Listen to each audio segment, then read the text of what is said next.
Test. You guys can hear me right now, right? We're just fixing one last thing. Thank you very much, Dawn TV, for the Prime subscription, and thanks, Victoria.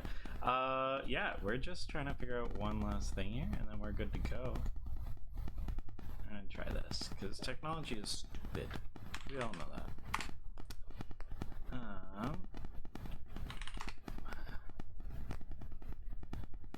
But for some reason, like, desktop is just like completely off. Maybe we just do this. Acts as if it's not connected to anything, but it says that it is. Is this why? Yes, it is. Make sure that. Desktop audio device, change to this. And that should work. Alright. Really weird that that would happen. There's been a lot of like weird things lately. That's why I haven't been streaming. But I think we're good now. We are in the clear. Right? Yeah, there we go. Look at that.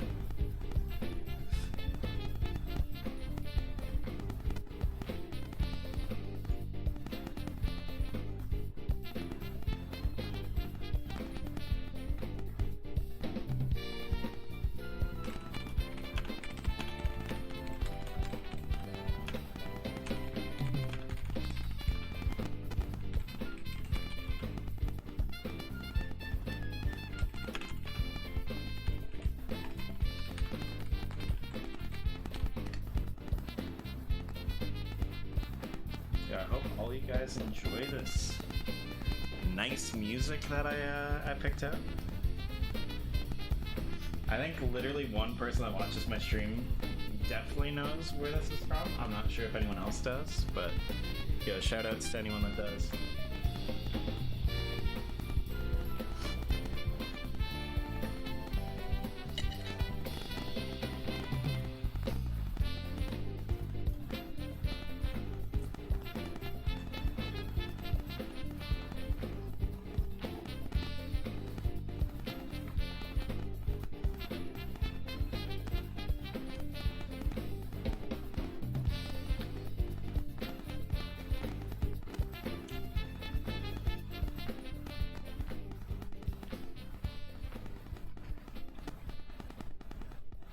So as always, as is me casting Tournament King tradition, the first game will probably be scuffed. Everything's set up. I was trying to bring out some fresh, new, hip shit, but unfortunately, I was not able to get it in time. I apologize to everybody. But hey, I'm hoping to bring it out next time. I'm very excited. A little bit of a hint, it may include in between game tiles, so you guys can see that before the game starts up. You can see all the players, that sort of stuff. Might do stats, no promises on that. I'm sorry, no promises. Especially because there's like a lot of new teams coming in, so I'd have to like rely entirely on op.tg data, and then it would be really awkward because it would be like comparing op.tg solo queue data to team data. Oh, can you guys even hear me? Oh, you guys are hearing me through the bad mic. I apologize. You probably have like terrible audio quality. Well, I mean, there. I mean, you guys probably have like, let me turn down the gain, sorry. I might even turn, there we go. Test. Bring up. Oh god, I might need that gain, huh? Alright. Interactive stream time. You guys tell me the audio levels. How we doing here? Am I quiet? Yo, Team Stonks, they're playing first game. They will not be casted. Unfortunately, I'm sorry, guys. Today we're going to be casting WQ versus Luna. They're completely... I thought I was going to be quiet. I will turn the game back on. I just didn't want any background noise or like some issues that I was having with the other mic. But yeah, we can turn on gain. There we go. Let's turn it up a little bit. We don't need a ton. Test, test, test. I think that's good. I think that's good. So just let me know again if you want, and we're gonna get straight into it. So League client, there we go. A little bit of a delay there. And yeah, so overall here we got a Morgana ban immediately. Morgana has Black Shield. That's usually what you're banning out, but it could be a individual pick. These two are completely new teams. So there might be actually a lot of just targeted bans that we just don't know about because we haven't seen them before. Test, test, test. Let me know if there's like background sound. We have a Blitzcrank ban. Now that's interesting. Once again, I don't know if any of these are targeted bans. I'm just going to pretend that they are all strategic. So Blitzcrank is a very common pick when you ban out Morgana, but Morgana can Black Shield. Blitzcrank cannot pull. Without pull, Blitzcrank becomes really useless. He isn't able to have that same sort of presence, and so you kind of struggle. And so like a Morgana ban is kind of like when you're in China, you start seeing the Tryndamere ban. Okay, maybe they want to pick up Jace, right? We do see a Diana ban. Diana is relatively strong in the mid lane, but mostly a jungle threat. She's been kind of coming back into the meta again and is a decent AP threat. Xerath is definitely a targeted ban, can be played as support more commonly right now. Mid lane also, you know, for those hipster folks, they like to play Xerath, you know, like Xerath is a fun champion. Artillery Mage, decent amount of damage. You got Luden's procs, you got Shadow Flame, decent amount of damage, poke, etc. Camille is a very good top lane, just consistent carry. And so you're banning out like carry presence in the top lane, and we got Yasuo as well. So overall, this could be two support bans or two mid bans on the one side here with Coach Sam, or you could have two mid bans, one support ban. All right, so now that we got everything sorted, the audio levels are great. We have everything up on the stream. Let's give these guys the credit they deserve by putting down their actual names.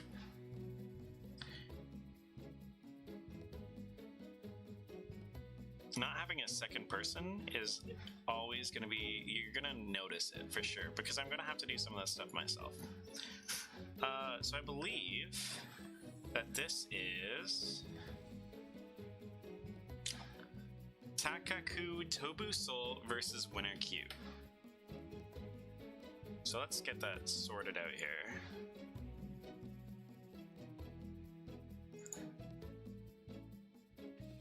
Alright.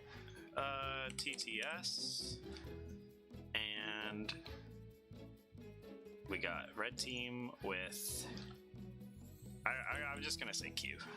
It's just gonna be Big Que. Alright, sounds good. I am going to minimize my chat a little bit. I think I can still read you guys though. Beautiful. Yes, I can. I just want to be able to see the names of these guys. So going into the picks here, we got an early first pick, a Kali pick, which is just ballsy on these guys. They must be really confident in their Kali play. We get a response with a Lucian and a Kled. Kled is a very unique champion. I call him Yoshi because Super Mario World, I believe. You get hit, you fall off your Yoshi, you try and get back on. That's essentially what Kled is for those that haven't played Kled or haven't seen too much of him. His ultimate is great engage tool. Am I stinky? I didn't realize. Thank you for using Macro's cursed emote though. Janna is incredibly busted right now and very, very, very strong. Enchanters in general, super strong, good pickup. Also decent disengage tool. We got Olaf. Now this is kind of interesting because Olaf, spoilers for the future of the tournament, this might end up happening. Olaf has this Gore Death Stance into Sterex build with Conqueror and Last Stand in the top lane because of his new changes with his Q, which shred armor and do a little bit less base damage. So essentially what Olaf can do now is if he's running down his target, he hits them with his Q, slows them down, whips that axe out, he's shredding some of that armor. And so now he can dish out a lot more damage, and in those like really close fights that you see Olaf just barely survive because of his passive, being able to heal all that health back up while he's getting low health and getting stronger, he's going to be even more dangerous with this change to his Q. A little bit easier to kite though, and his ult lasts a little bit less time. So decent pickup. I'm curious as to whether or not it is good in jungle. A lot of people are projecting that Olaf jungle is about the same, maybe slightly better than he was before, just because his changes overall slow his jungle clear, and his ultimate is a little bit weaker. However, we are seeing a lot of top lane Olaf, and it's doing quite well. Swain also is a very interesting pick. I might talk about that a little bit later, and kind of give you guys some insight on what's been happening with that. Scout has been playing that a lot from EDG, World Champion, no big deal. And then we got a Kai'Sa. Kai'Sa's incredibly strong right now as well. So I'm curious as to if Swain is going support or if Akali is going top and Swain is going mid. We're seeing a lot of Enchanter bans out here. Curious how they don't decide to ban out Janna, which we kind of saw a little bit there. And they banned out the Nami and the Soraka instead. Still incredibly strong S tier supports. However, yeah, like it isn't the one that was hovered, and so I think that they are confident with being able to exploit Janna. Maybe they're going to have a lot of characters that can blink, or characters that just move fast, like Volibear right there, some juggernauts, movement speed, that sort of thing. There might even be a Karma pickup if Swain is going mid. Karma is fairly strong. It gives a ton of movement ability. Renata also is super strong, so I'm curious about that. But I think that this might actually end up being a top lane pick, unless Volibear is going top. Overall, both of these teams, these flex picks are just going all over the place. So you never really know. Okay, so we're going Braum. Oh, thank you very much. Welcome to the tourney Discord. Welcome to the tournament itself, and welcome to this stream. We've been getting really solid support so far. And that locks in our... Oh, perfect. Thanks for following. I forgot my sounds, so I was like, what the heck was that? Alright, so in 42 seconds, we're going to have that 3-minute delay. Beautiful, right? We could talk a little bit about these team comps a little bit more. Kled is super interesting. Olaf super interesting. Lucian, now we know for fact, is going bot lane with Janna. This is a decent bot lane. It doesn't have as much synergy as the Nami, hence the ban. But it is still relatively strong, because when he goes in and tries to abuse the Kai'Sa for a short range and try and get those really strong dueling trades, she can shield him, give him AD, and I believe it's still equivalent to a BF sword at max rank. So that shield is going to be very potent into the mid game, giving Lucian just that burst potential. And if he's running something like PTA, which is usually what Lucian will use, then he's just going to input tons of damage. There's just like an awkward trading pattern for those that might be a little bit foreign to bot lane. Kai'Sa's probably going to be running Hail of Blades, so Hail of Blades into her Q, maybe getting a 1 proc off of her passive, which is piling up this plasma onto Lucian. That's going to be a decent amount of burst damage. However, with the Janna shield and with Lucian using PTA, you hit them 3 times, and then you deal, well, they just take more damage in general for a little bit. He's going to be able to win out all-ins. He's going to be able to win out extended trades a little bit more against Kai'Sa in the early to mid game, and then Kai'Sa's probably going to scale, because if you guys haven't been too familiar with patch 12.9, I believe it is right now, Kai'Sa is going more of a crit kind of style build rather than a AD, Muramana, AP kind of hybrid thing.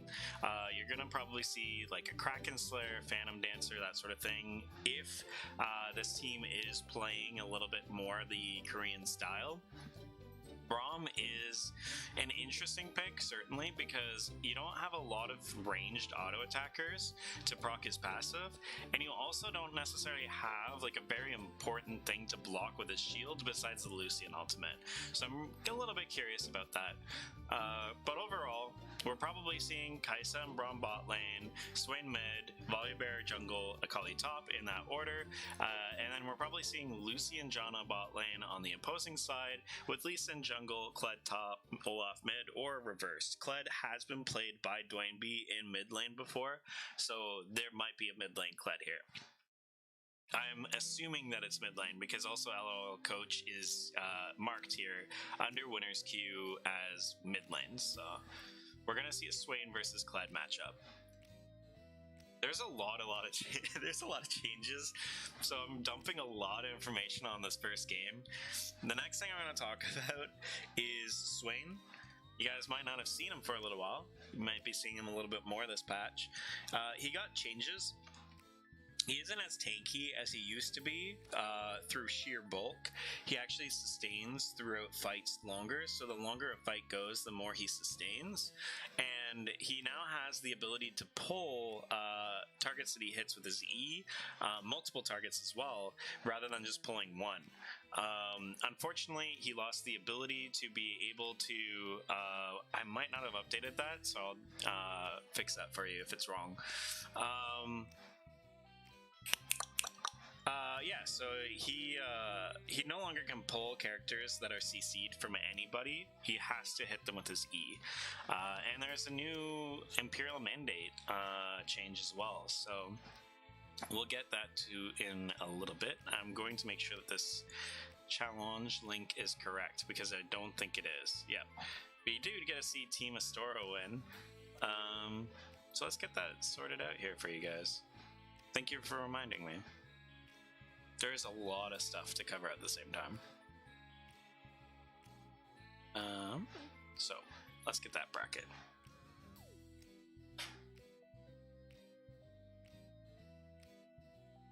I will put a little bit extra of a delay onto this game, just because I want to make sure that everything is as close to being minimally scuffed as possible. You guys can... Okay.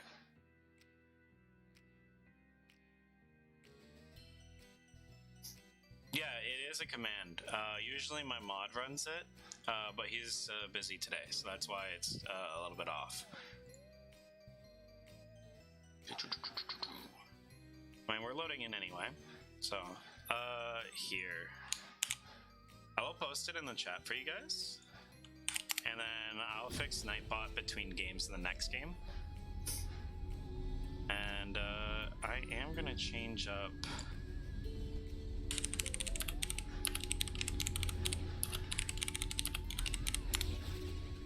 I'll change up the music for you guys.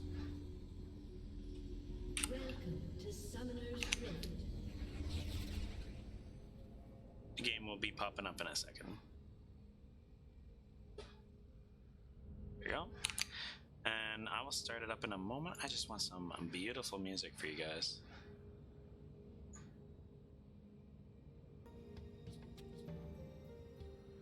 And I'll have it a little bit more background. I'll have it around here. Okay, so let's get ourselves sorted out. Get rid of these time controls. We aren't frozen, which is beautiful, because usually that stuff causes issues. And yeah, here we go. First cast in a while.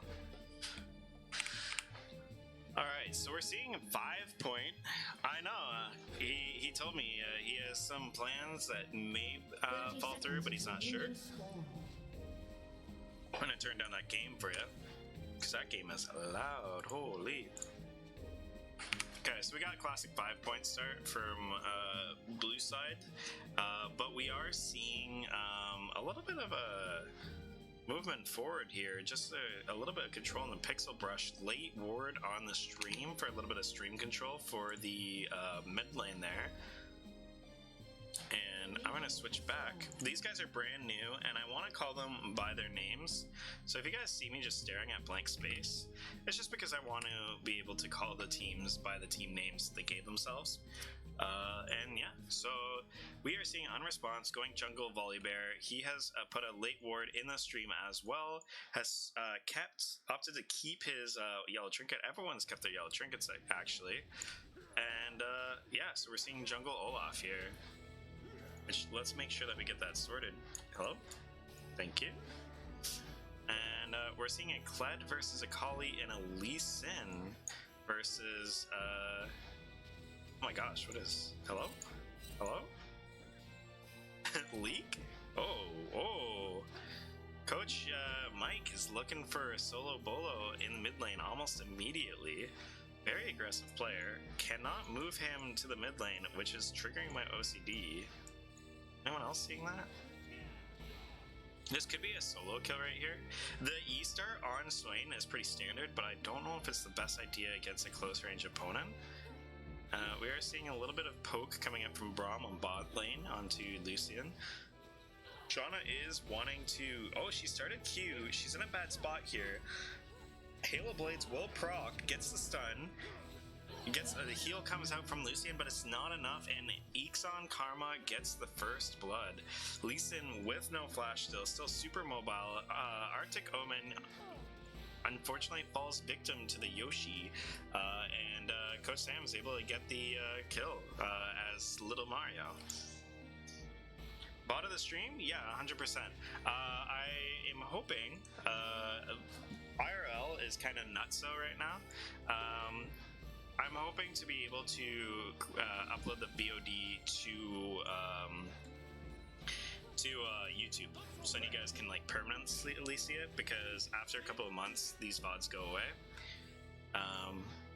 Yeah, so if I'm able to get that, I will get Tournament King to post them for you guys and have a permanent VOD. I believe, yeah, so we'll figure that one out. But yeah, there will be VODs. I do have VODs enabled on my channel as well. Some people pay gate that stuff, and it's kind of gross, my personal opinion. So, no judgment, but you know what I mean. Like, if you want to watch your VODs, or if you miss a stream or something like that, why should you have to pay for it? You know. The HUD on the bottom doesn't seem correct. Yeah, the HUD in general is just straight up broken, isn't it? Look at that. That's all I had to do. Oh my gosh. Wow. Okay, that was a really weird visual bug I've never had before. Alright, so we're seeing a little bit of ships in the night here. Olaf does have level advantage, also has his passive, but Swain does have inside tracks. Trying to scout out Olaf, does land his W. This is an early fight. 4 people collapsing onto Olaf. Milagroso has no way out, and that's another kill going on to Volibear. So we have 2-0 Volibear, 1 kill on the Kaisa. This is a pretty good start coming out from the Takaku Tobu Soul, or TTS. And Lee Sin looks like he has a big CS advantage. Might be actually fairly close, depending on how many of these minions that he gets here. And Lee Sin is just kind of like, he's hungry. You can tell right now that that's just how he's playing. Big minion wave. Kali looking for the trade. Doesn't have her E up. Oh, she does. She's waiting on it. Misses the E, has a level down. Minions are favoring Kled here. Has to be really careful with the remount. Lee Sin is coming up. Oh, comes back right into the cube. Lee Sin resonating strike. Able to land that, and that's 1 extra kill for Kled here. Coach Sam now is 3-1. Is probably able to finish at least 1 major component of probably Gore Drinker. I'm not sure what Kled builds. But yeah, we're getting into a spot where Akali is just like struggling a little bit against this matchup. That won't be a kill. That is Ignite and ultimate down on Lee Sin. And we do have another fight here. So honestly, right now, Arctic is kind of in like a rough spot. Has to just farm up, try and concede lane, lose gracefully, and just like try and get whatever they can into the mid game to try and catch up. Usually, a lot of players when they're in the mid game, they actually drop in CS a lot, even professional players. And so that's the time when you just have to like crack down, keep your head down, and just really like get as much gold and be as time efficient as possible, and try and make up for that lack of like CSing and gold gain that the enemy team might be getting. Got a tornado coming out from Janna and a Zephyr landing on. We do see vision pings coming down onto the tri-brush, so Olaf does know that the bot lane is pretty secure. We do also see Glacial Augment on Janna, probably like the sensible thing to do, using your ultimate, using your Q, very easy. Halo Blades coming out, flashes before the last proc of Brahm's passive, so then she does not die again. Olaf is here, waiting, just in case. He's probably just defending for a counter gank or potential gank. A little bit of extra damage coming out onto Braum and Kaisa. Luckily, we have Guardian proccing here. Blue team did have an early lead, but Kled is most of that gold lead that we're seeing. Tons of vision right now on bot side here. We have 2 pink cords just being cleared out now by the 4-man roam. Leeson does have is continuing to just farm out on the bot lane, push up that wave, denying a little bit of CS and experience.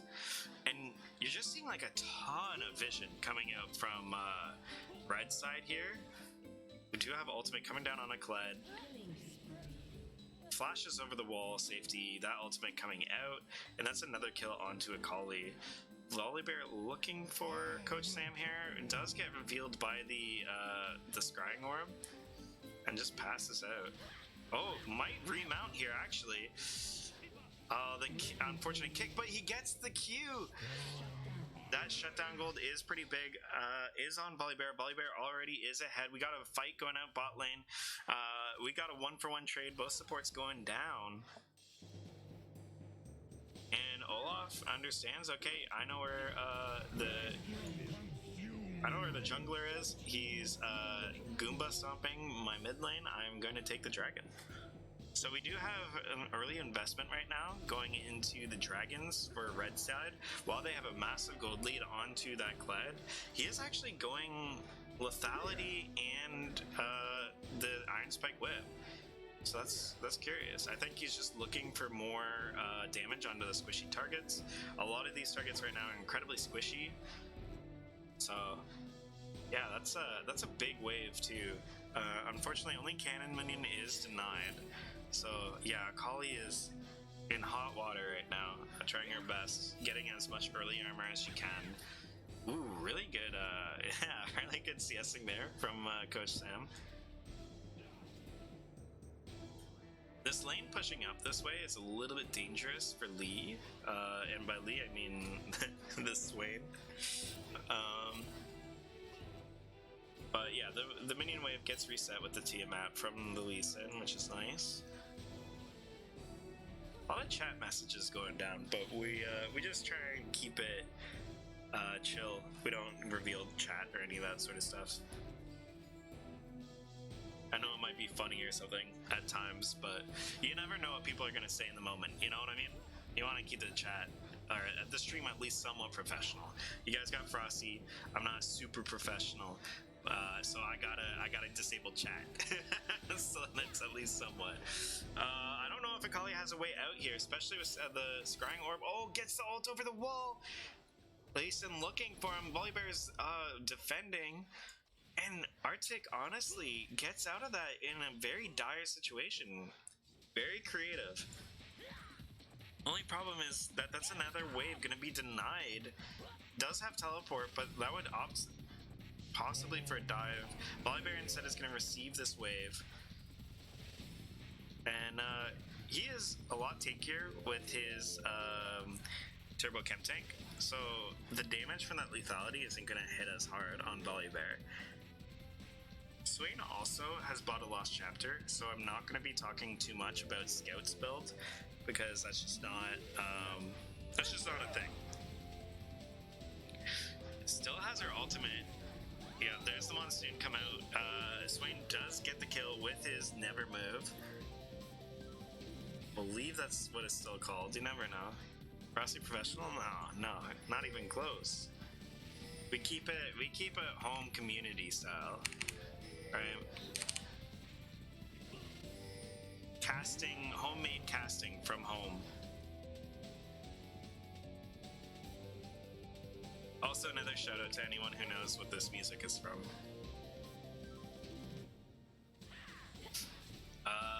That tether is so long. Arctic does use W, tries to get away, but we have a roam coming up from Coach Mike. Kind of looking for a possible dive angle here. Volibear is in the area. Sounds like Sonic music. Have you ever heard Sonic music before? Lee Sin does scout out Volibear, so they're not going to be able to execute this dive. Minion wave comes in, big wave coming in here, but unfortunately is not able to capitalize. But Lee Sin and Kled both have such huge like CS leads. We got Shauna music right now. This theme's pretty funny, just out of nowhere. Yeah, the roam does cost a little bit of CS, a little bit of experience from the Lee Sin, but he's got such a CS lead. He's got I would say a little bit of an experience lead. Let's just double check here. Yeah, he's got like a quarter of a level maybe. He's able to do these roams. Like, he can afford to do these things, and that's what you really want to do when you have an early lead, is try and transfer that lead to other places. So we do see Janna getting collapsed on, no flash there on the Volibear. So Janna is able to just flash out, doesn't have to worry about anything, but it is a trade of Volibear ultimate for flash. Flash is on a 5-minute cooldown, Volibear ultimate on a lot shorter. So it's a decent trade, 2-minute cooldown. Just a matter of, are we going to be able to capitalize on that? Be able to got a bit of a fight here. Baits out the Swain ultimate, looks for the re-engage, but nothing's gonna come of it. But they do have Volibear ultimate down, they do have Swain ultimate down, we do have a Kled engage. Swain doesn't really have much of a way to get out of here. And I think this is just gone, but Volibear is coming in, trying to help, is a little bit stuck now. Bot lane also is having a little bit of an issue.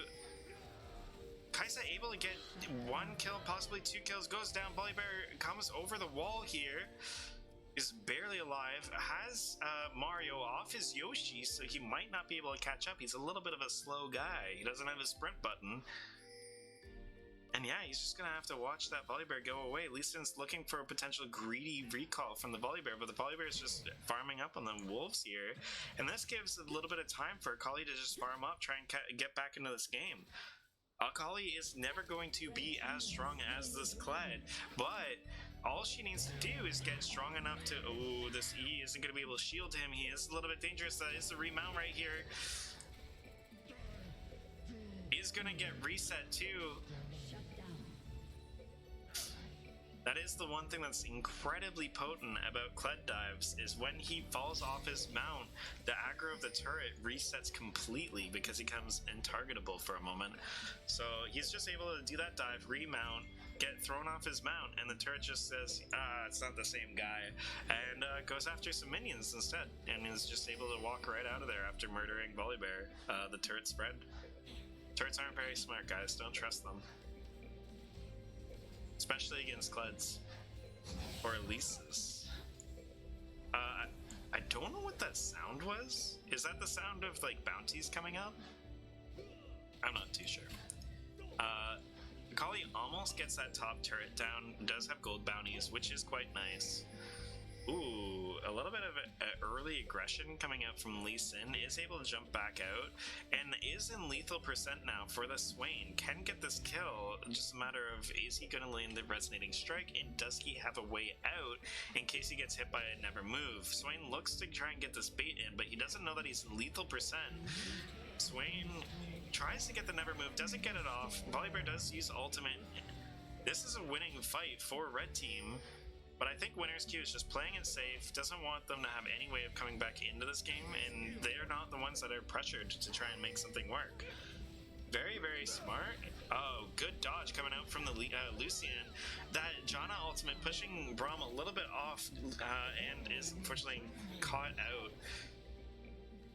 Not expecting the Volibear gank here, and just bad timing, unfortunately. Or unlucky timing, I guess, is the better. Kali going after the Olaf. Olaf is technically weaker to Kali right now during this ultimate, but you can see it only lasts 3 seconds now. And Olaf is not able to get that kill. He is going to probably be able to get out okay, though. Kled is there to defend him. They're going to take this blue buff. Olaf with blue buff is quite nice because you can spam out those axes. You're also denying it from that Swain. You can see that Swain is hurting against manaless champions. He is actually still mana hungry. This is lethal percent. Lee Sin can get this kill, and there it is. He uses his W, however, to be a little bit stylistic, and doesn't have a way out now. Doesn't have that kick to disengage either. That's going to be a possible 1-for-1. Gets that W cooldown in time, has the speed buff here, and is able to just walk out clean. Nice play from Coach Mike. And you might be thinking, alright, well, this game's kind of one-sided, but it actually isn't as one-sided as you would think. There's only a 5k gold difference in the first 17 minutes. Now that is still pretty significant. Especially in pro play or 5v5s, but a 5k swing can happen pretty easily. All it takes is just 1 minute of just winner's queue just not being very time efficient, maybe looking for something, Baron dancing, Dragon dancing, any sort of thing like that, while TTS is just smart about how they're going to be, you know, utilizing their gold, gaining a lot of gold, and then getting some sort of like bounty off of an objective, like an objective bounty. Maybe that dragon or that baron ends up happening. They get that, and they get a bounty, maybe a shutdown. Just that one play, I know that's a lot of things, but just all that can happen in 30 seconds to 60 seconds, and next thing you know, it's an even game. With this comeback mechanic that League has implemented, right, has implemented, it's still not a close game, but it is winnable. And I think Blue Team understands that, and they're playing fairly well accordingly. And they're just trying to stay back into this game, get as much gold as they can. Kled knows where Kali is, ends up shaking her down. It's incredibly difficult for Kali to deal with this pressure.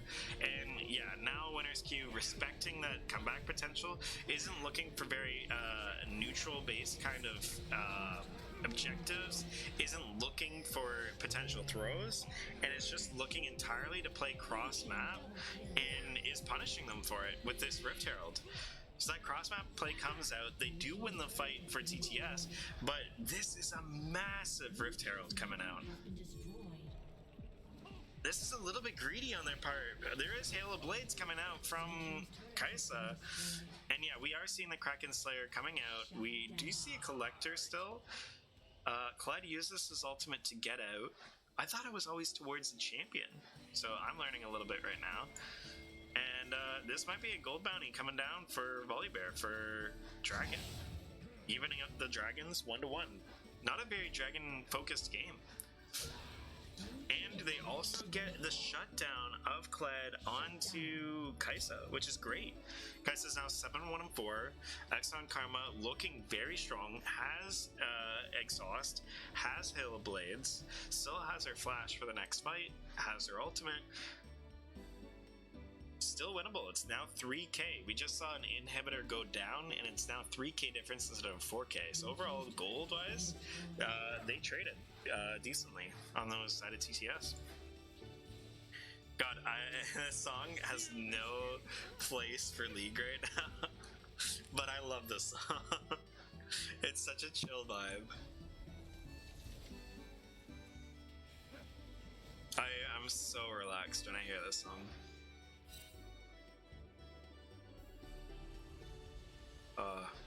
Good vibes.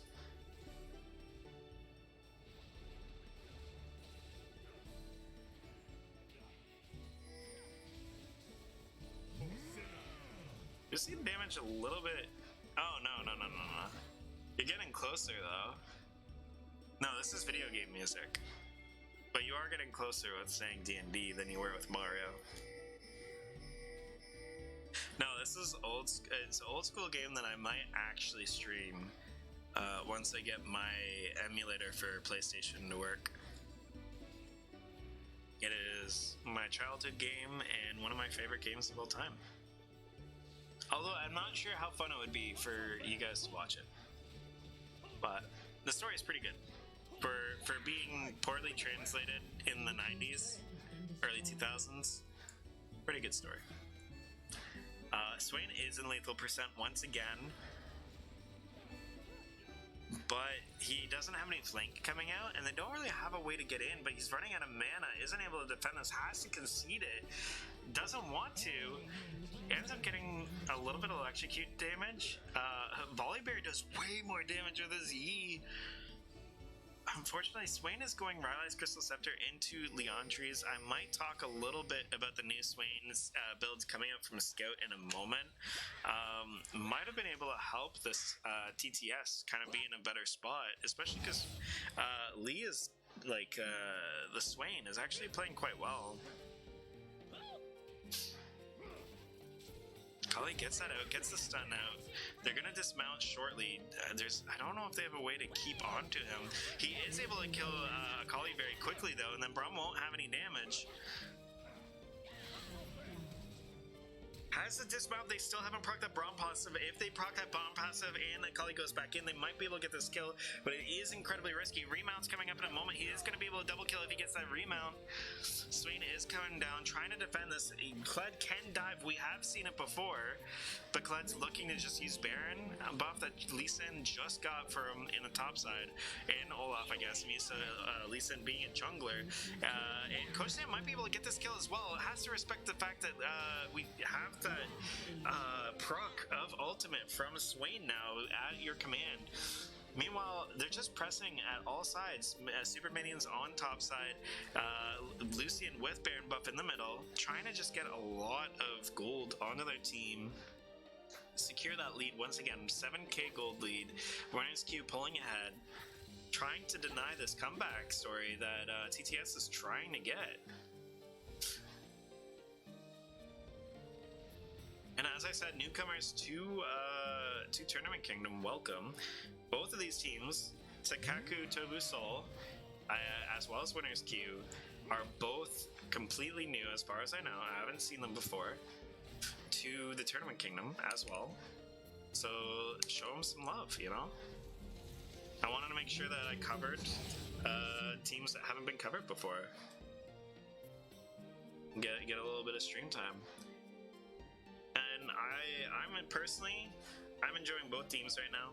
I know that we're seeing Winners Q start to dominate in a very controlled fashion. This Coach Sam is playing incredibly well. This might be the fight to win it.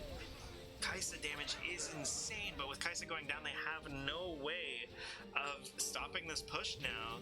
And it also gets the insec onto Braum. The others are unsure what to do. They go to try and help, possibly, but they're just securing their own deaths. And Clyde can just completely dive this turret. He doesn't have to worry, because as long as when he dismounts, he stops attacking the champions, then he is completely able to manage the turret aggro. Blue team's turret has been destroyed. And now you can see the power of Kled. Incredibly awkward champion to pick up, but incredibly strong. And with this Death Stance as well, he is going to be really hard to kill. And you saw he was taking a ton of damage, or he was taking a ton of hits. He remounts here, gets all that health back on that remount. And he just doesn't have a care in the world. The only thing he has to fear is Kai'Sa.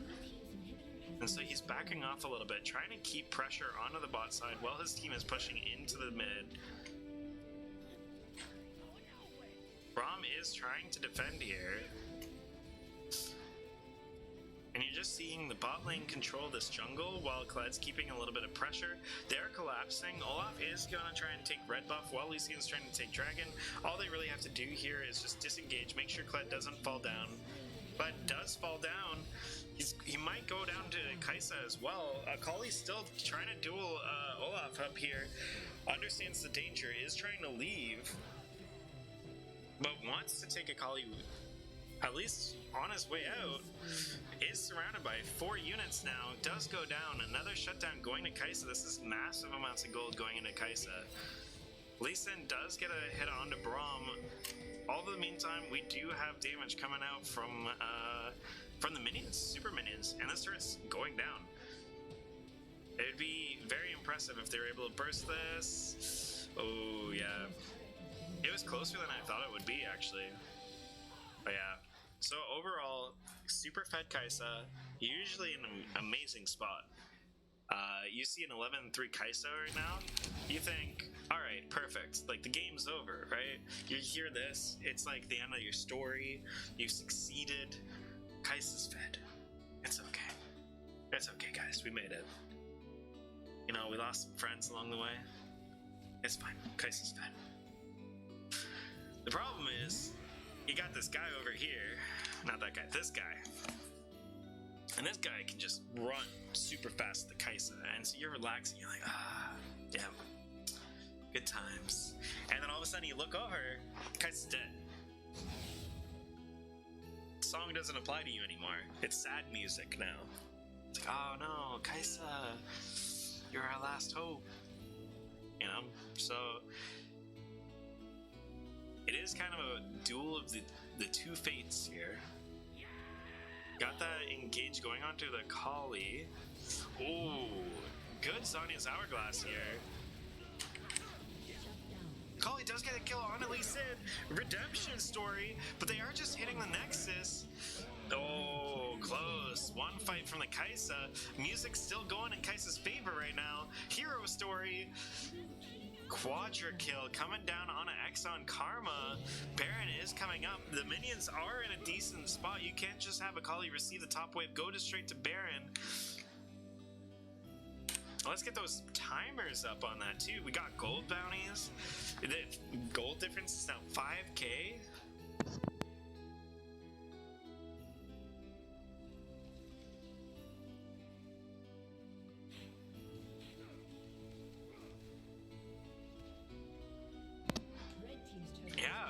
I just think it was, I think Red Side, honestly, Winner's Queue had a divided opinion on how to play the second half of that fight. The engage came in.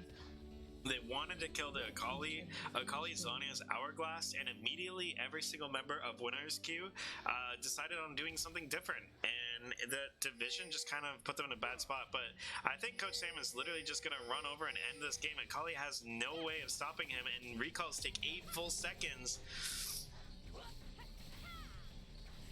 Oh, yeah.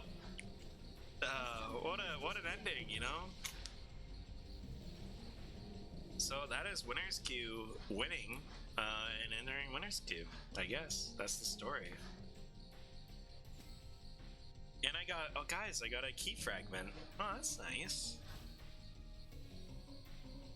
Challenges are not currently supported by this mode. I did not get any challenges.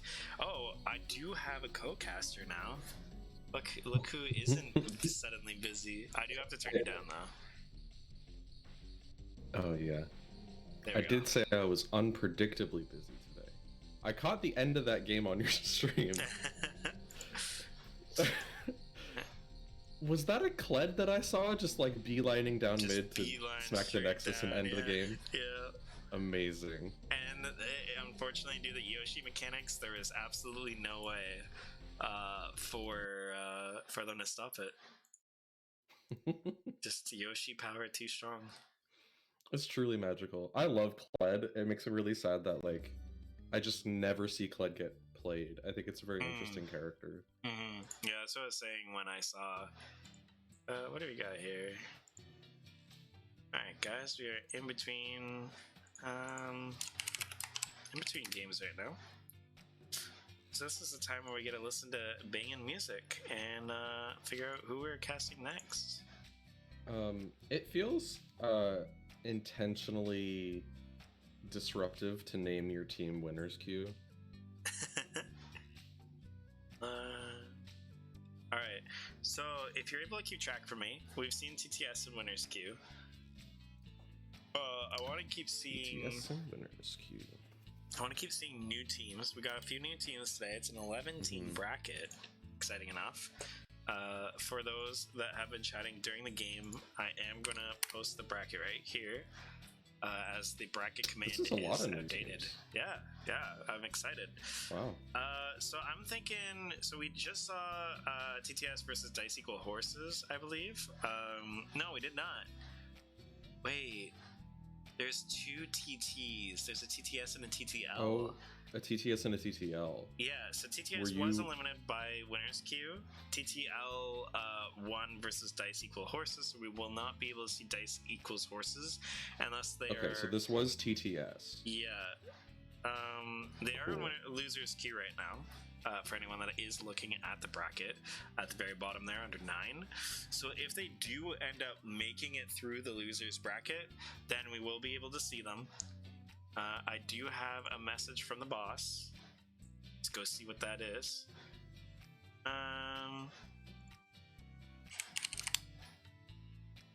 So I hear that some games are still going. So let's just check in. This is going to be Partway in.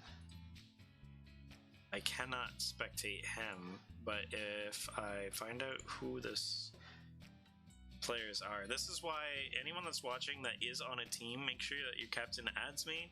It makes it infinitely easier for the stream, just to be able to watch things. The good news is, because some of the people from Team Stonks has added me, we're able to get right into the game. So you can spectate me, Sean, in a moment. When you have time, are you able to update Nightbot for the challenge link? I was gonna do that in between these two games, but Yes. I'm gonna name these. Thank you very much. Yeah, I have a few people that added me when I put that in all chat or whatever in the Discord, which is really handy. I can't remember. Do you remember the command for time controls? Oh, we got a big fight going on bot side here. Is it? Heck yeah! Thank you. Okay, so we got. Ooh, we got another follower. Welcome, welcome. And we're looking like we're trying to gain a little bit of control on this dragon. Coming up in 17 seconds. So far, we got a 3K, 4K gold lead coming out from Team Stonks, and I am going to put that up on the screen so you guys can enjoy it with me. Come on, there you go. Thank you for the follows, guys. We are going to just focus a little bit on this match. We got Orin, Bisexual Lion, trying to get out of here. Uses the Unstoppable, but Nyrune is able to take down another target. Orin is taken down. Big fight. As soon as this fight ends, I am going to change out the scoreboard to be a little bit more accurate. It's just a slugfest right now, but it is going to come out. Nyrune is going to take down the remainder of the enemies. And yeah. Oh heck yeah. Sean, have you ever played a video game on the PS4 about a little alligator? Oh my god, why can that not work? What? You never played a platformer about a little alligator? About a little alligator? Yeah. Are A croc. If you you talking will. about croc? Like a crocodile? Yeah. Not an alligator? Yeah, Yeah, I don't think I've played it, but I know of it. Yeah. Yeah, have that music right now. Oh. Which teams did we just hop in on here? This is Stonks. Are you not amused versus Stonks? Cool. Oh god, if you guys hear a huge collapsing of cans, I'm not disgusting, I swear. I'm a little bit messy this week. It's been crazy. So, what can we talk about for this round? First off, Wukong Jungle if anyone hasn't been playing this patch, is incredibly strong. One of the best junglers for VV5s. He has the ability to jump over walls now with his W. Overall, just really, really strong champion. Is able to go Death Dance with the Divine Sunderer. Just allows him to be fairly tanky if he's able to get that 2-item spike consistently. I was not able to get that last night when I was playing, so it was not very tanky. So that was a little sad. If they type in bracket, will it still appear? Because that was the old command. That was the old command. I will update bracket to have the same thing. Cool. Oh, it's Yumi versus Mordekaiser in the Shadow Realm. Is able to escape, goes on to Vafa. Vafa is trying to fight, uses ultimate right now, but has to be incredibly careful. There is four members up top side, and both of them are going down. Monster Hunter and her favorite cat are both out of the scenes now. And Team Stonks is gonna start up Baron. Oh wait, no, this is the opposite. I apologize, guys. Stonks is blue side. Stonks is blue side. You're also a little bit behind head, by the way. I am? Well, I'm gonna stay here. Okay. I'm gonna chill. Not fair enough. I was just basing it off of the picture here, but yeah, I just realized I have to be careful of that in the future then. Yeah. I know it's not their total. It's Gia versus Gia, guys. Who's gonna win? Place your bets. It's Gnar. Yeah, I know it is, but Gia is just funnier. I hope people agree with me. I hope I'm not crazy. I wish it was Gnar. Yeah, exactly. See, you get it. That's now. good. I've been doing Duolingo lately, and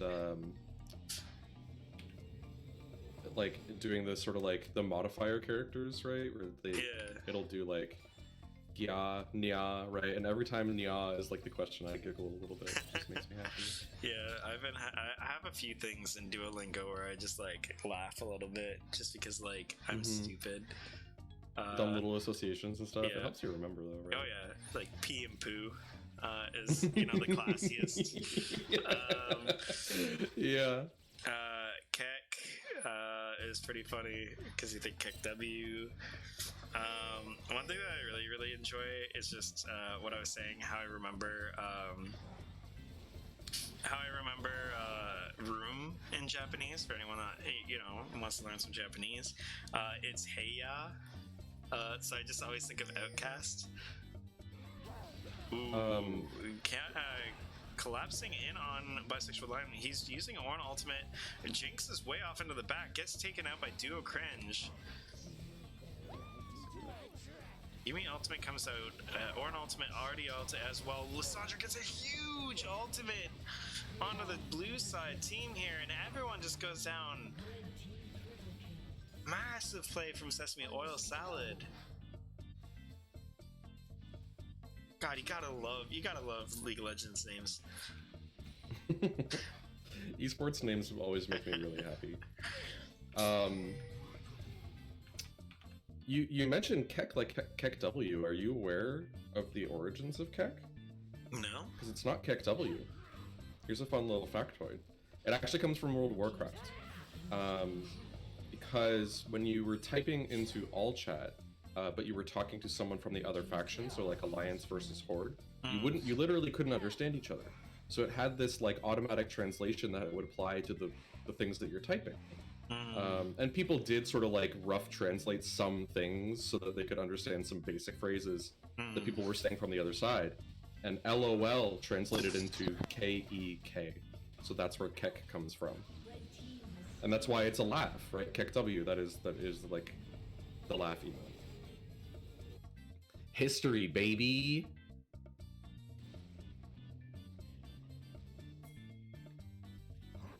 I just realized your history lesson is a perfect time for me to eat my burger while muted.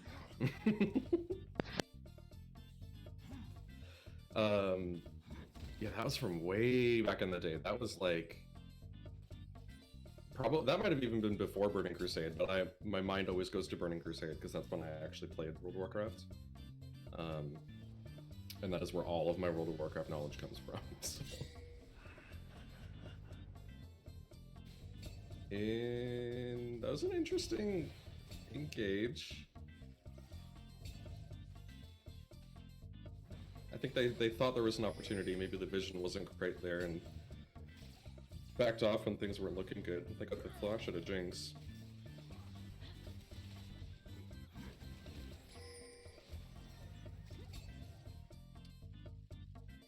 It feels like both teams are posturing for something, but there aren't any objectives coming up soon, so there's nothing really to fight for, despite the fact that both teams seem to want to fight.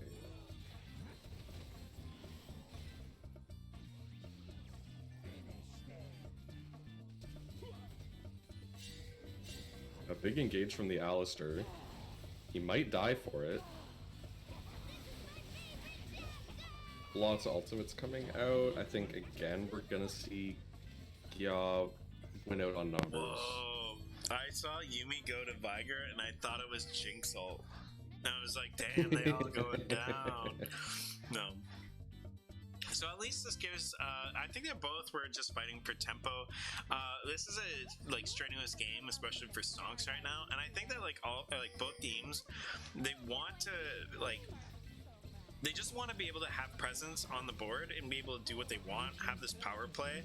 And even though they might not have like any neutrals to go about it, it's just like one of those like, it's a psychology thing more than anything, right? Mm-hmm. They want to have that security. Both teams want to just be able to have this moment. Control, right? Yeah, have this moment to be able to just run the map however they want.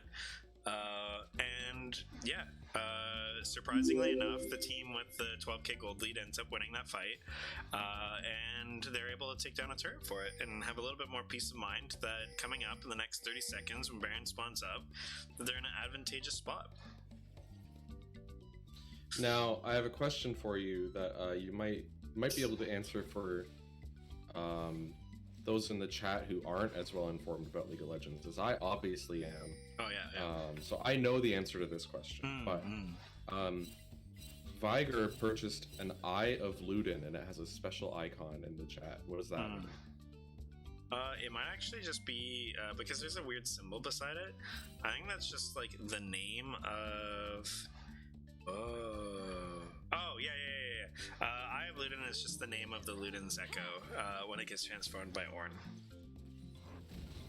Ah, Yeah, okay. Viger It's the was on Ornn. the ornament. When he turns things into, what do they call it? Not mythics. There's another term for it. Like an Ornn specific special thing, legendaries or something. Yeah. The league slang is just ornaments. Yeah. But yeah, like I was thrown off for a second because I looked at the bottom of the screen because that's where he was when I first started this cast or this match, and I see Moonstone Renewer and I was mind blown. I was like, why is it Moonstone? It's a masterwork. Cool. Yeah, I don't like that. That's hard to remember. I like Ornament. Ornament is cute. It's really cute. Another Baron. I mean, they weren't able to end the game on the last one, but we NA, especially baby. with We play for one second man down. We play for second Baron. We play for second. We actually technically we play for second Elder, so we never know. A little shout out to some of them people from the AOE community. They always used to get super salty for context about how people just couldn't close out games in their elo, and so they would always say that the teams play for second Elder. They couldn't close off of the first one. God, this music is just the opposite mood of what's going on right now, and I love it.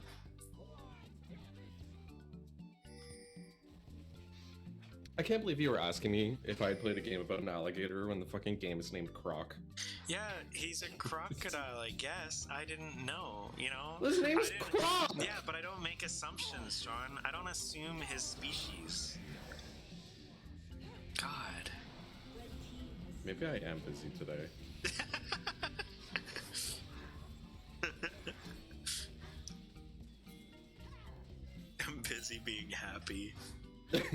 Yeah. Nice condemn coming out from the vein, stopping the engage from Ara waifus. Best jungle in the tourney, baby. Vayne does purchase Blood Word. That is going to be a helpful addition. Honestly, alright. This might be some copium right now, guys. But ornaments are gold value. And even though it looks like it's a big gold difference, the ornaments might add a little bit of more value. So it's a little bit less than what you guys see. How Blue It Team would actually comes be out of this- interesting to like do the math and see what an ornament is worth. Yeah, I mean, if anyone would do it, it was you, because you're actually real life gamer freak. I know. As I was saying it out loud, I'm like, that sounds really interesting. I just think it's hilarious that your doppelganger is a famous League caster who also has a hard-on for math. Like, that is just the funniest thing to me. That's game. And I have a math degree, and I make my living on math. Yeah. You guys both are in like high-end tech businesses. That's game. Bye bye, our waifus. Your game is done. Say GG. I had chat open. It was a risk I was willing to take. And let's take out this great thing here. Down to losers bracket round 1. Okay.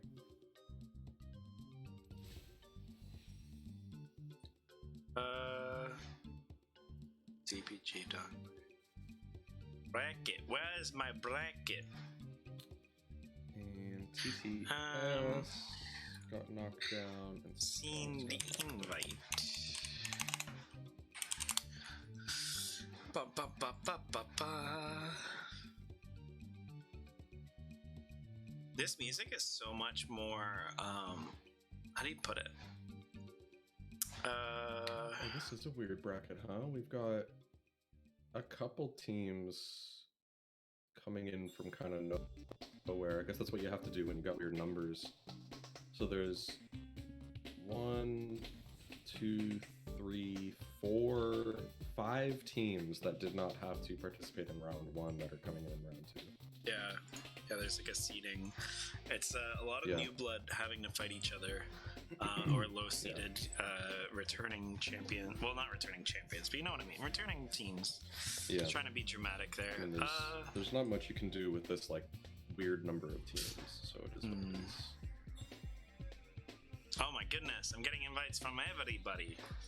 Alright, so let's see right here.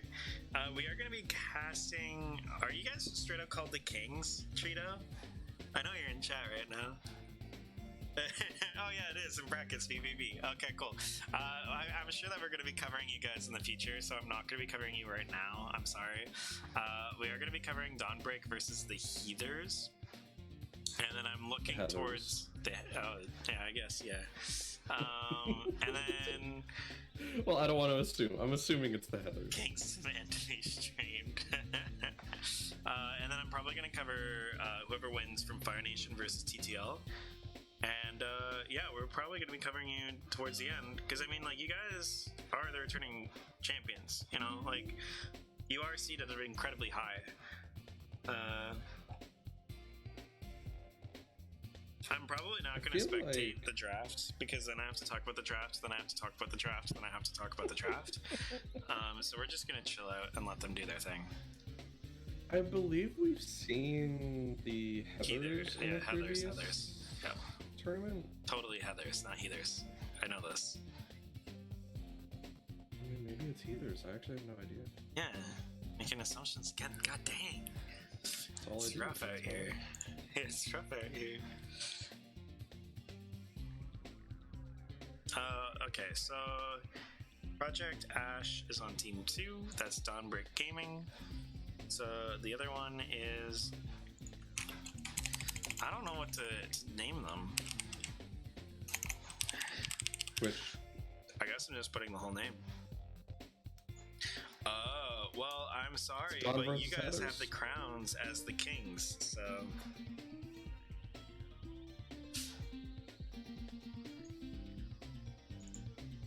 just playing PlayStation 1 music, and that's just it.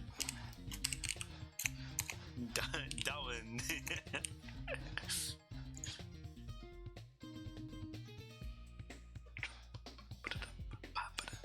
Alright, I'm gonna finish my burger, guys. So Sean's gonna keep you amused. Demand to be amused, guys. Demand Sean You to okay? amuse you. Hello. Hey, are you leaving for a What do you second? mean? What? I thought you. No, no. I got the end of the conversation and you said leave to be amused. Oh, no, you're good. Oh, okay, sorry. No, I was telling Chad to be amused while I eat a burger, and Sean would have to amuse them while I muted.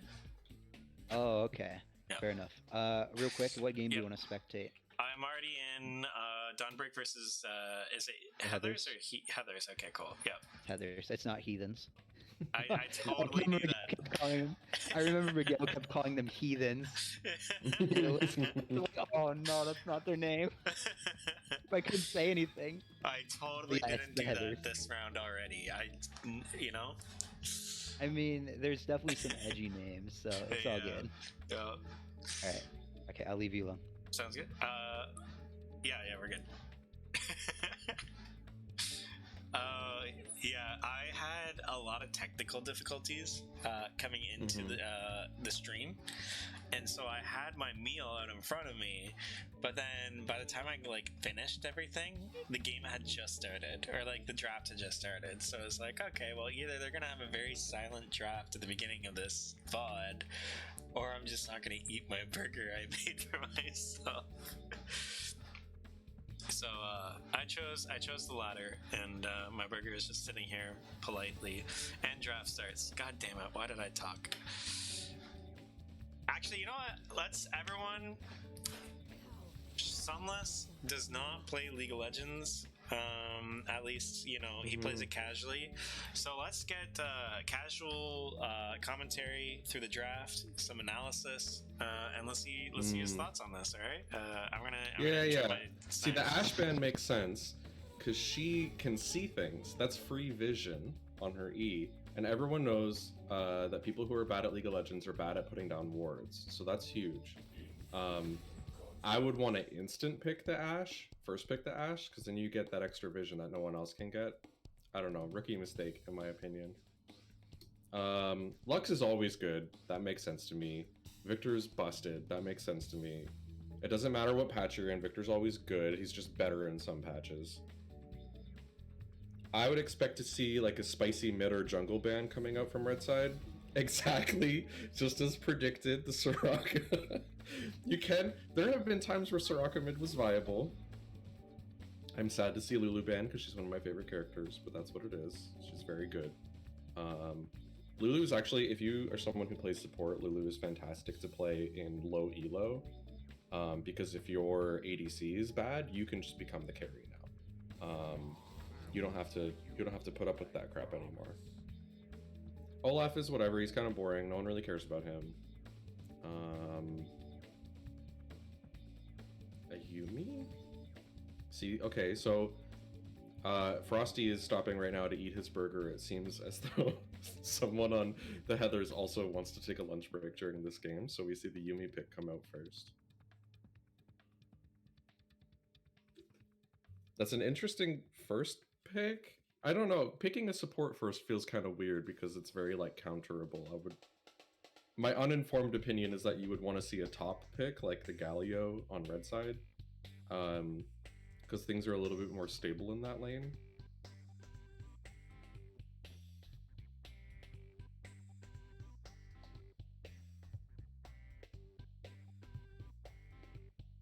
Probably our jungle pick. Just as an update, I don't want to provide any analysis on my end. You're doing a great job. Update though, these homemade burgers, very fire, wonderful. Just want to paint a picture for everybody. What toppings are we working with today? Not a lot actually. It's just all in the meat. I put a lot of seasoning into it. I put some more.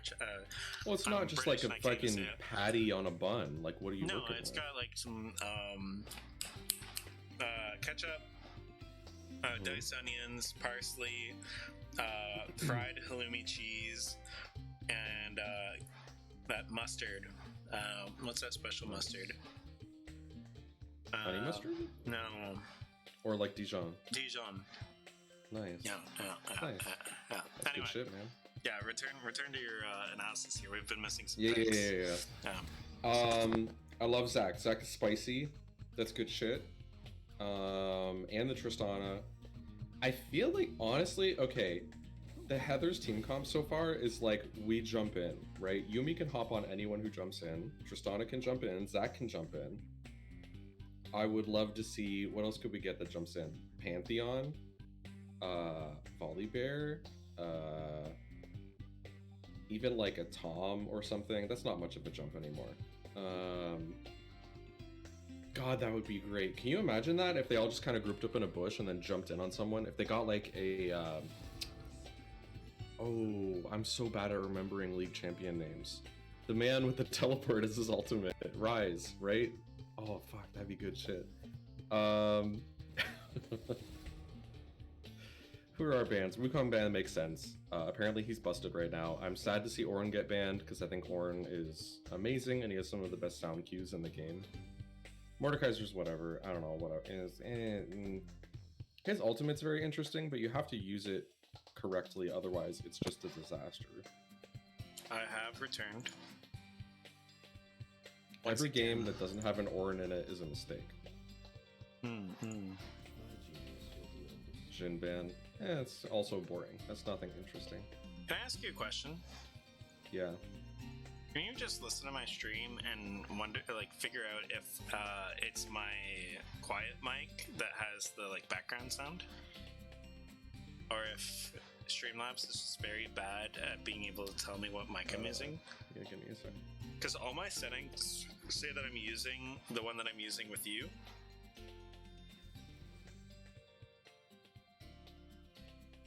Because if this isn't the one that has the background electronic sound, because it's saying right now it is, okay, for some reason. Sorry, I think you're fine. Okay, because I don't know. The stream why. in general is a little bit quiet for me, but it seems fine. It seems fine. Alright. Okay, so I'm a little bit sad to say. Okay, yeah, like Ahri has a dash, but it's nothing like the Tristana and the Zac, and Gangplank has nothing. So my team jump theory is moot, and that makes me a sad boy. Wait. Okay, we're good. Cool. Alright, so I'm actually gonna quickly look over this because we have the 3-minute delay. And I'm just going to double check Sean's answers. We did lose almost half of our viewers while Sean was doing his analysis. I'm not saying that's the why. I'm not saying that's why. You know, like, you never know. I explained the game away, right? I told them that Creamy Pie was going to be an AFK support, so they just know. They just know that Red Side's got the game. You never know. Not pointing any fingers, no. Yeah, but so overall, we do have 3 minutes and 20 seconds. Looking over the bans, you do see the Olaf ban. Maybe Olaf is just like really, really strong against the Scion pick, against just top lane picks in general. It is a decent jungler pick. I don't know why that sound gives me friggin' anxiety of the like counting down the last 10 seconds.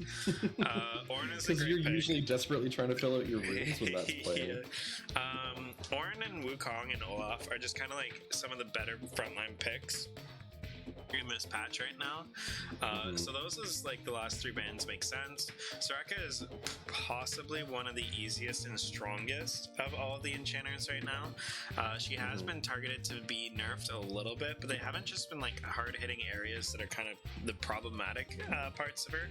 And enchanters in general right now are just so strong that it doesn't even matter if they like keep nerfing her. It's just the enchanter problem in general, or I wouldn't really call it a problem, it's just a meta. Coming on to the sides of the Heathers, we do have Victor, Ashe, Lulu, Mordekaiser, and Jhin. Jhin is fairly strong right now. However, he's starting to fall out of favor, especially next patch. I'm not thinking that he's going to be doing too well. I think a lot of these are just targeted picks, trying to get that utility out of the way, trying to get a little bit of like that solo carry potential out of the team, make it a little bit more predictable, a little bit more like a 5v5 scenario. You always want to try and ban out those like one tricks and stuff like that. Mordekaiser is low-key busted in this patch as well. He's fairly strong. If you do want to start playing Mordekaiser in your own games, one thing I do really recommend is buying Rylai's Crystal Scepter first before you do your mythic item, because Rylai's Crystal Scepter solves a lot of the problem of just, oh no, they walked away from me. So that helps keep onto your targets a little bit longer, as well as it really allows you to get an earlier spike because it is a cheaper item. And that's kind of like been the theme of this patch and the last patch. You might see this a little bit on the MSI as well. I haven't been watching the Rumble stage lately, but Umbral Glaive is a really popular item right now because it spikes so much sooner than Mythics. Mythics are so expensive. So if there's a really strong first item that you can get that isn't a Mythic, it's actually quite good. So you're definitely seeing that there. Tristana is one of, like, I haven't decided whether or not this is true. Tristana is definitely in the like top 5 ADCs right now, possibly the like top ADC. I haven't really decided on that. If she's actually the top. Zac, long range engage. Ornn is long range engaged, which is banned, right? You're seeing like just a lot of mobility in general. Really risky to run, honestly.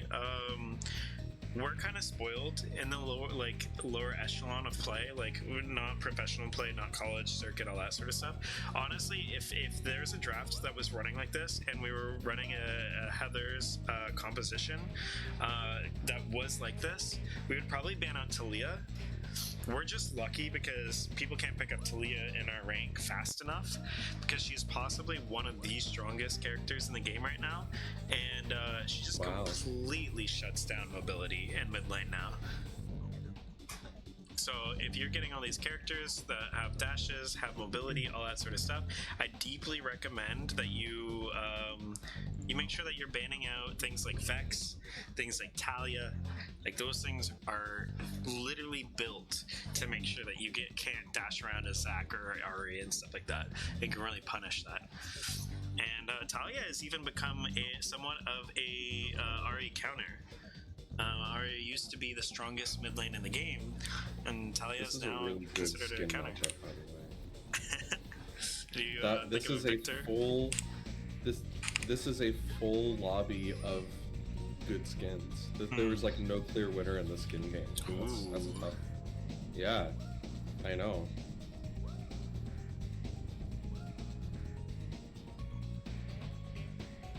All right, guys. For this game, classic little 5-point, kind of a 4-point to Yumi, but you know. all right, we are gonna get a new song here. Hopefully, there's no level 1 shenanigans. Already a little. Well, there's a little bit of scrapping going on in the river, but nothing serious. Just a couple, a little bit of poke, some cheap shots, and we're seeing the junglers reset. Well, not the junglers, the top of the jungle. We're seeing a few people reset, make their way back to lane before the minions come in. It's a good Galio skin though, man. Is that the April Fool's one? Yeah, it is. It's really good. Yeah. The April Fools from that season specifically, you love all of them. Every single time that I hear like you like go, oh, that's a good skin, it's usually from that specific skin line. It's the April Fools. Is that the one, that one Blitz skin? Oh, definitely not Blitz. He's got the like, yeah. Yeah, no, that that's not great. actually. That one is from that one's from very, very, very early on. So we look like we're getting a little bit of early damage. Bottom is getting a little spicy. Yeah, trying to. Okay, didn't get much out of it. Now, the one thing that is really interesting is Tristana really is strong in level 1, level 2. She can actually all in a lot of targets, especially with Hail of Blades. However, level 1 and level 2, you want to respect Tristana's level 2 spike, because that can end up just completely deciding things. Yumi Trundle's is... already deep in the jungle. Yeah. Mid lanes are responding. Trundle is just trying to take this, and does. Yeah, Ends he up got it. leaving. He had to use the smite for it, but that's kind of He has priority on both lanes. Yep. Gangplank is, like, the one big weakness of Gangplank is he just doesn't have any way to guarantee priority in the early levels. But as I was saying, yeah, bot lane, Tristana usually level 1, level 2, incredibly strong. Solo kills, like 2v2 kills, whatever you want to say. That's like one thing that's super great about her, especially in Halo Blades, which she has.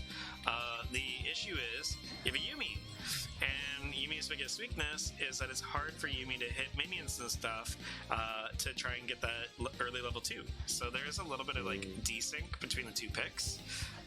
They're looking for a little bit less level 2 hard, Tristana go bear mode, and they're kind of like looking towards more of the late game, mid game kind of enabling Tristana. So they're going to be playing it a little bit safe, and in doing so, they're going to have to be really careful. Oh, here we go. Yep. They're able to get those levels in. First blood That's goes gotta onto the be- Yumi, and also has the jump reset. Can't do the jump though because there's going to be a pull. Yumi gets caught. Oh, heal comes out. A little bit of a bait. Jump is still there. She still has jump. Huge. And that's Tristan should get second that kill. Nice. Well played. That went very close to going south for the Yumi and the Tristana, but they pulled it off. Mm-hmm. Also, any gamers out there, you guys might have some exciting song choices coming up. Hey, buddy. Trundle looking to possibly counter jungle again. Does have a priority from Galio here. It's really interesting to see how Jabbers is actually using the priority of Not Dawn to be able to make sure that he's able to take these and have the support from his mid laner. You can see Not Dawn is hanging out on the right side here, just making sure that if Zac comes out of nowhere, he's going to be in range. And it has the Ignite as well, with the teleport changes. Can't teleport anywhere you want until 14 minutes in. You can only teleport to a turret. 4-man bot lane. No blast plant though. Does get a flash out, flash taunt onto the Ahri. Ooh, flash comes out. Trundle is able to get in there, misses the charm. Still a fight on the bot side. Might be a double kill for this Tristana as well. That's what you want to see onto this team if you are a fan of the Heathers. So a little bit of a trade That's here. huge It's for 2 that for 1. Tristana. Yeah, we're already 3, 0, and 1. Has a gold bounty. That's a lot of gold putting onto that Tristana, which we're not really seeing go on to the bot lane on the enemy team. Speaking of, I need to rearrange this screen mode.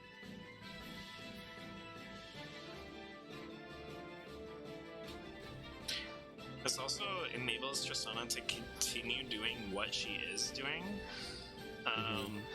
She's going to be more and more efficient at just jumping in on your butt while you're trying to CS with all this gold coming in, so I am going to have to disable directed camera, please. Thank you. Lands the charm, is able to get some damage off onto Not Dawn, gets the level Not 6 quite turret range, otherwise that might have been a kill.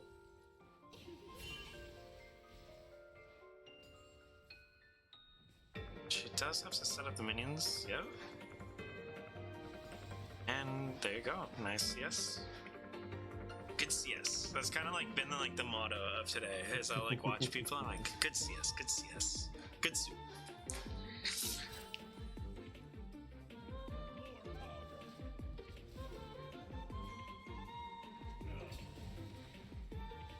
We do have a little bit of gold coming out on this Gangplank, holding out, keeping even and farm. And that's kind of like something that we are going to have to consider, is that this gold advantage, a lot of it is going into this Tristana, but we do have to keep in mind that some of that is just the fact that Gangplank is gaining extra money from killing things with his Q and his barrels. So there is going to be a little bit of inflation on blue side. Yeah. Gangplank has a non-negligible gold lead on his lane opponent right now. You know, a few hundred gold, right? Like nothing crazy, but it's building. I'm curious as to if Yuumi is going to end up going Imperial Mandate with the lead that Tristana has. Normally you would see something like a Moonstone Renewer, but Moonstone Renewer is kind of a little bit less in favor with all the nerfs that have been happening. We're seeing a lot of Imperial Mandates starting to pull out, a little bit of Locket, and honestly, of all the options, Yuumi doesn't really have a wrong answer right now. So I'm just really curious what Yuumi decides to pull out here. But with Tristana having such a big lead and just being able to kind of like super enhance Tristana, being able to just land your Q or land your ultimate is going to give massive damage boost to the Tristana. And possibly Ardent Sensor, like are we going to go into this like hyper carry Tristana sort of build for the Yuumi? That is what I'm curious to see. That's where my head would be at, right? Like I think you mentioned Moonstone. I think that's a great item. Big engage mid. Good taunt on the Ahri. Doesn't have enough damage. If they can continue getting these kills, huge. If they can continue doing that, then yeah, like if Yuumi can just put every ounce of gold into making that Trist more powerful, making those kills easier for her to get, that'd be huge. Rift Herald does go into Jabbers here while the cross map play is being made. Yeah, that was nasty. That flash was very nice. The power of having Yuumi be able to ride around on someone with high mobility, it's really good. Okay, that is that is Ignite coming out from the For Galio. now. It doesn't get the kill on Ahri, but does kind of guarantee that this Rift Herald is going to get a proc, get a decent amount of gold onto Jabbers and on a Not Dawn. Zac does come in. They have to be really careful though, because they are going to be able to proc the passive of Zac pretty easily. Decided to play it safe. Doesn't want any shenanigans to go down. And they got what they wanted out of this, so they just walk away. Zac doesn't have ult. And it really is Chicken Nuggy. It really is kind of the battle of the Tristana here. It does look like we're going for an enchanting item. Going down, Gets another the slow jump. off. That's a kill. That's another kill. Yeah. Yep. There's just nothing. Red side has to be really worried about this Tristana. Good CS like Electros. she's just absolutely exploding with gold. She has like double the gold practically of some of the other members of her team. If they don't do something about it, she's just going to win the game. Yeah, she's dealing massive amounts of damage here, and honestly, it's interesting. Like I said before, I don't think Yuumi has any wrong answers in this situation.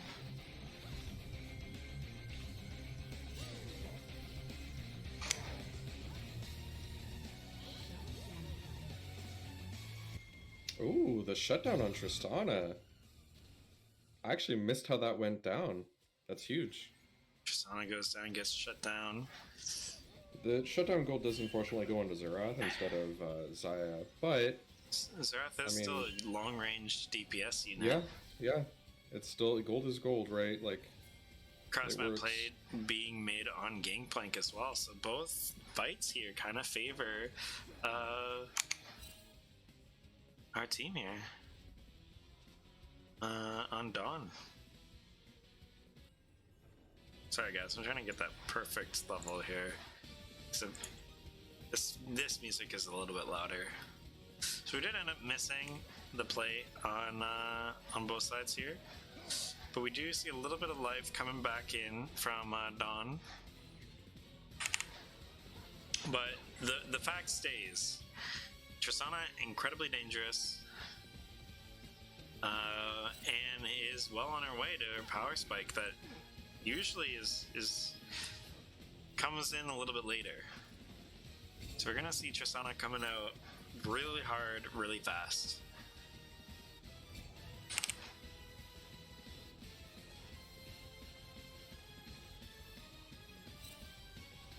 I think this is Pokemon, is this not? If anyone knows, let me know. I think so. This is a gen that I don't know very well. Doing my red buff on the Trist. That's nasty. Yeah, that's scary. I feel like they're just going to be waiting for another moment to engage here. Yeah. They Red team have does not have to control be here. very far out from that tower for them to be able to just absolutely jump on them. No. If they can grab a kill bot lane, that also means basically a free dragon. Project Dash.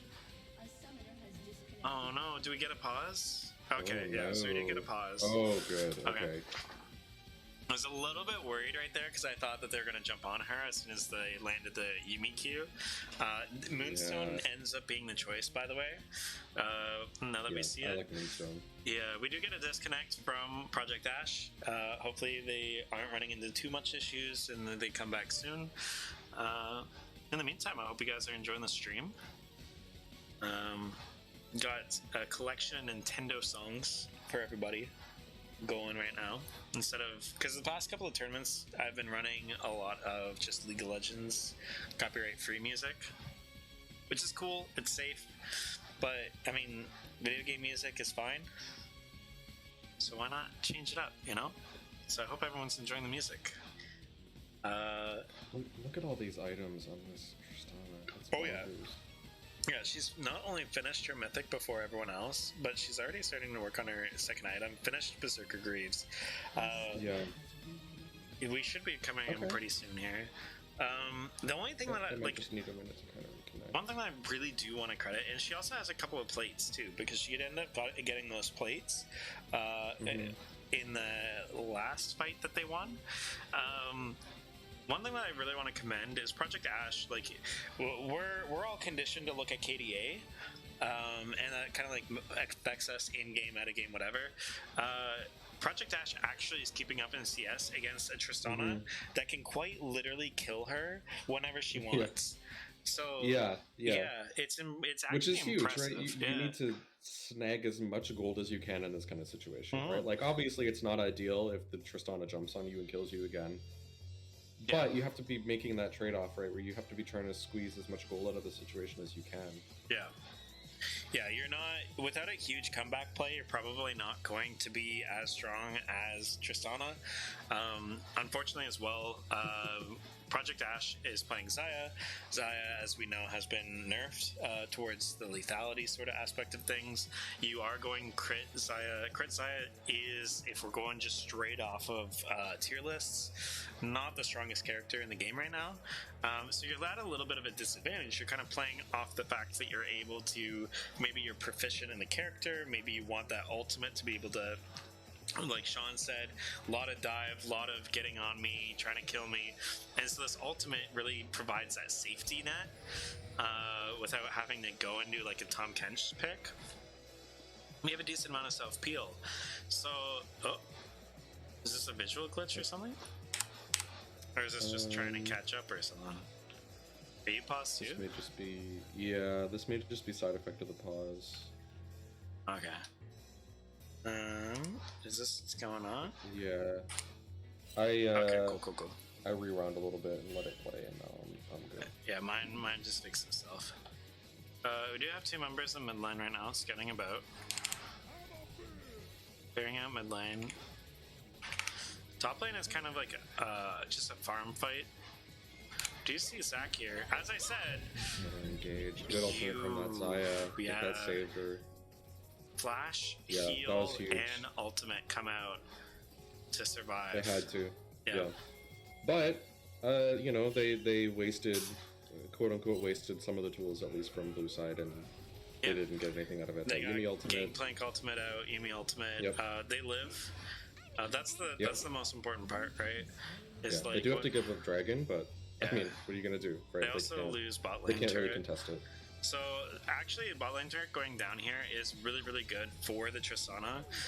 The fact that she's not getting the solo gold here is, you know, just like one of those little min-maxy things that they could have done. But we do have a fight here in mid lane. I mean, it's also that bottom turret going down I feel like is actually possibly good for that Zaya. Yeah. If they can Yes. freeze that lane down there, that's free farm. Yeah, exactly. Where they're much safer. They have their jungle to protect them. Yeah. Which gives a good potential to like raise that CS.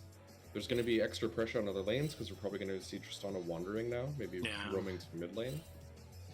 Especially with that Yuumi looking for kills on this Galio, maybe going top lane. Yep, they're going up into top jungle right now. Yeah, there's a bit of a precursor of a fight looking. And there's also a Rift Herald right now as well. Yeah, here's the fight. Galio ult comes down. Oh, Scion ultimate keeps Zac Galio into the ult. Beautiful play comes down. Zac is stuck by himself. We got the bot lane coming up, but it's too late. That's huge for Dawn. Yeah. Able to get that great. engage right before Tristana ends up showing up for the Rift Herald fight is game changing. Yeah, that's a huge amount of pressure for Dawn Yeah. that they just weren't able to get previously. Yeah, timing-wise, actually, with Tristana and not being able to give the numbers advantage for that Rift Herald, that made sure that they, like, if Tristana got there in time, it would have been a guaranteed fight. However, it wasn't, because they ended up taking out numbers before they got there. And so Zaya is able to continue farming up, is able to continue trying to get back into this game, stays even in CS right now. Scion is going down, unfortunately. He doesn't have ultimate, and there's just no way of getting out in time. However, like, Tristana's going to just run the map for a little while. She's going to be incredibly strong. She's going to be pushing lanes in. And all you can do is take that trade of that turret going down, be able to try and farm up. And it's just a reality. Like, when someone's ahead this much, all you got to do is just freeze the lane. The best thing that you can do for your team is just freeze the lane right here and just chill out. Unfortunately, I think that Project Ash is kind of feeling that pressure of the Tristana being in other places and feels the need to try and bounce these waves, trying to get whatever damage that she can from like the side lane that Circe isn't in currently. But the thing is like, you guys are having pressure in the middle lane. You guys are doing relatively... Oh, that flash was really big from Xerath. The burn doesn't quite make it to 20 health, ends up living on. Yeah. Well played. A minion auto, I think, would have polished off that Xerath. And Project Ash doing a really, really good job here of just making sure that she sees the waves that are pushing in and receiving these waves. And hopefully ends up CSing the Krugs here as well. Just like nomming all that gold. Tristana's going to be able to get this red buff. She's going to be absolutely insane. We are seeing a Negatron cloak coming out from Yuumi. I'm not sure if that builds into Mikhail's Crucible or not. I don't really remember. I haven't been playing support as much lately. So anyone in the chat, if you guys know, would be appreciated. I wish I could check the shop as a spectator. Yeah, that would be really cool. I cool. was trying to do that last game. Or like click items and see the same sort of menu. Yeah. Yeah, I think that it could be a Mikhail's Crucible potentially, but we'll see. This Galio pick is kind of doing, like, giving serious dividends, though. His ultimate has come in handy, has essentially saved the game and kept them competitive. And it's really enabling Trundle and Scion to just kind of have more agency on the top side of the map here, and allowing them to kind of just, like, buy time, so then I can at least be competitive against this incredibly powerful hypercarrier. I think we're about to see... I feel like we're about to see an engage from one of the teams here. There's a lot of pressure. Yeah, we have a dragon fight coming out. It is Air Dragon, but it would be Soul Point. So I'm not sure how much Dawn wants to give this one up. Galio tries to come in, Scion ultimate comes down, unstoppable, gets in there, is able to kind of split them up a little bit, but is kind of the center point of damage. Galio comes down on the Xerath. Oh my goodness, Ari very is stuck out right now. Yeah. Not a great spot. Tristana is going to be able to get these resets, though. That Yumi's Q was clutch. Jump does come up shortly. Ooh, ultimate. Yeah, no mercy. And that's Dragon. So, I mean, all in all, that was a 1-for-1 trade. With a bunch of ultimates. I didn't really do the math on the ultimates. I mean, the only people that have ultimates left is Xerath. It's just Xerath. Yeah. Because he just had no time. Not exactly one that you want to be using in that team fight, yeah. Yeah. He just does not have the time or space to be able to use it. Yeah. And that's something that's really tricky with Xerath right now in this situation, is that he wants to be able to use his W, he wants to be able to use his E just to kind of like give a little bit of presence. But honestly, like in this situation, all he can really do is just like use these Qs and these ultimates. Try and build a little bit of space, try and like deal damage from afar, I guess, just poke them down. And gain space that way rather than trying to use slows, use stuns, that sort of thing.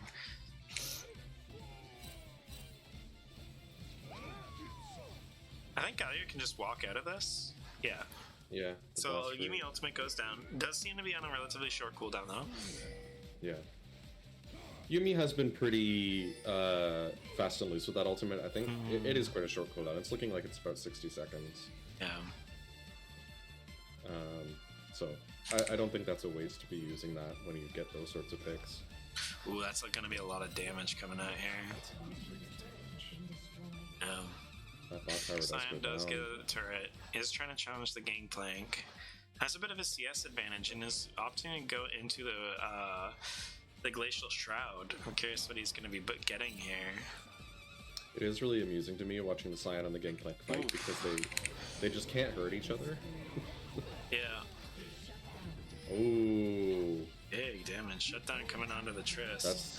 That's kind of huge. Yeah.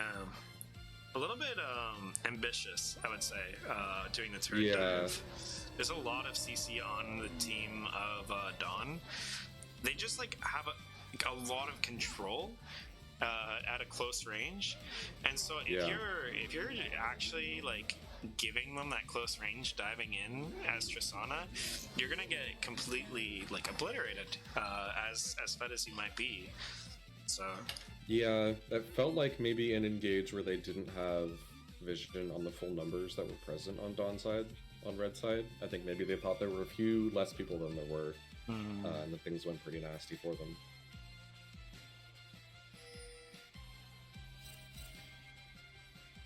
We're starting to see the gold balance out a fair amount, actually. A lot of gold has gone onto the Galio. I think he's earned a few shutdowns at this point. Grabbed a few bounties. Oh, nice kill going from this. Oh my goodness! What a play from Creamify and Water F. Tristana comes in, cleans up. Yeah. I don't think it's able to get in on this Xerath, but that's definitely a Baron. Yeah. I mean, Trundle is showing himself on the bot side of the map. You just killed the rest of the team. The only person that can try and contest this is Xerath without ultimate. Yeah. And Ari is already scouting out just in case. That's Baron. Tristana, 20-minute Tristana with Baron and several kills is incredibly terrifying. At any moment in the next, like, minute and a half, 2 minutes, the game can just end. If Tristana gets another fight like that, she has the power with Baron to just be able to end the game, which is a lot of pressure. Just is sitting on enough gold that she's a recall away, I think, from finishing another item. I don't have good enough memory of items to know what she's building from that, but... Infinity Edge.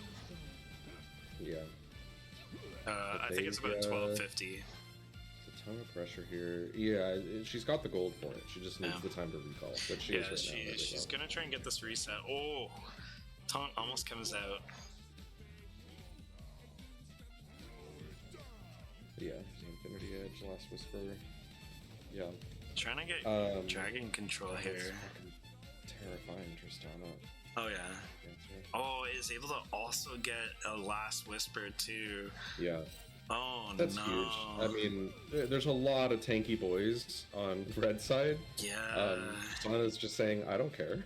That is a Mikhail's Crucible coming out from the Yumi as well. So that CC I mentioned right there, that taunt can be completely disabled if Yumi deems it a threat, and Yumi doesn't. So they still have that Mikhail's Crucible. Tristana has the ability to just jump in, and if she gets CC'd, Yumi can just cleanse it. Questionable Scion engage. Should probably go down to this Tristana. Yeah, the Oh, amount he of gets the kill. damage that she's gonna have here, especially going into Lord Dominic's after this fight, is gonna be massive. Yeah.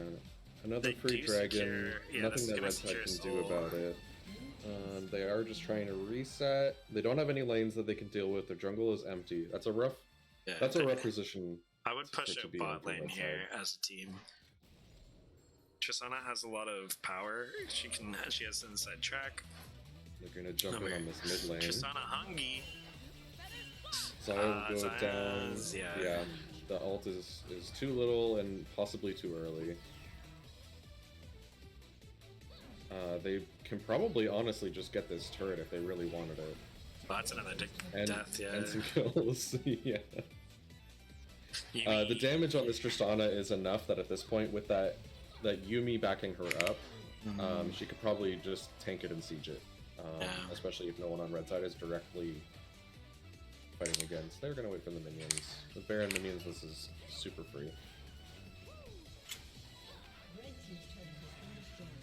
So I was trying to get any sort of wave clear possible, but unfortunately the Baron buff protects the minions from essentially just AoE damage, being able to try and blast it down.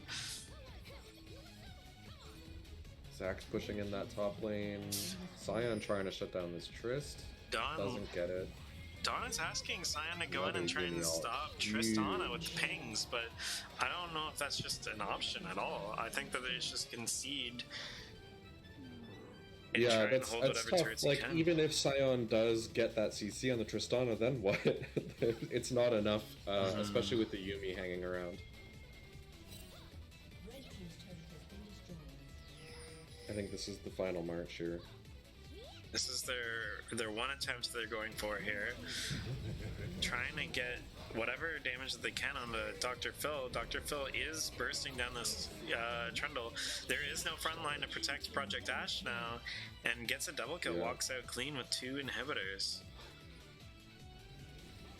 Unfortunately, like the idea of trying to get that flash taunt over the wall is really, really good, but they just weren't in a position to capitalize on it with the rest of the team, and Dr. Phil is able to get that double kill. Yumi heals as well is just like so incredibly high. The only person that really has like reliable anti-heal is Trundle, and even then, like, it's not super reliable because it's a Bramble Vest. You have to attack Trundle to be able to apply Grievous Wounds, and that's game. So, remember that one time when I was like, Tristana might be the best ADC in the game right now?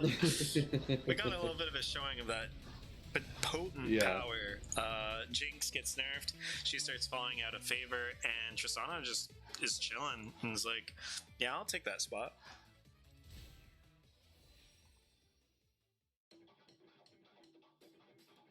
Alright. So let's look at that bracket.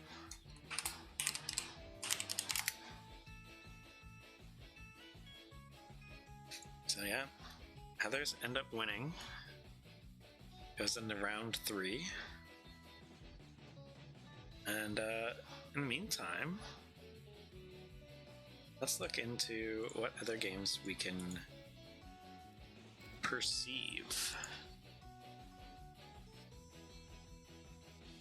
Well, I can tell that this is an Animal Crossing song. Alright, so I need to look at the bracket, and I need to look at these. That was Dawnbreak and Heathers. So, general, in-game, we got. Here we go.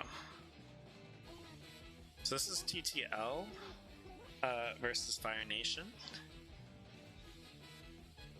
Coming up here in a moment. Let's just hope that this game isn't completely decided. Yeah, well, I mean, we are going to be coming in a little bit late. We'll see. We'll see.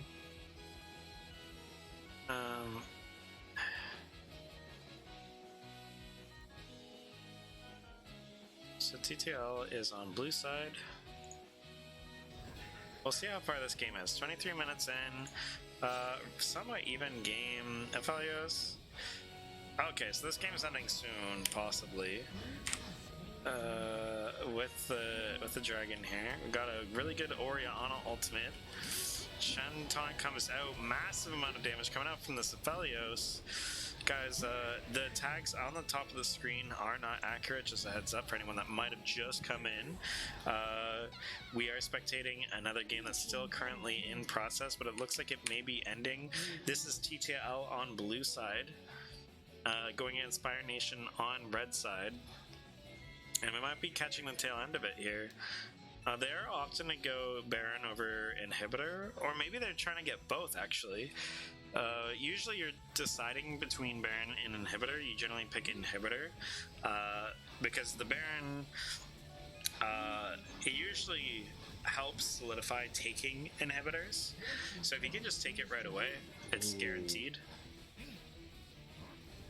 It really depends, though. LS has kind of been preaching about that. It does look like we have enough time that I can change these, though, which is nice. So, GTL versus, what was it, Fire Nation? It's gonna call you Fire. Fire. Is this song actually in Smash Bros? I guess this is like... There you go. So we do have a Jinx versus Aphelios, a little bit traditional of what we're used to seeing. Aphelios was hit significantly less hard than Jinx. Jinx's late game is still as consistent as ever, but her early game to mid game is a little bit more difficult to guarantee to the transition to late game safely. Aphelios, on the other hand, has been doing fairly well. Isn't super strong in the early game, but he has green gun, blue gun, these sort of tools to kind of like alleviate some issues in that early game and just kind of play safe. He also has been running things like PTA, just to be able to like amplify his damage. He has a earlier spike, I would say, than Jinx as well. Jinx kind of like needs that 3-item spike. We do see a siege coming up on the top side. We have long range engage from Mike Taps on the Ornn. We do end up seeing the Victor that you had mentioned before. It's a good chance. We got a little bit of a wombo on the team of Fire Nation.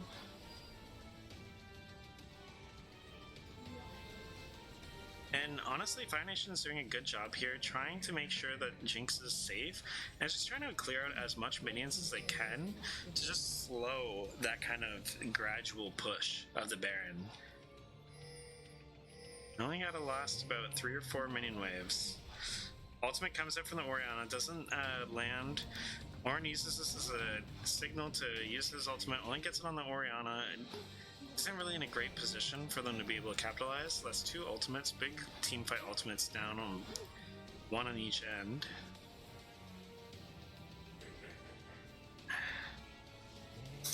Victor does have okay damage, a little bit split in his build here. His Leandry's is very, very good against high health units. Shadow Flame is really good against squishy units that haven't built a lot of MR. So specifically, he's very good against characters who build HP and not resistances. Unfortunately, Shen is building both. But I guess he will be doing a decent amount of damage to the Volibear. Elder Dragon should be coming up in about 1 minute and 40. Pings are coming down already.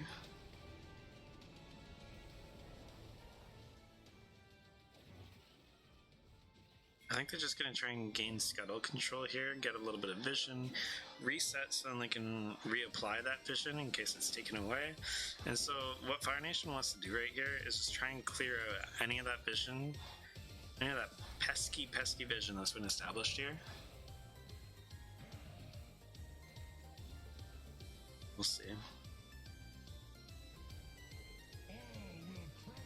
Yeah, we're not seeing the Vision War coming out on the side of Fire Nation yet.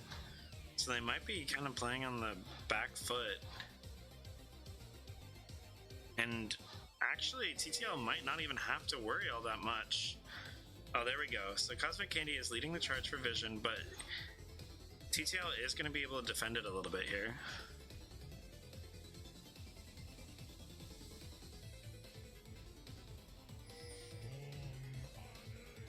I might look into that. Yeah, thank you. A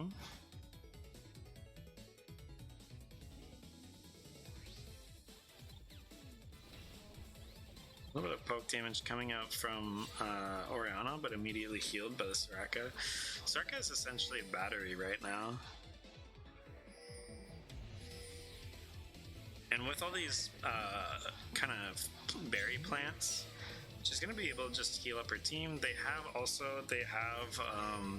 Ocean Soul, so it's just like a lot of healing that they're going to have to deal with. And the only healing that they have is coming out from, or anti-heal, Grievous Wounds, is coming out from the Bramble Vest and the Thornmail, which once again only works if they attack you.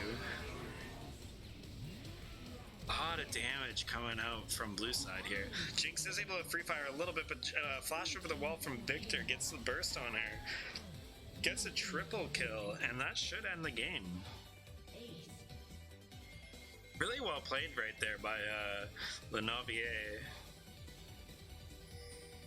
And they're looking to get double inhib here. I think they should just look to end, but going for the CLG ending. More minions, perhaps. They do have a decent amount of time. Should still be able to close this out. I don't think Jinx and Lulu are going to be able to contest all that much. And yeah, that's game. Going to TTL. We got the TPBM.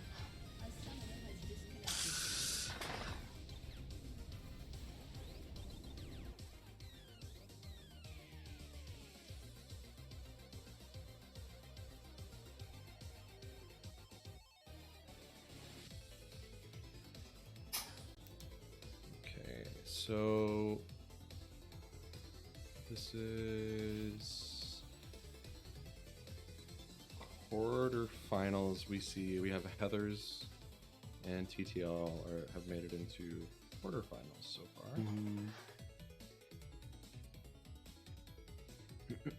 Are the other games still going?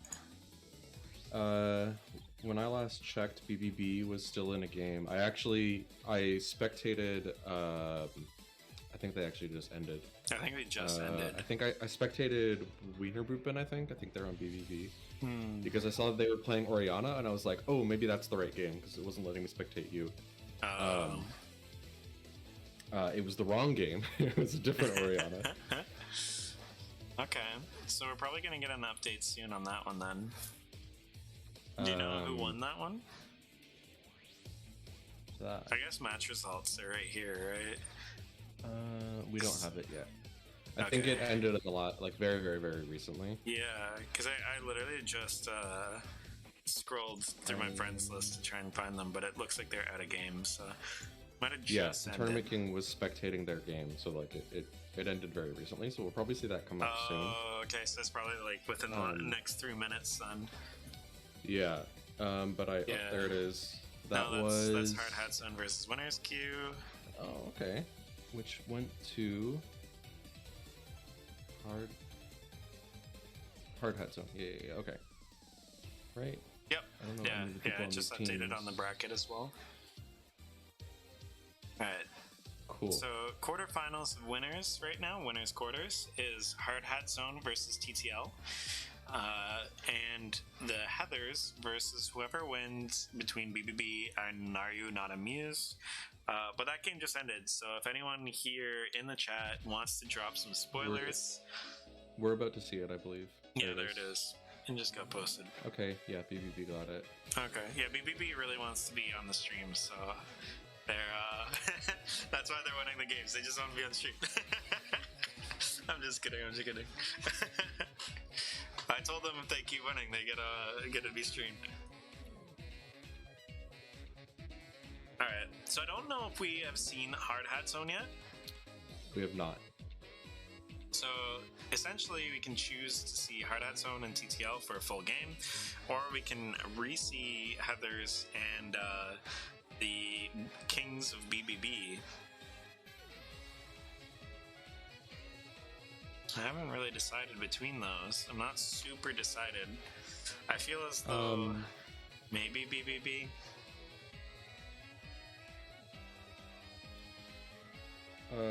It's tough. There's actually like a lot of teams that we haven't seen yet. We've seen TTS. Sort of because of how things aren't structured. Yeah. Like also in the losers bracket, right? Yeah, we haven't seen Dice Horses. Yes. We haven't seen. We've barely seen TTL. We've kind of seen TTL. Yeah. We've seen a full game from Heathers. We haven't seen BBB today. Yeah. The ones if that we haven't if we seen wanted at to look all, at quarters, then it Yeah. would be. If we want to look at quarters, I feel like to give the sort of quote fair amount of screen time, it would be HH said and TTL. As much as BBB is crying for attention. Yeah, I didn't say it, guys. Sunless is a BBB hater. Yeah, fuck those guys. Yeah, the main ones that we haven't seen anything from is Dice equals Horses, BBB, Hard Hat Zone. We've seen a little bit of TTL, like 5 minutes of TTL. And then we've seen a everyone little else bit of we've Stonks been... today. We've seen a little bit of Gar today. Yeah. Gnar today. Yeah. And that's pretty good.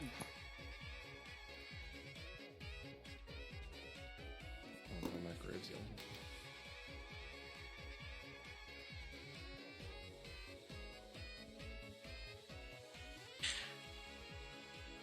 I'm convinced. Now, this is a little bit of a unnecessary flex coming out of nowhere on a League of Legends tournament stream. But a frustration that I have is that I feel like nobody knows how to make good mashed potatoes. And like, for those that don't know that are new to the stream or whatever, I am a cook. That's what I do on the side. I'm not an amazing cook or anything. Like I'm not like I've led kitchens and stuff, but I'm not as good as you would imagine when you think of a good chef. But I don't know, man. Like I've always made good mashed potatoes. And it's not overly hard, and it bugs me because whenever I try to eat mashed potatoes that I don't make, they're bad. I feel like a lot of people just like they just kind of mash the potatoes, and maybe they don't even do a great job of it, and they just like throw some butter or something in there, and they're like, job done. Yeah, makes me so sad. Yeah. I try to get some pre-made mashed potatoes. Yeah. And I've tried so hard to make them good, but they're just so bland. I used to love my mom. My mom always made these mashed potatoes for Thanksgiving when I was a kid. I mean, she still does every year, but I loved them. I loved them so much. My cousins loved them. And then as I was like going off to uni, I got the recipe from her, and it was like, oh, you just put cream cheese in it. Like you make regular mashed potatoes, but then you also just put some cream cheese in it. You top it with paprika, bake it in the oven. It's like, oh, yeah. That makes sense, doesn't it? And they're fucking delicious, of course. I mean, it's cheese. Everything's good with cheese. Alright. So the thing... We went in mustard butter, I think. So Hard Hat Zone is facing TTL. TTL is the Loon team and stuff, right? So I want to. Loon is one of the people. Yes. Yeah. Money to lobby when in. That's the most broken English I can give them, but does the job.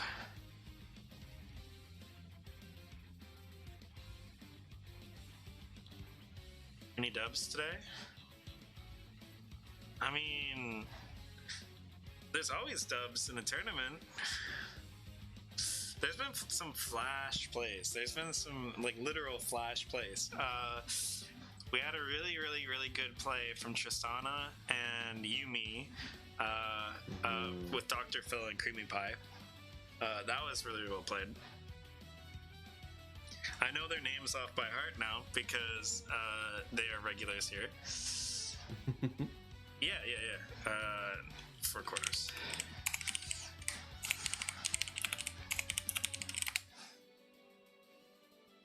I'm gonna be covering quarterfinals. Oh, actually, I should probably message to see if we're doing losers and they're taking a break.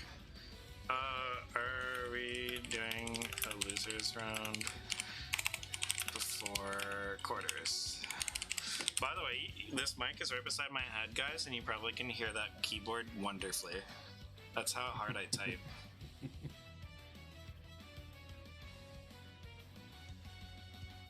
Yes. Okay, so we are doing a losers round before quarterfinals. My bad. Okay, so what do we want to see here? Dice versus horses, and are you not amused?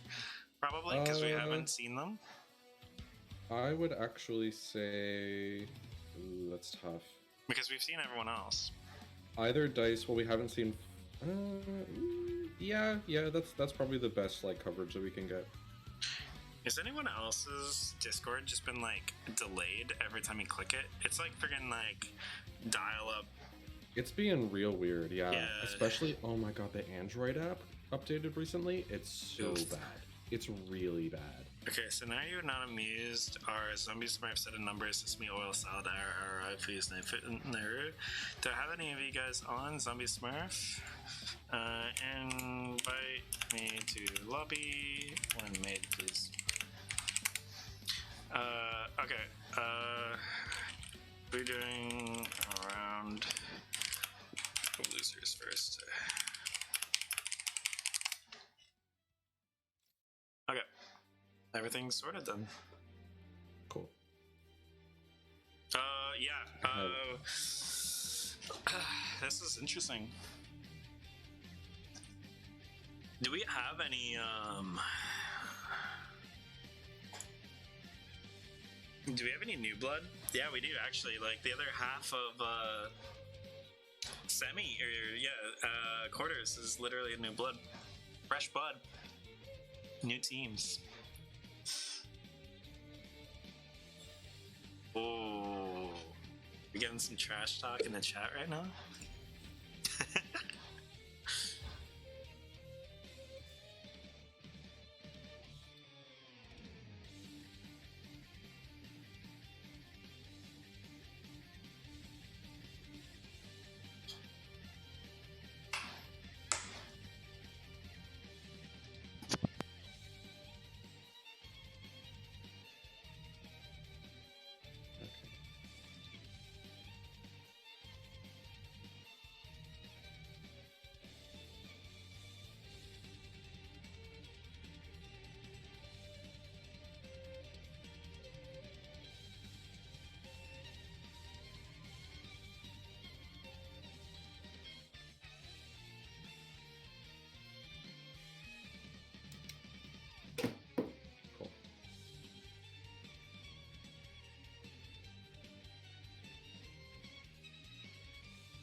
I'm gonna go get a drink.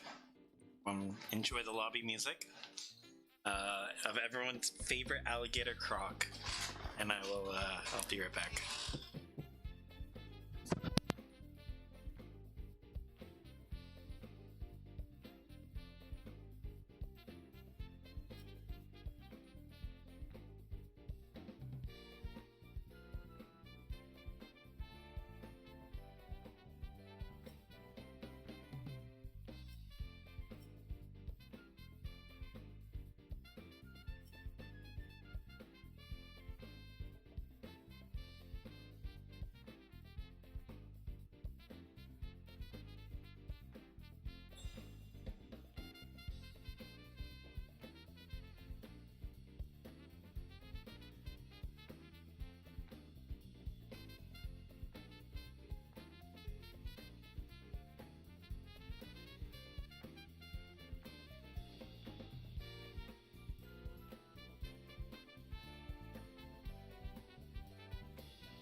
What game do you guys want to cast? I think we're going to be casting Dice Dice Equals Equals Forces and Gnar, you know what I'm used. I don't think you should do that because I mean you're welcome to, right? But I'm actually playing on that, and they also have 2 subs, so they have only 1 ban available. You can do that, but it might not be the to spectate if you choose. My question is, with them knowing that, do they want to be on the stream? Because if they still don't mind being on the stream, like I would like to represent everybody. I don't think they mind. Yeah, so like. I mean, if they mind, they can blame me. I won't. Okay, I won't pin anything against you. I'm just letting you know that this game will be kind of a wonky one. But you're welcome to spectate. Who knows? Maybe something crazy will happen. Well, it's you, man. Like, are you trying to say that you're not gonna carry them? Maybe. You're just convincing me to watch this game. Yeah. I mean, go for it. Okay. I mean, like, the stream knows. We all know, right? They have 2 subs. This is a PCS scenario. So yeah, like, I'm done. Main account. Okay. Yeah. Yeah, cause like the way I see it is like I would really like to get everyone on the stream, get a little bit of time. Mm-hmm.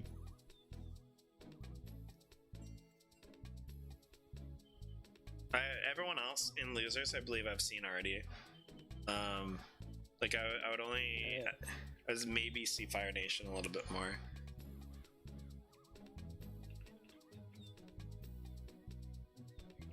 All right, I need to go back to my team chat, I guess. All right, good luck, Be right buddy. Someone needs to leave the spectators lines.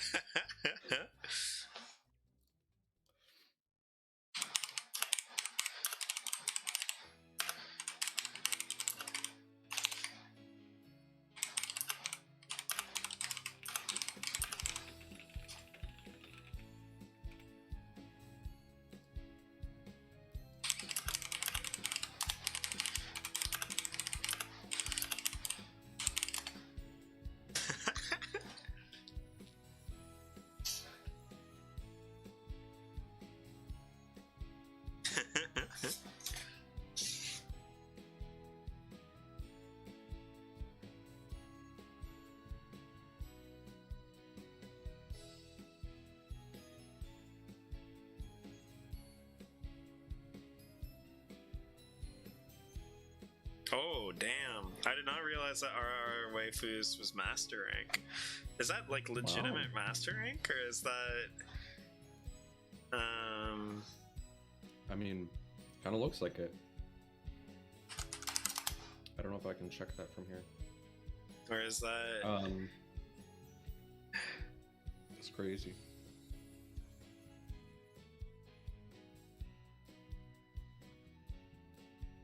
Oh, we're used to people not being in order. Don't worry about it. That's not a big deal.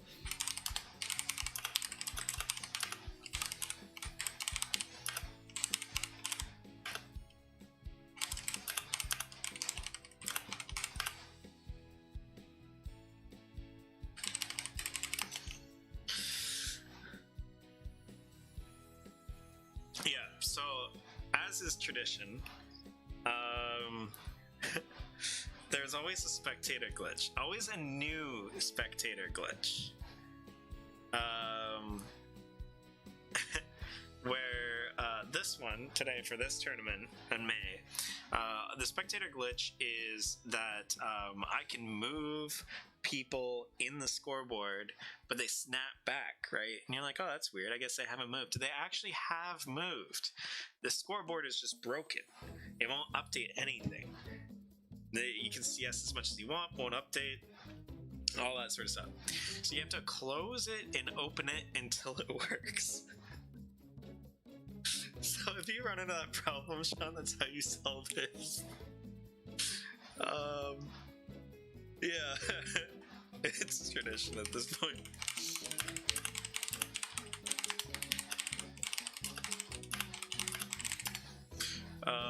Yeah, so that's the issue. I'm wondering if Llama's talking about our waifus, just because I believe that person is a jungler, and I believe they also are master rank. I can't imagine who else I would be thinking of. Like, I know that ooh, I guess we could just look to see who they just faced. Yeah, it is. Yeah, it is. It's RR. So we're actually spectating them right now.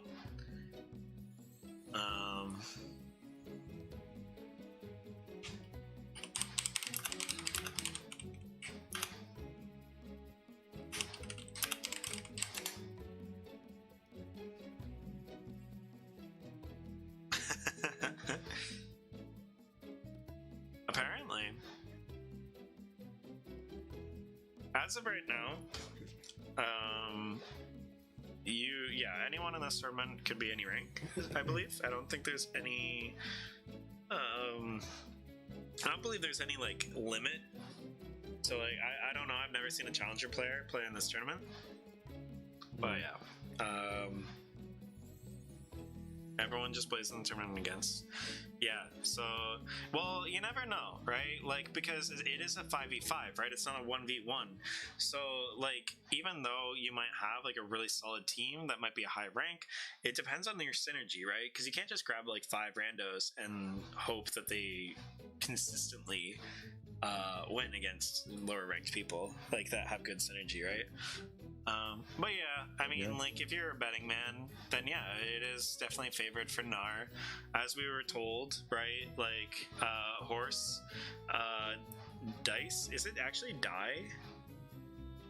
No, it says dice on the bracket. But anyway, horses, it does have 2 people that didn't show up. Or they're not available or whatever. So they do have 2 subs as well. Due to the rules that are in place, they're only going to have 1 ban. So if you guys see that there is no bans, that's just, you know, part of the rule set. So yeah, this is a game that's definitely stacked versus horses. But we haven't given them a chance to be on stream. I like to show everyone off. And that's the only team in losers bracket that we haven't seen on stream. And yeah, so in a purely like stream oriented like bias, hopefully Fire Nation wins, and then in their loser bracket games we can cast a full game of them, and Dice vs Horses is being cast here, and then we eventually cast BBB, whether it's in losers bracket or in semifinals. Damn, shots fired. So you never know. You never know. But that's the ideal situation. This RR waifus, they're legit master.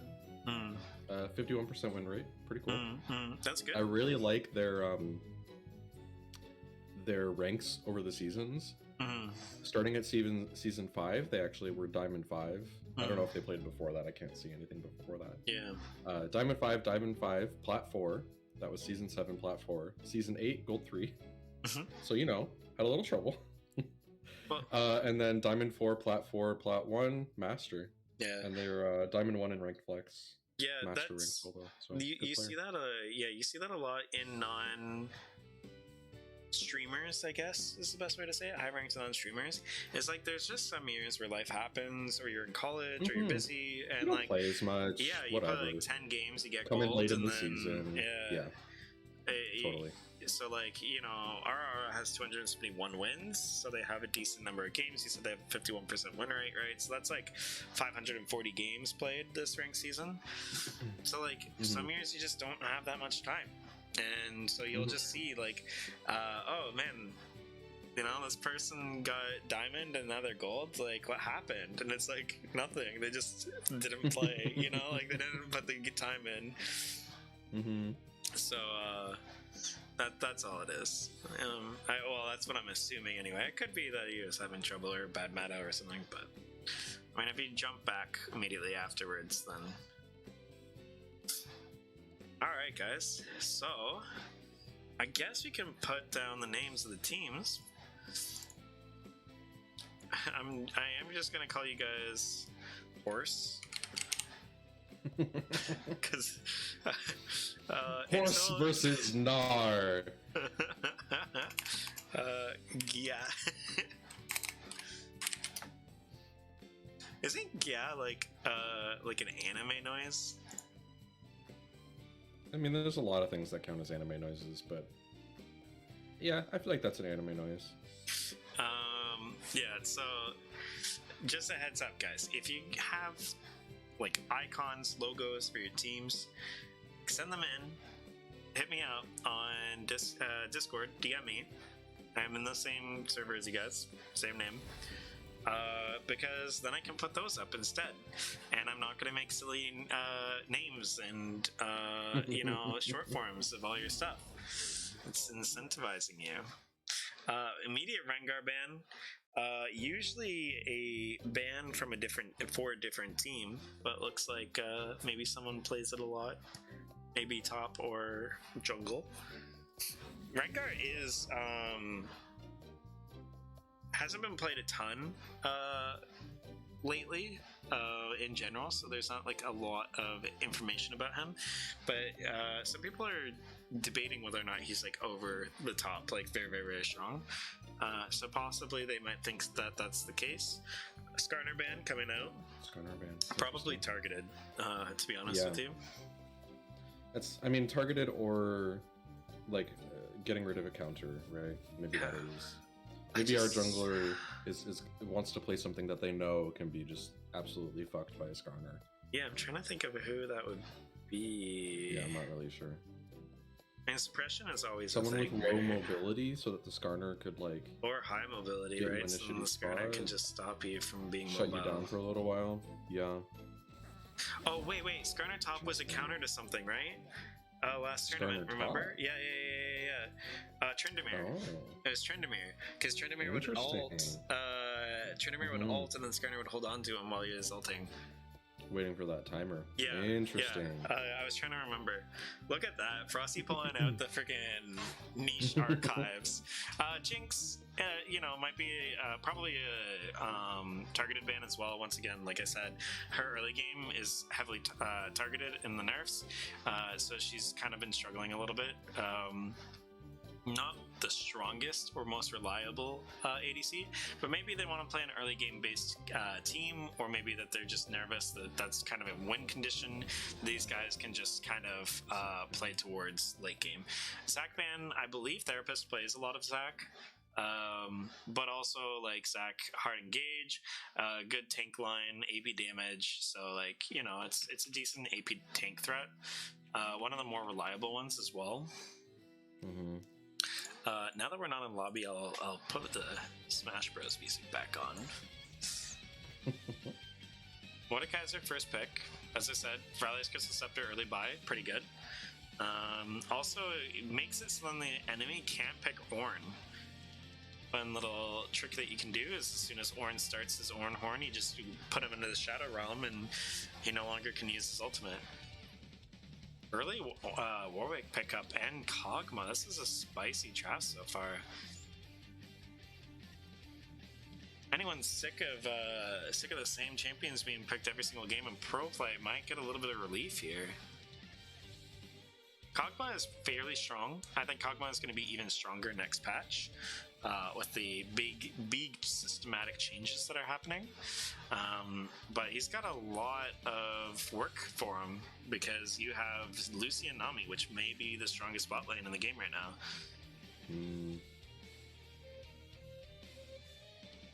Very, very aggressive. Electrocute Nami with an Imperial Mandate. Okay, we do see Lissandra. Lissandra did have a big impact in their last game. Well, not their most recent game, but the game that we saw. Sesame Oil Salad definitely had some huge engages and just massive amounts of damage just being put out by really, really good E into all our combos. Now we go into the second ban phase.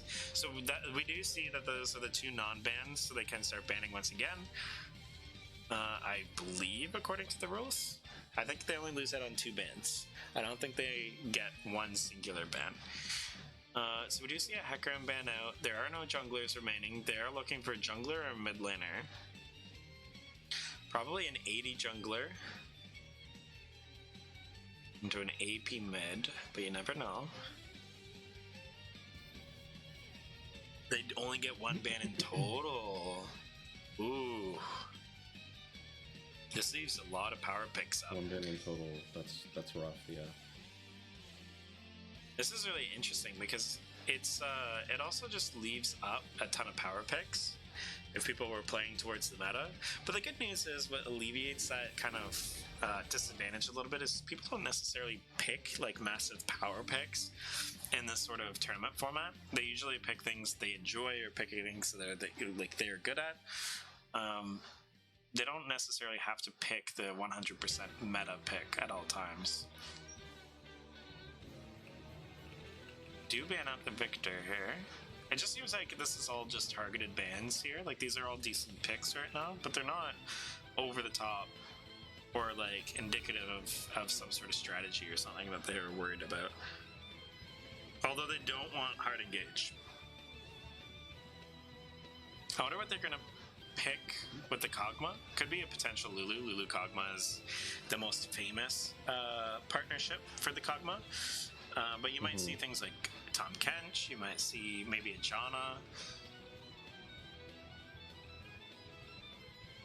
Braum? Okay. Once again, okay. So Volley gets picked. I was gonna say, once again, there's not really like, this is almost the exact same team comp we saw before in a previous match, where there's not a lot for Braum to like block. Ornn would be interesting, because that would, a lot of these like hovers or top lanes, not sure if they're just trying to, okay. So it's Yasuo mid, not a lot of knockups to work with. Oh man, this might be spicy. Whoa. Okay, so this might be a Yasuo top, Mordekaiser jungle. I believe we had someone in chat saying they wanted to see space aids. Yeah, that was Victoria. Victoria. Yeah. So she does get to see it. There you go.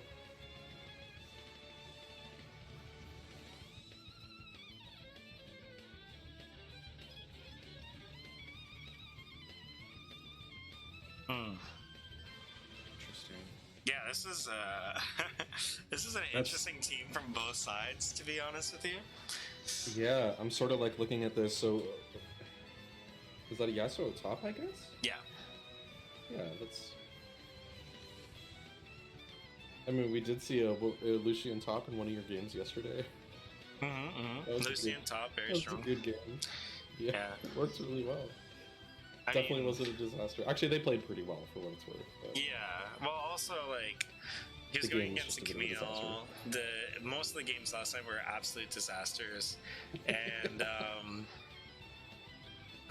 other thing is just like to play Lucian top is it's risky, but if you're really good at the champion or you're really good at laning, it's a good pick.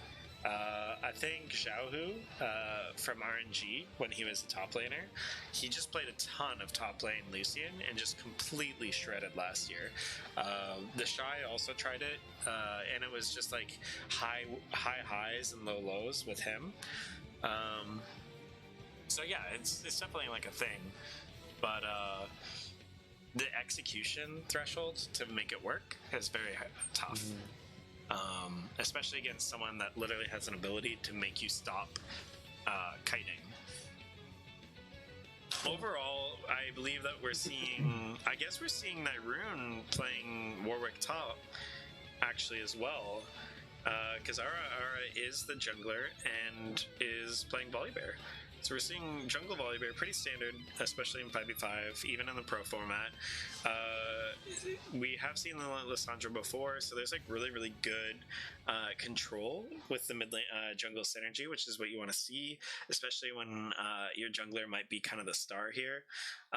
Nyrune going for a Warwick top, kind of interesting to me. I'm really curious to see how that works, especially going against Mordekaiser.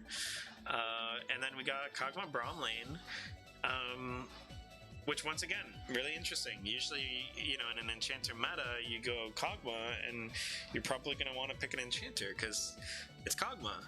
But they ended up not doing that. They're going for a bit of peel and zone control, being able to block projectiles, which I believe, like, really Braum can only block Yasuo Tornado and Lucian Ultimate.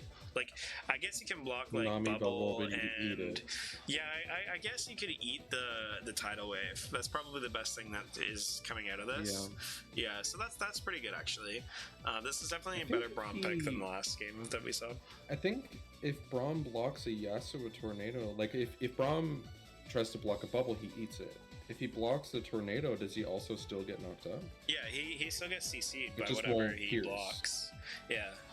Yeah. So okay. like if you block a Sleepy You Triple know. Bubble from Zoe, you're still Yeah. gonna fall asleep.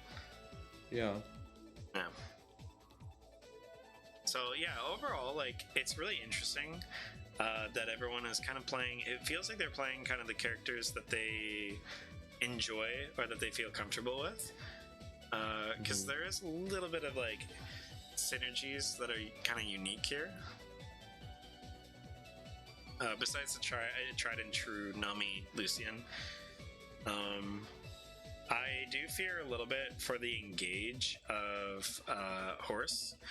I don't really see them having really strong engage. They're gonna have to really rely on side lane pressure, splitting them up, getting these skirmishes, or having the enemy team just kind of run into them.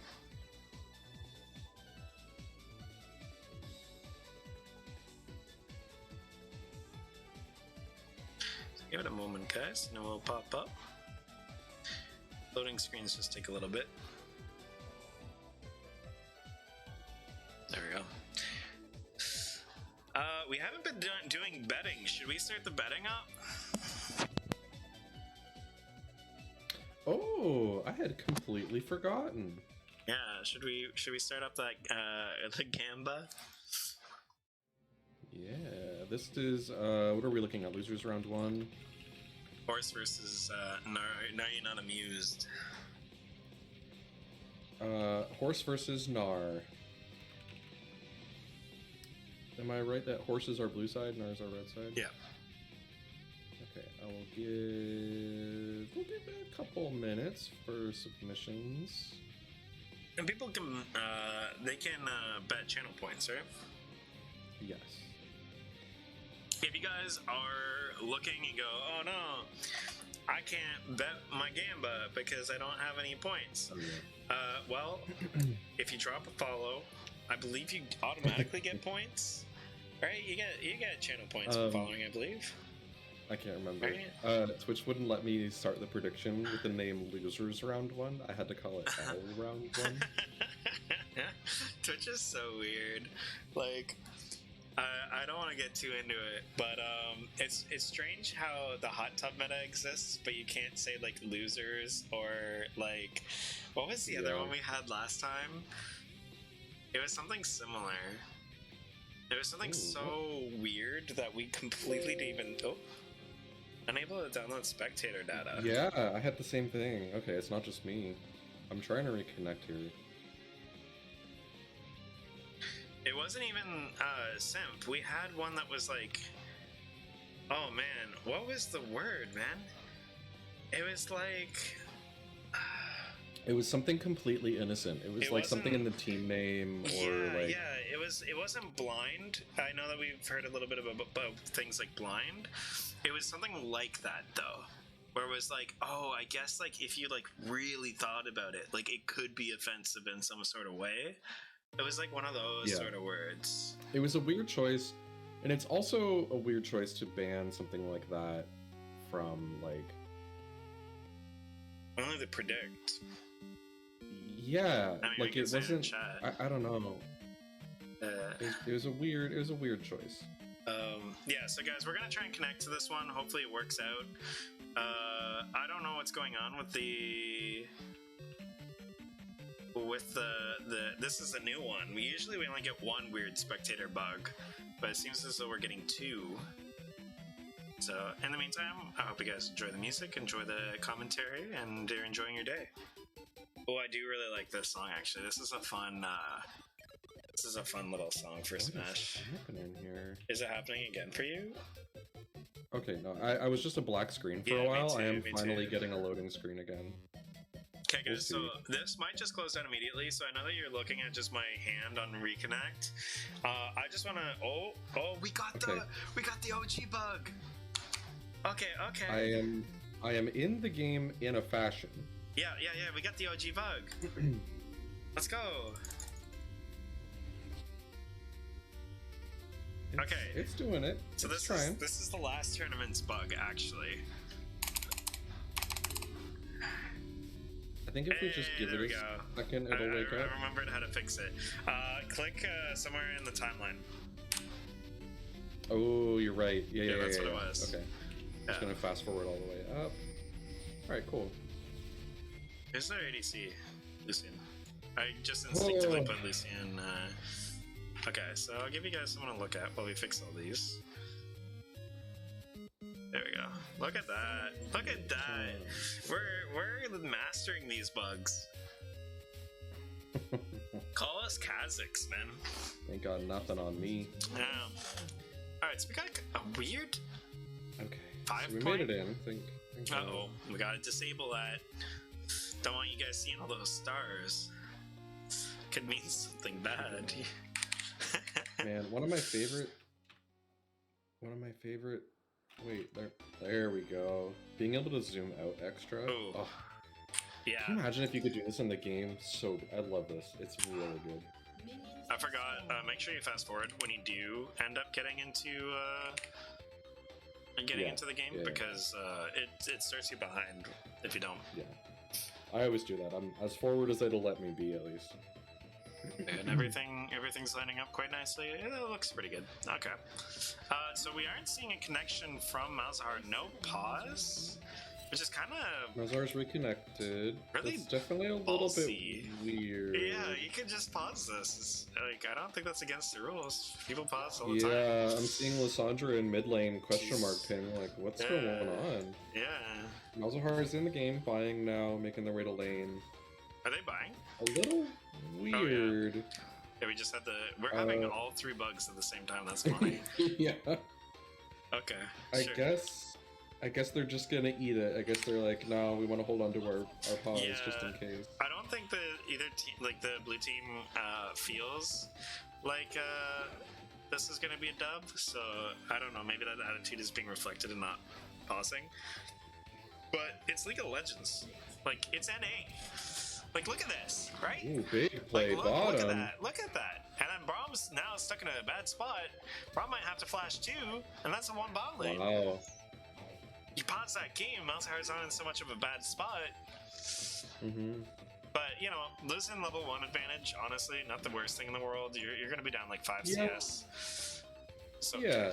It's not the end of the world. Play safe, make up that CS. You know, they're no. not out of the game.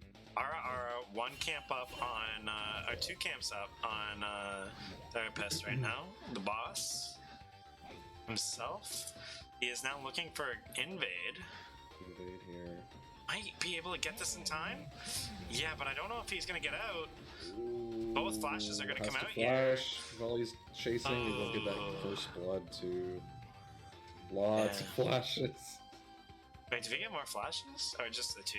In the jungle, yeah. Yeah. So we got Only a couple flashes left on the board. just great news for the junglers. We got an early buy from the Lucian. We got double longsword now. He's opting not to go into the Dorn's blade or a Cole option in hopes of making sure that he can get to his item even sooner. Damage reduction coming up from the Warwick to kind of get ahead here. Dodges out on that stun here. Questionable positioning from that Braum. Shield comes out in the wrong direction. A little bit of a stun here. Big Kog'Maw damage gets from a Kog'Maw. lot of damage. Junglers both coming in. His shield comes out from the Nami Ara. goes down. Able to get a kill. Might be able to get a second W Therapist off on might Therapist. also go down. He's got that shield. Ooh, the damage from Heal. Kog'Maw. Kog'Maw is going after a different target though. Oh. Oh, gets really greedy with the He dive might be there. able to get a kill here. Oh, No, dash comes out. no. Ooh. Yeah, Ara yeah. gets 2 kills here. That's Therapist rough, going that's back. He has to leave before. Oh, that's gonna cancel his back. He has to leave before that Yeah. minion wave comes in. They are definitely gonna die of this. But if the last few seconds of gameplay has Think shown we'll see anything, a kill top lane? he has to clear the wave. I think they're deciding. He's able to hold his own for a little bit, but yeah. Are just waiting for Zombie to hit the auto attack off, so then he can take some turret aggro, and that's a 4-0 RR waifus.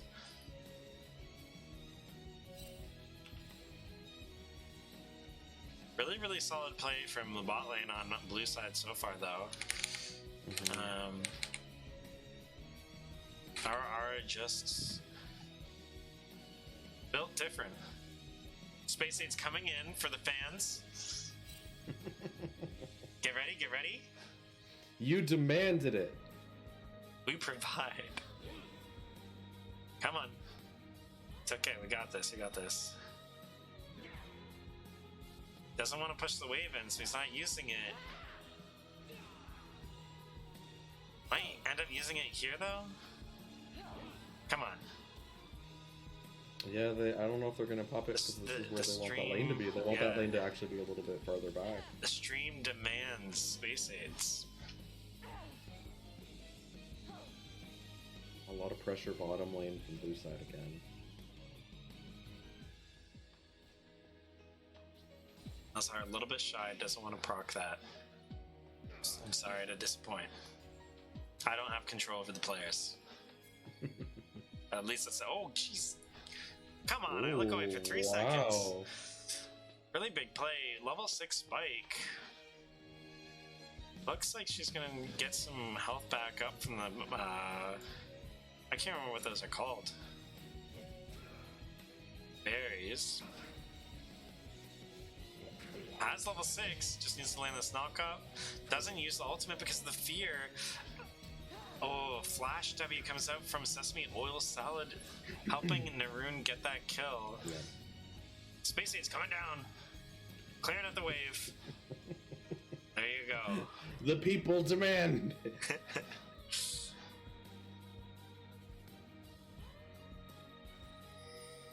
Volley just loves to be in blue side jungle. I mean, nice, creative way of making sure that you're getting the Grom by the therapist right there. Getting a little bit of proxy coming out from Naroon is kind of like trying to force a 2v2 scenario, but now that Ara has backed, he doesn't need a proxy anymore. The wave is dying out. He isn't as safe anymore. RR goes for a reset, buys out an entire mythic item. And as we guess, a little bit of a challenging game for the blue side here. Yeah. Very, very stacked against them. And you know, they're here, they're just here, you know, they showed up. They wanna play. Vision on this volley. And I respect it. Yeah. Get some Space Aid plays right now.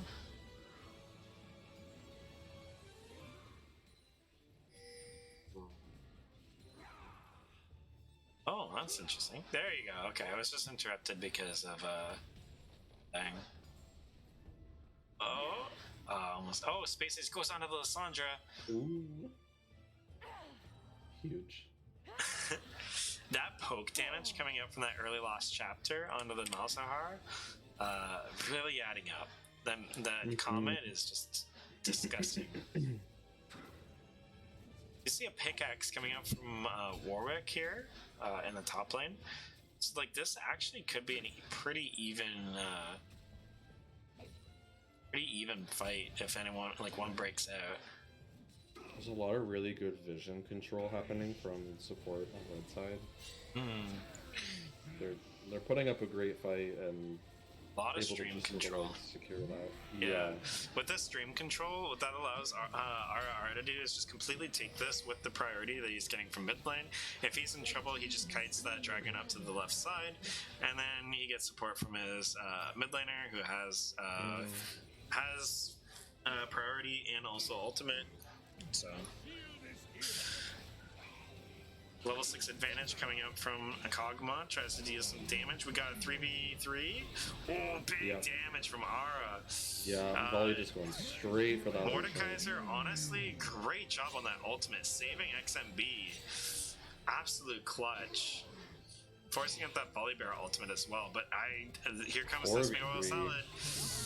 Ooh. We're seeing. Yeah, doing a great job targeting that Lucian. Nami has to get out. Rom does get taken out. Oh. Rom Unfortunately, gets, it's an but no one had, execute. that's too bad. Yasuo did go down in the meantime on top side, getting more gold onto that Kog'Maw. Kog'Maw knows Malzahar what just cleared out mid lane. Everyone else is dead. Doesn't have to worry about anyone trying to stop his back, so he just saves some time, backs right in front of the turret. And this is going to be the resets. Berserker Greaves, attack speed coming out from set of numbers. Got magical footwear coming out from Ara Ara.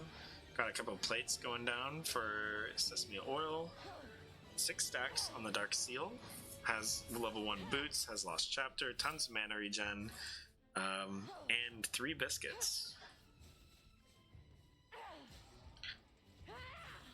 Now, me and us usually don't see eye to eye. We've been seeing eye to eye a little bit more the past year or two. But one thing that I do agree on, the biscuits is it's an interesting choice. It is kind of standard for a lot of people. They think that it allows people to trade more often. It allows them to play more aggressive. But honestly, it's just more consistency is what you're buying into when you get biscuits. And you're honestly trading power, utility, these sort of things just for consistency in the lane phase. And honestly, like, unless you're extremely reliant on making sure that you have that consistency, I don't really suggest buying biscuits or getting biscuits anyway. Yeah, just for the people out there that are watching right now as a laner, they're pretty good for like supports. They're decent for, you know, if you're a character that needs to survive out a hard lane phase or whatever.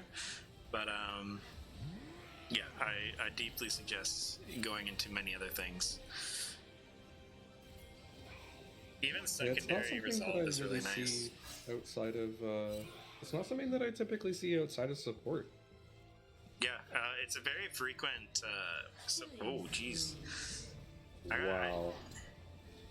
Therapist Huge tries to damage use coming out from Mord that side. ultimate to try and keep himself alive. Actually, is almost able to 1v1 Ara, but unfortunately, Shadow Realm like goes down, and Sesame Oil is able to save him. Really, well The played. 1v1 was not an option. Yeah, well played from Therapist though, almost getting that. That was huge. Ara is incredibly high rank, has 5 kills, and Therapist almost 1v1s. Mord ultimate. Yeah, like, about the biscuit thing, right now they're essentially just getting 3 charges off on the Rift Herald here after getting the double kill in mid lane, transitioning up to top to try and secure this as well. Without Wind Wall, they might be able to get that kill, but all the resources have already been used besides Splash W, and they want to play it safe because everyone's resetting on blue side. They don't know where they are. So yeah, just chilling out, waiting for the transition here. They're just basically trying to bait out more kills, and it's working. They don't have the numbers. That's Yeah. They didn't know Lissandra was there, and Red is pushing up very aggressively on that top side. Yeah, they're waiting in the jungle. jungle. That Warwick continuously proxying. Yeah, Warwick proxy. The first thing you want to do is try and punish the proxy, but 2 people lying in wait, hidden, that are super fed, and just completely punish it. So a little bit unfortunate there. What I was saying, about biscuits though, is like the amount of health that you actually get from here is 10% missing health and mana, with a maximum of 50 mana, I believe. Ooh, very, very hard flash to do. Doesn't end up getting over the thick part of the wall. Gets shut down. Well played by Shahamet. And Red Side's going to try and secure the second dragon. So usually you get these biscuits fairly early in the game. You're probably like using most of them before level 9. Your health pool at that point, like if we look here, is like around 1,000. So overall, you're probably getting like 300 health, maybe 400 health over the course of the entire game for the one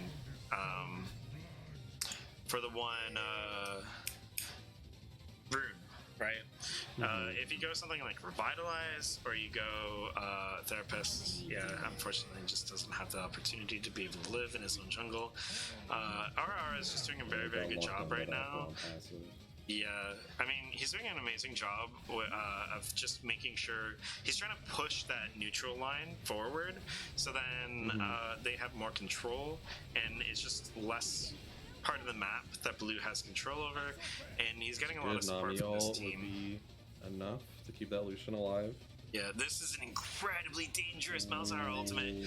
I don't know how I feel about that one. Oh no!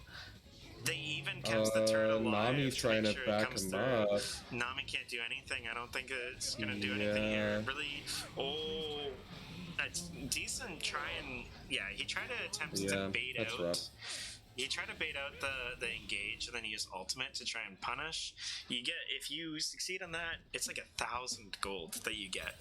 So like, if you're behind, it was a gamble, right? Like they sort of have to take those gambles. Yeah, you have to hope that they quite misplay on the table. Yeah. I see what they're going for in that situation. Like, if you really feel like, morale's low, like you have 2 subs, you know, the guy is Masters, he's got 7 kills, and then all of a sudden you get 1,000 gold shut you down. Could pull that off. Yeah, 100%. Not only do you get 1,000 gold, but you gotta like brag about it. Yeah. You know what I mean? That'd be a great stream moment. Yeah, exactly. If people clip that, you just pretend that the whole, like, you disable the top of the screens and they can't see the score. It's great. You just crop it down a little bit. Hell yeah. Hell yeah, 100%. I respect it. Well, I was saying with Biscuit, this huge rank, because I keep going back and forth. Like, the only other thing is just Revitalize, bone plating, all these sort of things, they add up over time, and they add up to a little bit more if you wanted to have that sustain. If you wanted to have, Ara did the exact same mistake that happened in MSI last week. Can't get over that wall, it's too thick. I was wondering. Yeah, that's why he just ulted in place. Honestly, can't even fault him for it because a professional player did the exact same thing in MSI. However, it was a wall in the mid lane, but it's the exact same thing. He did a dive, tried to jump out, and it didn't work.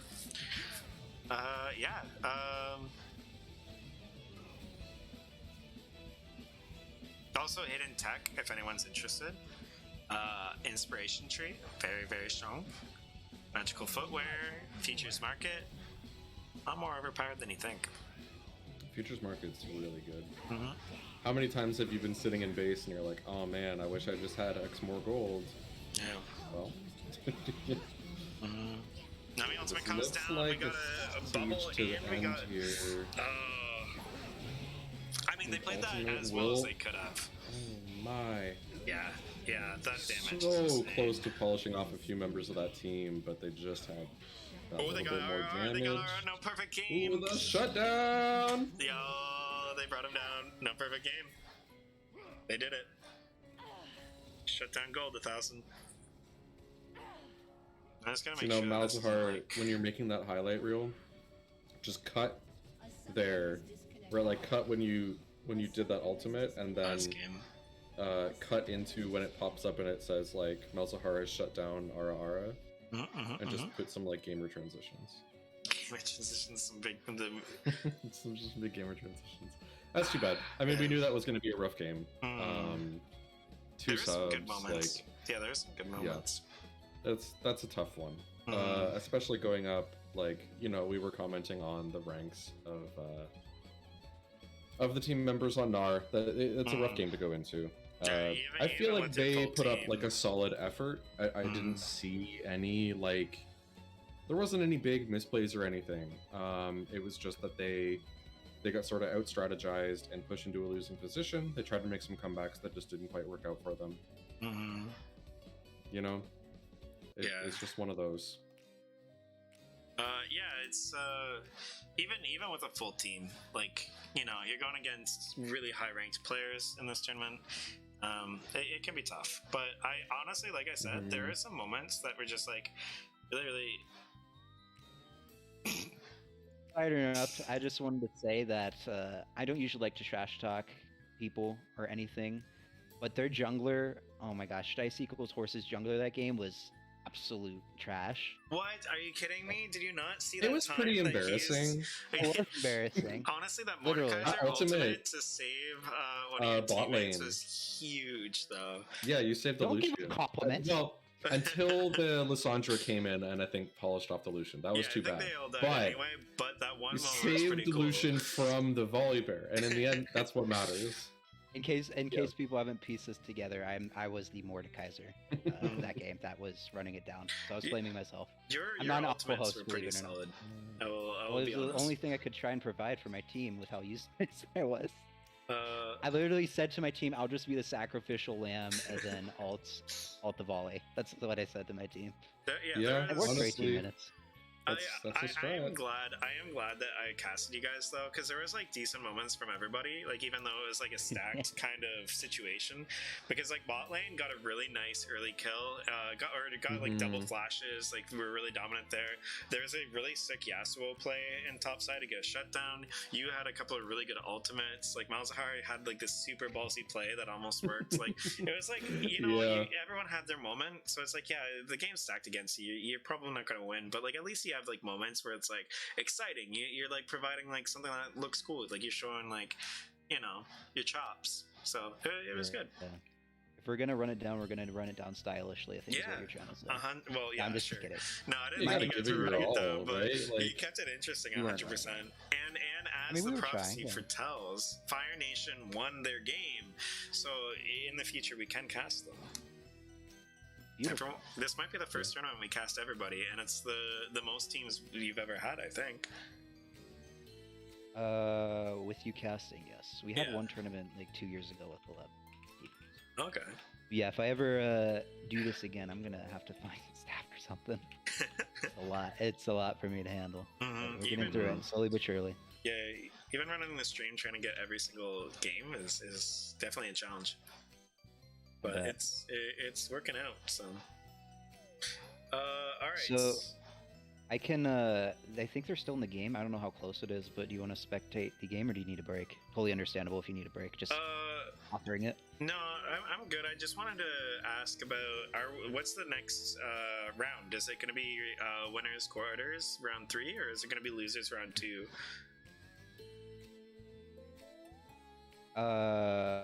It's going to be both at the same They're time. both at the same time. Okay. Okay. So One of the teams forfeited in the losers bracket, so there's only going to be 3 games happening. Okay. And are you not amused versus the winner of whatever game's happening right now, Dawnbreak Gaming versus Soul, and then you have the winners round 3, the undefeated teams, which will be BBB. winners Q is BBB. the one. Yeah. Winners Q is the FFer, yes. Okay. Unfortunately, had some Okay. unfortunate circumstances. Okay. that sucks. Stuff happens. So I am streaming or spectating the game. If you want to watch, Not Dawn versus How is it looking? Is there a decent amount of time in it? 35 minutes in. There's 30 kills. About a 5k gold lead, but I feel like at this point it's so late where gold lead doesn't really matter. Okay, yeah, I'll check it out. It's just sometimes, like, I literally tried to spectate PBB a second ago in the last round, and as I moused over them, the game ended when you were spectating them. Oh no. Yeah, so I still can't spectate you. You said that one's the TTS Dawnbreak. So Yeah, do you have any of Dawnbreak them is added? one with a loon, right? Yeah. Oh, I left it because I thought you were in it. Oopsie doopsie. Let me try again. Oh no, it's not. Eluna is not in game. Oh wait, they just got out. Oh, okay. I don't know who won. I guess we'll see it in the match Well, results. yeah, we'll see it in match results. The anticipation's killing me. Drink. Cal, I need you to end the prediction because I dropped some points. Oh, I how do I dropped some do fat that? points on horses that round. Just do slash prediction. Yeah, you just wanted the. I don't want to say that they weren't points well spent, but they weren't points well spent. Choose outcome. Winner was horse. It's all rigged.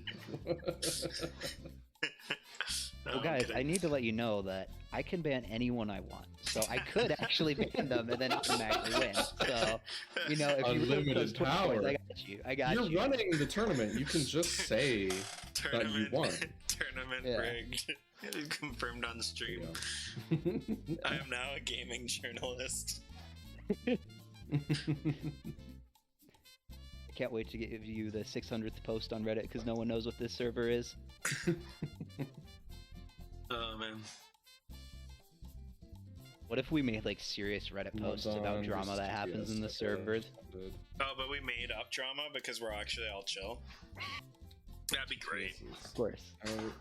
Yo, I remember there was. Oh, what's up? Oh, I just remember there was this post on Reddit a couple months ago where they're just saying we're departing with our, and it was some random summoner name that they were departing from their Clash team, and it got like the top most upvoted of the day or something. We need something like that. Yo, me and Trito have beef.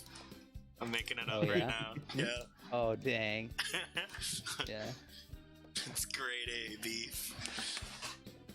Alright, so let's look at this bracket. For anyone that's curious, here's a bracket in the chat.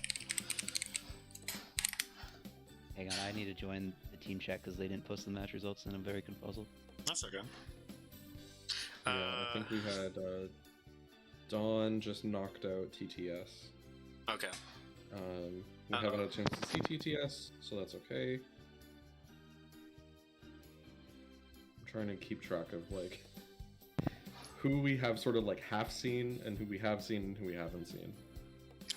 For everyone that's new, the difference between maybe a Riot cast or a Riot caster, no, besides Captain Flowers, because Captain Flowers has a little bit of our energy here.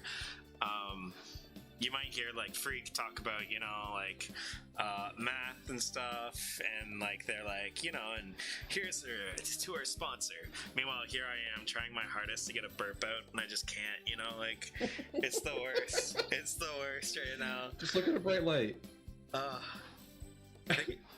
gonna mute for it, but it's just like stuck, you know? Yeah.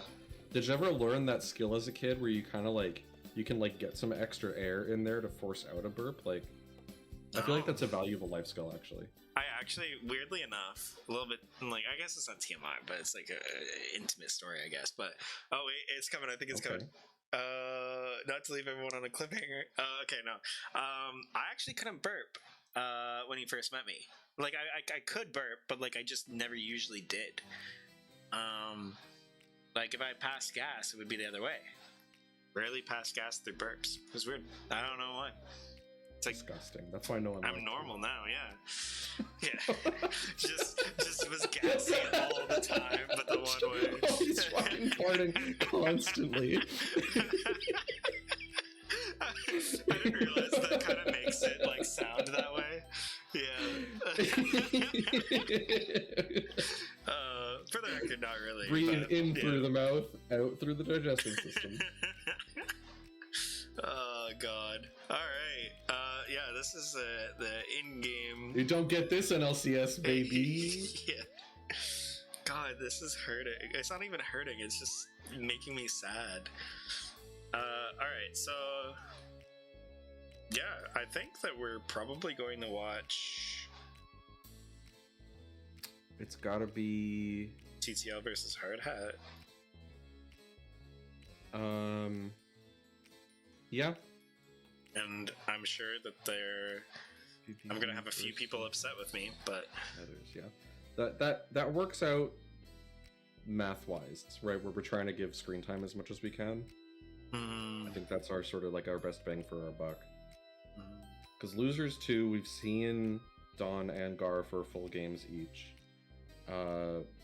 Quarters, we haven't seen BBB at all today, but we've seen a full game of Heathers.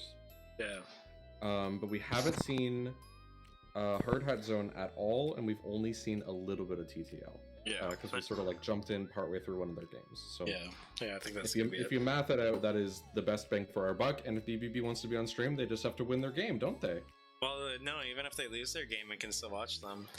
In fact, Oh, true, because they would actually go into the game against fire, yeah, and which we is haven't great for seen us because fire. we've also only seen partial fire. We've seen Yeah. like the remnants of a game. The Just prophecy. the same time that we saw TCL. Yep, the That's prophecy pretty says so. perfect. Come The on, prophecy- BBB, you know what Sorry, needs to happen. BBB. I usually would Just cheer for saying. you, but How bad do you want to be on stream? How bad do you want it? You got the prophecy against you guys right now. That's dangerous. Oh man.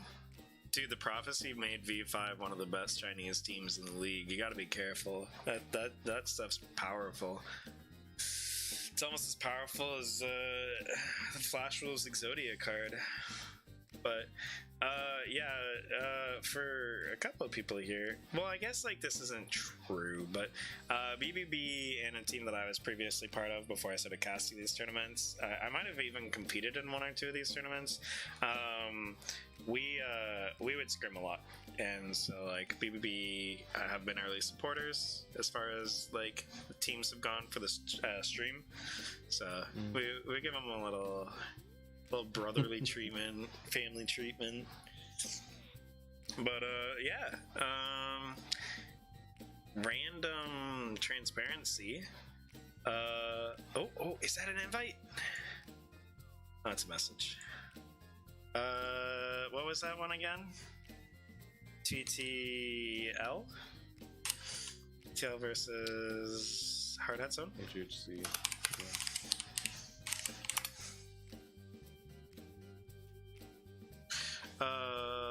TTL. Yeah, there's TTL and TTS.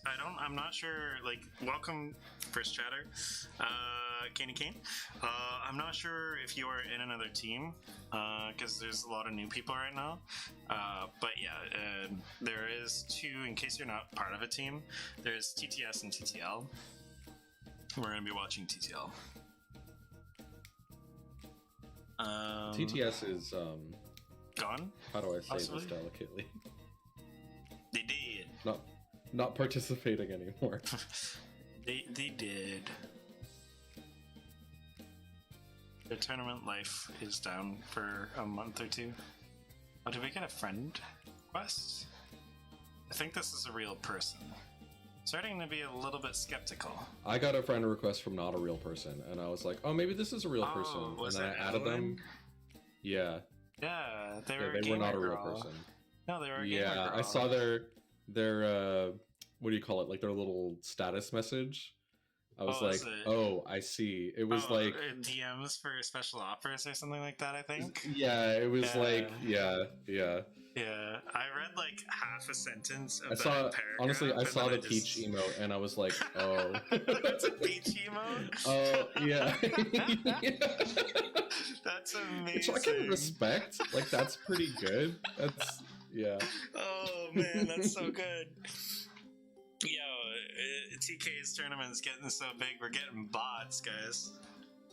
Oh man, that's funny. This week's tournament sponsored by Evelyn for.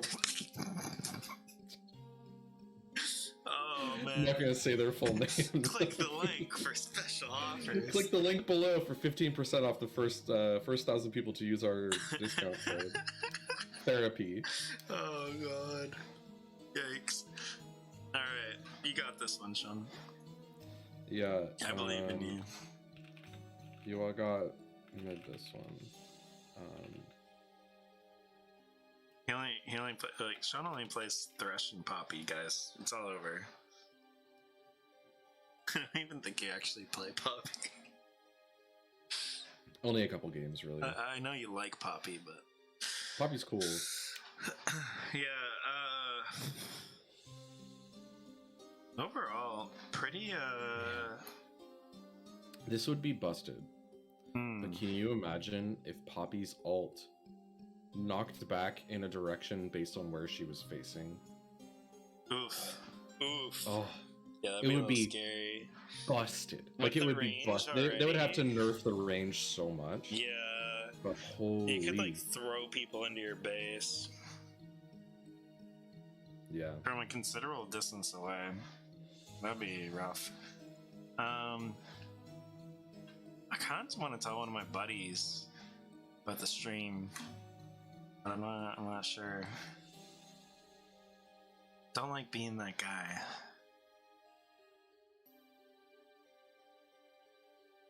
We for context for that, me and him used to watch a lot of early Pro League years ago. He really liked it. So it'd be funny to let him know that I'm casting them now.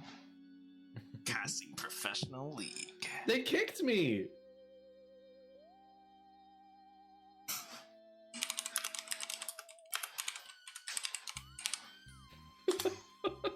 I don't blame them.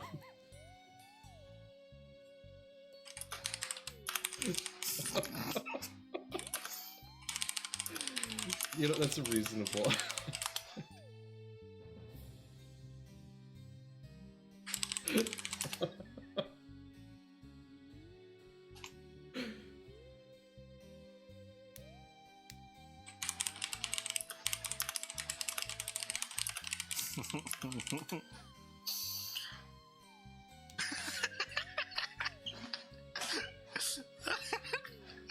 Oh god, okay, the slot's open.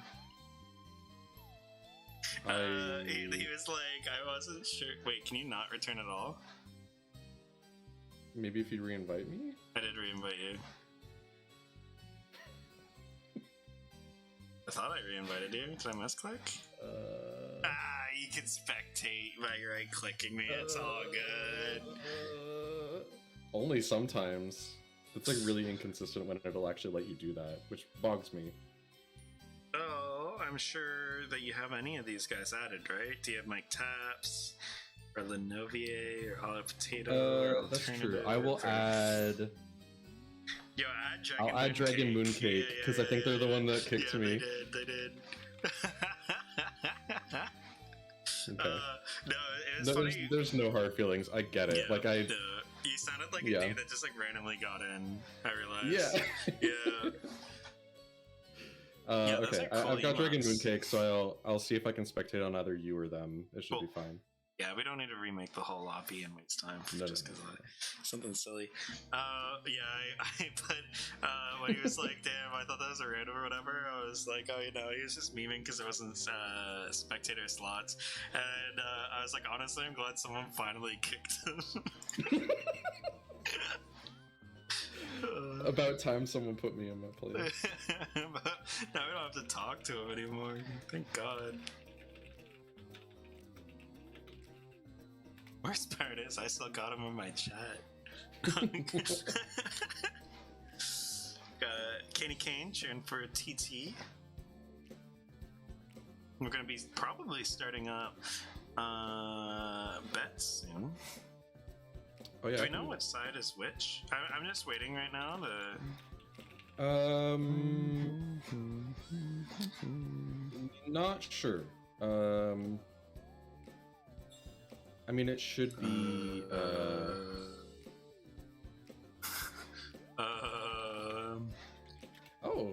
Are they remaking for you? What? They're actually remaking for you right now? I think they just. Is this awesome?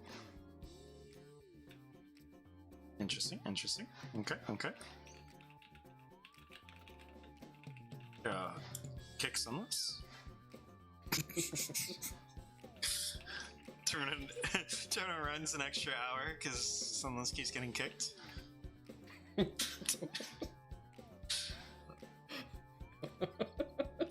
God, can you imagine? He would be so mad. He'd be so mad. Yeah. Like, the day runs super long. One of the reasons is because you end up getting kicked from freaking lobbies over and over again. Yeah, my new goal is to get kicked from every lobby. Oh god, no. It would be so easy. I mean, no, just have to eventually say people send would auto catch. ban. I think people would just, like, eventually get onto your shit. Yeah, eventually they'd just start blocking me. Or they'd get used to you. So Loon I think it is blue side. So Takaku to Luna seems to be a Loon. So blue. TTL. Then what was it? Hard Hat? Hard Hut Zone, HHC. We've had a HHC before, right? We just haven't been able to cast them. I believe. What do you mean? Like in previous previous tournament, yeah. I believe HHC we had. I'm not sure. Also, incredibly biased, guys. But I freaking love this song. This song slaps. Oh, listen to those drums. Okay. TTL Blue Side. Mm-hmm. This is quarters. Excuse me, I'm really burpy. Yeah, this is quarters. Maybe I'll add that. This quarters game 2. Yeah, I should add that. You can add more texts. I love text files. It's a weird name. I wonder if that's Takaku Tobu Luna and Hard Hut. I would give. We're a few minutes out from even like draft. Quick, so I'm a gonna really give good a font. decent submission period. Comic Sans. I'm putting it. An actual. I don't know, man. All the sort of default fonts are like whatever. I mean, it's a good one. It's not a big deal. Comic Sans is great. Comic Sans is. I like Comic Sans because it makes people angry. So.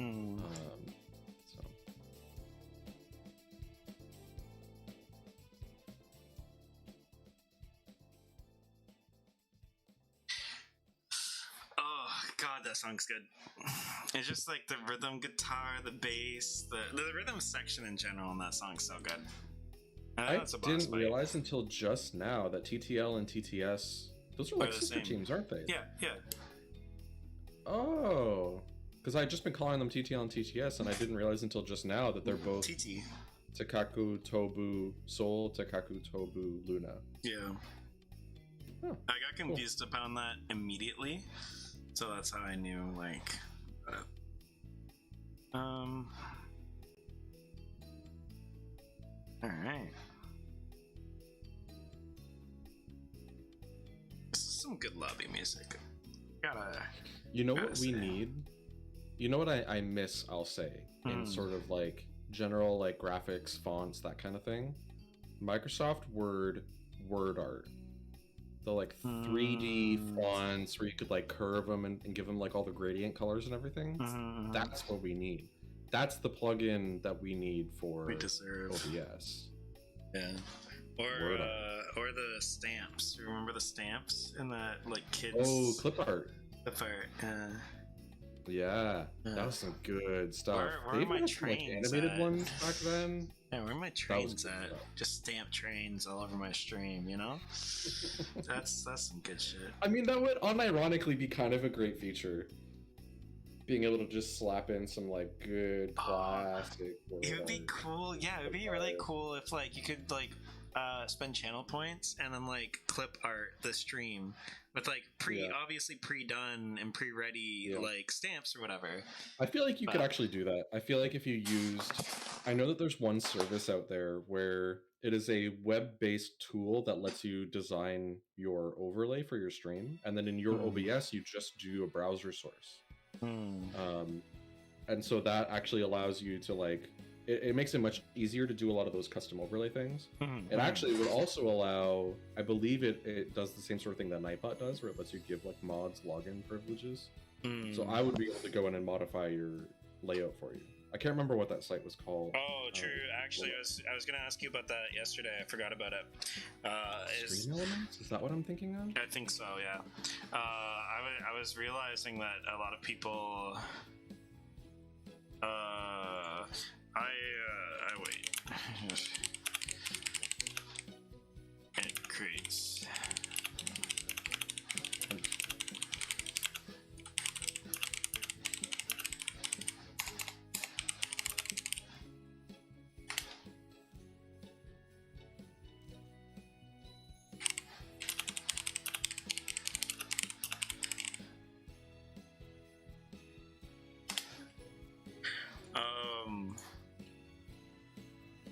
so they're currently running. If anyone's curious, they're currently running picks and bans through online like browser. So that's what's going on right now for the wait.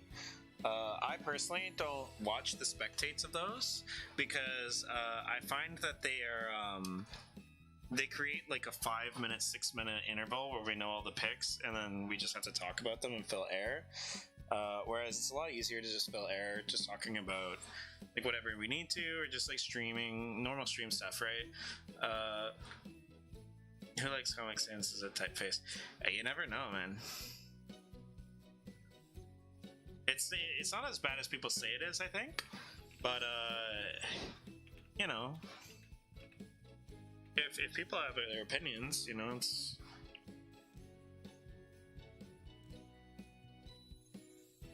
Fair enough, yeah. There's also like, for me personally, it's like Black Eyed Peas. You know, like you like stuff ironically, right? And then it slowly becomes less ironic.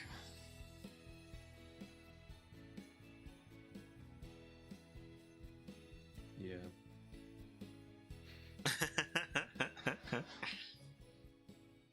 Do not kill the part of you that is cringe. Kill the part of you that cringes. There you go. Use Comic Sans.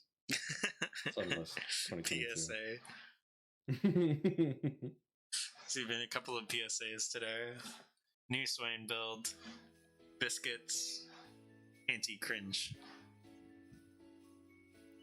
This is a very random thing. I really wish I had a toaster oven. Yeah, toaster ovens are pretty good, especially for people that can't cook. Well, so here's the thing. When I'm cooking, even when I am cooking, and I can be honest, I don't do much cooking nowadays. Not not like cooking. I will heat food. I'm not cooking, right? But like today, I grabbed myself a little lunch earlier, and I just had like a frozen burrito in the grocery store. And I don't want to warm up my whole oven for this tiny little burrito. It's smaller than a pop can. So I microwaved it. But then it's like, shit. Yeah, it's cold on the inside. The moisture's all wrong. It actually did heat all the way through. Okay. But the moisture is just out of control. It's just this sloppy thing. I'm like, man, I really wish I had a toaster oven. It's so great. And it's just so good for like heating up leftovers. Oh, leftover pizza in a toaster oven? Yeah, it's a lot better. The best. It's the best way to do it. Right? Yeah. It's like, I'm convinced these days that like you have to... Sorry, my cat's just like staring at the front door for some reason. I'm convinced that you have to... Is he just like confused as to... Okay, I'm just gonna double check the front door, guys.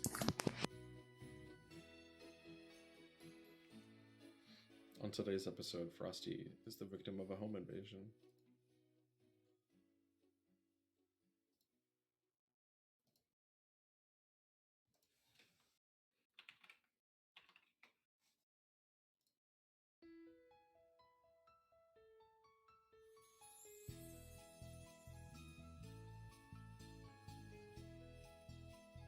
Yeah, I don't know. My cat's weird.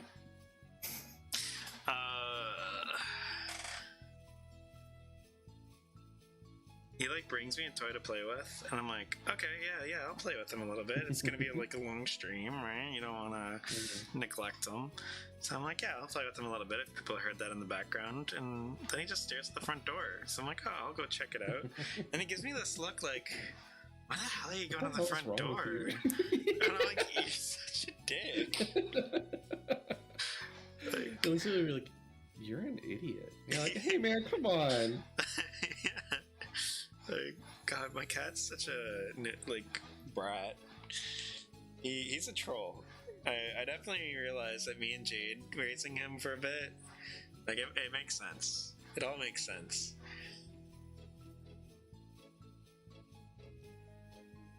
Dang, I really thought I was giving us enough time making this a 10-minute wait on this prediction, but silly me. That's all good.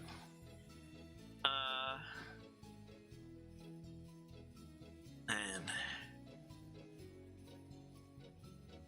I was thinking, I was debating on streaming after the cast. I don't know if there's a game that you feel like playing tonight. If you feel like playing a I game. will probably be bailing post-cast. Yeah, going to potato?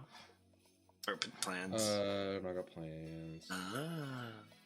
Okay, Just okay. ordering some pizza and doing some drink. Classic. That's what he does every day, guys. He has a problem. And... We need to get him over his pizza problem. It's not a problem. Yeah, exactly. See? Yeah, I'm thinking I might play something, but I'm not. Like what I've been thinking this week about streaming all week.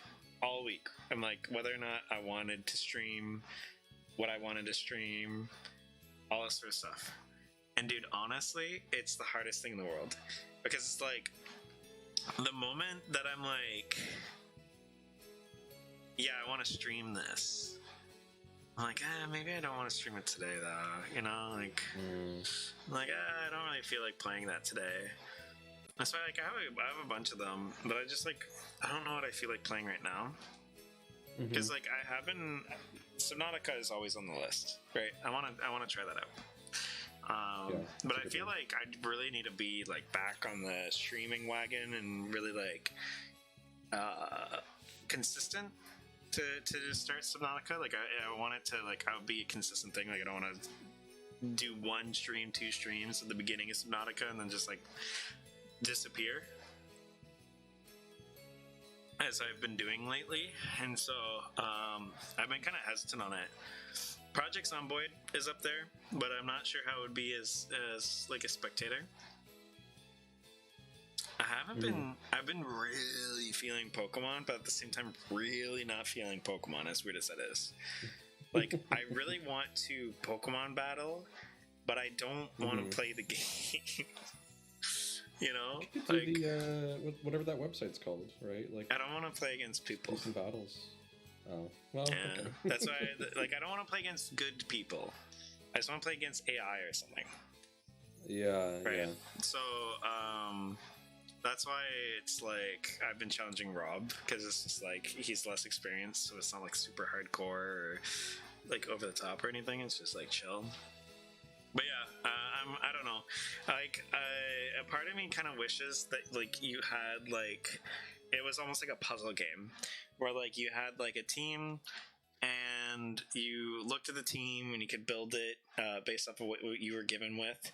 And what options you had, and then you faced a challenge, and then after you did that, then like either new team or you progress to the next challenge, and so on and so forth. Kind of like Slay the Spire, kind of, or Hearthstone's build your deck and then face a challenge or whatever thing. I haven't played Hearthstone in like 10 years. So. A little like the Hearthstone, like the single player stuff that they did. Yeah.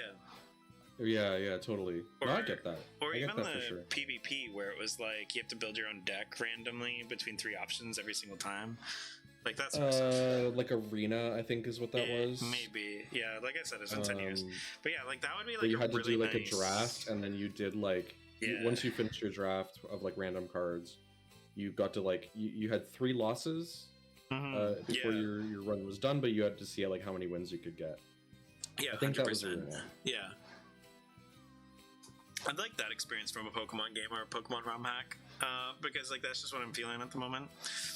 I feel like a lot of people would like that actually. I feel like when I see stuff like that you share where people are doing these like crazy hard ROM hacks, it's not really about catching wild Pokemon, running around, buying items from the shop. Like that's not what it's about for them. Yeah. It's about those trainer battles. It's about those gym battles. Well, also when they like edit the streams down, like they focus entirely upon like team creation and fighting the challenges and stuff. And honestly, like that's entertaining. The grinding and everything. Yeah, because that's one of the sort of the other half of Pokemon games. I guess there's like 2 other parts to it. One is there is story, right? There is like people who could be interested in seeing like how the Pokemon game plays out. Because they always go pretty buck wild for the story. And then there is the like shiny hunting, right? So many like shiny hunting streams where people will just stream for like 20 hours to get that one shiny kind of thing. So like there are those 3 different types of content, but I think like there's that sort of battle like puzzle solving side of things. Mm-hmm. That people really care about. Yeah, not like going on a huge Pokemon tangent, but that's just like where I'm at with that for streams. So I'm not sure. I might Pokemon stream in the future, like near future, but that's kind of what's stopping me. I'm gonna clear out this prediction for now. Sure. I'm trash at League right now, as Sean has seen. So I don't really want to make League of Legends content. Because like I want to do educational stuff, and playing like a bronze player, silver player is like not the best impression for some people that have been coming from the tournament server, right? Like, if I'm gonna like in like a week or not a week or two, but I mean kind of like hyperbola. Like if I'm eventually gonna make like educational content, like and they saw I was playing like trash, it's like although that one game last night against the Diamond and the Master was pretty fun. That was some shit. That was some good stuff. But yeah, so I'm just kind of lost. I don't know what I want to stream.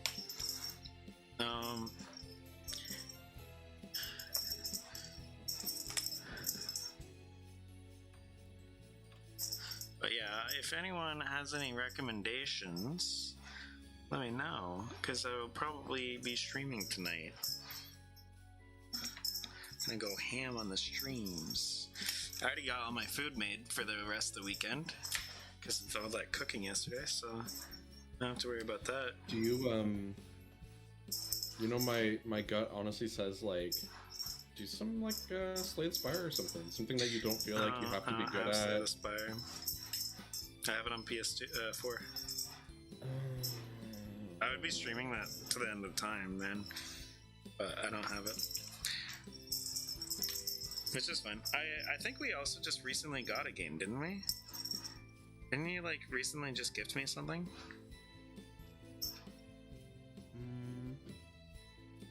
I have, like, there's a lot of options. Like, there's Hitman, there's Subnautica, there's Pokemon, there's... Slay the Spire is TFT. A great stream game, though. Yeah, there's TFT, right? I do really like Planet Zoo, and I think it's really fun for, like, our little group. Like, for those that aren't aware, we have, like, a small Discord that's, like, a pocket community.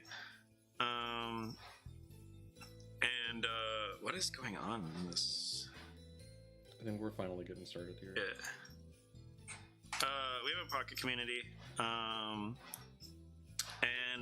So yeah, I've been streaming there a little bit of Phasmo, and we did Planet Zoo. Planet Zoo is super fun, but I think that's like more of like that sort of scenario, you know what I'm saying?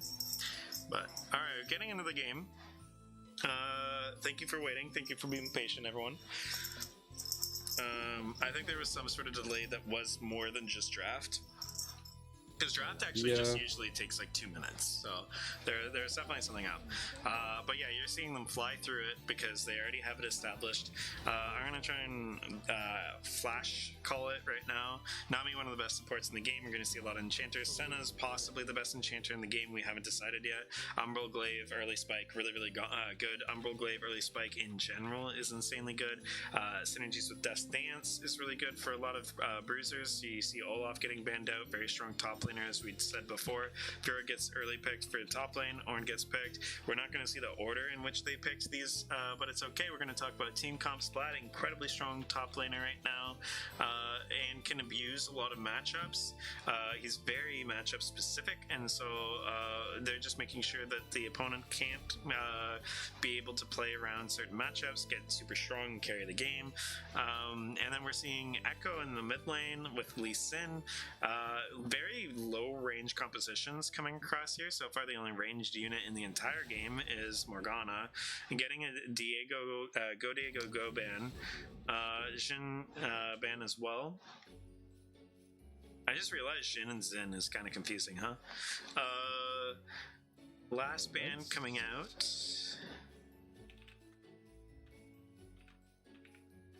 And the sides are still correct, right? TTL on blue side, HHC on red side? They have swapped. Oh, did they swap? Yes, Cool. I was just checking. Alun with the weird accents is on TTL. Yeah. So they are red side. Good catch. Misfortune, very good ADC. Okay. Not 100% Fresh prediction how here she'll when do we next actually have some patch, draft but results. Soraka, very strong. Okay. Alright, so overall we have double Enchanter into Ezreal and J4 being the DPS threats. Ornn being able to give ornaments to his team, amplify the damage a little bit. Morgana actually does a surprising amount of damage, especially if you are able to lock down targets with her pool and ultimate. But still fairly close range. This team is fairly pick oriented. There's not a ton of hitting moves that are very impactful besides the Ornn ultimate. On the other side, you have a relatively short range team as well. The only ranged unit being Misfortune, able to set up her ultimate. It's kind of interesting how Jarvan can lock people into a fight. However, Misfortune can kind of counter that by just laying down the bullet time. So it's going to be a little bit curious that way. Echo, strong pick. A personal favorite of mine. I really enjoy Echo. Nautilus is fairly strong. There's a lot of relatively squishy targets, but they definitely have their tools to be able to deal with Nautilus's engage. Soraka has a silence, long range silence. Black Shield exists. Ezreal can buffer his Arcane Shift or his E. I believe it's called Arcane Shift. So Nautilus kind of struggles besides using his ultimate. And even then, unless he hits a multi-man ultimate, Black Shield just can come out. So overall, this draft provides a lot of utility for TTL. HHC doesn't have a ton of engage, might be reliant on Lee Sin and Echo to just land their abilities, which causes them to have a bit of a higher skill threshold to be able to execute their comp. However, because both of these teams are pretty short range, it's going to be a scrappy one, and that actually just completely rips all the rules right out of the book. Because when you have scrappy fights, anything can happen, and you're not playing an organized 5v5 every single time. So it's just about who can play these skirmishes better, who can set up better picks, who can utilize the utility that they have, all that sort of stuff, as well as just laning phase. With tournaments like these, you usually don't handshake. You want to get these kills, you want to take risks and all that sort of stuff. And so you can have a 4-0 solo laner within the first 10 minutes, and that can just blow the whole game open. So it'll be interesting to see.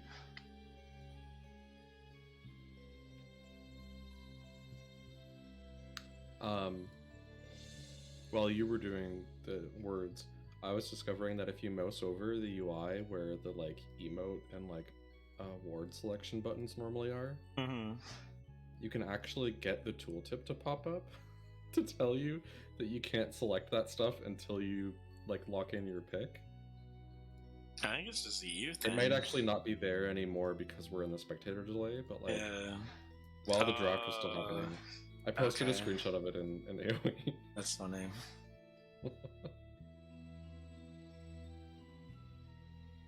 Yeah. Now that I'm getting back into TFT, I might stream TFT. Random side note. We'll see. We got a pretty substantial channel point bet going for TTL here. HHC looking like the underdogs. Got Candy Cane cheering away as well. Like I mentioned before, guys, if you do not have channel points to bet with and you haven't followed, I think that that's a way to get them. I'm pretty sure they give them out pretty quick when you're just watching as well. That's good. Yeah, I don't really like, doing that. I'm not like LS where I'm like, yeah, just let everyone know Twitch Prime's free or whatever, every 5 minutes. No, you can get a so you get a decent amount. Just by watching, you get a decent amount, and then if you watch for the little chest icon at the bottom, that'll give you a little chunk too. Ooh, Kevin Morgana. Plenty to. Oh wow, the game actually worked. Whoa, Sean, you say it so early. Yeah, I know. Got lots of pings going on. Looks like they want to do alongside the wall. We have a 3-minute delay, so this should me casting this early. Oh, they're doing completely Both teams are doing mirrored. the same thing. That's so That's interesting. amazing. Wow, that's really interesting. Sorry for like the camera just going wonky for a moment. Wait. Oh my god, I want them to like meet up in mid. No, they're going into each other's jungles. Yeah, so this actually, like, if you like did this they 20 to 30 practiced it. seconds, That's I know, it's amazing. like their sister teams or something. Yeah, like, if you do this, but you do it about, like, 20 seconds later, it's really potent. Because you're coming in just as the thing spawns, and they generally use their cooldowns on the blue buff, and so they don't have any spells, but you guys do. It is a bit of a bigger risk because obviously if it doesn't work out, then you don't have a buff, like your jungler's wasted all this time, and you might lose some health out of it. But yeah, it looks like they're both doing invades. No ward from red side to cover their own blue. Fiora, however, is checking. Yeah, We're so debating. they spotted the red invade. Yeah. Fiora knows. Oh The god. blue invade is that was happening That was in secret, ballsy. basically. So Fiora procs the bone plating, goes up to try and get a little bit of experience lead. It's going to take Ornn a little bit longer to get up there, so there is like, it's like inverted advantages here to help out the jungler. Bot lane is going to level up later than on blue side, and blue side on top is going to level up sooner. So we'll see how each of these play out. God, Glacial is such a, like... It's one of those things that sounds kind of minor if you're just reading it in passing. It's a huge change. He'll Like, flash it's massive. get traded off. So yeah, Ignite, he'll get traded out. This is really nice. Oh, yikes. So you did see the aggression go No. across on bot side. Oh, really good parry from Bennett. Able to get out okay, but the wave is pushing away from her. I'm not sure if Mike mentions to Jarvan, hey, don't touch this wave. Because he went to go auto attack and immediately interrupted the auto attack and left. But he is pushing the wave in, so Fiora is not going to get punished too much from that gank. And everything's okay. Slurpee does not have the wave clear to be able to to be able to deal with Morgana early. He just has to try and conserve mana, try and get as many minions as he can in the melee versus ranged matchup, trying to absorb experience. Look for the windows of opportunity in which he is able to... Oh, what a snipe on that hook from Dragon Mooncake! MF could almost cue that, but I think he's a little too far away. I guess we should pull up the scoreboard, hope to goodness that it's updating. And we got a gank looking out. Oh no, we're contesting Scuttle possibly. Jarvan notices that out, points out that the gank is coming in. Black Shield comes out, gets bursted out. Resonating strike at a bad time. First blood goes down on Morgana. I think they can actually secure this as well. Ooh, Flash comes out. Echo still has Flash, does use it here. Oh! Direct to camera kind of censors that kill right there, but... Yeah, meanwhile, there was a double kill bot lane, as was able to pick up the Nautilus and the Misfortune. This is huge for TTL. Red buff on Morgana is really nice. It basically kind of like negates Echo's trading potential, and then also range versus melee matchup is still in the early game as well. Allows her to just completely bully out Echo without using mana. Also, as much as I love Croc, the music doesn't fit. Here we go. Lee Sin's trying real hard to get out of here. Yep. Oh Stuck man, in a bad TTL's spot. in a great spot. Lee Sin is put behind, does not have flash now, has used it trying to get out. Backing off, that makes sense. That was some good positioning from that Fiora, like good awareness. Backing all the way back to that brush. She knows that the jungle's not safe. Lee Sin going up towards his top side. He has double camps here in his perspective. However, Jarvan is taking one of these, so he's going to actually have a lot of wasted time going up to his Grump, then leaving. Fiora does, however, spot the Grump is gone, so at least that kind of gives... Yeah, so he can just path. Sure. Yeah, he has good pathing now, which is really good. Like, credit to Bennett right there for just scouting out for the J4. If they did find out J4, like, they might there's be able to collapse on that 2v1s. Morgana. Big They fight are on happening her. bottom. She does have... No one goes down. Oh no, she doesn't know where the W is. Spell immune. Nice. Doesn't have red buff Good anymore. Oh, shield. she does have red buff. Ooh, Ignite there comes out goes- though. Red goes on to Echo. Yeah, that's really good. That's exactly what you want to see if you're a fan of HHZ.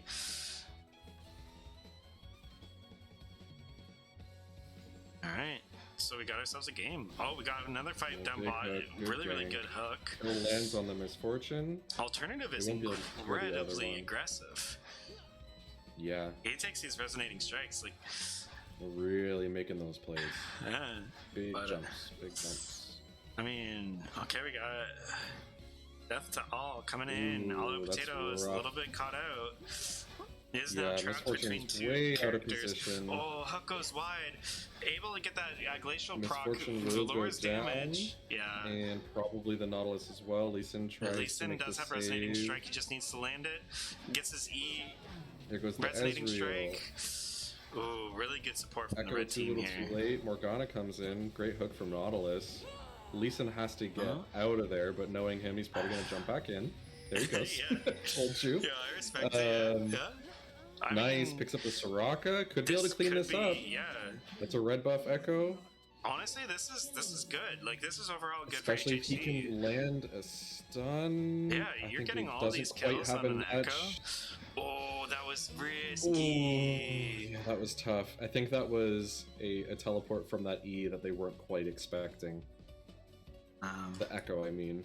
Yeah, I think It he put thought them that just the that damage. little bit too close, Yeah, right? And I think they he- weren't expecting to be in that turret range. I really think he just thought that that was enough damage, and with the shield and everything, Yeah. and tankiness of just Yeah. having the. True.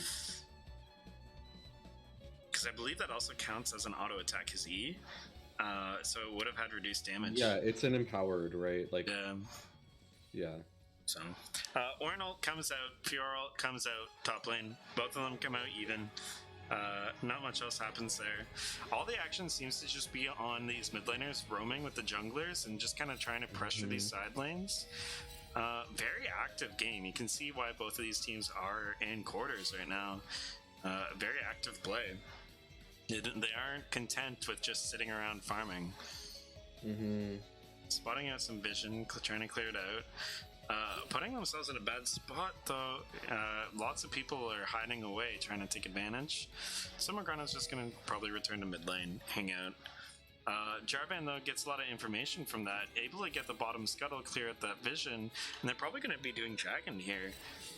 They know that Lee Sin's top side is going to take him time to get over there, so there's not really a lot that they can do to stop this. Nautilus is positioning right now. A spicy Nautilus try hook, and- you know, Misfortune can launch some stuff over the wall, but Yeah, yeah, good, that good makes effort. sense.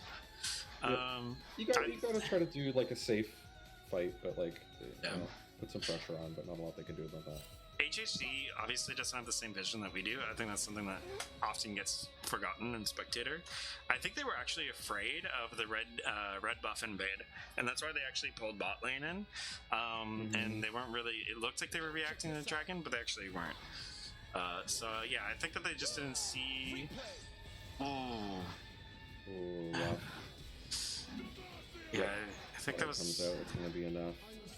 Yeah, unfortunately, a little bit of a mechanical misplay. I think. I actually don't quote me on that, but I think that Echo, if he uses ultimate as he's getting snared, that at least like alleviates some of that issue.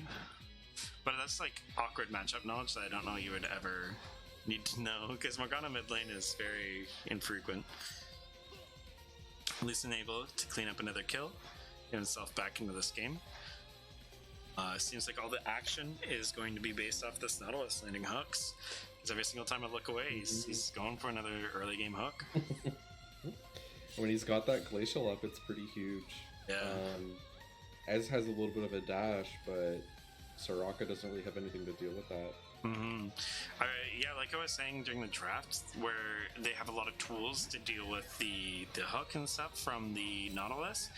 Most of that's as a team, but the other part is like a little bit of that as well is just straight up from Reflect on the Ornn ultimate. Of course, action happening bot lane at the same time. Yeah, of course. Get that Soraka hook comes out on Ezreal. Yeah, MF should have the damage for this. I don't know if she does. She doesn't have Does she double have her up. Q up? Oh no! She does now, yeah. But not in time. Not quite, not quite. That's Yeah. alright. They still have to force him to back. Top side. Did we making see sure there's no vision. any kills top lane? I think don't- no. I think no. everyone got out. We just saw a lot of ultimates and summoners. Yeah. Yeah, overall, it has backed once, yeah, but still hasn't yet. Here's the reset hit right boost. here. J4 Wait. has they're sitting on almost 3k of just raw gold right now. Yeah. The glacial augment's really nice as well because, like I said, Nautilus would have a lot of trouble against the Ezreal like buffer and the Soraka silence, but they don't actually have to worry about that as much because there's a slow field. If he lands this hook, it doesn't matter if they try and get away. There's a slow field. Right? Yeah. There's that J4 just went from nothing to an entire gore drinker. Yeah. Another slow hook. And yeah, Soraka just like Yeah. struggles to try and get out. Especially if you get lucky with where those fields come out. Yeah. That's pretty huge. And Nautilus, I mean, this Nautilus with the Glacial is just built for slows, right? Lands the hooks, gets the Glacial, pops his E, I believe it is, that does the shockwave. Arcane... Is it Arcane shift on his ult? I feel like so. Ooh. Turbo shot rush. Okay, we got another big four-man Ultimate from fight. Madonna. A little bit of This one will skirmish shut right down the here. Moor, fighting Alternative with gets the a Ezreal. shutdown. J4 is trying to back it up. That's actually really Yep. bad. That's what I was talking about with the Misfortune ult. Has to break the ultimate that J4 created. Cataclysm tries to finish off Alternative, but I don't think he has the damage. Wow. Yeah. Alternative got very low. Yeah. This is a very risky Lee Sin, but it has been working out pretty well for them, so I don't think I can fault it. I told you yeah, guys it was going to be a spicy. scrappy game. Yeah, super scrappy. And what we were mentioning before, like the thing about Jarvan Cataclysm is that if it's around Misfortune's just going to be like, okay, like awesome, thank you. And she just completely laid out that bullet time right over J4's Cataclysm, and he had to break it down immediately. Meaning that he only got the damage out of it, rather than being able to keep people in his grasp. Echo might go down. He has to use ultimate, but if he uses ultimate, he dies. So it's like a really awkward scenario. Ez doesn't Nice. have ult, otherwise that Echo would be dead. Yeah. We go back to Lenovier clearing out that ward, that pesky ward that she tried to get earlier. Oh my goodness. I saw Nautilus in the mid lane and I was like getting flashbacks.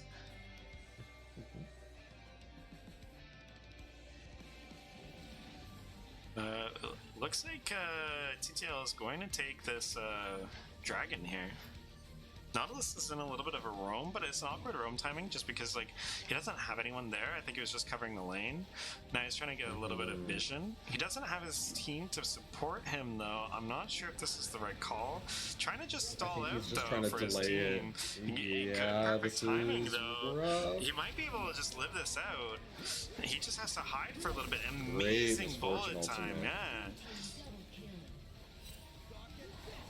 Ooh, good damage coming out Good from the Echo Echo ult. and the double up from the Misfortune. Really This well could played. be a resonating strike. Lee We all know, Sin's gonna have to back off Ooh. for a while. A little. I mean, of course I say a little too low, but who knows what Lee Sin thinks. Yeah. He has safeguard. That's what saved him last time. Okay. I mean, that was still a great fight for them. Red team did get the dragon, but blue side got a lot of kills out of that. Yeah. Overall, HHC does have a little bit of a lead. Hello. Oh, goodbye. That was the Tournament King popped in for a sec. Oh, You probably can't hear because you have OBS up. yeah, I do. Yeah, so I haven't been looking at the scoreboard lately. There has been a lot of action.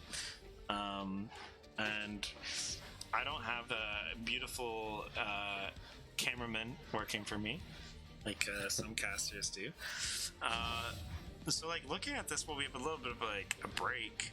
Lee Sin 636. Last time I checked, 223 or 32. Yeah, 323. I don't remember.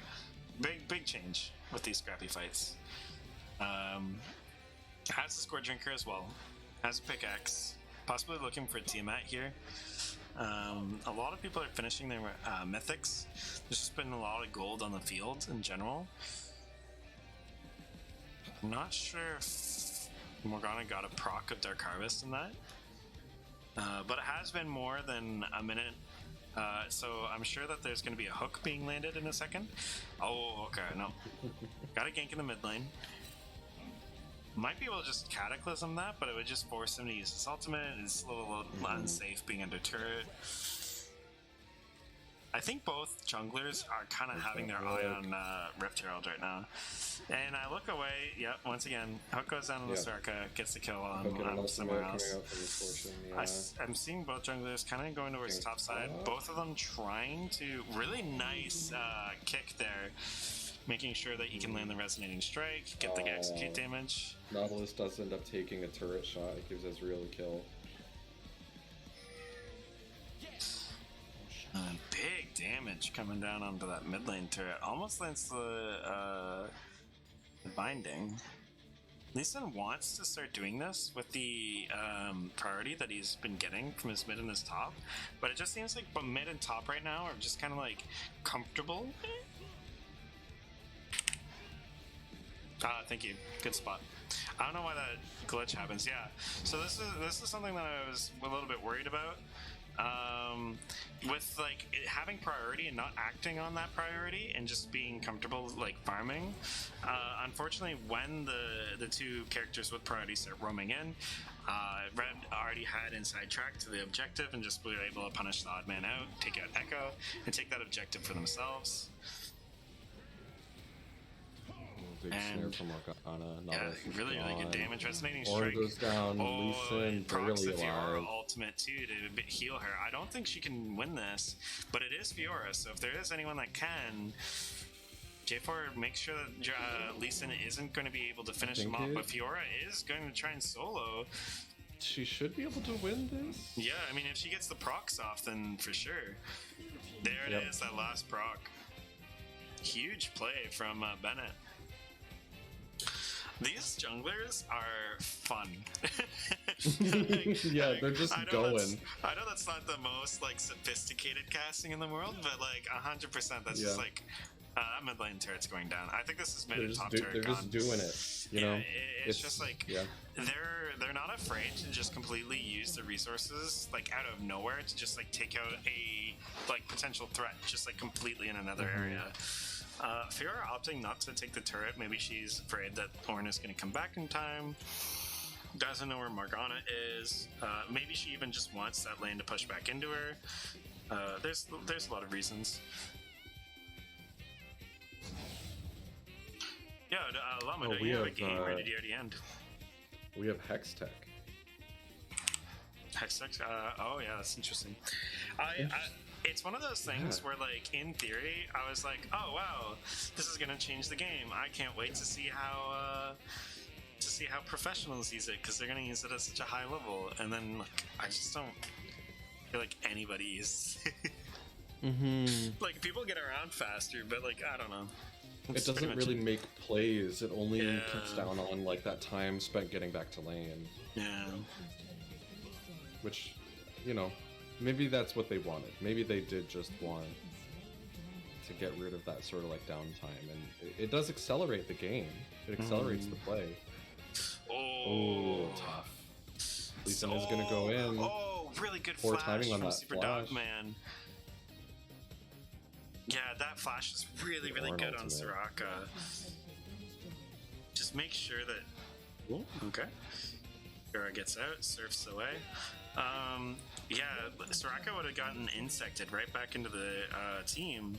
Ends up using the flash so then she can actually get kicked further away and gets that okay. I think Echo has to use his ultimate. He will. Oh, and his flash.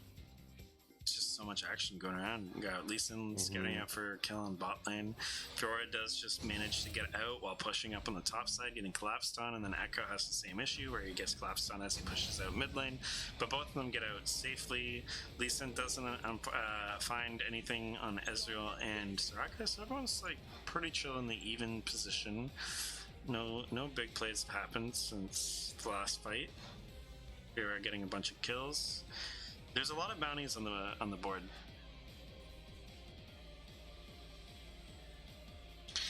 Llama, did you finish your game already? They must have, I guess. Or maybe they haven't played yet. That would be well. Here, did you guys defeat the prophecy and win, or did you guys lose? Damn, they won. I thought they wanted to be on stream. That's too bad. Yeah. Just gonna wait till finals, I guess.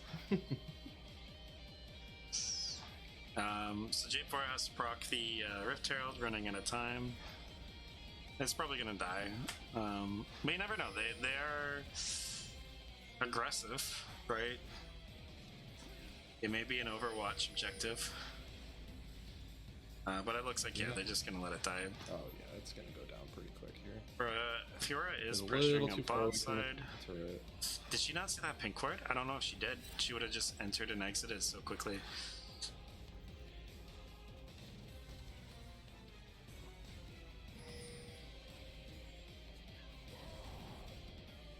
Yeah, shout outs to the support of everyone that's watching right now. You guys are pulling record numbers for the tournament.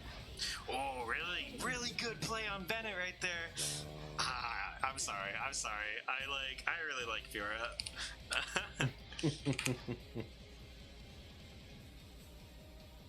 Echo's in a bit of a bad spot. Yeah, he gets out that Hex tech. Okay, well, I'm gonna follow. At least it wants to go in. I can feel it. Look at him. Strategy? What's that? I murder. With Fiora's Divine Cinder and procs, like she might even be able to turn this around. Honestly, I don't know. She got a couple of those turret shots. Did she get ignited or something? What happened there? Oh, red smite. Oh. I was gonna say there was something going on that was like negating the healing. She was getting really good Misfortune ultimate there. Flash comes out, able to take out Nautilus. A little bit of life coming out of TTL, saying they're not done yet. Yeah, HHC's stuck on a bit of a back foot. Echo's able to take out that top tower. Yeah, they are keeping their gold. Focus out. They haven't been like transferring gold over to TTL, unfortunately. So even though TTL is looking good, they're getting some kills under their belt, everything else, and they are getting more gold. Echo taking the top turret, being able to solo the top lane experience and the gold is just keeping HHC even. So they're both earning a lot of gold, unfortunately. So like if you're like some of the people here are, TTL fan, it is nice to see these kills happen. Slow down the game a little bit, but unfortunately there's no gold being gained for TTL. It is still pretty even in where it was before. Fiora is kind of looking towards Ezreal. Ezreal does have his E, does not have flash, but has exhaust. Dragon is coming up. I don't think that the red sides should contest this at all. I know that it's another Hex dragon, and that's a little bit scary. But like, honestly, you're not in a great position here. I would just keep trying to gain gold. Wait for Orin to get more levels. And if you can get a pick, you can get a pick. Try and just keep your vision up. Yeah. And we are going to see a collapse on top. Nice and I think parry. I think we are at the level... I believe it's at 13 where Orin starts putting out those ornaments. It's 13 or 14. He does have an ornament for himself right now. We do see a hook onto Morgana. That's really interesting. Glacialism proc because she's Black Shield. Didn't know that interaction. I wasn't sure about that. Didn't apply. I mean, even if it procced Glacial Augment, she would be immune to the slow anyway. So I guess that's just like quality of life for everybody. Gonna be a killer of pink wards today. Ooh, Sarka in a really rough spot. Glacial procs. Kick comes out too. Echo able to burst out that black shield. And I think this is gonna be bot. Turret gone. As Aerie has fun with her toy.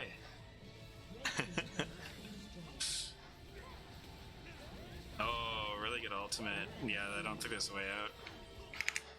And Fiora tries to jump over the wall, doesn't quite make it across. Good Ezreal ultimate, hits 4 units. His passive is almost fully stacked. His passive is now fully stacked. Massive amount of damage coming out from Echo ultimate and Lee Sin E, and I think that might just end the game. Even if these 4 characters aren't able to end it, Fiora by herself is just going to be able to. I don't think there's anyone that will be able to stop Fiora here. Really, really strong, really, really strong, like, push in general. Well played. I think that somebody got the upset bet on that one. Because I think it was heavily favoring,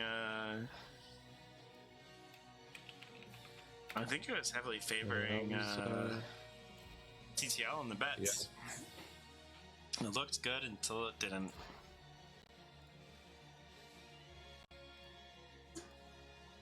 Really good early aggression from the J4. Really good mental from HHC. Being able to just kind of like be in a really rough spot at one point, really early on. And then just being like, nah, like we're not gonna play passive. We're not gonna like and put the tails between our legs. We're gonna play our game. And whoever is part of the 250 bet on HAC is making some bank. They got to the points. Oh, there you go. Okay, how are we looking on this bracket? BBBRN. Just me. Damn, we are still killing it with the support here today. I think. Up there. Gnar is up here. Here's bracket for anyone that is curious. Oh no, I double bracketed. I have this thing where when I press the B button, it like double presses it. I don't know why. BBB will be up against. I'll never be able to type BBB. It will always be BBBB. It's sad. It's really sad. Heathers 2, losers TTL. So we're probably looking at losers round 3 and then semifinals. Because I think that we have to see... Oh, I think we have to see...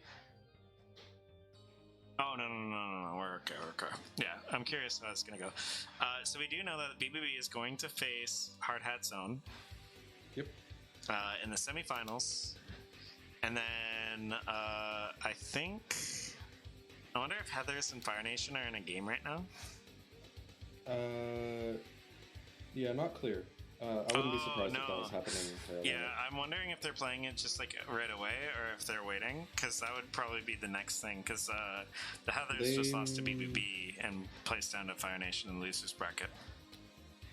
Yeah, they might have already gone into their game because BBB's been done for a little bit now. They finished the game faster than this one that we just watched. Yeah, it was very quick. Well, I guess, like, to be fair, we did spend a long time, like, sitting. Yeah. So, I was thinking for a moment that they won, like, their game in, like, 10 minutes. I was like, what? No. Guys, chill. No, BBB's game was still a 30-minute game. There was just some delays for the one that we were watching as well. Yeah. That makes a lot more sense. Just a heads up, everyone that's watching, you guys are, like, as of now, hitting record numbers for Tournament King viewership for a stream for me. So props, awesome. The other thing that is way more important, make sure that after this tournament goes down, just throw me a DM on League if you added me to just say, hey, I'm on X team. Don't do it now, please, because like I'm streaming and I'm gonna be busy and I'm not gonna remember or do it. But yeah, like just when you can, because like I just added a bunch of people. I clear people's names if I don't recognize them. So if I have notes of you guys, then we're good. Coin edit, we're in champ select. Okay.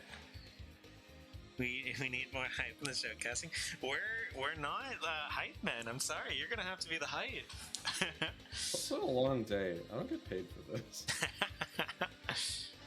I'm here for analytical. Fire's in stuff. champ select. Okay, so we could get in on Fire Heather's game. Sure. BB just invited me. Oh. I do favor winner's side. Sure. Yeah. Da-da-da-da.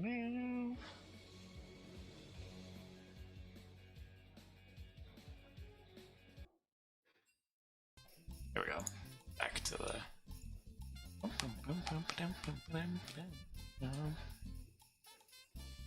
Hey, Hey, game would you like to spectate?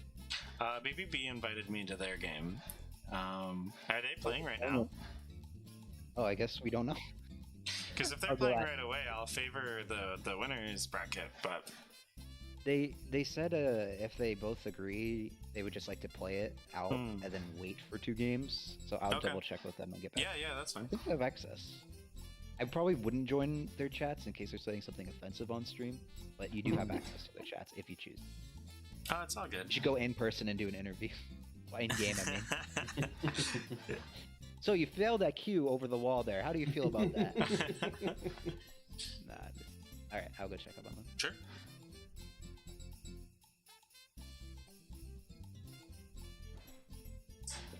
I don't know how long Rob's been watching, but if you just tuned in, do you know what music we're listening to right now? Everyone in the stream knows now, because I've been playing it all stream.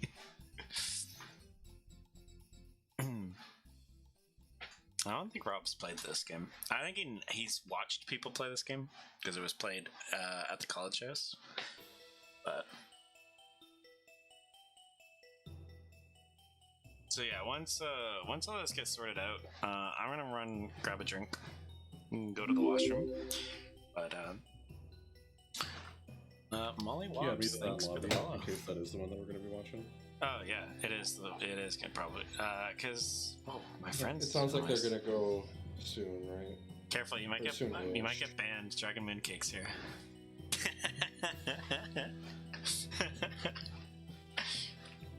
No ban, please. Yeah.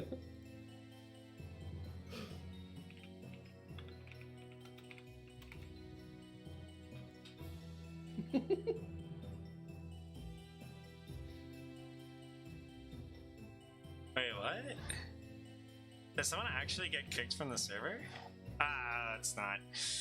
Yo, is that the drama we wanted?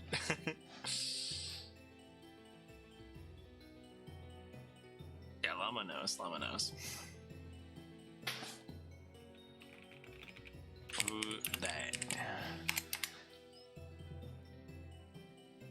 Oh man, I still have have you ever had halloumi cheese? I have no idea.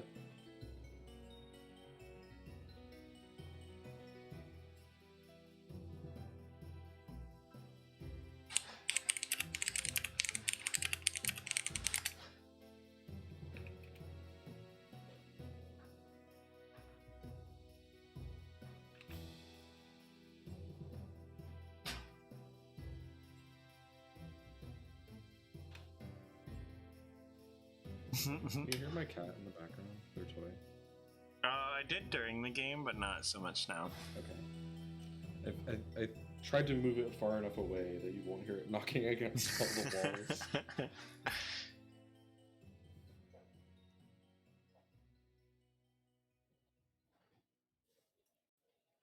So, if anyone is coming back from previous tournament, you guys know BBB. They have played in quite a few tournaments now. I'm used to saying that they're somewhat new. They're not anymore. They've been here 6 tournaments now, 5 tournaments or something like that. Yeah, they're pretty established. Yeah, they've won 2 or 3 of them actually now. Didn't win the most recent one. Team Store did. So they are hungry for that win again. It's time we can make Clash. If we meet again in Grand Finals, we play around. Honestly, true. Whoever loses. God, that would be so hype. Actually, I would love to see an ARAM turn. Like not an ARAM. I would love to see a Howling Abyss. I think is that map name? Yeah. Match. That'd be funny. With like a drafted team. That would be wild. I mean, there are tournaments like held in between the ones that we cast that are like 1v1s, that are like random, like different things. 5v5 draft. Yeah. No, I'm just saying. Yeah, I'm just saying like that. There's like different events that he does, not just like 5v5 Summoner's Rift tournaments. We just we end up casting the 5v5s. I was interested in casting the 1v1, but I forgot to request the day off, and also work needed me, so I was just like, like, so,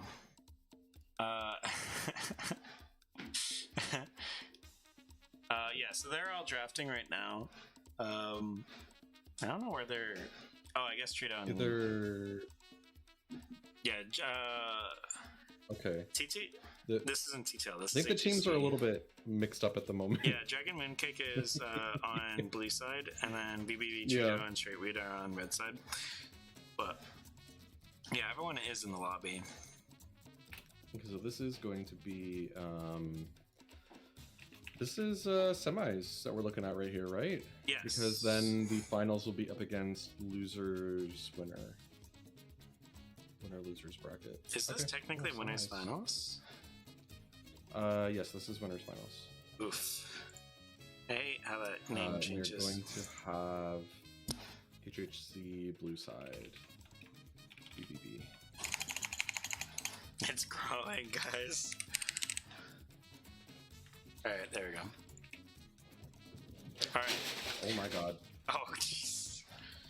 Alright, I'm gonna run to the washroom, guys, and I'll be right back, and then we can talk about the cast, or talk about the draft.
Hello. Oh, people in chat right now, can you guys do me a huge favor? If you guys are like present, can you let me know how ads have been for you guys? Have you been getting ads? Especially like, have you been getting ads during games, or have you just been getting like an ad when you enter the channel and then that's it? Like, because the previous times I've done this tournament, I've usually been running ads in between games, because the way that Twitch was talking about ads, it sounded like it automatically gives you them if I don't, do it every once in a while. So I'm just curious, like, because if right now you guys aren't getting ads unless you join the channel for the first time, that's like gorgeous. Like that is perfect, because I want you guys to get the whole thing. If you guys are occasionally just getting random ads during games, then I'm going to probably have to revert back to like in between games just running ads. It's like a big thing that I just wanted to know. Wait. Oh, okay, good.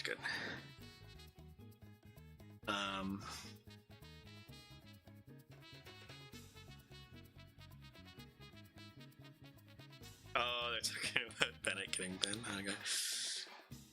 Yeah, if anyone is just able to like let me know about that, that'd be huge. Really appreciated, because I want to give everyone the best viewing experience for the tournaments, and that's just something that I quite literally can't.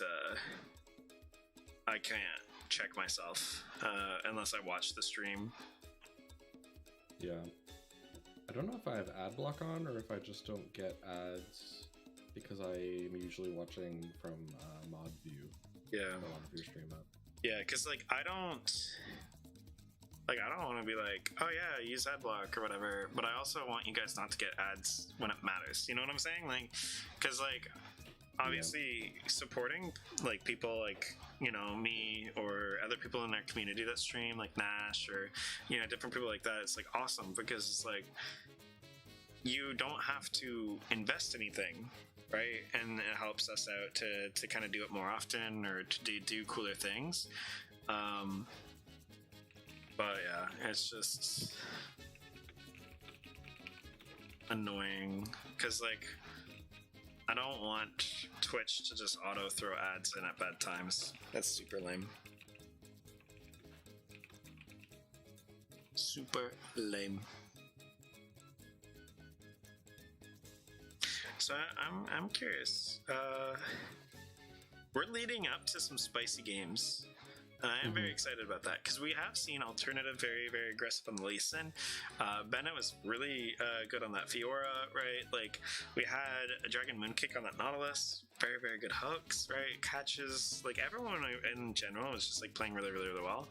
I recognize a few of these names, so I think some of these names have been on a team previously as a different name. Or no, this is HHC. Yeah, I was saying, like I think that they were here before. Yeah, so like they're established. They've played well in previous tournaments and stuff, and they're very aggressive. And BBB is they are aggressive at times, but they're a very controlled team.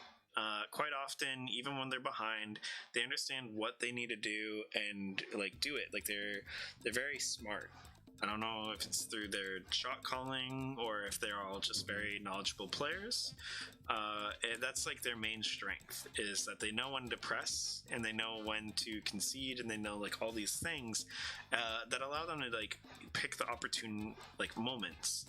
And so a lot of teams that just aren't as experienced kind of get caught off guard. So it's going to be really fun because it's like you have this really aggressive, like almost LPL style, just scrappy fest coming from the blue side. Then you have this red side that's like, you know, all these players are like also good, but they like are very conscious and deliberate. So I don't know. You never know. It's different styles coming together. Both of them good players on both teams. I've been so nervous the whole time that I've been playing all this stuff that it's just like, what happens if like one of these tracks is fucking copywritten, you know? Like they shouldn't be. I mean, they all technically are, but you know what I mean? Like, yeah. They're all like, they're all game soundtracks. Safe, right? Yeah. It always gets a little bit risky when like Nintendo is really unpredictable with what they're doing now. You know? I mean, they've been a lot better lately, but historically, Nintendo has been really like strike heavy. Yeah, I mean, this is a grassroots competition, right? Nintendo don't like no grassroots. What? This is being played in Freak's basement. Shut it down. I'm sorry, people are enjoying video games? How many of them are there? Put a 40? stop to that. Kill them. 40? All 40 of those people, if they weren't listening to this Pokemon music on this stream, they would be buying all of the old Pokemon games. That's like $300 a pop. That's a lot of money. We got to shut this down. What else would they be doing? Listening to something else? Yeah. We brought it upon ourselves, guys. Nintendo's shutting us down. Yeah. Wow. Okay. Mm-hmm. How do we have like the most vocal cats in the world? Like, it's not even like they're like sad or like that they need something. It's just like they talk. Yeah, they're just thinking out loud. Yeah, they're just like, hey, Yeah, totally. how's it going? You Yeah. want to hang out? Yeah, it's like a friend of mine, he's got a couple cats, and they're definitely vocal, but they are vocal when they're coming up to him being like, I want attention, I want pets, like, hey, you know, they're trying to get something. Mm-hmm. But Aries just like, she'll just be walking down the hall, going from one patch of sun to another, and she'll just be meowing at nothing. Yeah, same with mine. Now, she'll also meow at me, but you know. I might, I don't know why I did that. That was kind of funny. I got so used to putting in the team names that I went, okay, red side BBB, and then blue side I erased HHC and then replaced it with HHC and didn't even realize till I did it. Yeah, I was actually thinking this sounds like it's not connected at all, but you know my brain. I'm thinking of caving and getting an Instagram. What Insta? I haven't like I don't know, I haven't gotten Instagram forever because it was like I don't use Facebook even though I have it. Why would I use Insta? Like, you know what I mean? Like, if I'm not already using something that's pretty low maintenance, Instagram felt higher maintenance to me, and I'm like, okay, I Than don't know. Facebook? Yeah. Oh man, I would, if you wanted a place to keep up with old friends, but not get any of the bullshit that's on Facebook, Instagram's a pretty good place for that. Yeah. Because you're gonna just get photos of like pets, of kids, of vacations, right? Just like that kind of chill stuff. And you don't get like You don't get like the the reposted news fuel. articles. You don't get the and Twitter crap. part of Facebook. Yeah. Yeah, totally. Yeah.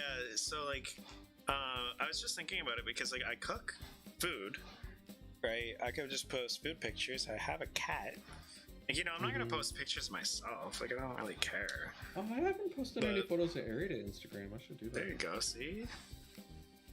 And then like also on top of that, like, as like socially, even from like a stream perspective, it's just like, I don't know. When I talk to some people, like they're more inclined to just be like, oh well, like let's add each other on Instagram, or like I want to see your Instagram or whatever like that. And it's just like nope, don't got one. And yeah, so I'm thinking about it, and I think like also like I might just do one that's personal and quote unquote professional for like stream and stuff, because it's just gonna be the same stuff anyway, you know. Yeah. So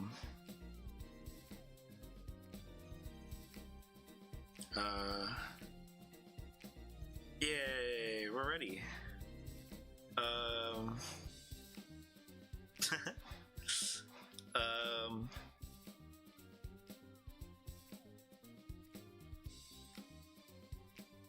Because I don't use socials for streams at all. I think we have socials under like my stream right now. If you guys are on my page, like if you just scroll down, I think there is like a link to a bunch of stuff, including Monster Cat. Even though we're not like part of Monster Cat anymore, or like licensed with Monster Cat.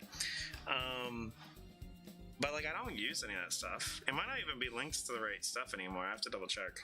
I think it's linked to YouTube, which is fine. It's the same YouTube. We just haven't been posting.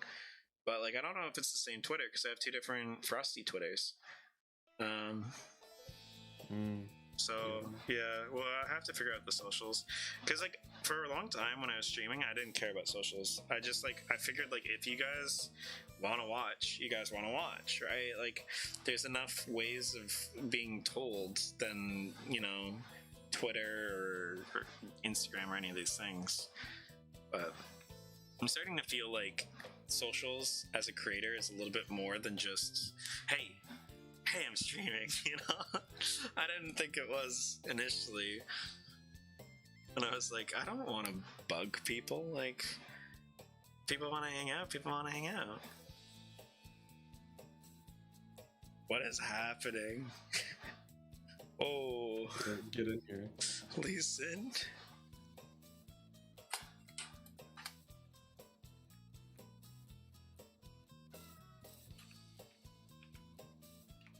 Yeah, how do you do the upside down question mark?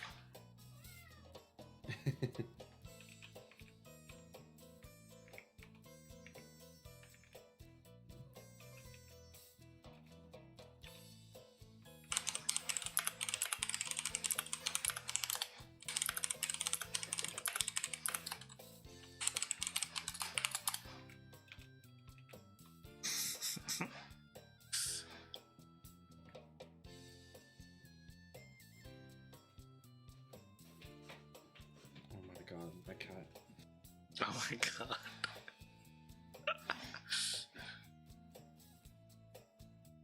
I should just have like a separate stream source just for this chat. Just like, and then zoomed in, taking up most of the screen. That's most of the content right now. Whoa, what the heck? How did they type the same thing at the same time? Alright, Here we we're go. in it. We're in it. Okay. So once again, this might be immediate because I think they pre-did the drafts, which is nice. Fiora ban makes sense, you know. Bennett popped off on Fiora previous game. Garen ban kind of interesting, although I don't know if I've seen Ashraf, if that's their name like permanently, or if they've maybe changed their name. Really like this song, Random Tangent. Misfortune, really good pick. We've seen it do really well. Poppy and Viego, very good jungle picks. Wukong, very good jungle pick, pinching at the jungle pool.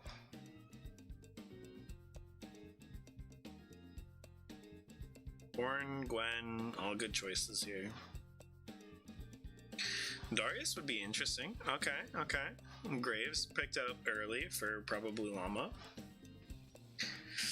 A very quick Jarvan and Ahri picks.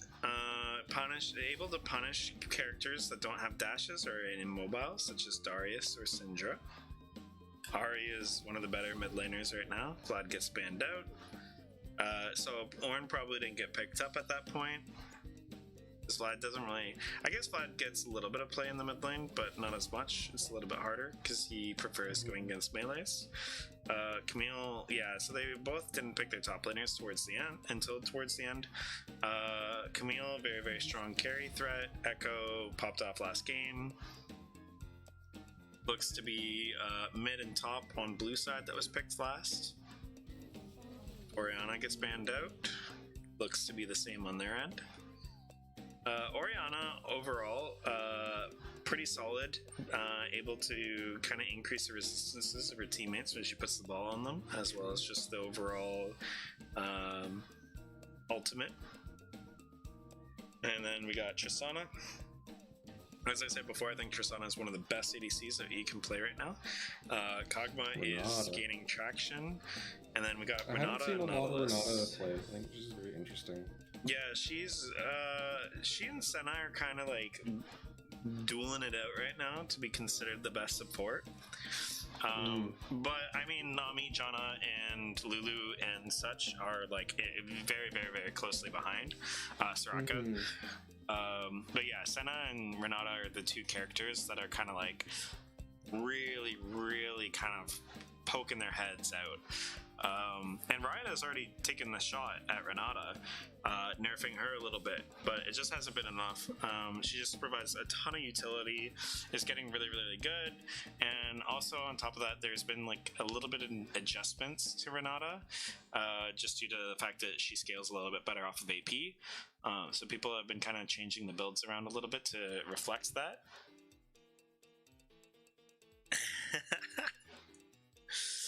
Yo, I'm an analyst. Sunless needs to be popping off.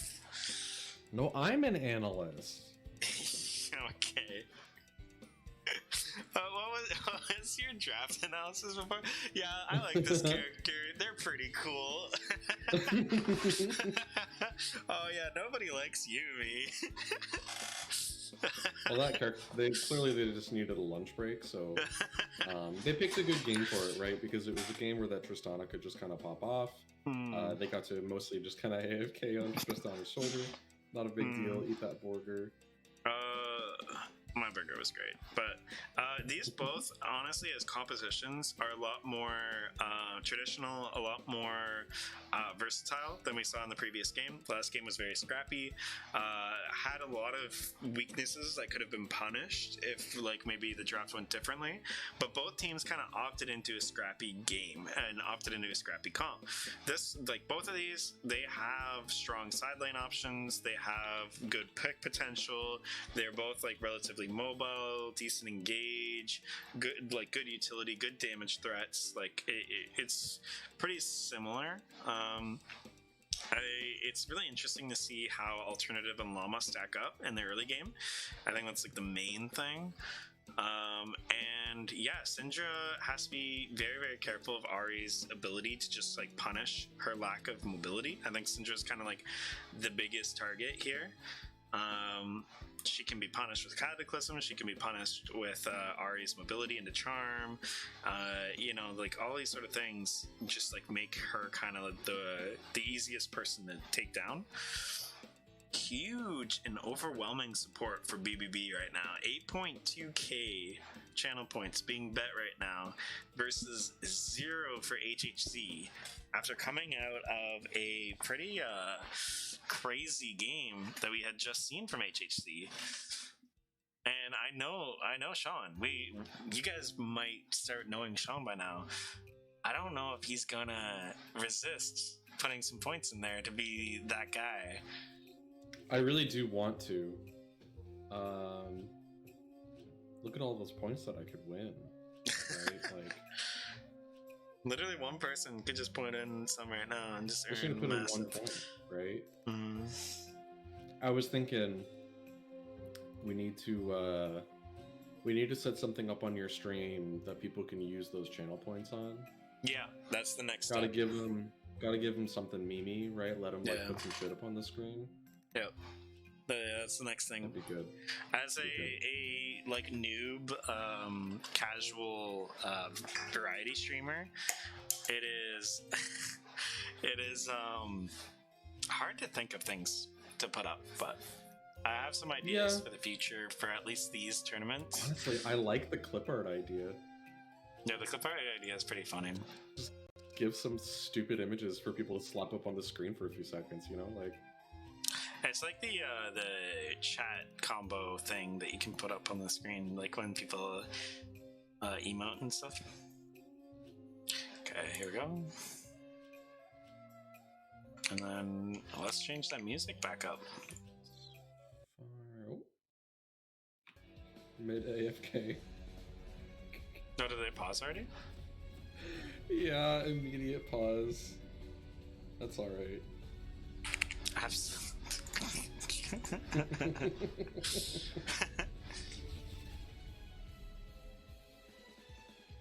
Yeah, for people who expect like freaking Captain Flowers and Freak, or not Freak, I guess, but Captain Flowers and like Kobe level hype, I'm sorry. These, like, they cast 2 to 3 games. We cast every game in the tournament almost. Yeah, we've cast 1, 2, 3, 4, 5, 6. This is game number 7 today. Yeah, they even themselves complain that when they have to do 1 or 2 best of 5s. So yeah, it is a lot. I also am not much of a hype guy. I'm very chill and mellow. So it's, you know what, I will say, a lot of respect for those hype casters. That's a really difficult thing to do. Captain Flowers is great at that. It's like that takes a lot of skill to be like, it is such a, it's like a performance, right? Yeah, like it is. It's that's why they get exhausted. Like, you know? Totally. You have to be so on. You're like, you're putting a lot of like emotional and like kind of physical energy. Ooh. You have to be very mentally aware of everything that's going on. Oh, Mhm. here's the pause catching up to me. Yeah. It will solve itself. Yeah. Yeah, no, I fixed it. Okay, so we got think an I'm at- early ward coming out from All Out Potato. So that's really good because they are gonna spot out this this early Yeah, invade. that's actually kind of huge. Also, I wonder if they're gonna want to punish. HHC does a really good job here. They understand that, okay, this invade's coming in. We don't know if red buff is going to be here when we leave safely, right? So they actually place their second ward on the red buff as well. So now Jarvan gets, like, alternative, gets good information, and understands, okay, I'm safe to go for red buff here. There are 5 members over here, or they're just scouting out my red buff. I go back to my blue, you know, I put a ward down, and we're good to go. So Jarvan doesn't get caught out trying to do red, and he has extra information. Yeah, so he's going back to do that safe blue. Yeah. So he's going to do blue, Yeah, they and have a ton of also info. blue side bot might get an early level 2 over red side, depending on how this goes, which would be really handy considering the fact that we've mentioned before that Tristana just like straight up can just absolutely destroy and level 1 and level 2 engages with Nautilus. So Graves is opting to not go Krugs and is going for his Raptors, so that's also on Vision, so they will know his jungle path, where his timing, all that sort of thing. If he goes for an early mid lane gank, which is probably not going to be happening, they will also know, and it'll just be like a waste of time. So Jarvan is going to come out a little bit ahead of that. I think level 2 is going to be hit first on red side here, and yeah, they're conceding. Nice. This is really important, making sure that you concede level 2 if you know that you're not going to be able to get it. Mm-hmm. And so, yeah, your Kog'Maw is not going to die. You're not going to be seeing summoner spells expended, which you have seen from others. And so far in the mid lane, it's been pretty chill. Ari, honestly, is just like using Q's to Slurpee. It's funny because to Slurpee literally...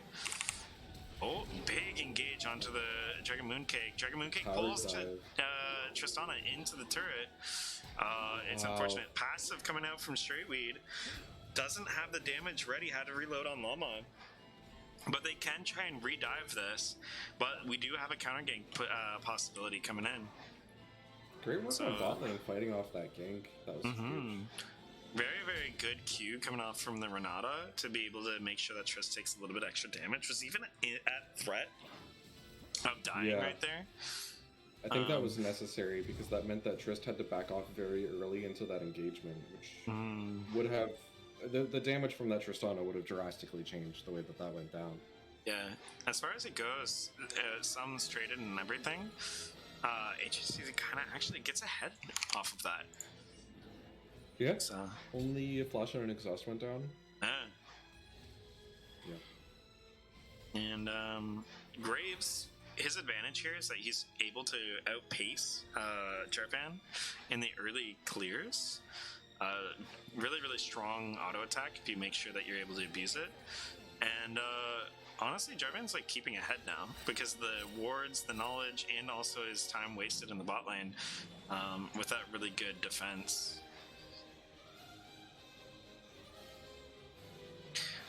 A lot of Kog'Maws usually go Berserker Greaves first, so we're seeing that being invested, and it's going to help Kog'Maw a lot dealing with the threats that are coming at him and trying to jump in his face all the time as well. So it's kind of like 2 birds, 1 stone with that. Top lane and bot lane, they seem to be like just chilling. Top lane doesn't seem to be aggressively trading. Bot lane, they just traded backs at different times, making use of trying to farm up as much as they can. Lane is in a bad spot for HHC though, and there's a gank coming in, so really good knowledge. Dragon Mooncake is Renata going yeah. down. Ooh, Oh, hook the doesn't hook is land. just short. No way. It's cooldowns No are not. way. Just Wow. barely makes it out again. Summoner spell still up, but that is going to be Yeah. a dragon coming out from BBB. BBB didn't have flashes on anyone because they all got used in that previous engagement. All they have was Hex Flash on Knot, which like you're not going to get much of that. Yeah. That's huge. They get a dragon. But, Was really smart from BBB though. They understood that the wave was in a bad spot, that these guys didn't have their flashes at the time, and try to punish Renata for that. I will say that it was a little bit ballsy from Renata to start going into the stream there, but it worked out 100%. Yeah. Calculated. 2 HP. If it's 2 HP, that it must mean it's calculated. Like, how else If would it's you do 1 that? HP, it's calculated. If it's 2 HP, it's luck.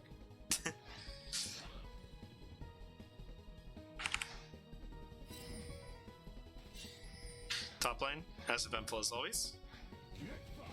Yeah, Oh, you know, oh. it's top lane. Ooh, we got a trade. We were able to witness that trade. Level 6 on both of them here. Okay, let's go back to bot lane, because that's where all the action with that is today. top, I wouldn't expect to see much happen top until there's a gank or maybe something spicy going on elsewhere on the map. Yeah, I think Darius hasn't backed yet.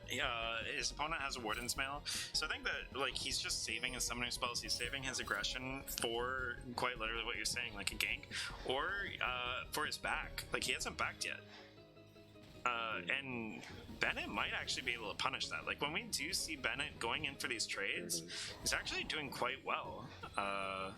Even with the bleed on Darius. Yeah, no, he's abusing Darius for the most part. Yeah, I mean, they're 'cause he's coming able out to pretty buy- even, but he's able to poke quite a bit. Yeah, because like with him being able to utilize his passive, I'm just buying on the spot, getting that Warden's Mail early. By the way, awesome that he's getting Warden's Mail early instead of Thorn Mail or Bramble Vest. Got a little bit of an invade coming in on the top side here. Really interesting how Darius still hasn't backed. Might Yeah, be he's just looking a to lot of- full buy. Oh, he's sitting on almost 1800 right now. Maybe he's just looking to full buy his mythics, and then, you know, it's efficient, right? He only has to click once. It's like if he's able to like keep his health topped up and not give up any significant CS or kills. The issue The here is Ornn, if they then, like- fight this, they have a severe advantage. Oh, nice.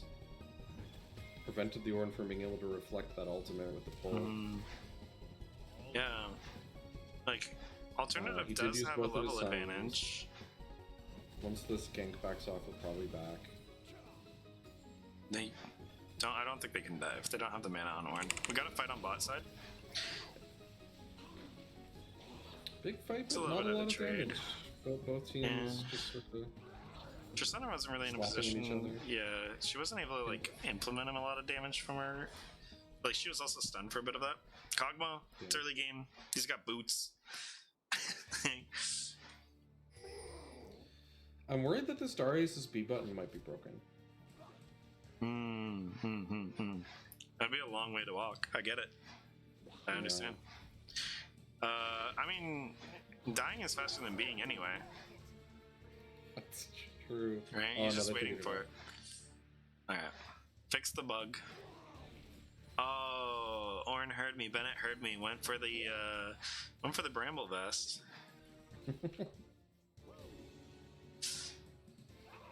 Your words traveled back in time 3 minutes.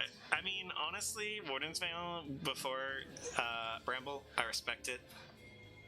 I mean, you also do have 2 AD threats on the top side, so like double indexing into armor there is not the worst. I'm okay with that. Really close hook there. Both junglers coming in. Yeah, another 3v3 Oh, bot. Kog'Maw made the main focus here. Kog'Maw has to get a kill here to be able to survive. Trito gets out. That was Nautilus first ult blood. comes What a out. game. I know, this is a very slow and controlled game, which actually favors both ADCs. Kind of an ADC-focused game today. Re-engage on alternative under the turret, but I don't think that they're rough. low enough for the turret to actually matter. Oh, good ultimate here. They're attacking each other. Nautilus CCs his own Going on that teammate. wrist. Trito goes down. Yeah, And I then Treewee don't just think has to that's- walk away there. yeah. Tough, not bad. 2v3. Or 2-4-3, I should say. All the kills in the game literally just happened.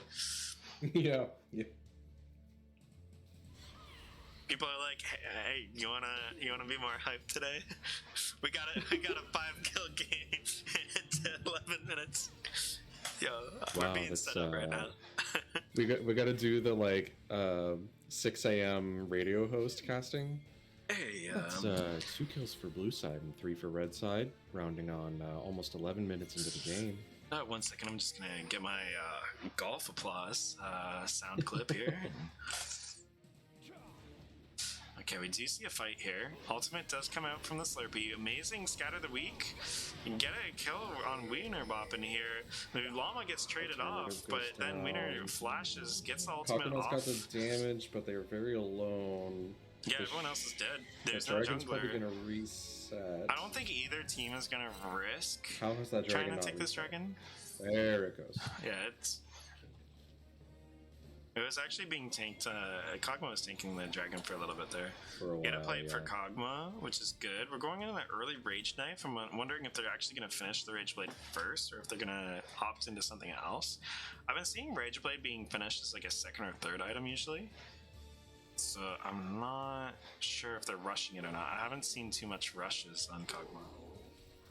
Ooh, ultimate comes off onto Kog'Maw, knocks him out. Vitrito backs off, thinking maybe this isn't the fight. But oh no, Trito's gonna get knocked up Kog'Maw's here. Frontlining here. Should be able to finish off this Nautilus. If Kog'Maw is Can able we to get this kill, onto that'd the be Kog'Maw? huge. Very tanky at this point. I don't think they're. Oh, that Good knockup. knock up. Yeah, It does go Jarvan into does get. J-Boy. Yeah. Meanwhile, Kills, Llama's doing kills, cross kills. map Still play. gets gold. Still gets the assist. We do have a little bit of a fight here. Trade still goes as Nope. normal. Orin coming out ahead because armor. Lots and lots and lots of armor. And yeah, just cross map plays across the Grab board. that dragon. Yep. Bam. Getting some vision. I'm just gonna double check, guys, if this is still the same playlist. Yes, See it that? is. Just little invade, little grab a vision. You have an extra I'm not teammate there for sure safety. if Bennett can Good play. stop this. Now Llama just needs to figure out his escape. Kind of corners himself, trying to maybe stall out for Syndra. Yeah, Syndra is here. Slurpee has him cornered out. Ooh, good yeah, the stun stun on prevents Orin. the bounce. But yeah, they're just gonna have to walk away But from that Ari's one. able to grab that kill. And that's blue buff. Yeah, true. Free blue bluff. Blue bluff. I've been doing that a little bit too. Kog'Maw looks to be a bit aggressive here. Jarvan comes Oh, in, there's almost the gets ultimate. the knock up, Nice. and Kill Kog'Maw this gets on the kill this Kog'Maw. time. Did go Nice. Rage Blade first. Some sizable gold on the Kog'Maw.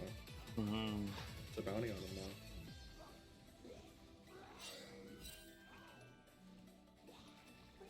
Renata is kind of like roaming around on the top side of the map here.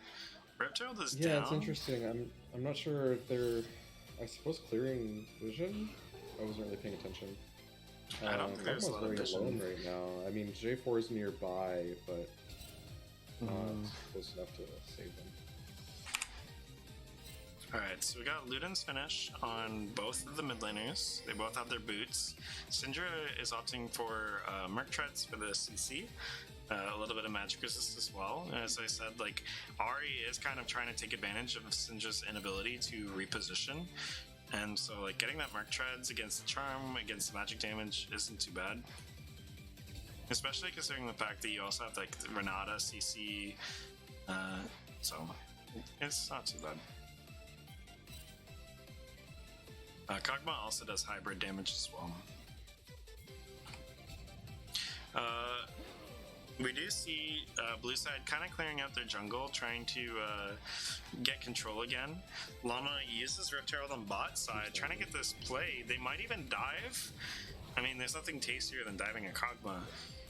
The rest of the team seems to be trying to respond. That tower's almost gone, honestly. Yeah, Tristana plus Rift Yeah, Herald not is very hard. scary.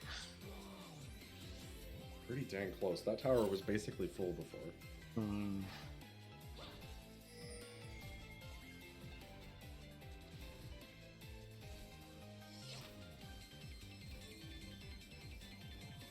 We got German coming in for gank, possibly bot lane. Ari also has inside track.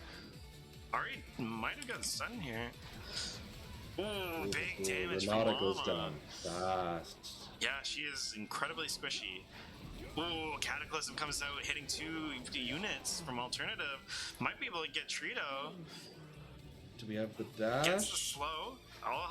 Only has to land the Q, Giving but I it don't to think Ari, it Alternative seems wants like. to. Yeah. There Yeah. it is. No, I like giving that to the Ari. That was smart. Yeah.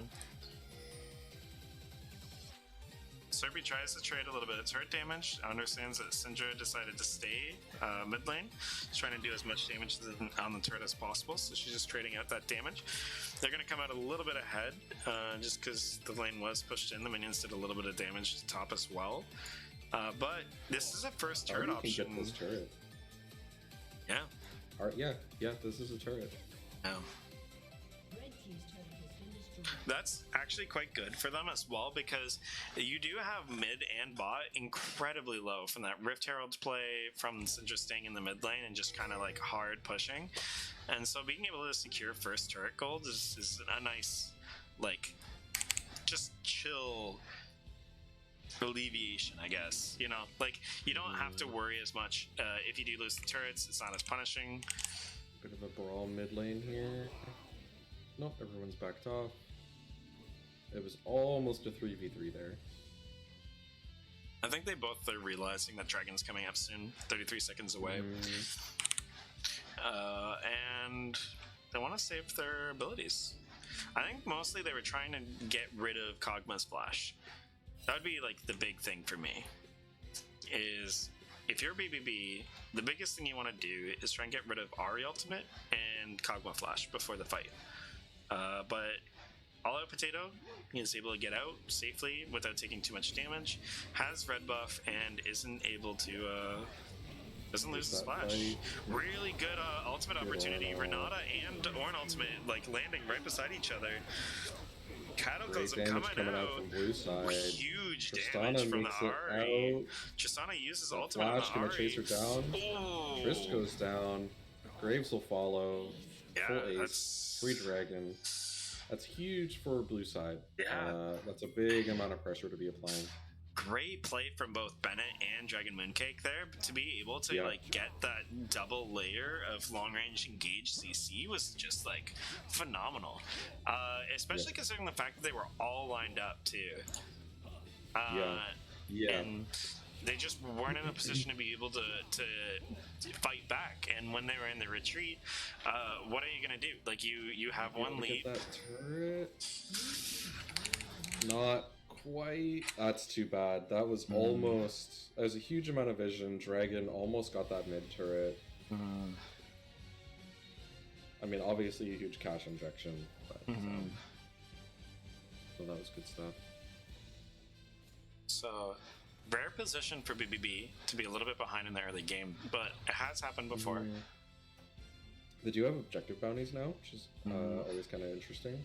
Yeah, they also know how to position their units or their players to be able to get the most gold. Like they know how to rotate their players, and so like if they want Tristana to be able to be their carry, which they kind of need in this sort of team comp, then they're gonna make sure that Trito is always in a position where he is able to get that gold.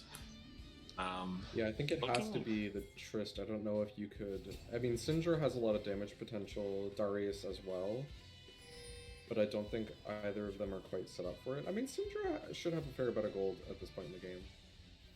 There's potential there for sure. So Umbral is I don't know if she finished. can get into the hyper carry territory that Tristana can. Yeah. Well, Kog'Maw also is going to be pretty scary. Kog'Maw's gonna get very scary. I mean, he's already pretty scary actually looking at his items. Ooh. Honestly, Air Dragon coming in clutch there. Did you see how quick Alternative was able to get there and make sure that he had a flank angle? Like, they had to back off immediately. If that speed buff in the jungle wasn't there, they might have been able to get this turret a little bit sooner and could have been pressuring something else. There's an objective bounty. Eventually they're able If to they get can it. grab a few of these bounties, they might be able to bounce the game back actually. They still have gold bounties as well. Oh, Yeah, that's true. Yeah, I was about to say, Trito already used Leap, so there's no way of getting out if he Cataclysms. Or great knockup. That's something that you gotta be really careful with Jarvan, is if you use your mobility early, you have no mobility to get out of Cataclysm if he still has it up. Knockup comes out from alternative here. I think did have Flash, but maybe just chose not to use it. Ah, dang. Jarvan alternative coming out very confident, very strong, and is making these plays that are just hard punishing, just small little mechanical mistakes. That is a two-man power play. Something else. Should be able to grab this just for free. Don't check my math. Maybe Red Tide could come in and try to steal. Did you use the flag for mission? I don't know how they would. Yeah, they don't have flash. I don't know, like a knot hook. Like I don't know how you would. That's not gonna happen. You know. Like the standoff in the river here. Yeah, this is a little bit awkward for BBB, admittedly. Like, like you have Umbral Glaive, which is great. When you're ahead, you can control vision, but you're not ahead. And even though your vision score is really, really good, you're able to clear out all these wards, get a little bit more control of the map. HHC doesn't really care. HHC is like, well, we're incredibly ahead. We have amazing item spikes right now. We're just gonna fight you. Like, it doesn't matter if we can see you or can't see you. Like, we're just gonna go at you. And the issue is that Alternative is holding onto his Cataclysm and like is doing a really good job of making sure that he waits until the enemy units use any escape opportunity they can and then use Cataclysm, and it just guarantees that his team is going to finish off that target. Yeah. And BBB just hasn't figured out a way to deal with that pressure. Yeah, I think it's... Speaking of... Yeah, his dash is on cooldown, and Trito tries his best to knock away the opponent, but really good knockup. Trito ends up getting out of there. Turret goes down. Yeah, it's a big push with that Baron buff. And if you guys want to see proof that BBB is feeling pressure from this Cataclysm, like Tristana has Gale Force right now. Like, she wants to have as many tools as possible to get out of these situations as she possibly can. So they're going to be trying to pressure both sides here. Going mid, then transitioning into top bot. Pushing in every lane. Yeah. If I was HAC, I would either reset right now, or I would try and do a top bot split. But they're looking like they're going to just shut down the dragon. Take that guy out. He's been living too long. Big shutdown goes on that dragon. Ari ends up finishing off the Darius in top lane while pushing in. No one's collapsing in on her. Ultimate used, gets one more dash, has plenty of vision to clear out. We do have a couple of people coming in. But unless Nautilus can land a hook, I think she should be pretty safe. Meanwhile though, big ultimates from Bennett. That's rough. That 1v4, not much that Syndra could do up there. This is really interesting because, like I said, the HHC is aggressive. Yeah, she can keep pushing doing that bot really top split. Hard. Yeah. They're probably going to get this top tower, I think. We might be seeing the beginning of the end. Here, but they're sort of forcing these fights under the Nexus turrets. And they do have the numbers advantage and that stopwatch to be able to just... And Renata. Lauren getting very low. Trist is going to try to do everything that she can, but it's probably not going to be enough. The flash trying to get the insect. Gets the insect up. You need a lot of damage. Get that. Ornn, no, not enough damage. Effort. She would have got that jump reset. She could have hopped into that back line. Syndra will do what she can. That but damage. On your own, it's not going to be enough. Yeah, that's game. Like I said, incredibly It's a fascinating game for, like, it's...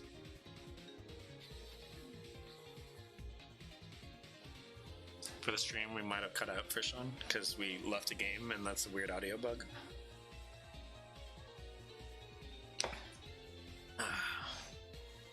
We've just been doing this lately. that like, okay, so yes, it was 27-8, but the play from both teams felt very even to me. Do you know what I mean? Well, they're both very good teams. Like they're good players. Yeah. And that's why I was saying, like, this game's gonna be spicy. Like, no matter what. It's a good game. Yeah, it's gonna be. I was honestly a little bit surprised when I looked up at the scoreboard at the end of the game, and I was like, "Oh, there's that much of a difference." Like, I think that speaks to just sort of like how well both teams were doing, despite what the gold totals said. Yeah. You know. Yeah. Like we saw some huge plays come up from the Tristana. The J4 did a phenomenal job shutting out the Tristana a number of times. Like some really good ultimates from J4.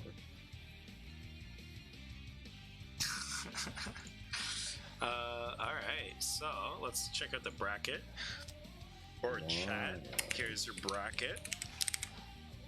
In all caps, even. Alright, so yeah, we have HHC now in the grand finals, I believe. And BBB is going into the losers round 4 against Fire Nation. It's a lot of channel points down the tube. Yeah, remember No when one we were on the other side. Remember when we were saying that? All it took was one. I could have been sitting pretty. No one took it. Is this Sonic, by the way? If anyone knows, what's up, show? Regrettably, I think I do have to bounce. Okay. I think it is that time. I'm glad I got to see at least the winners final. I'm sad I may not be able to watch the sort of grand final here, but this was good stuff. I will say that the only team that sort of needs more of your time, quote unquote, would be Fire. It looks like they might be setting up to do BBB losers round 4 pretty soon. So. Oh no, they're gonna go against BBB is gonna be in losers round 5. Sorry, I misspoke. Fire Nation is facing whoever wins at a TTL and Gnar.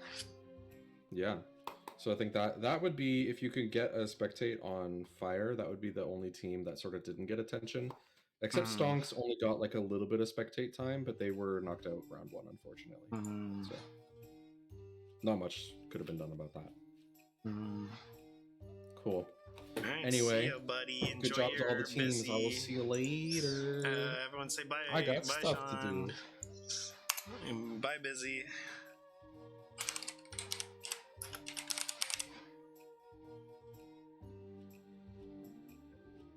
Is this permanently centered? I don't think it is it? It's the second one. Alright, yeah, so that was a good game. Overall, like I said, like BBB is kind of like a calculated team. The only issue with calculated teams, as you see generally with LPL versus LCKs, is that if the aggression from the aggressive team is like pushing the tempo really, really hard, sometimes the more cautious team, if they're behind, just don't have that opportunity to be able to find an opening to kind of bring themselves back. And that's just kind of the case. Like HHC found an opening, they found a way to push tempo, they had scaling on their side, they took the risks that they wanted to take. They played incredibly well. Amazing ultimates coming across the board, really. And yeah, it was just like very, very well played, very well executed. And so it's really hard to come back from that. Like BBB, you're looking for opportunities, you're looking for mistakes, you're looking for catches. But like when every single time that you look for these sort of things, Orenalt hits like 4 people, 5 people, Renata follows that up, hitting 4 people, 5 people. Like it's very difficult, you know? And so like it's understandable.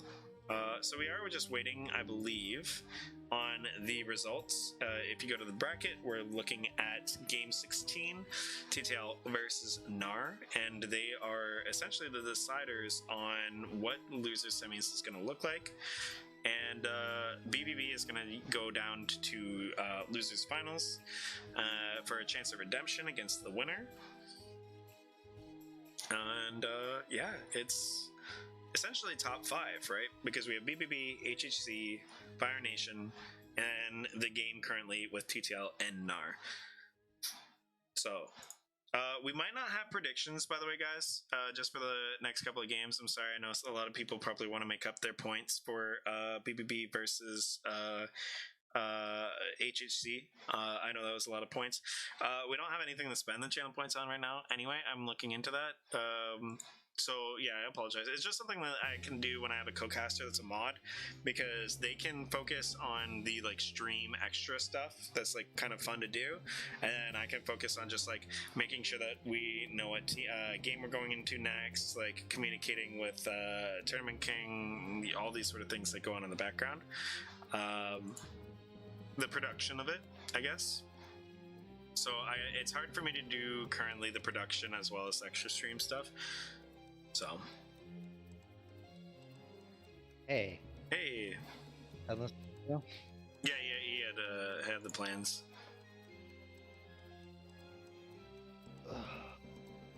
You good? Yep. Sorry, just stretching and forgot my mic was on. That's okay. How you doing? I'm doing good. Nice. I've been eyeing this chocolate bar, but I'm holding out. But yeah, energy-wise, doing great.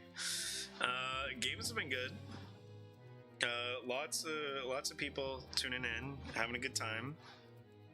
I think today was like a record number for viewers for our games, for the Tournament King at least, for your tournament circuits.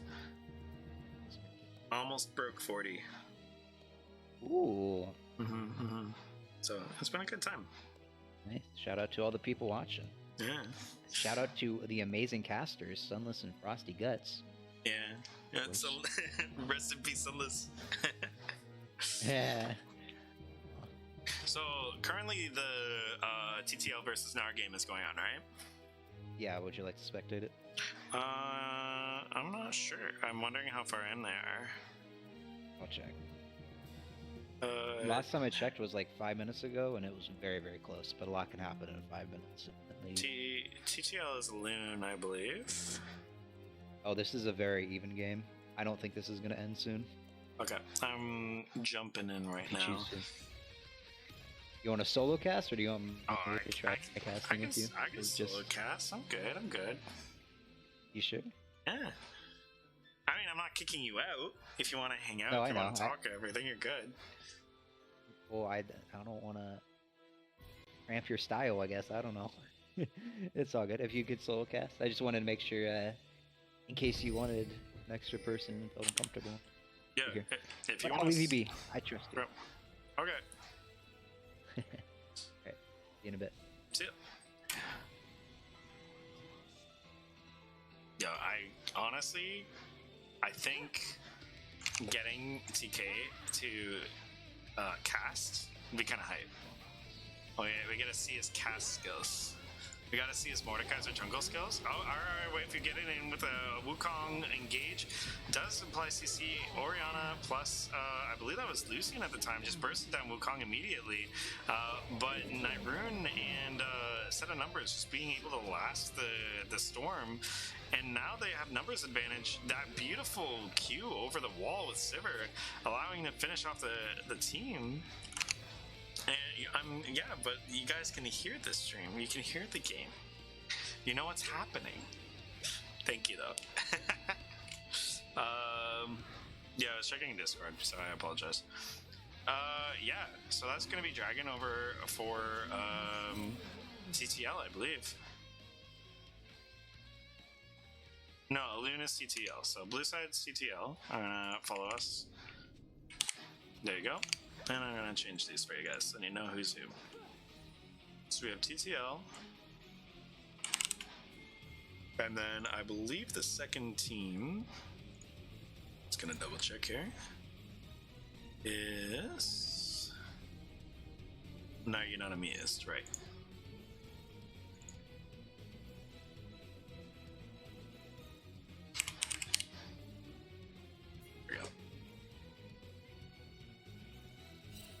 Alright, so we do see Zerath support again.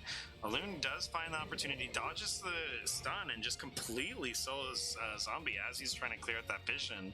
And one really risky thing about these squishier supports is Well, what you just saw from both sides right there. Literally, like, as you're trying to get that vision, you're not a tank. You're not going to be able to survive these, and it's a lot more of a risk. You're just going into no man's land and hoping for the best. Nyron gets bursted down right here, and a snipe from Death to All's Undertow, I believe. The axe just completely takes him down. Mike Taps comes in, tries to support the team, but realizes maybe this isn't a great fight after all. Ends up piecing out, and it does look like Gnar is starting to squeak ahead here, but it's still a close game. We got Lucian that is quite ahead. We do have Olaf that is doing quite well as well. We are seeing a lot more Olaf in the jungle here. We're not seeing... I'm kind of expected to see a little bit of Olaf top lane. We haven't seen any at all, but to be fair, he has been banned out of 3 games. So maybe those were the games. Who knows? Maybe in this format, like in this tournament meta, people are just like really favoring Olaf in the jungle. And we're just going to see that. But we are seeing the more and the Mordekaiser. Did he really? Yeah. It's interesting for sure. It's something like I always like that. Like there was a meta a long time ago, not to go boomer leak mode on everyone, but there was a meta for a little while where Shyvana, Udyr, and Ribbon top were like the 3 big top laners. And it's so funny because back then it was like, oh, it's so weird, and it still is today. Like after all these years of League, saying, oh, AD, Shyvana, Riven, and Udyr being the 3 main top laners is still kind of weird. And it's just like interesting. They are trying everything they can to try and make sure that they burst down this Baron. RR does use the W over the wall, but can't get back now without flash up for another, like, it looks like 30 to 45 seconds. Just gets completely wiped. And that's kind of an entry back into this game, trying to stop the momentum that Gnar was able to kind of achieve here. So yeah, this continues to be a close game, and it's really interesting to see what TTL is going to do with this power play.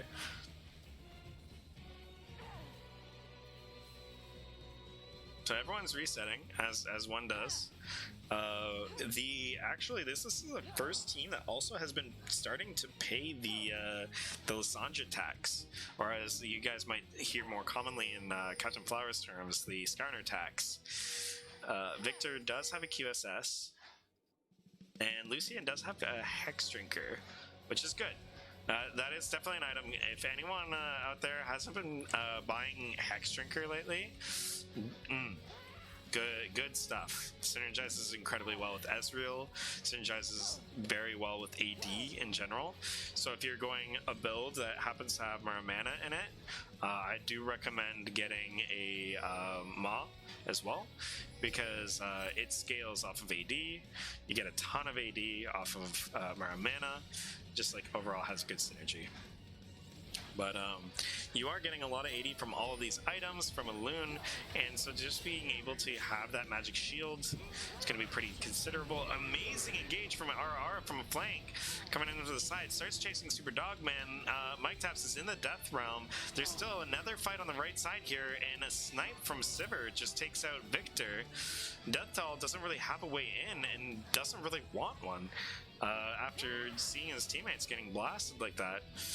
RR just finding that opportune moment to just come in and turn that fight around immediately before there's a chance to really like have any chance to lose it. So Deathdoll is kind of looking to try and prevent this from happening. A little bit scary though, because that is going to be Infernal's Dragon Soul coming out. And now Infernal Soul is back onto Gnar, and what I mean by back is that they have the momentum back. Good music for this sort of scenario, even. We still have... Oh, we do not have Malphite Ultimate. Xerath trying to apply a little bit of pressure from his long-range Qs. Deathwall flashing up on Set of Numbers. Set of Numbers only blocks the E damage from the Olaf, and Xerath is able to long-range poke down Nami. Nami is no longer able to support a Loon, or to be able to heal up any units if they get low like this. Oh, Lucian just one bullet shy of being able to take out his target, and second half of the our knock up is gone. Can we get a knock up for the gravy train? I think that's it. I think that game just blew right open immediately.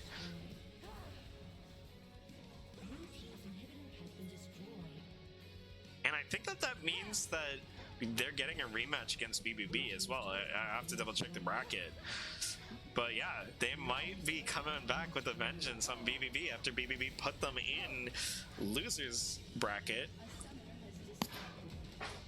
I'm sure that Ara is looking forward to trying to get back at some trash talking that was in the stream earlier.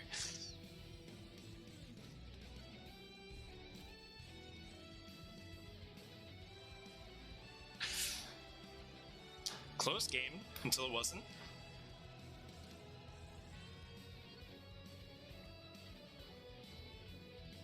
This is a pretty dope song, but we are in the lobby, and you know what that means. We're gonna do this one though. This one is a little different. A little chiller of music. Alright, so we are coming close to the end of the Smash Ultimate soundtrack that I am using, which means that we're coming close to the tournament itself. We have Fire Nation and Are You Not Amused next. They will have to... So Gnar has to beat one more team if they are to try and get vengeance on BBB. BBB is sitting comfortably for now, watching their opponents, most likely, on the stream. Much love to all of you guys out there watching that are also competing. And also respect for everyone that is not watching while they're competing. I know, like, 3-minute delay doesn't really help give you an advantage of any sort anyway. But, yeah, pretty cool. Fire Nation and Are You Not Amused are next here. So we're gonna wait for that to start up. Hopefully we get invited. And salutes to TTL and the Heathers. They have been eliminated. They had a good run. And 07's in the chat if you want to. I think that they have a little bit of time to get into Clash if they wanted to do Clash, but that's a long day of games, like 5v5s. So, you never know. Alright, so we're essentially looking for Zombie Smurf to essentially invite us into the next game.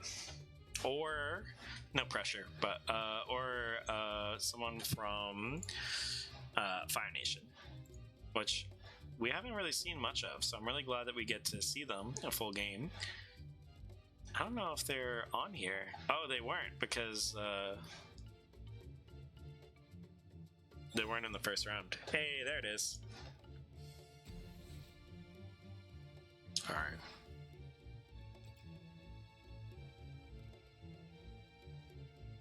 I almost feel bad because the way that I worded, like, hey, I can solo cast, like, you don't have to worry about me, like, if you want to focus on your stuff, almost sounded like, nah, I don't want you casting. It's like, oh no, it's not that. It's not that I don't want you casting, it's just like, if you have stuff to organize right now, you don't have to worry about it. I got this. Solo casting, no problem. The trick to it for me was to keep it somewhat casual. If you keep it like super professional all the time, all like high energy all the time, we're almost 6 hours in at this point.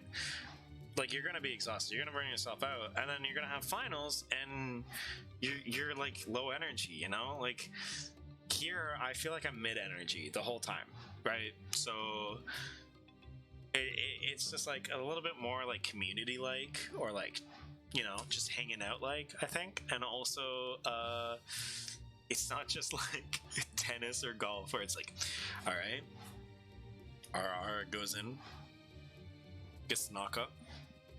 Really well played. Well played. opting in. He's gonna get that electrocute. Really nice electrocute proc there. Good CS, good CS. Although I do kind of want to cast a game like that one time. I think if I practice a little bit, I'd do a cast like that for you guys. Where it's just like the whole time it's just like golf commentary. Jolly good show. Hey, Coin Edit. We're watching one of your games.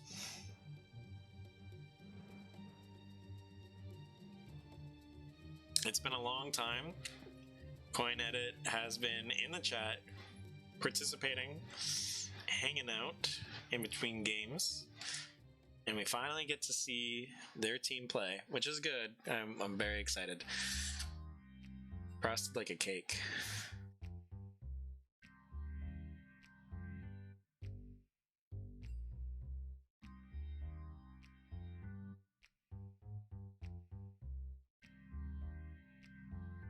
So, what have we learned from this tournament, right? Well, we haven't learned anything about Fire Nation, so that's a little bit tricky, right? But what we have learned is we have seen a decent amount now of Gnar. And we know that RR is an incredibly strong player. You can see right there, it says master rank. Not a big deal, you know, whatever. 51% win rate. You know, it's master, man. Like, it's probably a coin flip, right? I'm just kidding.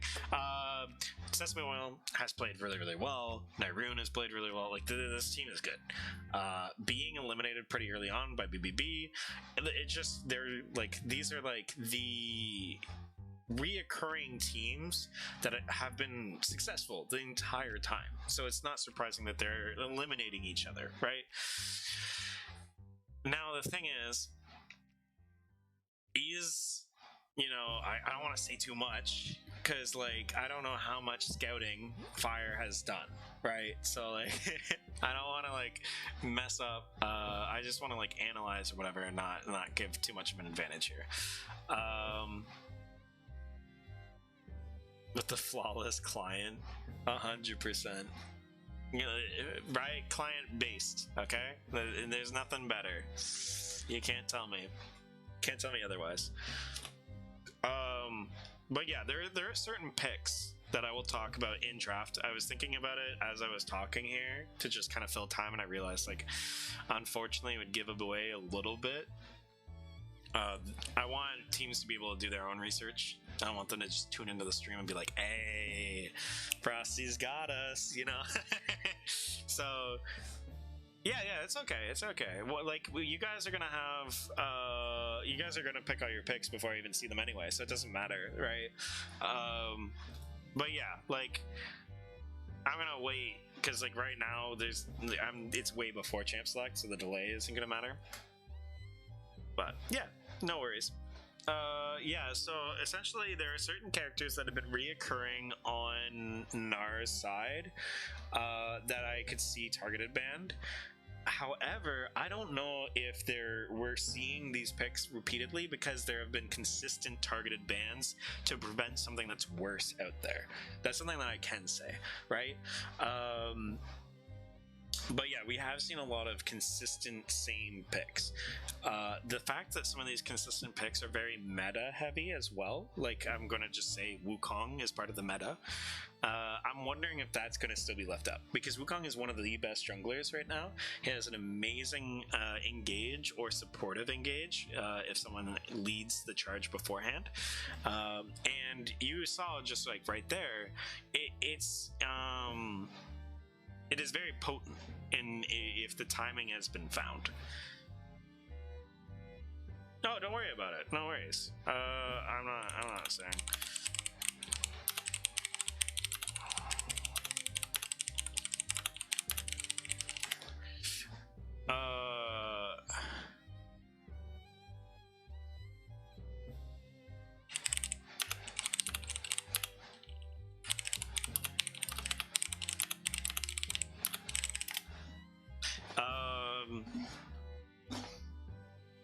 Yeah, so that is something that I'm curious about.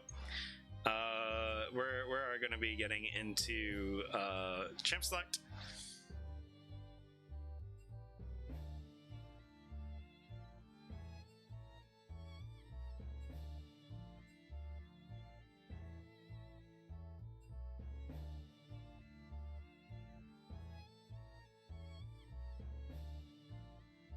And yeah, I hope you guys are enjoying today. I mean, I don't get the interludes of playing League of Legends like some of you guys are having, but I've been getting some pretty spicy games. Some pretty good times with my buddy Sunless. I've been seeing some familiar faces, some new faces as well, which is always nice. That's one of my favorite things. Like, I guess two of my favorite things, and they're like complete opposites. Is like, I really enjoy new faces coming in, being like, "Yo, what's up?" And like, I don't know how many people watch smaller streamers, so like maybe they're not used to like the vibe that smaller streamers have, where it's just like you'd like say what's up. It's like, yo, like, you know, like you were definitely part of the like you're like in the room, you know what I mean? Like it's not just like a bunch of like fishes all yelling at the same time, you know what I'm saying? So yeah, it is a nice experience, and I like seeing new people and kind of like giving that sort of vibe. It's always important. If you watch my actual like non-competitive casting stuff, it's kind of like the vibe that you get in between games. If you want real hype stuff, really crazy like high octane stuff, it's generally not me. Unless we're playing like Phasmophobia and stuff, and then you get to see all of us be cowards. Even then, we've actually gotten pretty good at Phasmo, so like we're pretty chill now. But yeah, it's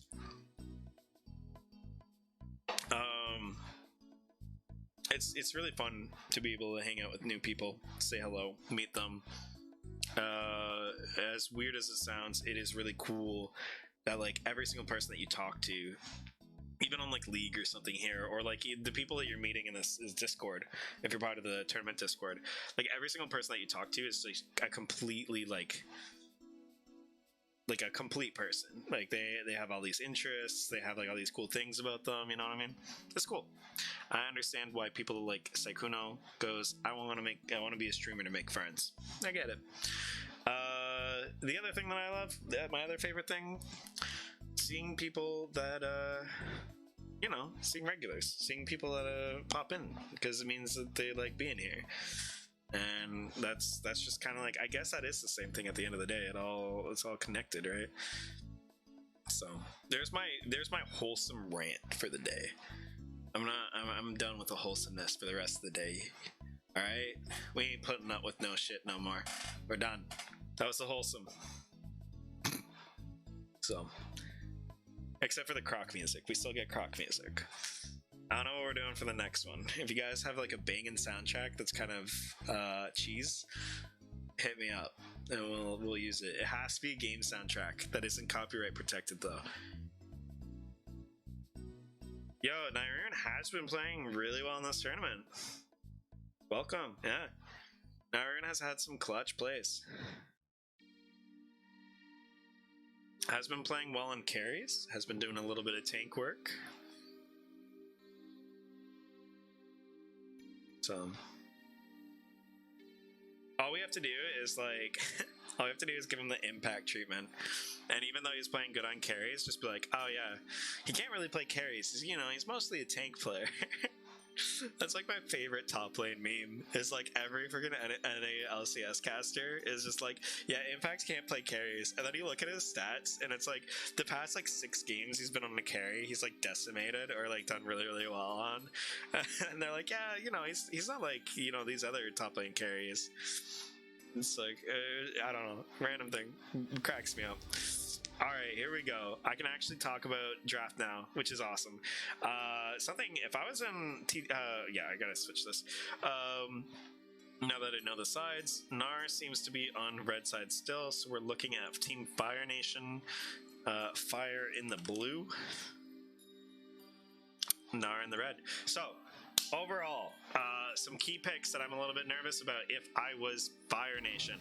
First one, Wukong, 100%. Second one, Lissandra, 100%. These two picks are going back to back to back very consistently. We have seen a little bit of Syndra, a little bit of this, that, the other thing, but one thing that I have seen Sesame Oil Salad on the most right now today is Lissandra, and even when I've glanced at their game that they're almost done, even for that few little bit of time, very, very potent. But like I said, Rengar has been banned before, right? Kog'Maw is very strong. We have seen that as well. So it is curious. I'm very curious about that. Where it's like, are these picks just the second best thing, or are they something that is enough of a threat that we have to take care of them, quote unquote, if I was in their perspective? We do see a Nami ban, once again, that's kind of like a way of kind of dissuading the Lucian. Very, very good synergy with the Electrocute.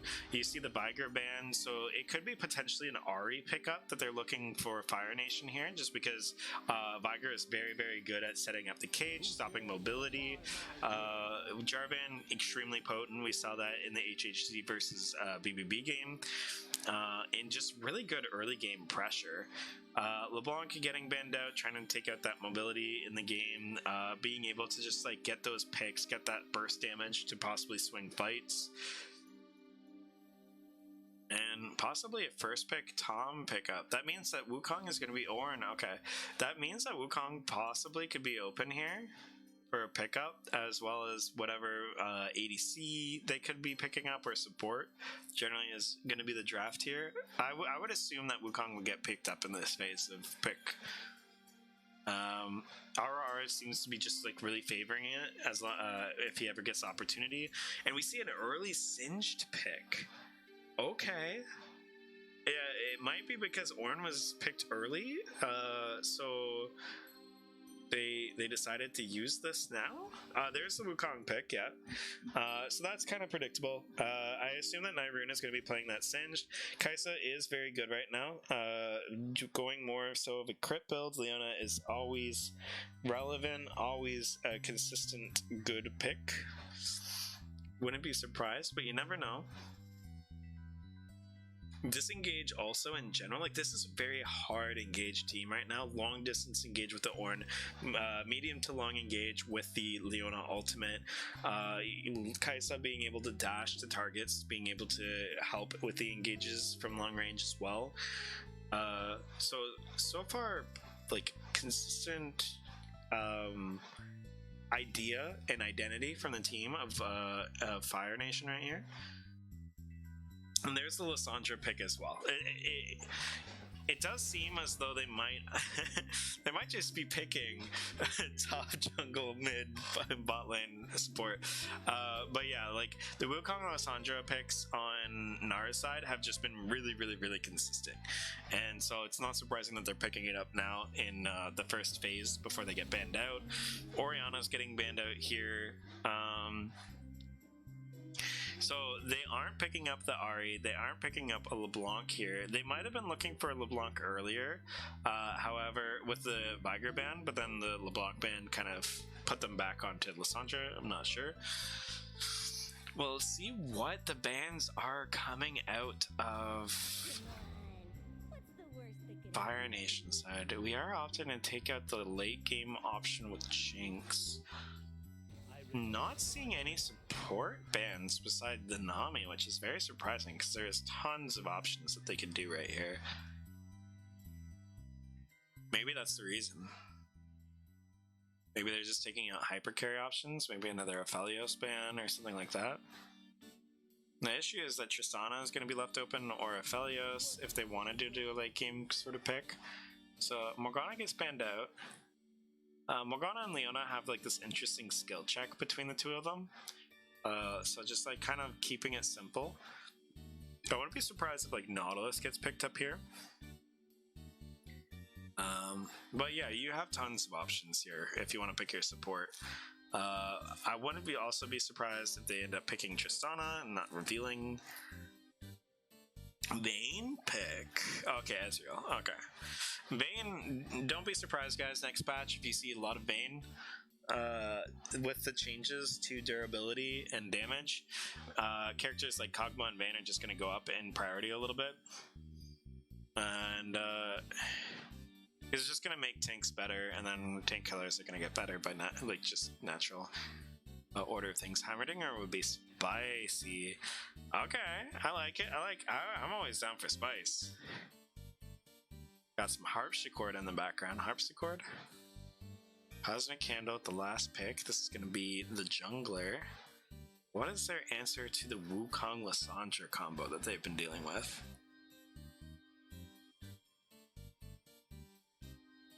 This is going to be interesting here. Volley Bear. Okay. Decent tank line. This is a decent team.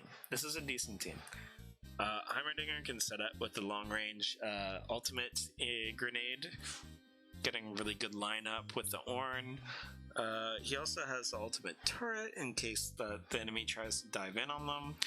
And kind of punish Wukong for being not a true tank and kind of being a little bit of a bruiser. And they end up going Soraka as well. So this is helping them sustain out their fights a little bit more. Singed has really good healing over time with his ultimate.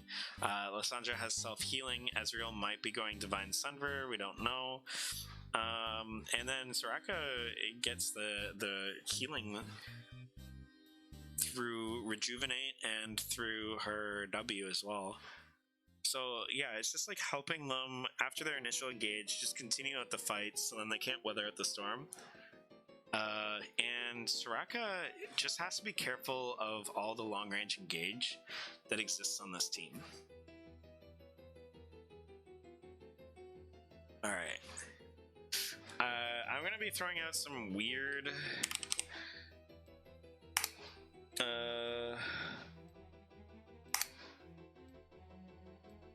so prediction. I might be able to actually start this for you guys. What the heck? Do I actually have to full screen this? That's... No, I don't. Oh my god. Twitch, please? Prediction... what is this again? It's Fire versus Gnar. Fire. Might have misclicked it, sorry. I can't see what I'm typing, by the way, guys, so if it's bad, I'm apologizing. In 2 minutes, start prediction. Cool. There you guys go. You guys have a prediction. I remembered how to do it, and I had the time. Cause like, yeah, these compositions, honestly, like, they weren't like super fast because they were doing it on the spot, or it seemed like they were doing it on the spot. So yeah, that gave me time to talk about it. Who do you guys think is going to win losers semis? Do you think it's going to be Team Fire Nation or Team Gnar? Gnar you not amused? Oh, am I getting errors right now? Please don't tell me I'm getting errors. Oh, they're 5 hours ago. Okay, yeah, that's good. Sorry for the skipped frames 6 hours ago, guys.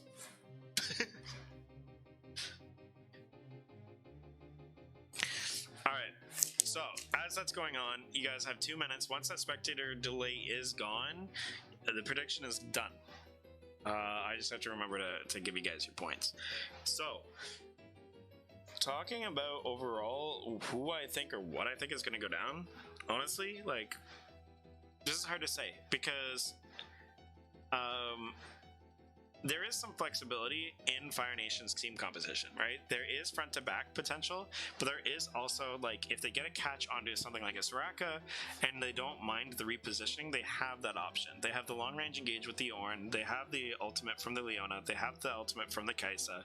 Bully Bear can jump, right? Like, if they find that opening, they do have the mobility there. However, they can still play front to back with Heimerdinger, and that's kind of what he wants to do. The only fear that I have is that if the team Fire Nation wants to dive in, Heimerdinger is just kind of exposed, or he has to move forward, and then he doesn't have his turret placements, so he kind of just has to use like ultimate grenade or ultimate missiles, and then it's just like that's it, right? When you go into Gnar you not amused, you have kind of some spicy picks. There's the only control that you really have is Lysandra and Wukong, right? So there is a little bit of like vulnerability there. There's not a ton of hard CC here, and there's a lot of conditions, but these are really, really skilled players that we have seen before, right? I don't say that, like, I don't know, I haven't seen Fire Nation play, but we know that RR and Irune, all these sort of players are high ranking. They've played well in the tournament. They play well together. So yeah, it's not surprising that so far in the prediction that it heavily favors them. I will make sure that the stream comes up in a moment. I'm just waiting for it to work because we have had issues earlier. We have 3 more games, by the way, guys. I think we're casting all 3 of them. And it's been 6 hours. We're going strong. It is. Oh, it's 9 o'clock over here, too. Dang. All right. I might play a chill game tonight if we do a stream after the tournament. Oh, we got the glitch. How did I do this again? It's just clicking speed up, click the timeline. It's basically just screw with the timeline and then it fixes itself.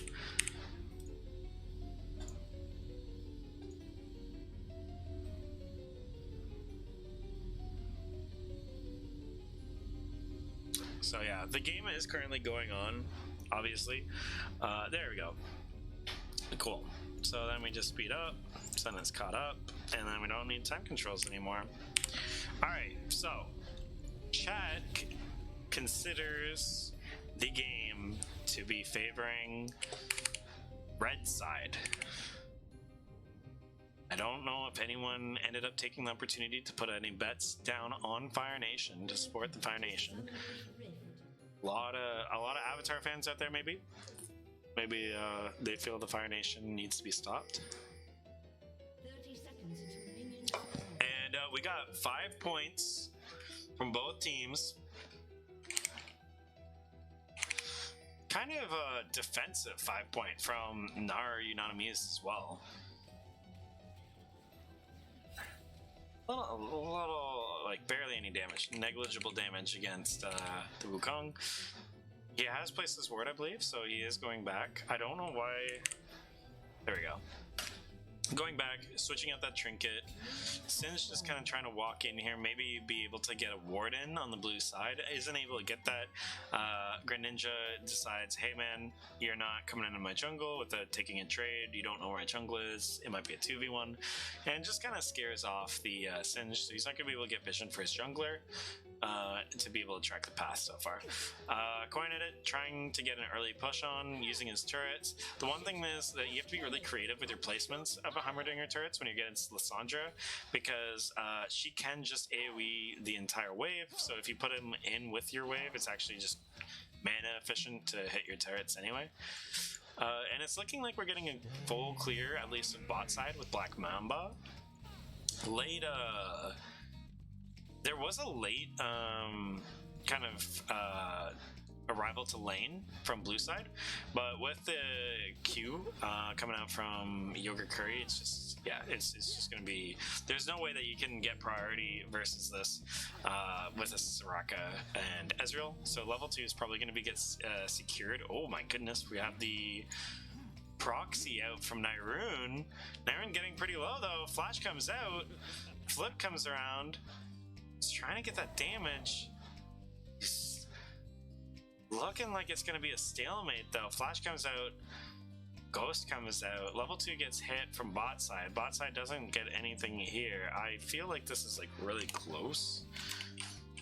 So I'm going to zoom out a little bit. Spectator powers. And then also, this is my lobby music. So let's put on some real music. Are you ready? Some like Smash energy right there. Alright, so full clear coming out from the Volibear. Full clear coming out from the Ara on the Wukong. You have a flash and a ghost usage coming out from top side. Ornn looking like he's like, oh, you know, the wave's pushed in, I don't want to waste teleport. Decides, okay, I'm not going to use that. It has one summoner advantage over on the top side, but it's only for teleport. And maybe getting a better back reset or something, or, you know, being able to come back if there is a bad gank or something, being able to recover gold or experience. Anyway, to make the stream 1080p. Right now, with my computer, I don't know if I'm able to give you 1080p without performance issues. It's based off of the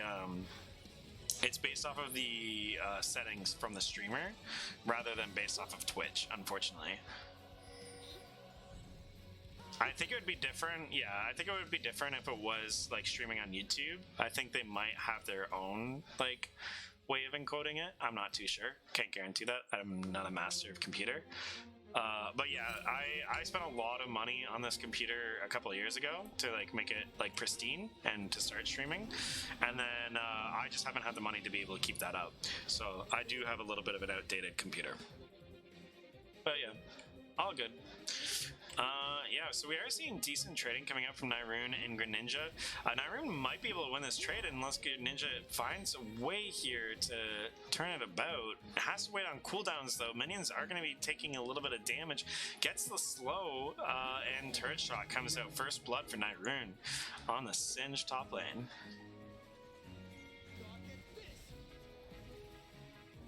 Both junglers opting to farm out right now kind of favors both of them in general.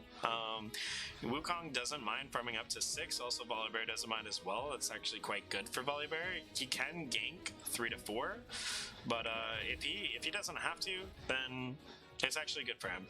Greninja uses teleport, make sure that the wave coming in doesn't get denied, and that's what we're talking about, the teleport before that.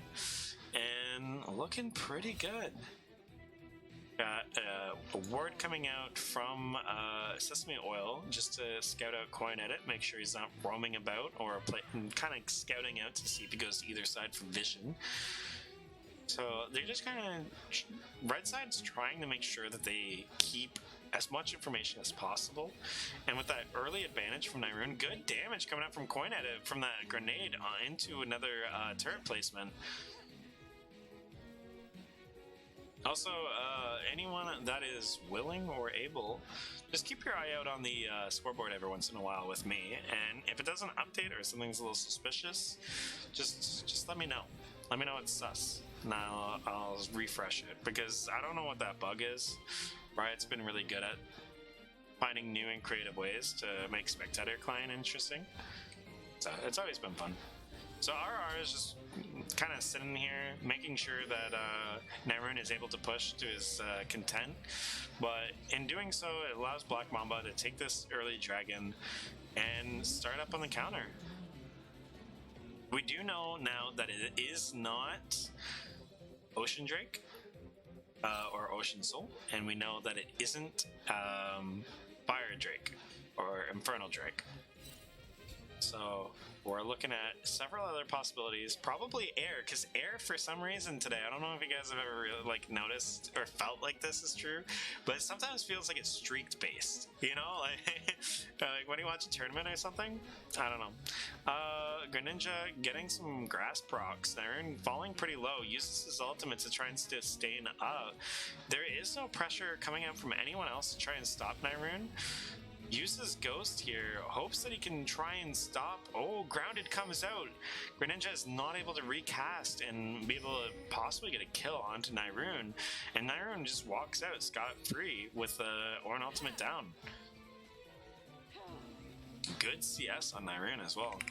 And that kind of like leaves up a mana-less Ornn, unable to defend, no ultimate. So then Nyroon and RR can invade here.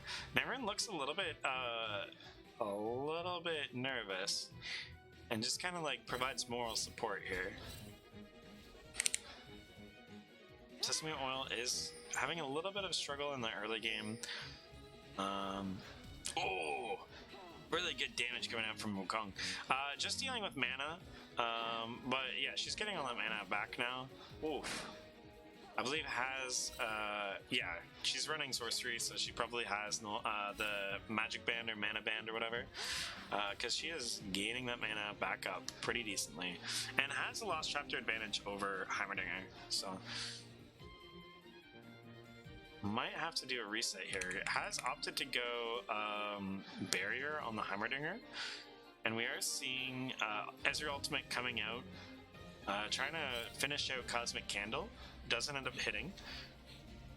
Cosmic Candle getting really low. Exhaust comes out.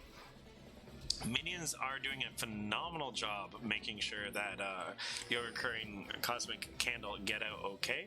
Flash comes out from Leona. Kaisa Heal comes out, making sure that both of them are going to be able to get out okay. Oh, wow. Got a little bit of a spicy one coming out over here. Nyrun might be in trouble, actually. He is still squishy right now. Uses his ultimate, throws him into the Lissandra. Coinedit has no mana left. Greninja is the only one that can fight here. Volibear is way too low to be able to do anything. Greninja can't use dash right now. He is currently grounded, and a double kill goes out onto Lissandra. We have seen Sesame Oil on this Lissandra ahead before, and it is scary. Nyrun is thirsty. He wants to find another kill. Oh, it's close, but that poison. Oh, and Triumph saves them. Sesame Oil only has auto attacks. Red buff is there, and W comes out. Enough mana to get that W down and get that kill. So that's 3 kills down onto Sesame Oil. That's pretty huge. Set of numbers looking to try and take a few turret hits to try and stop that recall, but misses. Just taking a little bit too long to get into that Q range, and Kaisa's able to get back to base. But they have the reset anyway. Like, that health is wasted if you don't use it, so why not try and at least screw your enemy over a little bit, right? Rift Herald is coming up. Leona is pinging that. I am going to take out chat. But yeah, Leona is pinging that. Means that there is potential that Fire is going to start positioning themselves towards trying to secure that Rift Herald, secure that advantage. Because there are small advantages coming out onto Gnar, and Lissandra is looking pretty spoopy. But the only way I can see, the only way that I can see Rift Herald going across for Fire is if either they see the jungler are on the bot side of the map like they do now, while the jungler is on the top side of the map, or if. Oh, this is a big opportunity. Set of numbers just has to survive. Set of numbers lives long enough for Soraka to heal with a knockup. And they get a double kill on bot side of the map here. Dragon's coming up in 23 seconds. This is kind of a signal to try and collapse onto Nyrun, try and get that advantage so Nyrun can't be a nuisance and try and get that Rift Herald. But I don't know if they're confident enough to get that Rift Herald with Lissandra having priority and kind of being a menace. Volibear doesn't opt to try and do this cross-map play, playing it safe, but sometimes you gotta take that risk, and I'm curious. Like, was it a good idea? We'll never know. There is no what if for Tournament Kingdom. We're not gonna be able to watch the other results. But, that is going to continue to even up the dragon count and continue the momentum that Gnar has here.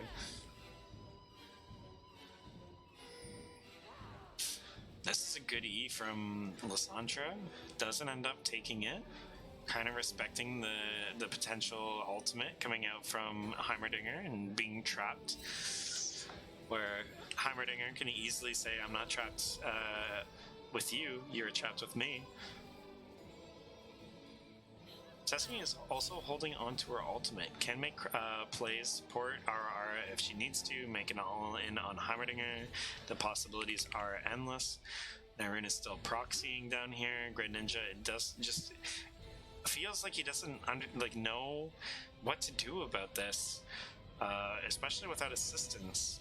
And his turret is just slowly going down. It's very, very difficult.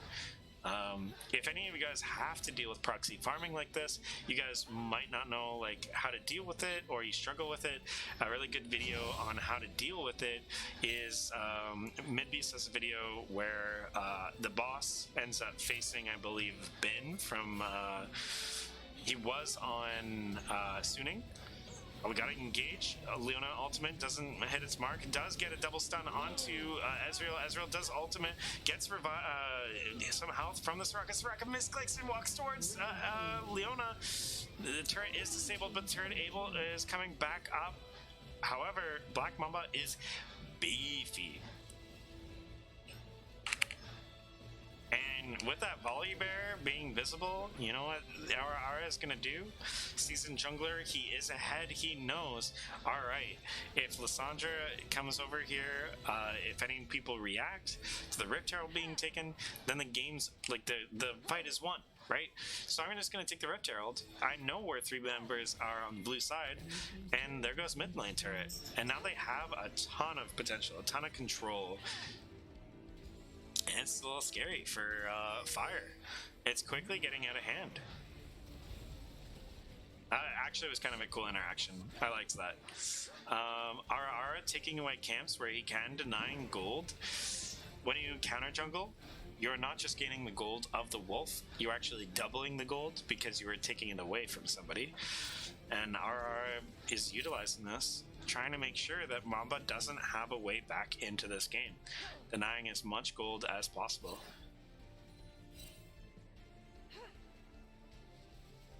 Soraka is trying to look for wards right now. Does get the silence. Oh, the flash comes up from Coin Edit just in time. Get that root. And Yogurt Curry collapsing in as well. Just gets Zombie Smurf down.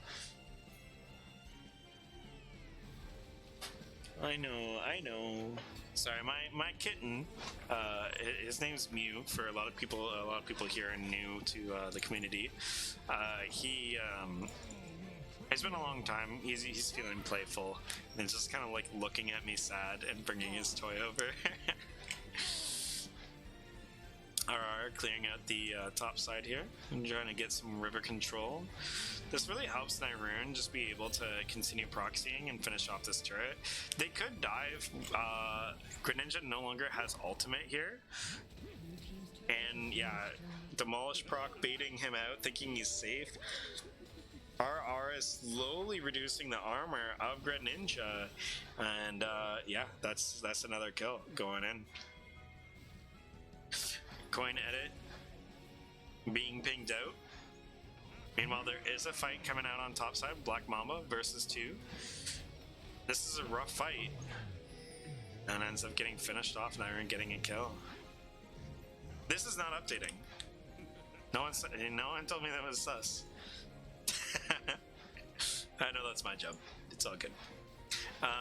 Yeah, I was like, there is no way that Wukong is 0-1. There's no way.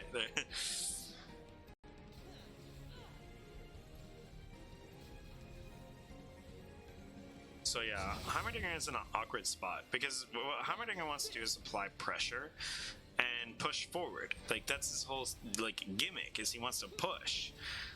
Or he wants to stay stationary in one spot where the opponent can't get to. So he either wants to get in and get control of an objective, a neutral objective, and say, this is my neutral objective, here are my turrets, I am a threat, this is ours now, and kind of like have that ability to just like be very static and powerful. Or, you know, he wants to be able to push and apply pressure, but he just doesn't have that. These 2 teleports are coming in. Ooh, and they're in time too. Ezreal does live in time. This is horrific for Fire Nation. Ends up getting out though. 2 members end up getting out. 2 members end up going down. We do get an ultimate coming out from Coin Edit, dealing a little bit of damage to each member. They're starting to get low here. Does get some good poke with the missiles. Although he is taking some damage himself, he has brought most of the members to half health, but unfortunately just Fire Nation aren't in a position to capitalize.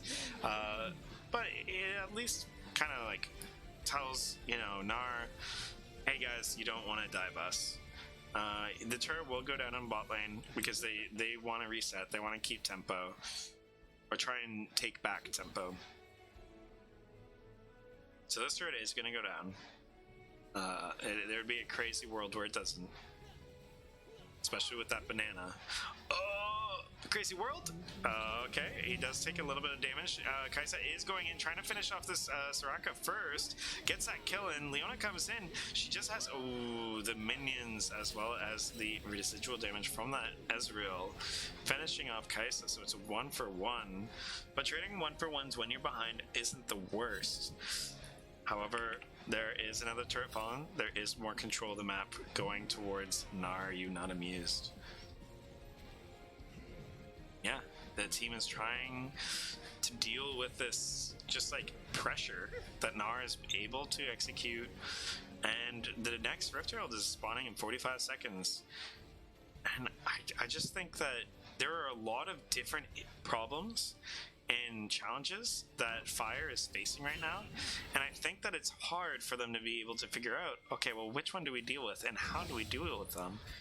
You have the Nyrune proxy pressure.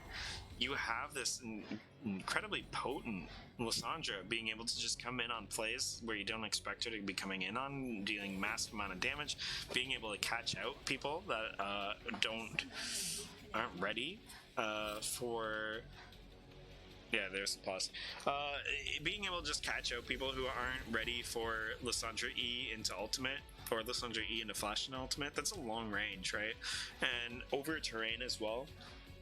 If you like see Lissandra where she is right now and near where Singed is on the map, you might be thinking, oh, okay, well, I'm safe, right? I can fight my opponent one-on-one. But Lissandra, can get there incredibly fast, within like 5-6 seconds. So it is difficult to deal with, especially when they have Everfrost. They got their Crystal Hourglass. She has tons of utility, decent damage, and she now also has 2 ways of going invulnerable to stall out for her team. Ezreal does have Divine Sunderer, as we were talking about before, has the Muramana. I'm curious as to if he is going to opt into the Maw of more whatever.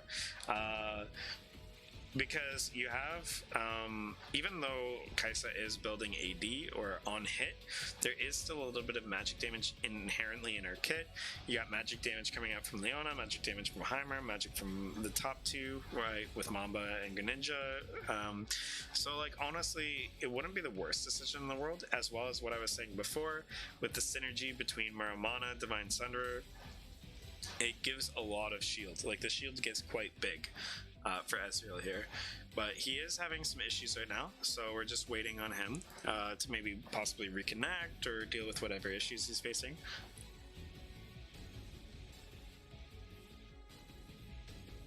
So the common, like, almost comically overused pause topic is, how does Fire Nation come back from this game? They're at a, 8k deficit at 19 minutes, and they have gold on 2, I would say, very, very strong units that are kind of the control of the group, the engage of the group, that can control the pace of how they want to run the game. So at the end of the day, the most important thing is to try and farm up and stall. As far as scaling goes, honestly, ornaments do help. I think it's pretty even, but the unfortunate reality is it's just like lopsided in certain ways. Like Soraka being able to provide a lot of healing to her team, if they don't find really good ways of just like stopping that, then the Gnar is just going to continue to steamroll, and it's just going to get harder as the game goes on, especially in prolonged fights, because we have Demonic Embrace, Poison coming out from Singed here. So ornaments coming out would be nice. Kaisa obviously very, very strong mid to late game carry. She just needs to finish her PD and try and just like find good openings. She does have 2 kills here. Ornn is going to become tankier as time goes on. That is something that Gnar doesn't have on their side, is a very strong frontline tank presence. That's something that Fire Nation does have. If they just stall out the game, get this really, really strong, beefy Ornn, beefy Volibear, beefy Leona, and they're able to protect Yogurt Curry and Coin Edit, then there might be room for them to be able to solo out our waifus while he's trying to engage on the team and just punish that. Or be able to find, this is just like a natural thing when pauses happen, it will fix itself in a second, or find a pick on Soraka, which they are now flashing on currently to try and like solve. So yeah, just give it a moment. It will fix itself in a moment. It's just because it was paused, so it just like waits for a moment or freezes for a moment just to kind of like get that sync clock back up. And yeah, there's the pick onto the Soraka. You do see RR looking for an opening. Coverage from the Ornn, gets grounded, but is able to get out of the ground, able to get back in. RR finds an opening, uses the combo with Sesame Oil. RR does go down though, gets a shutdown. Black Mamba incredibly low. Runa is looking for it, but Sesame Oil finds the opening, goes back in, gets the kill. Coin Edit trying to find a way to get out of here, dissuade the Lissandra, but Lissandra isn't the main threat here. It might be just the Ezreal, and isn't able to find the Mystic Surge onto the Heimerdinger. So Nyrina is going to try and utilize this pressure. So is Gnar. They did technically, like, they did win the fight, so they're just going to push down these two turrets. And that's even more map pressure that Gnar is now being able to exert. I very much doubt that Nyrina isn't going to be able to get this. He just needs to auto attack probably 2 to 3 times, and he's good. 1, 2, he's good. He's good. The minions got it. Yeah. And yeah, so we'll see. This is a very hard game for Fire Nation right now. But now that we're in a kind of a calmer spot, I am going to just make sure that we are fast forwarded a little bit. Make sure we're back onto the 3-minute delay. Because the sync clock, or I'm not sure the specifics of Spectator, but the clock sync, if it is anything like music production, is a little bit off. So you just always got to make sure that it is Gucci. That is what the game is trying to do. All right, so you just gotta keep trucking on. Making sure that you try and inject as much gold as possible onto Kai'Sa and onto Heimerdinger. At this point, when you're this far behind, you don't really have the luxury to like give gold to all of your units, and so you have to find ways of sacrificing gold from Volibear, from Ornn, and just hard injecting it into the Kai'Sa. The only issue is you want experience on the Ornn as well, right? So what I would do here, if I was Fire, is I would try and create as much vision control over the jungle as possible, and use Volibear as just kind of like a bodyguard, trying to make sure that the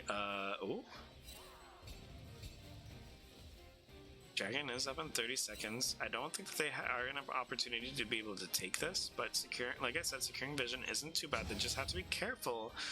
Make sure that our isn't going to come over the wall like... Ooh. Oh, they think that this is the real one. Soraka might actually think it was the real one as well. Goes in to try and save RR, tries to use ultimate. Does use a Hextech gate. Everyone is still pushing in top lane. Ornn not being enough of a threat to Nyrun to be really incentivize him to stop. So he might actually be able to take this top lane turret. Dancing around the base.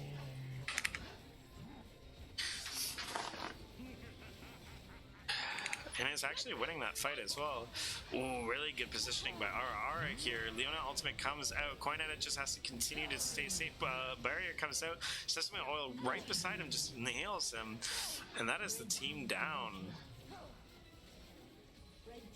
And Volibear does end up taking the dragon, but not for his team. And his ice form from Lissandra ends up killing the dragon.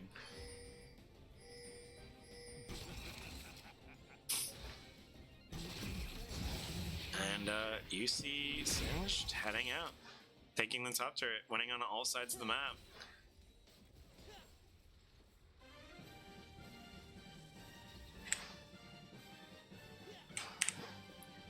And yeah, you just see confidence coming out from Gnar right now.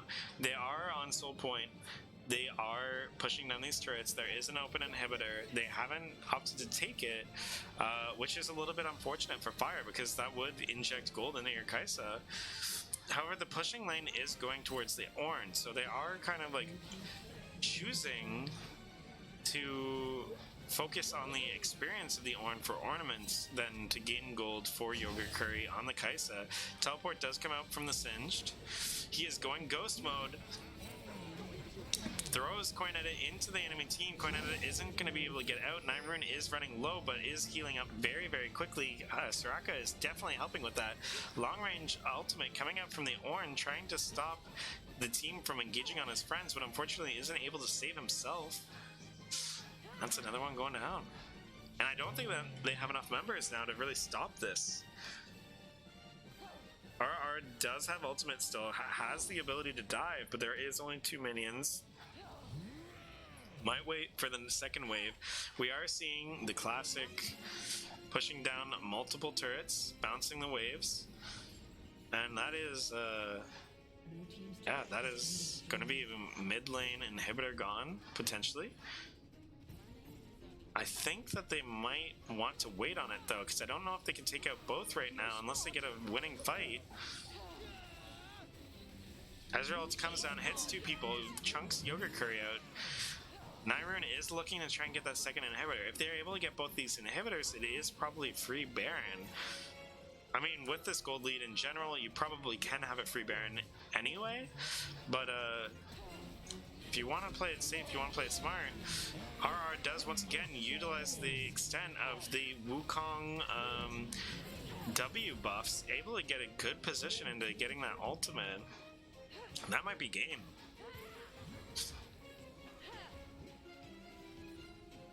Really, really well played. This combo is just doing serious work for Gnar in general, and is very, very consistent so far. Oh, tries to get away, doesn't end up making it. And that is game. Gnar taking the win for losers semis, advancing to losers finals.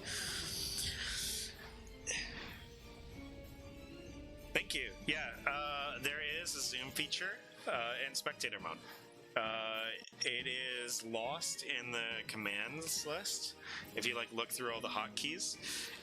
If you want to use it yourself, actually, it's just Shift, Control, and Z is like a lock on and off, just like lock screen is. You just press that, and then you can just zoom in and out like a ton.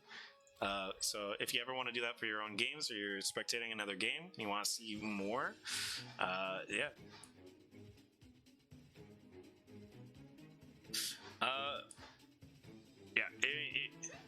Yeah, no problem.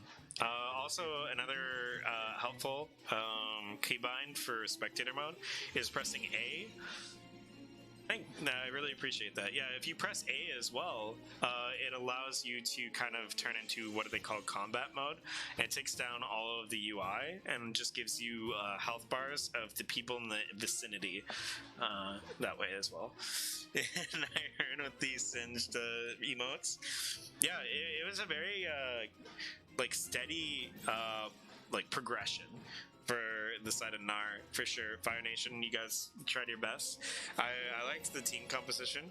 It had a lot of options, but yeah, it just be that way.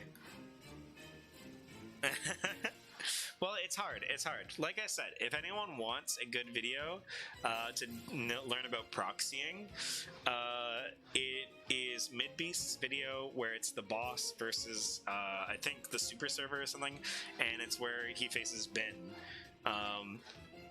Watch that video. It's super handy.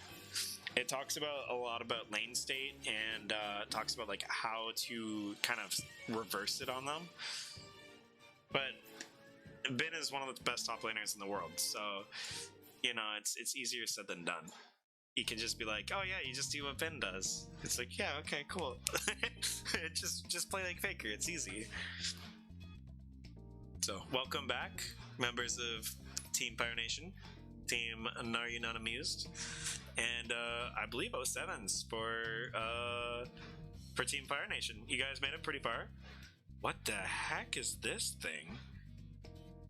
Okay, I just have a random thing on my taskbar now that Windows gave me. Interesting, interesting. But yeah, let's look at the bracket here. We can share the bracket with everyone else with this command. Everyone, I believe, can do this, by the way, if you ever lose it in the chat and you want to check it out. Hard Hat Zone still sitting pretty, waiting in grand finals.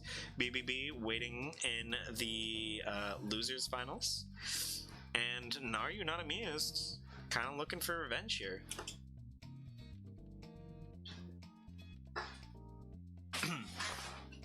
They were eliminated. Ooh, that was kind of pretty that it was just updated live. I like that. Gnar was thrown down. Oh, all good, all good. Thank you for joining. Enjoy the rest of your night. Yeah, honestly, it is kind of entertaining because I believe that BBB did eliminate Gnar Unanimous at least into the losers finals or losers bracket, and now they have to face each other for a rematch. So I can only imagine that Gnar Unanimous want to get revenge, and BBB probably want to try and get back for revenge against HHC. And probably want to show that, quote unquote, stomping the best jungler in the tournament wasn't a fluke, as they were bragging about in the chat. A little bit of spice, some EG tweets. Yeah, so that's going to be the next game, BBB versus Gnar. I'm just waiting to see side selection and to be invited to the game. We have 2 more games remaining. If you guys have been here for the gauntlet that is this tournament, 11 teams turnout in this tournament today. Awesome, good turnout. It's been a long one. We got 2 more games. We got BBB versus Gnar. And the winner gets to face off in the grand finals versus HHC. Who's gonna win? Who knows? I honestly need to figure out how to close that prediction, by the way. Does anyone know? If not, if I just like end poll. Boom. A poll is not currently active. Well, we're doomed, guys. It's all doomed. Scuff stream. It's over. I retire.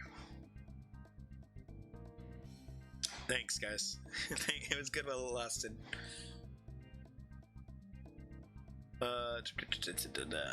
Poll prediction. To create and manage a prediction. So maybe I just do it again. Slow mode, subscribers, timeout, unique chat, VIP. Okay. Yeah, it just seems like I probably just click the same thing again. Where'd it go? Predict.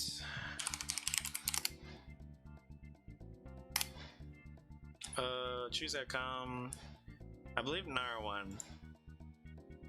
There you go. Brain is all over the place today. The amount of multitasking that you have to do. Alright guys, it's looking like me and Tournament King are in this game. We are going to be playing. Hi buddy, I know, it's been a long time you want to play. Yeah. Right side for BBB. Sounds good.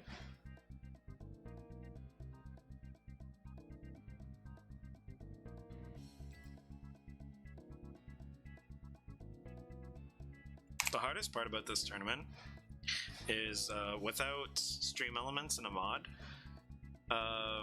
it is difficult to be able to manage all of these elements that you guys see.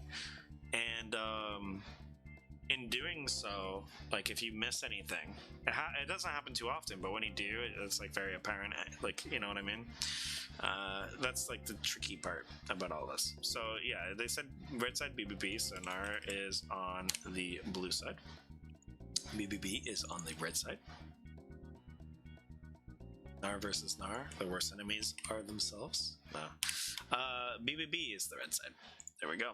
So they are currently drafting. Like I said, I prefer to just wait, because otherwise we're talking about the draft now, then we're talking about the draft when it happens, then we're talking about the draft in the 3-minute delay. It's just kind of like, I'd rather like touch base with you guys, that sort of thing, because talking about the draft for 5-6 minutes is just like, it is a little daunting, and for some reason finding things to talk about after the draft and waiting for the game to start feels a little bit harder to do naturally than it does before the draft anyway, while you're waiting. So that's how we're gonna do it. It works best for me and it gives you guys the best viewing experience. We're gonna change this to viewers finals, or losers finals. Heyo. Yeah, I wonder if they're gonna. It's the rematch. Alright. Yeah, so I am looking into some things to make this stream, like the tournament streams, to be a little bit more interesting. At least like visually, because you can see that I'm keeping it pretty bare bones, pretty simple. Just so I can focus on making sure that everything is smoothly going. Yeah, so like, you know, it would be really nice if we were able to get team logos, or like some sort of like, even just some simple stuff like that. So then I can use icons rather than typing it out like text. We also, I might be looking into title cards between matches. So right now you wouldn't be looking at my client sitting in the lobby. You would actually be looking at what you guys would generally be seeing in the match result, not the match results, but the matchups in the Discord there. For people outside of the tournament Discord, there's just like a background image, and then there's like the team rosters on either side. Just having that, just like so you can see the players, it is a little bit nicer to look at. And yeah, then I can hide my client and have secret chats without you guys knowing about them. Maybe. Well, I'm debating on that, because that is a lot of effort, and I feel as though it's not gonna make it look like super better, you know what I mean? Like the effort might not just be like worth it. I haven't decided, but yeah, there's a couple of things that I'm like debating on, just to make it look a little bit more professional, a little bit nicer. But I have changed mics, because currently my studio mic doesn't have the power right now, the power source, to really be able to be a good studio mic. And so when I pop the gain so that you guys can hear me, it just creates background noise. Like, I don't know if anyone watched the last tournament. I'm sure that some people can vouch for me. There's like this whining noise the whole time, and no one wants to watch that. You know, no one wants to listen to that. So yeah, this one, although the mic quality is a little bit worse, at least you guys don't have to deal with like this weird sound the whole time. You just have to deal with me, which is okay.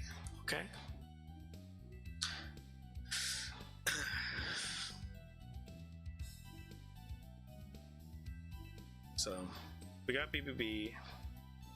I'm excited for this one, because we didn't watch this matchup when it happened. BBB just told us about it, and it was, I wouldn't say it's an upset, because like I said, I think both of these teams are very skilled. I think both of these teams are kind of like upper tier in Tournament Kingdom so far throughout the history.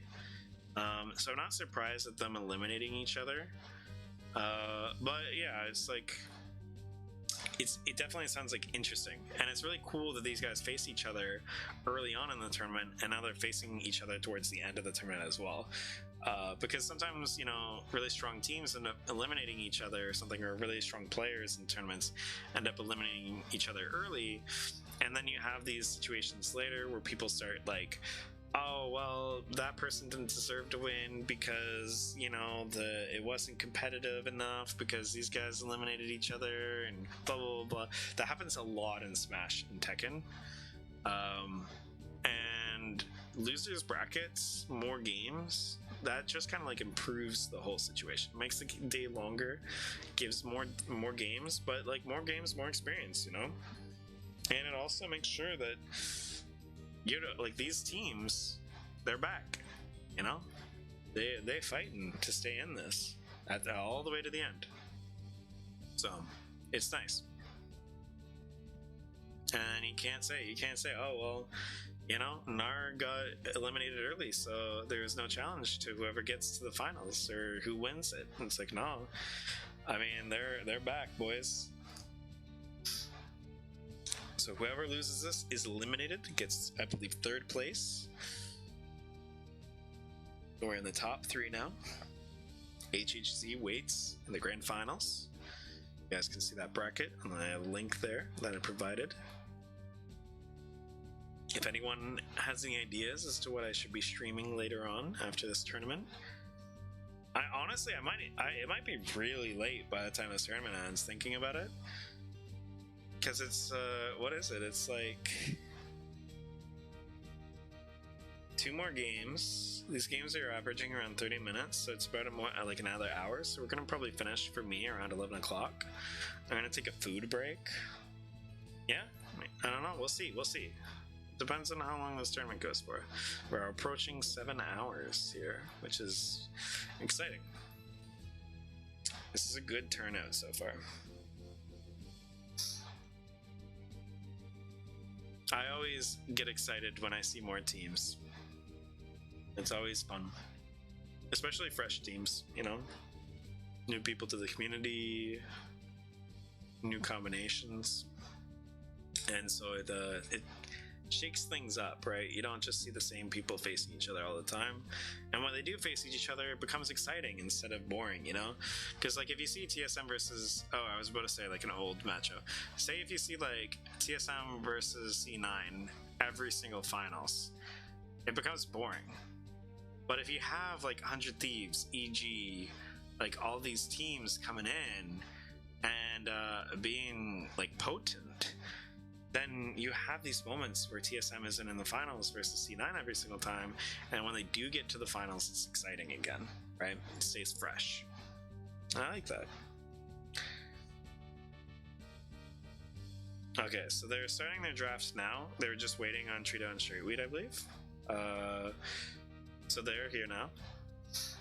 And they're starting their draft. So about 2 to 3 minutes from now, they're going to be finished their draft.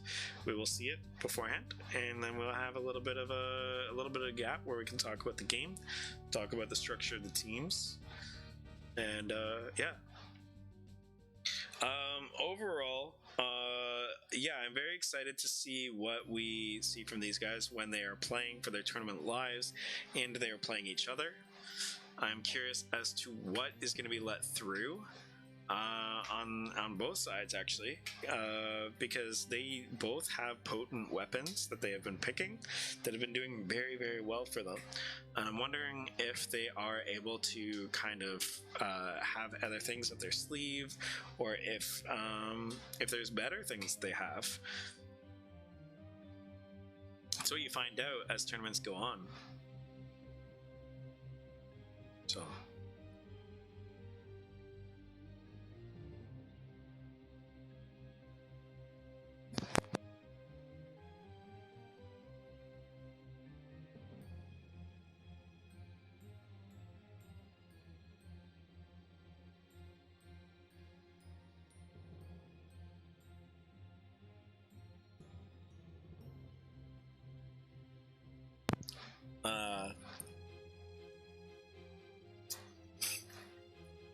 I'm curious though, for all those that are watching, if you're curious of watching variety streaming, what sort of content do you like?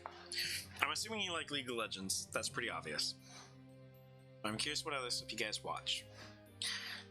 A little bit, because I'm undecided. I don't know. Like, even without streaming, I just like, I don't know what games are good right now. You know what I mean? Like, there's no big games coming out lately and that sort of thing. So I'm really curious about that as a player. As a streamer, I'm a little bit curious as to what people really like to watch, at least in the community. And yeah. Because I personally, I have some ideas, but I'm just like, yeah. Just some of them are mood based, you know?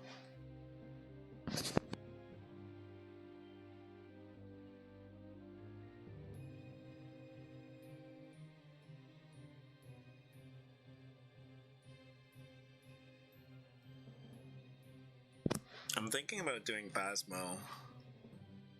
Might do Phasmo tomorrow. I'm gonna message some people, see if anyone wants to do Phasmo.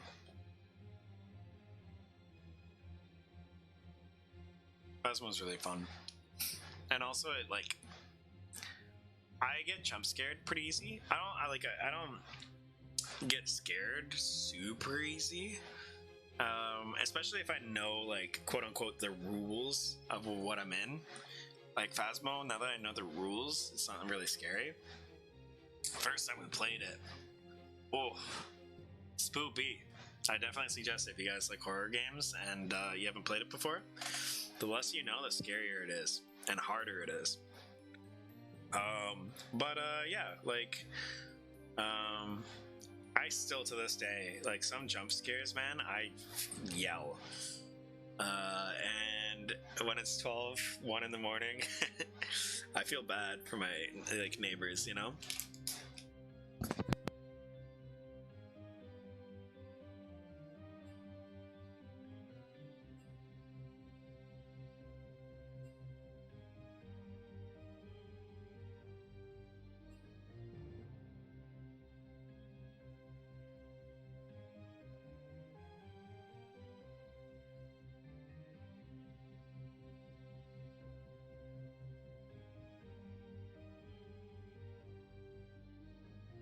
Yo, is there you guys know any fake sponsors? I'd be down. I wouldn't mind some fake sponsors.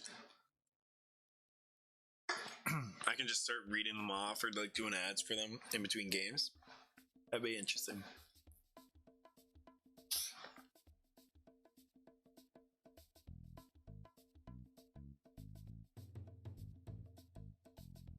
How much time do we have left in this soundtrack? 2 hours. Oh, no, 3 hours. Cool. Not this one that we're in the lobby. I'm sure that this is like chill and people 3 hours of croc. But, yeah, we have 3 hours of game music left. It's not too bad. It's been a good day. Pretty chill day. I got some beef pad thai waiting for me. I made it up last night. I was so nervous. Like, I haven't done a lot of, like, Asian cuisine in cooking. Besides a little bit that I had done in fine dining in Toronto, when I lived in Toronto. So I was a little bit nervous that making it at home without, like, all the tools that I'm used to in a kitchen, like, it would just turn out really bad. Especially, like, not knowing a lot of the stuff. It ended up turning out really good. And I think that it's going to get better because it has time to sit with the sauce. And it's just going to have a lot more flavor in it. And I'm hyped. I'm really hyped. It is good. Yeah, I had that. I did some homemade burgers. Those burgers were sick. If anyone really likes rich like flavors, like they really like rich burgers, something I suggest trying out is you do burger. There's a cheese called halloumi cheese. It's very rich. It's a little bit expensive cheese. You cut it up into slices. You heat up a frying pan with oil, and you just fry each side. You have to be really careful because it sticks really easily. So just make sure that it doesn't stick. Keep it moving, and yeah, you end up frying both sides so it gets to that, like, a nice crispy brown. Put that on your burger. So good. It's like this really rich flavor. It brings out the meat, like, amazing, and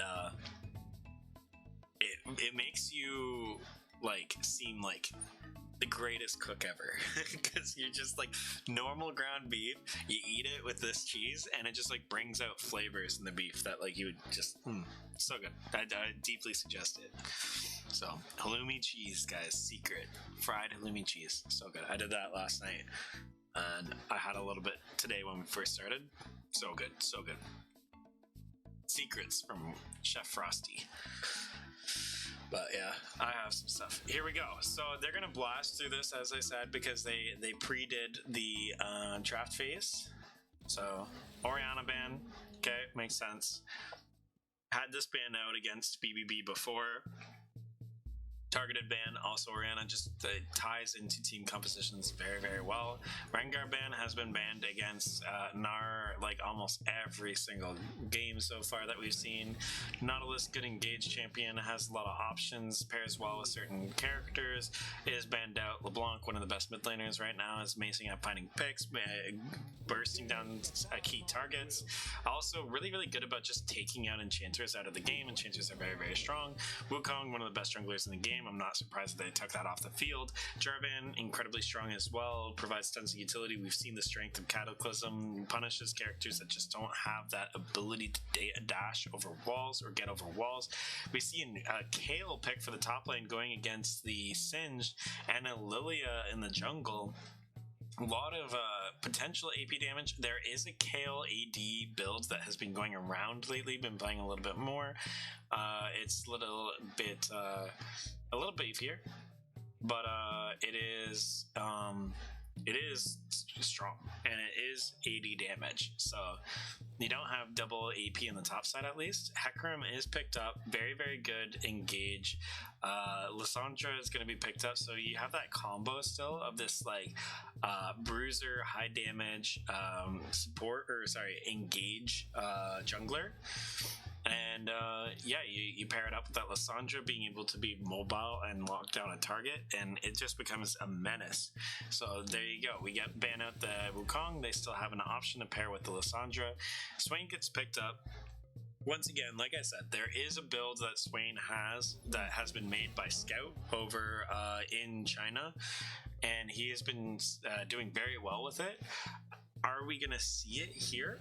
I'm not so sure. And we'll talk about that a little bit more because I did promise I'd talk about it as we wait for the game to start up.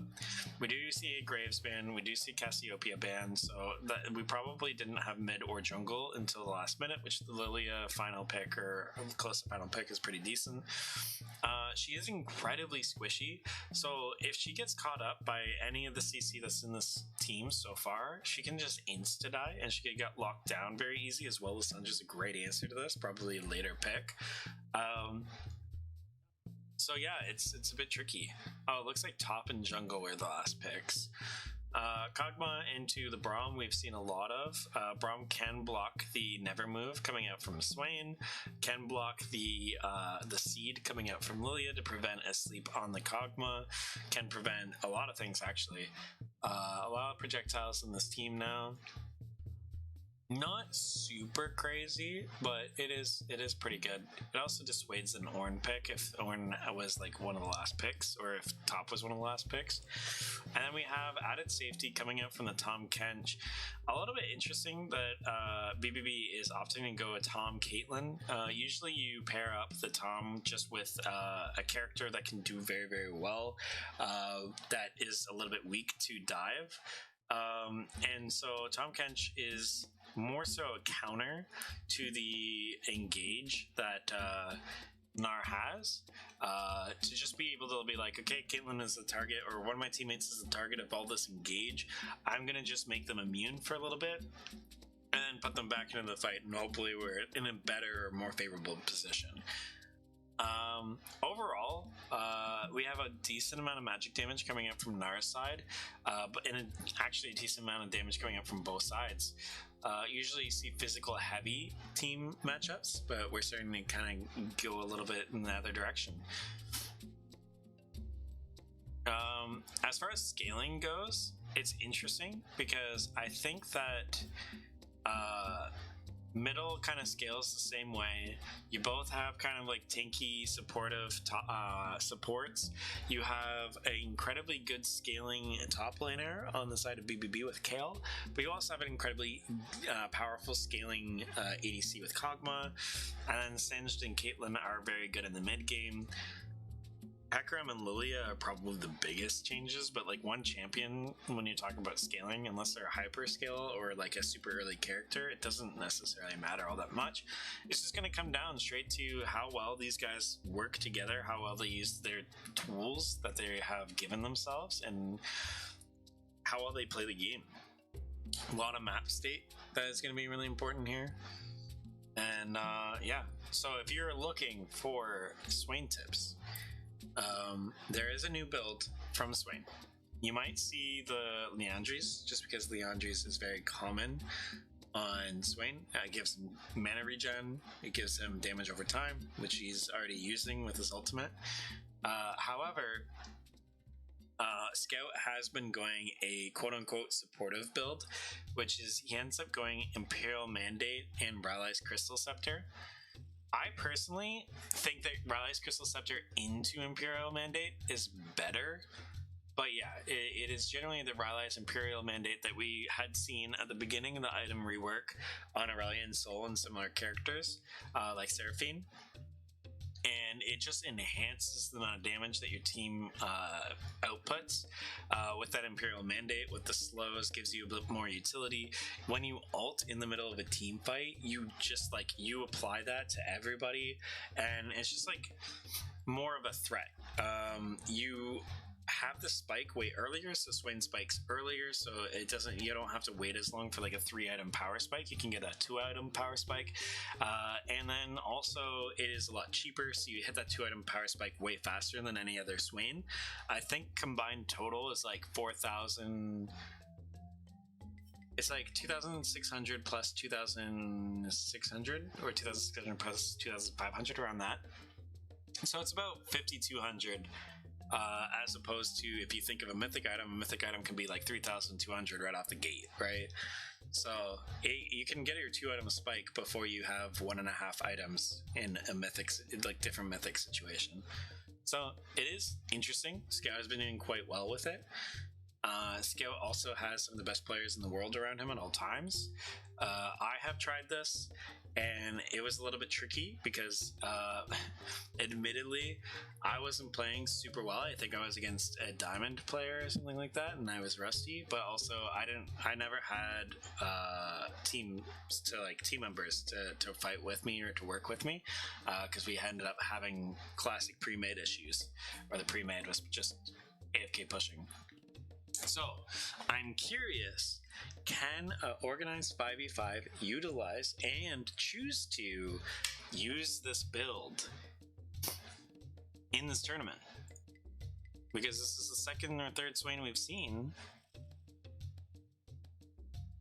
and we haven't seen this build yet. Come on. There you go. Alright, make sure we fast forward. Everything is good. Make sure chat is off.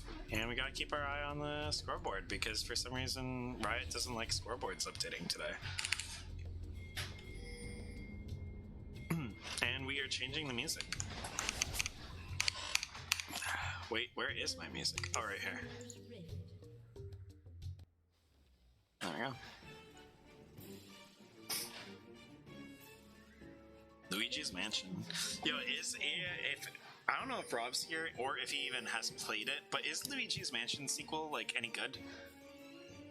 Because I actually really liked. I really liked the original. It was really fun.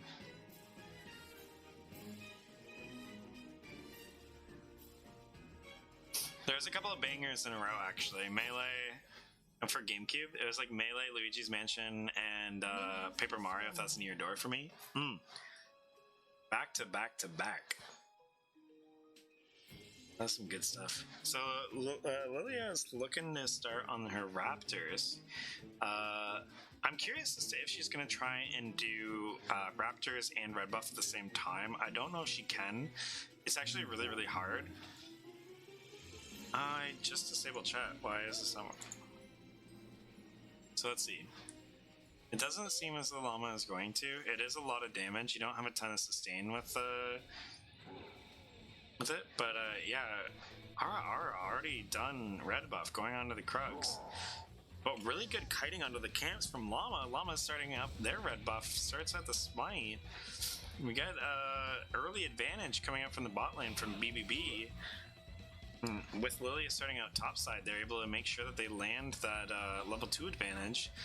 And Kog'Maw just not able to compete at level 1. Nyrune taking a little bit of damage. There's probably an occasional poke from the E ability of Kale.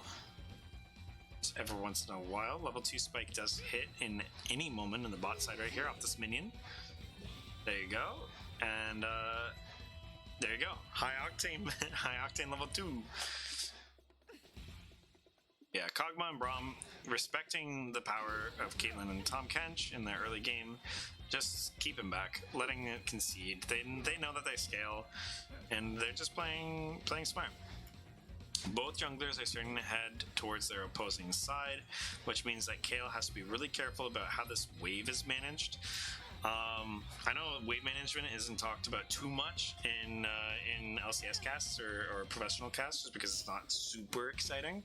But information is important. This lane is pushing back towards the opponent. Nyrune is completely fine with that, because the issue with Wiener in the top side is that this lane is pushing towards Singed while the jungler on BBB's side is bot lane. And now you can see Hecarim is coming in here. Yeah, did it do it again? I just reset at the beginning of the game too. So yeah, you can see this is what happens when a lane starts pushing against you. Ooh, good flash and E at the same time here. Wiener might be able to make it out. I doubt it though. Red buff. Yeah, and that's what happens. That's why we were talking about map state right there. Yeah, no problem. I really appreciate when you guys let me know, because I don't know what's the cause of it is yet, so I can't predict it. I just have to keep my eye on it every once in a while. And when you're looking at the map, looking for potential areas of interest, when you're looking at the chat, when you're looking at the game, it is a little bit tricky. So I really appreciate the help from the community in these situations. So RR able to get an early kill onto the kill, kind of secure a little bit of a lead for topside, and mid is just trading continuously. He is going Tear the Goddess, so it might actually be a AP based build, pure AP based build, so something like Leandri's Archangels. Either way, Swain is picked more often. He is stronger with this mini rework. I don't think he's considerably stronger. I think he's just more balanced, because he had moments in a game or situations where he was just oppressive, absolutely insanely powerful, old school League of Legends has been touched in season 2, weird moments of overpoweredness. He kind of had that sort of vibe going. And so essentially Riot has just kind of tuned him a little bit more to be consistent, which to me is a little bit sad, because I really liked abusing the moments that were just absolutely insane. But that's okay. Should I be able to 2v1 in the bot lane at level 4? Probably not. So the proxy begins. Everyone feeling confident. Takes a little bit of damage from Kale. And here, the issue is too, I think I understand that Wiener was trying to slow build a wave to kind of prevent the proxy of Nyrune, but without knowing where Hecarim was, that was kind of the punish, right, that Ara did on a Wiener for having the lane push out. Because that is one way that you can prevent this damage from happening, is you just slow build the wave, you poke down your opponents, and they're not healthy enough to be able to do exactly what's happening, because it would be way more of a risk. And ta-da, you basically win lane. But unfortunately, RR and Nyrune are working together right now, at least for BBB, so Wiener just isn't ever in a position without jungle help to be able to do much about this. Llama though understands, okay, my top laner is kind of in this awkward position. Let's try and at least use the priority that we have from our laners. That's one thing that we have from BBB that's really, really strong. Oh, we gotta never move onto our Aura, but our Aura does get out using the Scuttle Crab to get out. Good damage coming out onto mid, like from mid only on a sesame oil salad. And just for update, Nyrun still pushing, still weakening that turret over time.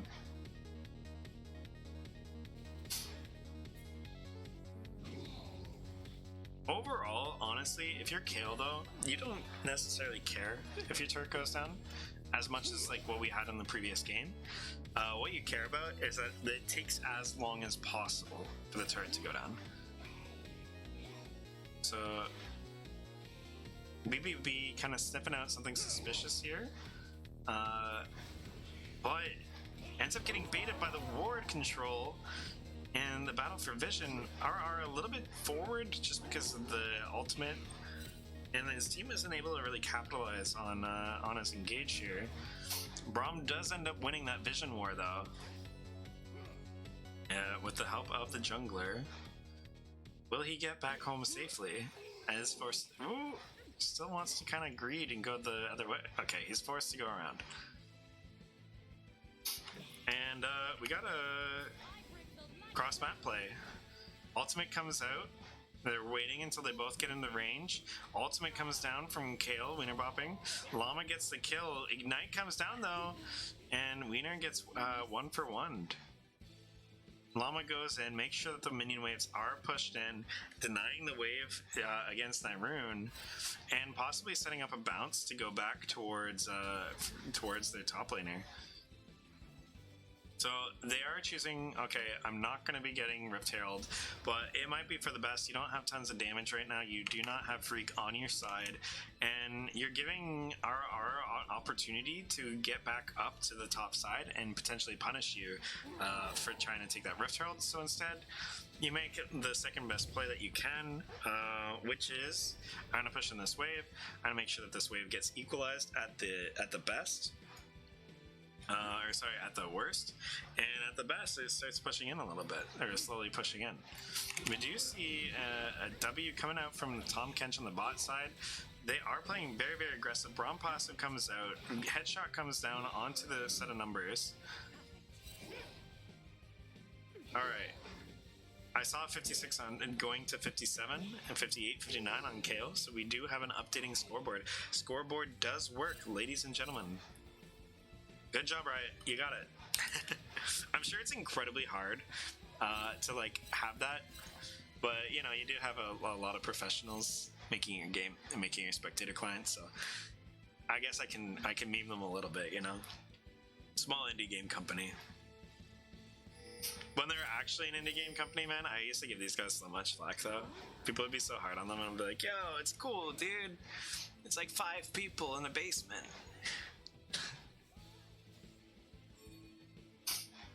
Rift Scuttle gets secured on BBB's side. Gold is 1,000 off in favor of Gnar. They are looking to get this revenge. Llama doing their best to multi-clear here, making sure that their use of time and mana is as efficient as possible. If you're a jungler, I deeply recommend you guys getting used to that and making sure that you can utilize that as well in your games. Don't do it in ranked if you've never done it before, though. Probably a good thing to practice before you try and throw that in a ranked game. I have seen people try and do it, absolutely not understand patience ranges, and just get blasted. Alright, so it's looking like Straightweed might be in a bit of trouble here. Braum passive comes out, Kill comes out to a set of numbers. And without numbers anymore, and Lissandra missing, I don't think Trito and Llama really want to do much with this. Ooh, really good dodge on a set of numbers there against the Seed. Coggers Gaming. Yo, what's up, Project Ash? Saw some of your games there. It was well played. There was something that was like very considerable that I remember. Oh yeah. You were keeping even. That Tristana that you were facing, that was getting ridiculous. Like you kept even in CS that whole time. It was pretty sick. That's some serious pressure that you have to deal with. You're able to weather out the storm. It's cool. So BBB buying time, trying to take the second dragon as a win condition. RR just doesn't care though. Ults in, tries to 1v3. Lissandra comes in to support, doesn't use the second part of her Q for her E. Set of numbers, just tries to 1v1, chases down Caitlyn and completely shreds her. Mid only tries to go to support, but it gets frozen up into the frozen tomb. Tries to get thrown by Tom Kench, ends up getting the kill, but he is going to die to somebody. He has to decide who. And ends up dying to a set of numbers. Early Umbral Glaive setup from the Caitlyn, so we are seeing a lethality based Caitlyn here. I get that though, but you were in a situation where you had to, right? Like that was your only way back into the game, and to be able to like keep up in CS and be efficient with your time is still impressive, because like you don't have safe farm, the enemy does. So like usually you see like a big CS difference, but you're able to keep even. So you're obviously efficient with your time. It was pretty good.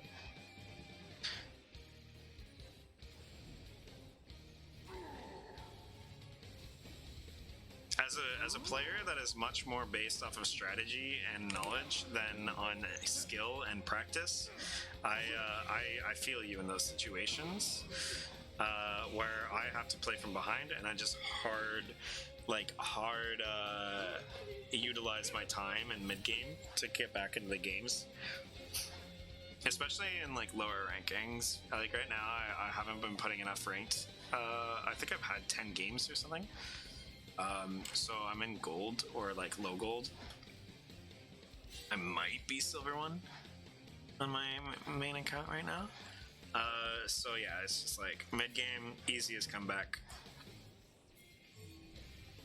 Attempt on Llama here. RR comes over the wall. Sinch gets Ghost here. Pushes mid only back in. Lissandra comes in with the support. Rooted on the mid only. Mid only isn't going to be able to sustain off of all that. He's not tanky enough yet. And Lilia is able to dodge out. I don't think the damage is available, but there is going to be a little bit of burn. But we are chugging a potion, making sure that we are okay against this Lilia. Oh, doesn't respect the re-engage from the Lissandra.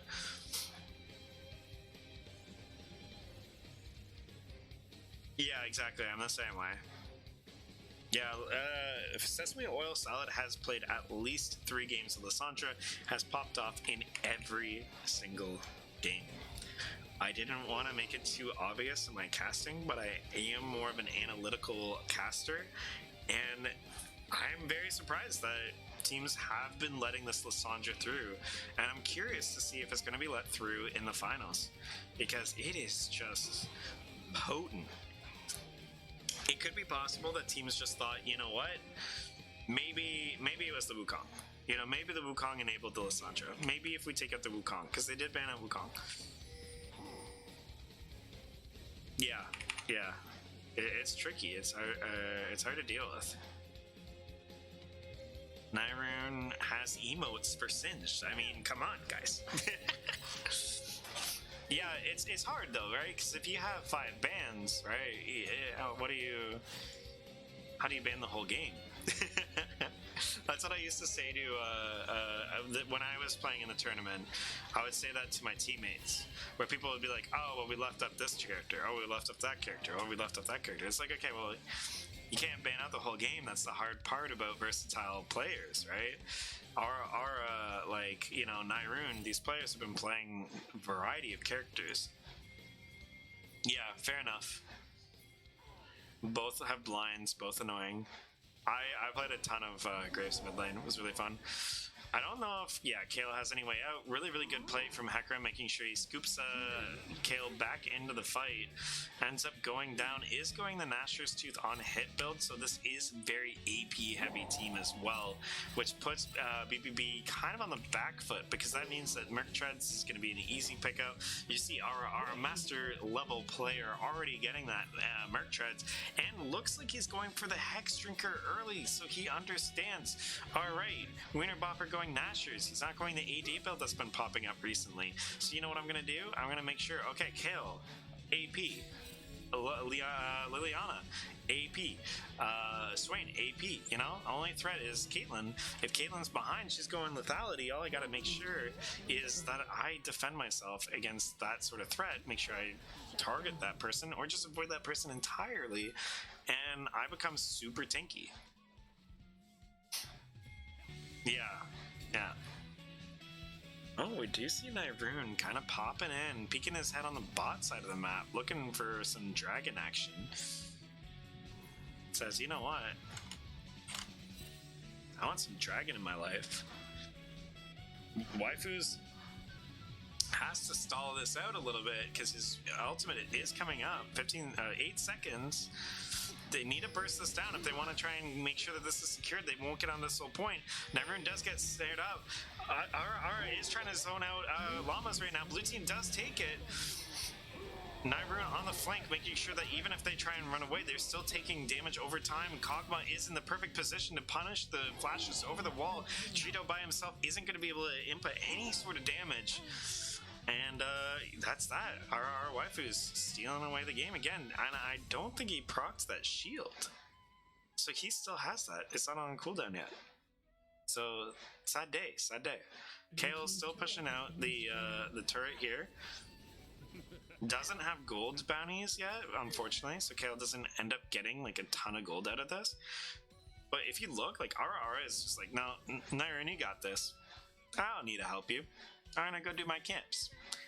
This is something that you might see in some skill caps videos. Junglers decide, do I need to invest my time in a play? Or do people have it? He decides, you know what? You probably need my help. Kale? Oh, uses auto on Nyroon instead. I don't think she had the damage to kill him in time anyway. But yeah, unfortunate conditions. Alright.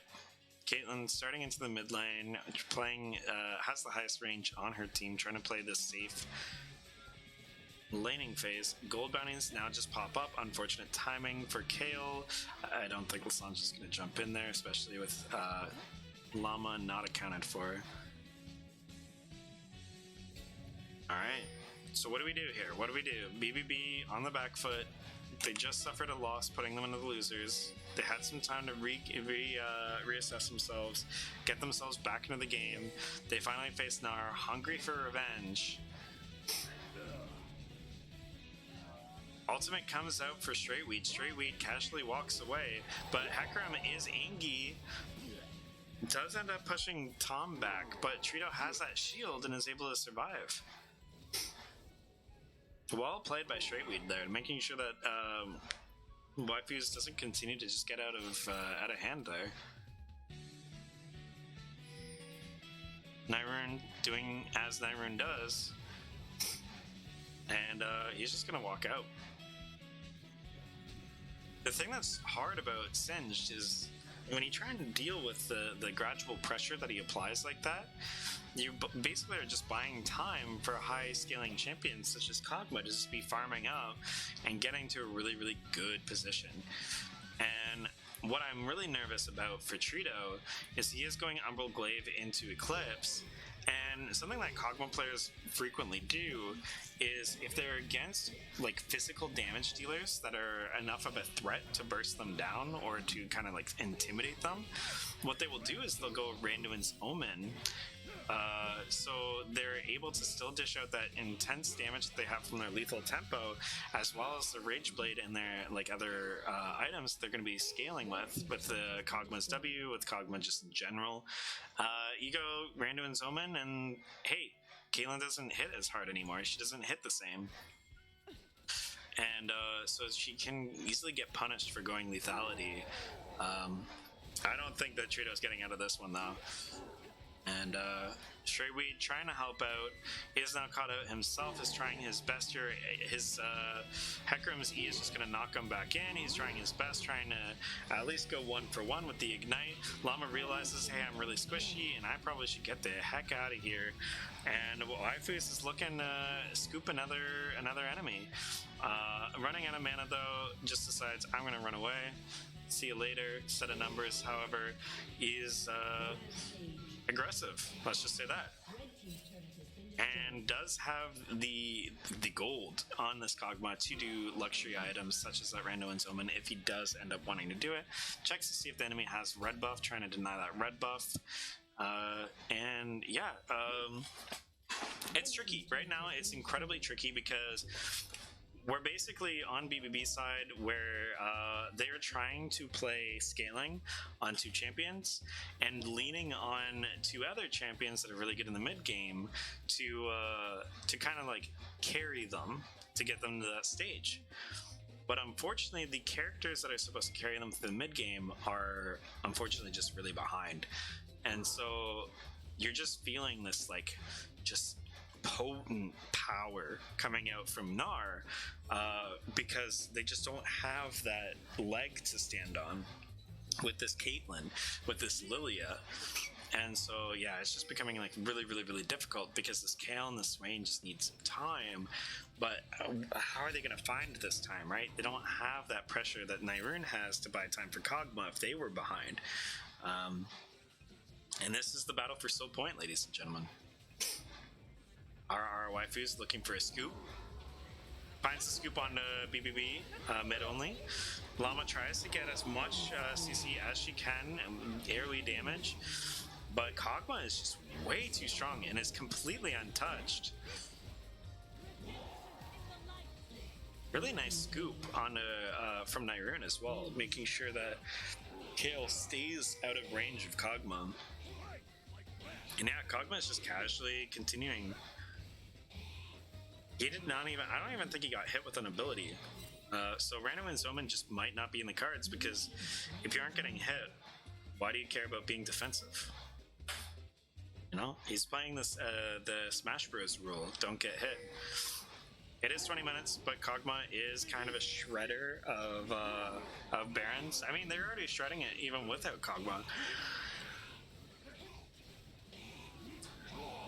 And there is no way that BBB is going to be able to get in there in time. Red buff does spawn though while they are in the reset, so at least they can secure red buff for whoever they want. But speaking as someone who had been playing jungle last night for the first time in a while, one very difficult challenge that junglers have to face is when they're playing squishier, low-range characters. If you're behind, you really feel it. And can you just like not be, you know, a squishy frontliner? No, you can't really do much about that, can you? So it's tough. Very tough. Llama is looking to try and secure this, has to get out as fast as possible. That flash is crucial to make sure that Llama gets out alive. Flash for Scuttle Crab.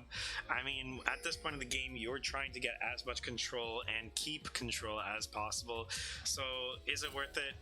I mean, on paper, no, but it is kind of nice to have all these wards, know what's going on, and to try and alleviate a little bit of pressure, trying to kill a little bit of time. And now that there's no threat of Soul Point, and there might be a pick on a Kog'Maw, amazing blast plant usage right there, just barely keeping him alive. Guardian procs, but Lilia damage over time ends up taking it.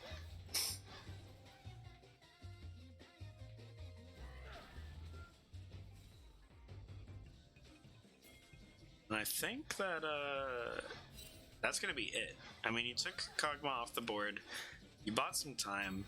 That's not too bad for BBB. Yeah, Leandri's and Demonic, yeah. There's actually another item that synergizes super well right now. I don't think of it. Oh, just Rylai's. It's not a big deal. Just because it's a super cheap item. But at this stage of the game, you're not really looking for cheap. I mean, you want to come back into the game as much as possible. You want to get the earliest spikes you can to just kind of try and find Gnar into an awkward spot in their item spikes. That's kind of like the whole point of if you saw Graves laning, like the reason why Graves is so potent, not a high level play, was because your item buys were so consistent, right? And so you were always able to catch, like you would never have a bad or awkward transition in your item spike, but your opponents would, and so you would be able to catch them in that awkward stage a lot more frequently, whereas people couldn't do that to you. So there is a potential chance that you might see a cheaper item come across for some of these characters on BBB side, just to try and catch like awkward power spikes in the an opponent.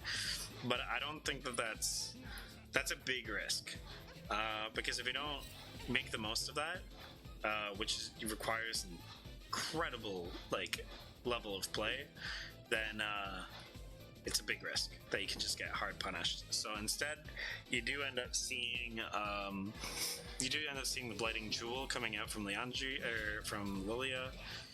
Keep wanting to call her Leandries. So you are just guaranteeing you get that magic penetration. It is still kind of a cheaper item anyway. And they're stalling out. Kayla is farming out. She's at 235 CS. And she's just waiting right now. She's waiting to see how many characters are accounted for right now. She understands that enough people are accounted for. She knows where everyone is. So she's just going to try and push this. And the opportune punish right now is to try and engage onto... engage onto the forer. And Kale comes back, but unfortunately the entire team is dead. And RR just like punishes this super hard Hekra movement speed, as well as the ghost from Nyrune. Instead of numbers, just pushes front to back, because you have this really, really strong front line that's super fast and is able to just completely run down a 4-man unit when you see Kale start pushing down the top and hit the top turret. And that is losers finals. Now, Are You Not Amused did end up getting the revenge on BBB.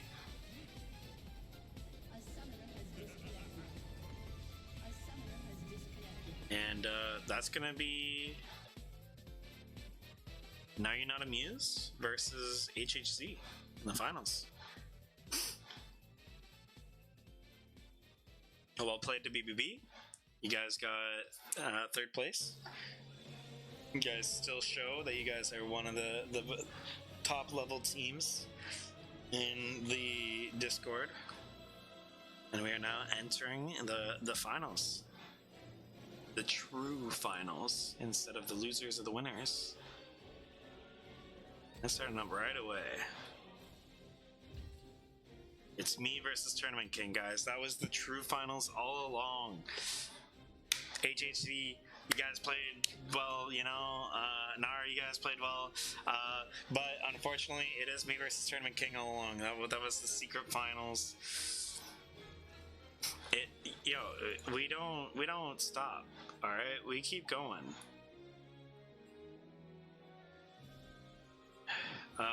Also, we're gonna change this to just finals.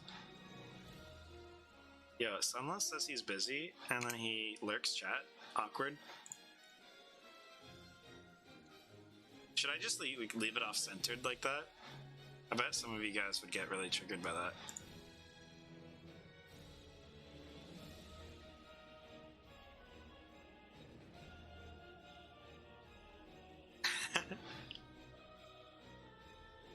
Okay, so this is the finals. This is exciting. This is hype. I want to be hype. It's been 7.5 hours of casting, so I am trying my best to have that high energy. I'm trying my best to keep myself in a good spot, and I think I can do it. But I do need 1.5 minutes to just run and grab a drink. So I hope that you guys keep yourselves amused. Keeping my eye on you guys. Don't break anything. All right. I'm gonna go get a drink.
Alright, I am back. I decided to play tag with my cat for a little bit because the poor guy, he's a kitten, he likes play, and it's been a long time without...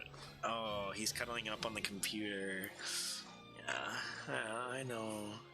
It's been a long time for him without play. Yeah.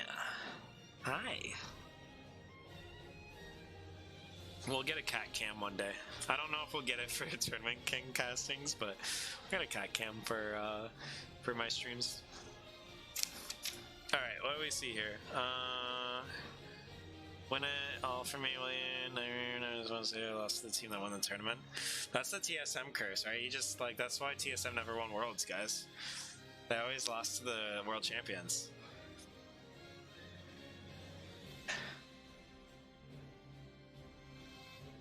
Yeah, Nyrian, you won't play Zillion top, I bet.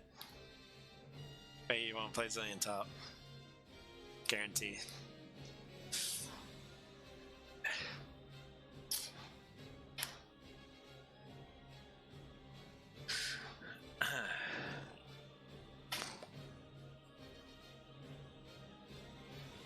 Honestly, Llama, if you want to jump in, are you in here with me right now? I never know. The Discord like silences everyone moving around. Yeah, honestly, if you want to jump in, you can. Just a friendly reminder to just keep it chill, you know? We're on stream. Oh, we don't diss people here. Like, too hard. Because, everyone wants to have their good time. But, guys... Where's the high energy croc music? Where is it?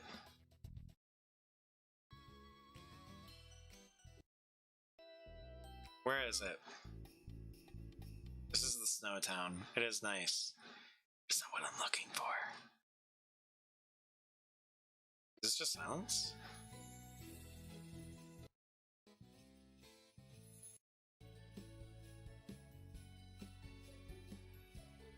Honestly, random tangent about music. This game has a lot of different tracks. However, a lot of them play off the same themes, but they're just like kind of different. Like they just feel different, right? So one of them feels snowy, one of them feels spoopy. But at the end of the day, it's just like a lot of it's just the same themes that they figured out. Alright, so who do we have where? It seems like Gnar is on red side to keep things forcing me to change my layout. Uh-oh. Gnar versus... That piano, though. Piano going hard.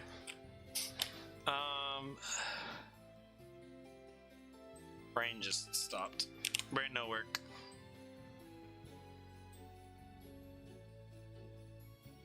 Hi, buddy. You want a cat jam? Cat jam? No? No? When my cat was like super kitten, like way young, I had taught him the cat jam. And I was so excited. I thought like this is it. Like I can get my cat to cat jam whenever I want. Amazing. Yeah, Llama. I said if you want to come in, you can come in. You just gotta make sure that like you don't like fucking you don't roast the players super hard, and you don't say anything that's gonna get my stream banned. That's the only two rules. Like you want to come in here, you can come in here.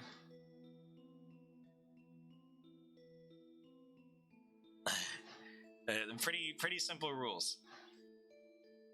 The only team that we roast here. Oh really? I might be able to move you. I don't actually know. Oh, we gotta. Oh, that's just you messaging me. Yeah. Let me just double check to see if I can move you. I don't know if I can. Oh, thanks, boss. Oh, there you go. That wasn't even me. Yeah, I just moved to Tournament Kingdom. Nice. Yeah. Alright, just start talking so I can see like how loud you are. Check 1 2 1 2. Checking audio levels. Okay, I think you're good. Okay, cool. And the stream can update if it gets terrible. Yeah, I mean, if you get too hype, you know, I'm gonna have to turn you down. Which we will. Yeah, absolutely. That's the point. Man, it's finals, and this is my team too. So this is gonna be hype as fuck. Is it? Yeah. So HHZ is the team I play for competitively. Oh, okay. So BBB is like our for fun. We play a lot of Clash. We started playing together for a while, and then I started playing with the HHZ guys. Which only 3 of the original 5, or like starting 5, are here. Okay. All Out Potato is our sub ADC. Alternative is our mid laner, but because I'm playing jungle for BBB, Alternative's playing jungle, and then they brought in another sub, Taste Slurpee, for mid. Oh, okay. So he's also playing off role, which is kind of fun. Yeah. Alternative. Yeah, Alternative's aggressive. I'm curious to see him as a mid laner. Oh yeah, no, he kind of hard rolls everybody. We played an all-star match for CCS a little while ago, and yeah, he was worried about going against one of the other top guys from one of the other attorneys, who was known for being really good. He kind of just rolled over him, you know. It's like, man, it's kind of, you know, guts and glory, you know. Yeah, for sure. The only thing is just to be aware of. If they do a spectate draft, I usually don't click it, just because it's easier to just fill the air right now than fill the air after we watch the draft. We talk about it, and then we watch the draft, and then we have 3 minutes. Yeah, absolutely. You know what I mean? So like, it's way easier right now when we know nothing about the game. But yeah, until they start locking it in. Yeah, because like I don't know why it is. Like as soon as I know everything that's happening in the game, and I'm just sitting at a 3-minute timer, it's like it feels so much harder to like think about things to talk about. Sure. But yeah, when I'm here, like right now, I know nothing about the game. It's way easier. Sure. Yeah. Well, I mean, if it is helpful to talk about it, you know, I'm happy to share some insights, or we can talk about whatever too. You know, we talk about cats, and you know, some of you said for that too. So. Yeah, he ditched me. He's pissed. Oh man. Yeah, my 2 cats, Nico and Ari, all both league champs. They are nice. Somewhere. I don't know where they're at right now.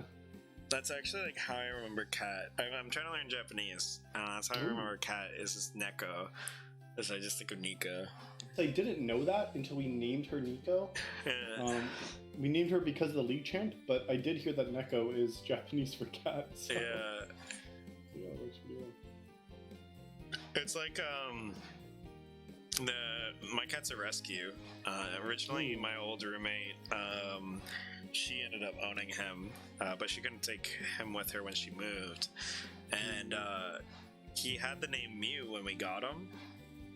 Because his whole his litter was named after Pokemon, and we took him in, and then we're looking at each other do we want to change his name? Well, oh sure, yeah. What do you want to change it to? And we were sitting there in silence for days. We're we have no fucking clue, man. What do we call him? Jeremy? I don't know. It feels weird. And so yeah, we were just screw it. Mew's pretty decent. I mean, if people don't know Pokemon, they think we're just idiots. We couldn't think of anything, so we just said, "Oh, cats go Mew." Cats go Mew. Yeah. His name was Cat. Yeah. So it was good. It was good. But yeah, I grew to like the name. It's just funny when I talk to someone and they're like, "Oh, it's your cat's name," and I'm like, "This person doesn't know Pokemon. This is gonna sound fucking moronic." They're gonna think I'm crazy when I say my cat's name is Mew. Yeah. But yeah, I mean, everyone thinks that Nico is a boy. When I tell them, "Oh, what are your cat's names?" It's Nico and Ari. It's oh, okay, but definitely think Nico's a boy's name because the O. But, they're both girls. But if you don't know League of Legends, then yeah, exactly. You wouldn't know that she's a girl. Actually, a member of my community, her dog's name is Ari. Oh, no way. Yeah. I didn't know there were more Aris running out there. It's pretty awesome. It is a good name, too. Yeah, it is.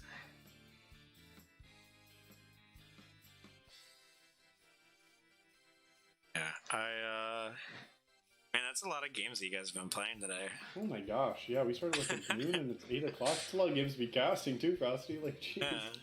Well, it's funny because Tournament King's just "You got this. You good?" And I'm like, "Yeah, I got this. It's fine." Like I said, if I was going Captain Flowers for all 8 hours, man, I'd be dead. Like, oh yeah, no, yeah, you have to temper. But now it's grand finals. We can get hype. So you know, like, man, I haven't lost my voice yet. I was playing too calm today, so start the draft. LOL. Start the LOL draft, yo. yeah, no, you. Spectate? Come on. Okay, I won't. I kind of want spectate. Just so at least we can talk about like the order things are picked in, because I do think that this team, Shit. Gnar,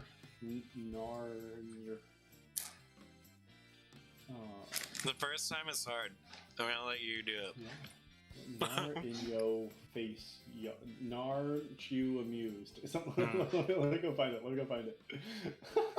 Are you not amused? Gnar you not amused? Okay, no. Oh. Gnar you not amused? Because I always call them NYA.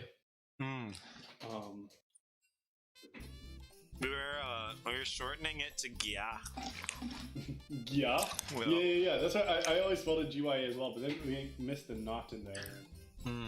Yeah, I don't. I took the N out because I'm like, isn't that like a silly like anime noise? Like, let's go. Yeah. So we just changed it to Gnar. Okay, this is spec. All right, I'll open up spec. We'll do spec. Oh, okay.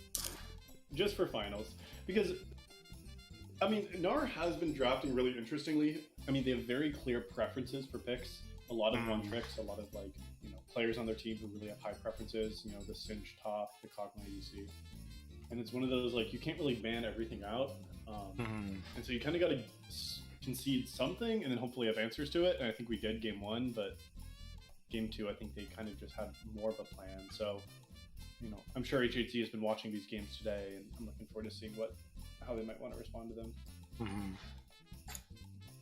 All right, so I guess I don't have an excuse. I can fix this. Just fit to screen.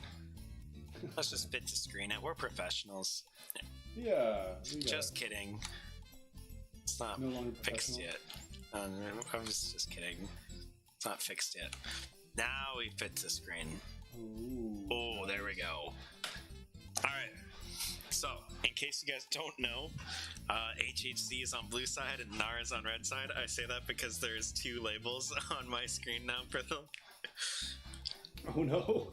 Because I have my little like ghetto labels, and then I also have the labels from the website. From the draft. Yeah. Yeah, it was kind of funny. I don't know if you heard it from the stream, but I was selling that narrative of you like memeing about how you stumped Ara, and I'm like, yeah. this is the time for Ara to come back, like This redemption arc. yeah, time to like try and show that it was fluke. Yeah, it was funny because that first game that you casted with them, someone said like, "Man, it's the best jungler in the tournament." Oh, did they? Oh, my bad. Yeah. So that's where my flat back came from after that. That's funny. I guess not me. All right. I mean, yeah, okay. Oh, we're yeah, in I was now. like, because I sent these guys to draft LoL as well. I like draft LoL because you don't need to worry about players having certain champions or not, and Yeah. it just feels like it's better. It's also easier to just remake if something goes wrong. Yeah, Alright, yeah. so, for sure. Singe And then you're Man just locking your own comes out. champion, and so I Possibly. mean, it looks like they're saying they don't have an answer for the Singed. I'm not Yeah. surprised. It's hard. Yeah, proxy in general is really hard. Like, the boss is Scion or Singed or anything like that. Yeah. It's really, really hard to deal with. Yeah, we saw like I think our goal in that was like, okay, let's pick something that can also scale. Something Yeah. like Kale that is fine to just catch under tower and play for 16. And like, all right, I'm gonna be more useful than you later. But we weren't quite able to get that 16 threshold, and then it's sort of like it's hard to gank too. Okay, there's the Rengar. Yeah. So now we'll see. I'm expecting Kog'Maw, maybe the Wukong. Yeah, I was maybe thinking about Lissandra. that. Yeah, Lissandra ban for sure, I would say. Yeah. The Lissandra's just been popping off so hard, and RRR has been popping off on multiple things, so it's like Absolutely. you might as well It's like gonna be ban the one issue. It's not Wukong actually. Wukong's still I'm out. gonna expect that HHZ picks up Wukong on B1. Okay. Do we know Yeah, if because it's a HHC contested knows? pick. Oh, they decided to there's opt for the Kog'Maw. Okay, yeah, I No, was that wondering. was something like, that a set of numbers wanted. So the thing about Wukong is I'm not sure if HHC knows how to play Wukong because Wukong just popped into the meta this patch, right? So do people feel confident in their ability to play it? Like, Yeah. And it was something that Alternative showed, I think. I think he played the first game of the tournament, yeah. I saw him on Lee Sin, and I think I saw him on right before that. something else. Twitch would be spicy. I would really like. Oh, there we go, Twitch. Wow. Yeah, You know, I'm not surprised they're matching the marksman here. Yeah. Well, I think it also makes sense. it's a very similar style to Marksman. It is. They just have a little bit more. I don't want to say cheese, but you know what I mean. Like with that invisibility, there's just a little bit more ability to like catch someone off guard. And you're immobile. You want to have a front line in front of the champion. You want to be able to just open up and play fight slow front to back. Yeah, as you're saying, I think I agree that Twitch does have a little more cheese factor. And Gnar has opted to not pick something second. Wukong. It is the Wukong, in fact. Okay. I was expecting to see that in the draft, and now I am expecting to see a support picked as well as matching the jungle. That kind of makes the most sense based on what HHC needs at this point in the draft, and saving solo lanes for second half. Yeah, this entire tournament, people are just saving solo lanes for last. Renata is very good pairing with Kog'Maw. It gives a lot of the move speed, attack speed, and has deny potential for the engage, which I think is in the Wukong as well. Yeah, honestly, like, I know this is ballsy. Like, you probably want to secure your jungler here, but I honestly would even. Yeah, I was about to say you could secure your top lane pick. I was gonna say Ornn, just because that Ornn Renata combo is really nasty that I saw earlier today. But we're matching the Soraka. Vladimir gets picked out. This is the first time I've seen it not banned, actually. And the Vladimir is a flex pick. I think Ben has been playing a little bit of it, but I'm expecting to see Vladimir actually going mid for HHZ. This is something that Taste Bluish has a lot of mastery points on, and is something that I think is high priority for him. Okay. So I am kind of expecting that to be a blind pick mid, meaning that did they want to switch to LeBlanc instead of Soraka? I think they were debating between locking in Soraka or locking in LeBlanc, and then they ended up hovering the LeBlanc for a ban. So I'm expecting now to see that it's going to get banned away. Look, they're shuffling a bunch of different bans now. Trying to pull them off the scent. The best way to pull it off the scent is to do the low A bound right there. Yeah. No, I'm sure they have no idea. I'm expecting HHC to immediately ban the LeBlanc here. Vladimir wants to try to get a good matchup. I think that's why they blinded it, because they said it's okay in the LeBlanc, and some of the teams might not be as scared. But that makes a lot of sense too, because you're saying that Vladimir is probably going to get picked up for the mid lane, and they immediately hovered a mid lane ban. So it makes sense what you're saying here. I think it was going to be a last minute pick instead of Soraka. The time ran out. So Aatrox ban on the top side. He is starting to see a little bit more plays. He's getting fairly strong. I think the Gore Drinker DD meta, like, I think Death's Dance is like really, really potent right now in this patch. I think a lot of synergies with like Gore Divine is really good. And it's just banning out some of those AD champions that can kind of play weak side just okay. You know, Gangplank also has the ability to impact the map with his ultimate. Aatrox is a really strong team fighter to go with Vladimir. The healing from those two champions is also disgusting.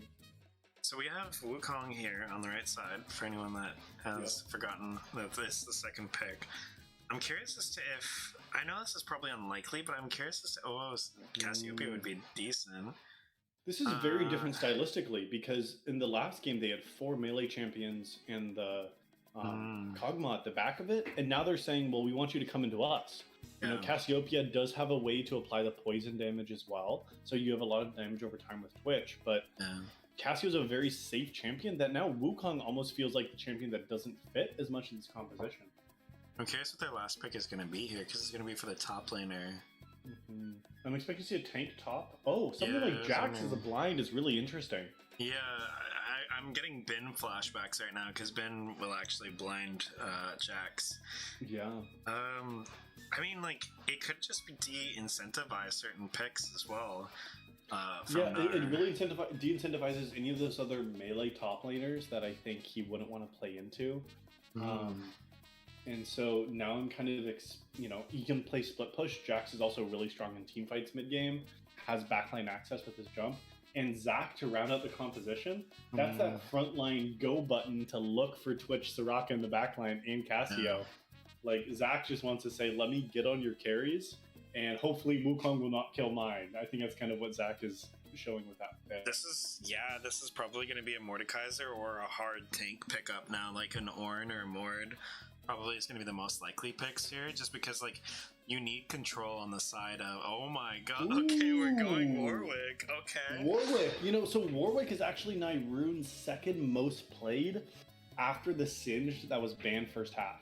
Nyrune has shown the Mordekaiser multiple times in this tournament already, and the Warwick is a champion that I think just has the sustain in top lane to be able to match what Jax wants to do in lane. So I think it's going to be some comfort as well. It's a lot of healing with Soraka, Cassio, Warwick. But what do you think of these comps kind of developing? It's very interesting on both sides. Yeah, so like what I was thinking here is like the comp on Gnar's side actually is not too like it's actually not too bad, especially if you had something. I was expecting like a tank. And that Mordekaiser, however, I'm like, oh wait, that actually is really, really good, because as soon as Zac engages, you can immediately ult the Zac, and then that's a lot of the engage potential, that threat onto your backline, just completely negated. And then when you look at the rest of the team, it's like, is this actually that much of a threat to like Wukong, to Soraka, all that sort of stuff? It's like it's a little bit harder to get in on that, like unless Vladimir gets a flank. So it actually kind of like negates HHC a little bit, but then it turns out that they're picking Warwick, which I'm really interested about, because now their team comp, they're sacrificing a little bit of like cohesion for comfort. So I'm really curious if Nyrune is just gonna like skill difference it up with this comfort, or what the plan is here. I have seen Warwick top proxy. I can't remember if it was Nyrune that was doing it earlier in this tournament. So maybe he's just going to continue with the proxy strats, but I'm not sure. As we look at these matchups across the board, I do think that it is comfort more than matchup. When I'm actually looking at this matchup into Jax right now, it looks... it does look Warwick favored slightly, based on only 511 games, because it's not a very common pick top. No. And with the Jax blind, I don't think Warwick gets a whole lot of value as this counter pick. I think if you were to pick for the counter pick, I do think Mordekaiser makes more sense. And for exactly like you mentioned, Zac being able to mitigate one of their only hard lockdowns that they have on their team. Vladimir has no CC. Kog'Maw has no CC except for his slow. Renata has just the kind of hook pull. Jax has Counter-Strike. Like, you can mitigate a lot of the lockdown that HHZ wants to provide onto the team with a Mordekaiser pick. Yeah. But Warwick feels like you're sort of wanting to maybe try to mitigate the lane, sustain through any solo kill threat. But, I think when it comes to mid-game, I think without the Mordekaiser for the objectives, I think Hard Hat Zone is going to have a really easy time being able to just walk into objectives. Zac can look for a backline with a slingshot, and there's really not going to be too much opportunity, I don't think, unless Warwick can kill Kog'Maw with the suppress, that, they're going to be able to get much off of these objective fights, which I think is really what we're seeing in some of these games, is like fights around objectives. It also just forces like Ara to be positioning differently than he has been in these past games. Usually he likes to kind of wait in the sidelines and then come in through the side, not technically the flank, but as like the teams kind of converge, then he comes in on the side, comes out of nowhere, quote unquote, just completely uses his ultimate and everything. But I think he has to position now more like a Janna, where you're kind of like standing in between Zac and your back line, because the moment that Zac tries to jump in, then you can use her ultimate, right? You can use your ultimate kind of like a wall, and that's something that we just haven't seen from his Wukong, like that playstyle. And I'm not sure, like, is he going to make that adaptation?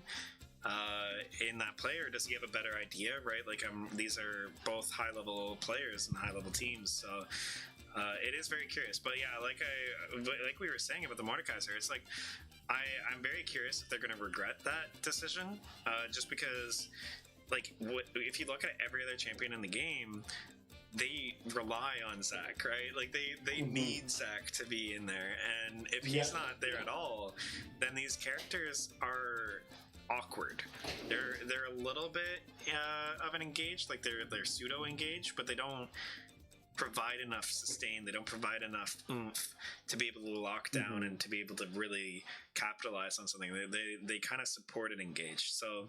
Yeah, absolutely. And we see that from both of the main carries being 0cc and Jax only having Counter-Strike. Like, yeah, you're saying that. Like, someone needs to be able to pull the trigger and disrupt the team fight enough to be able to get these characters ahead. Absolutely. Yeah, I've seen enough LPL games where, like, you have team comps like this, and say, like, in a game like this, Zach gets picked off and dies. You just watch all these sort of characters just, like, awkwardly stand there and be like, well, shit, what do we do now? Yeah. Well, now we don't have any way to CC anybody. And, and that's one of their main weaknesses as those characters. And so it's going to be curious. Like, I still think that these are really aggressive players, especially, like, I have seen Alternative just go ham on the Lee Sin. And Dragon has played incredibly well. I've seen him mostly on the Nautilus, so it's just like it's really interesting to see, like, positioning is going to be super important from both teams. Absolutely. And as I look across the board at some of these matchups, I'm really drawn to the Vladimir Casio as well as the Kog'Maw Twitch, because to me both of them have very similar identities on when they're able to win fights. For Vladimir, I think it's 3 items. When he can just ult the backline, be able to completely just destroy that. Casio also needs 2 or 3 items to really be able to team fight in these team fights successfully and play front to back and get enough damage with her Twin Fangs. And same with the ADCs. Kog'Maw and Twitch. Both these champions need items to be successful.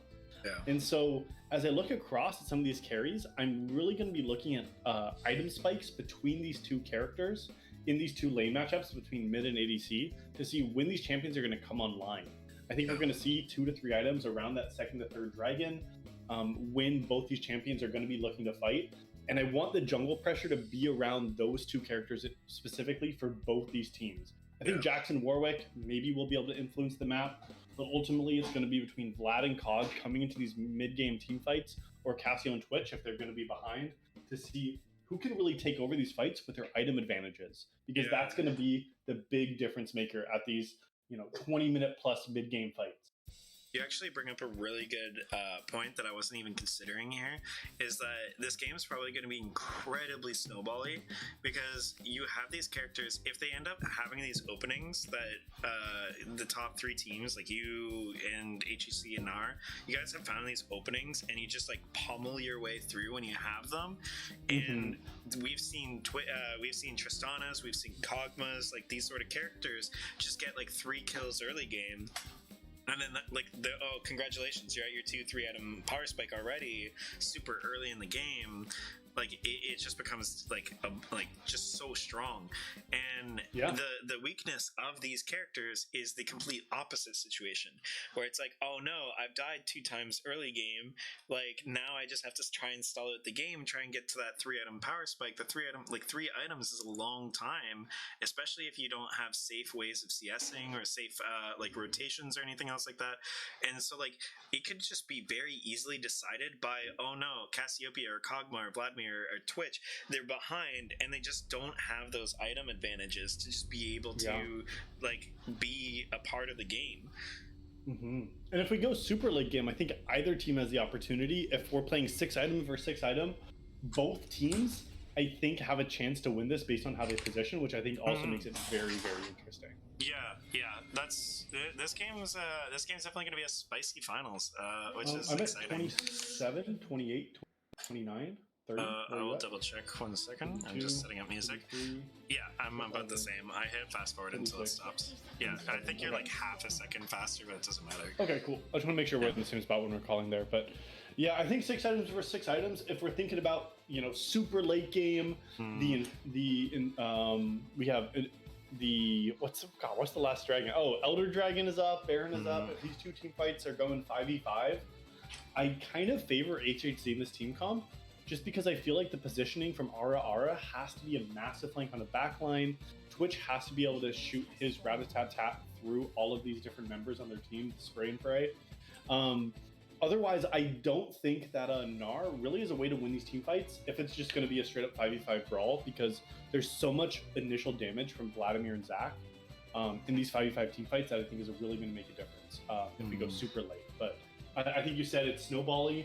I want to see what happens early game around these objectives to see how they might adapt into the mid game fights.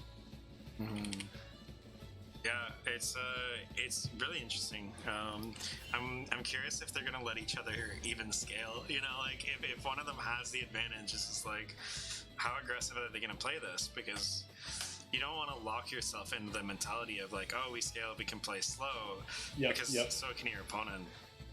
Absolutely, and we're saying like both these characters want to be playing for 3 items here, so it's going to be very challenging here.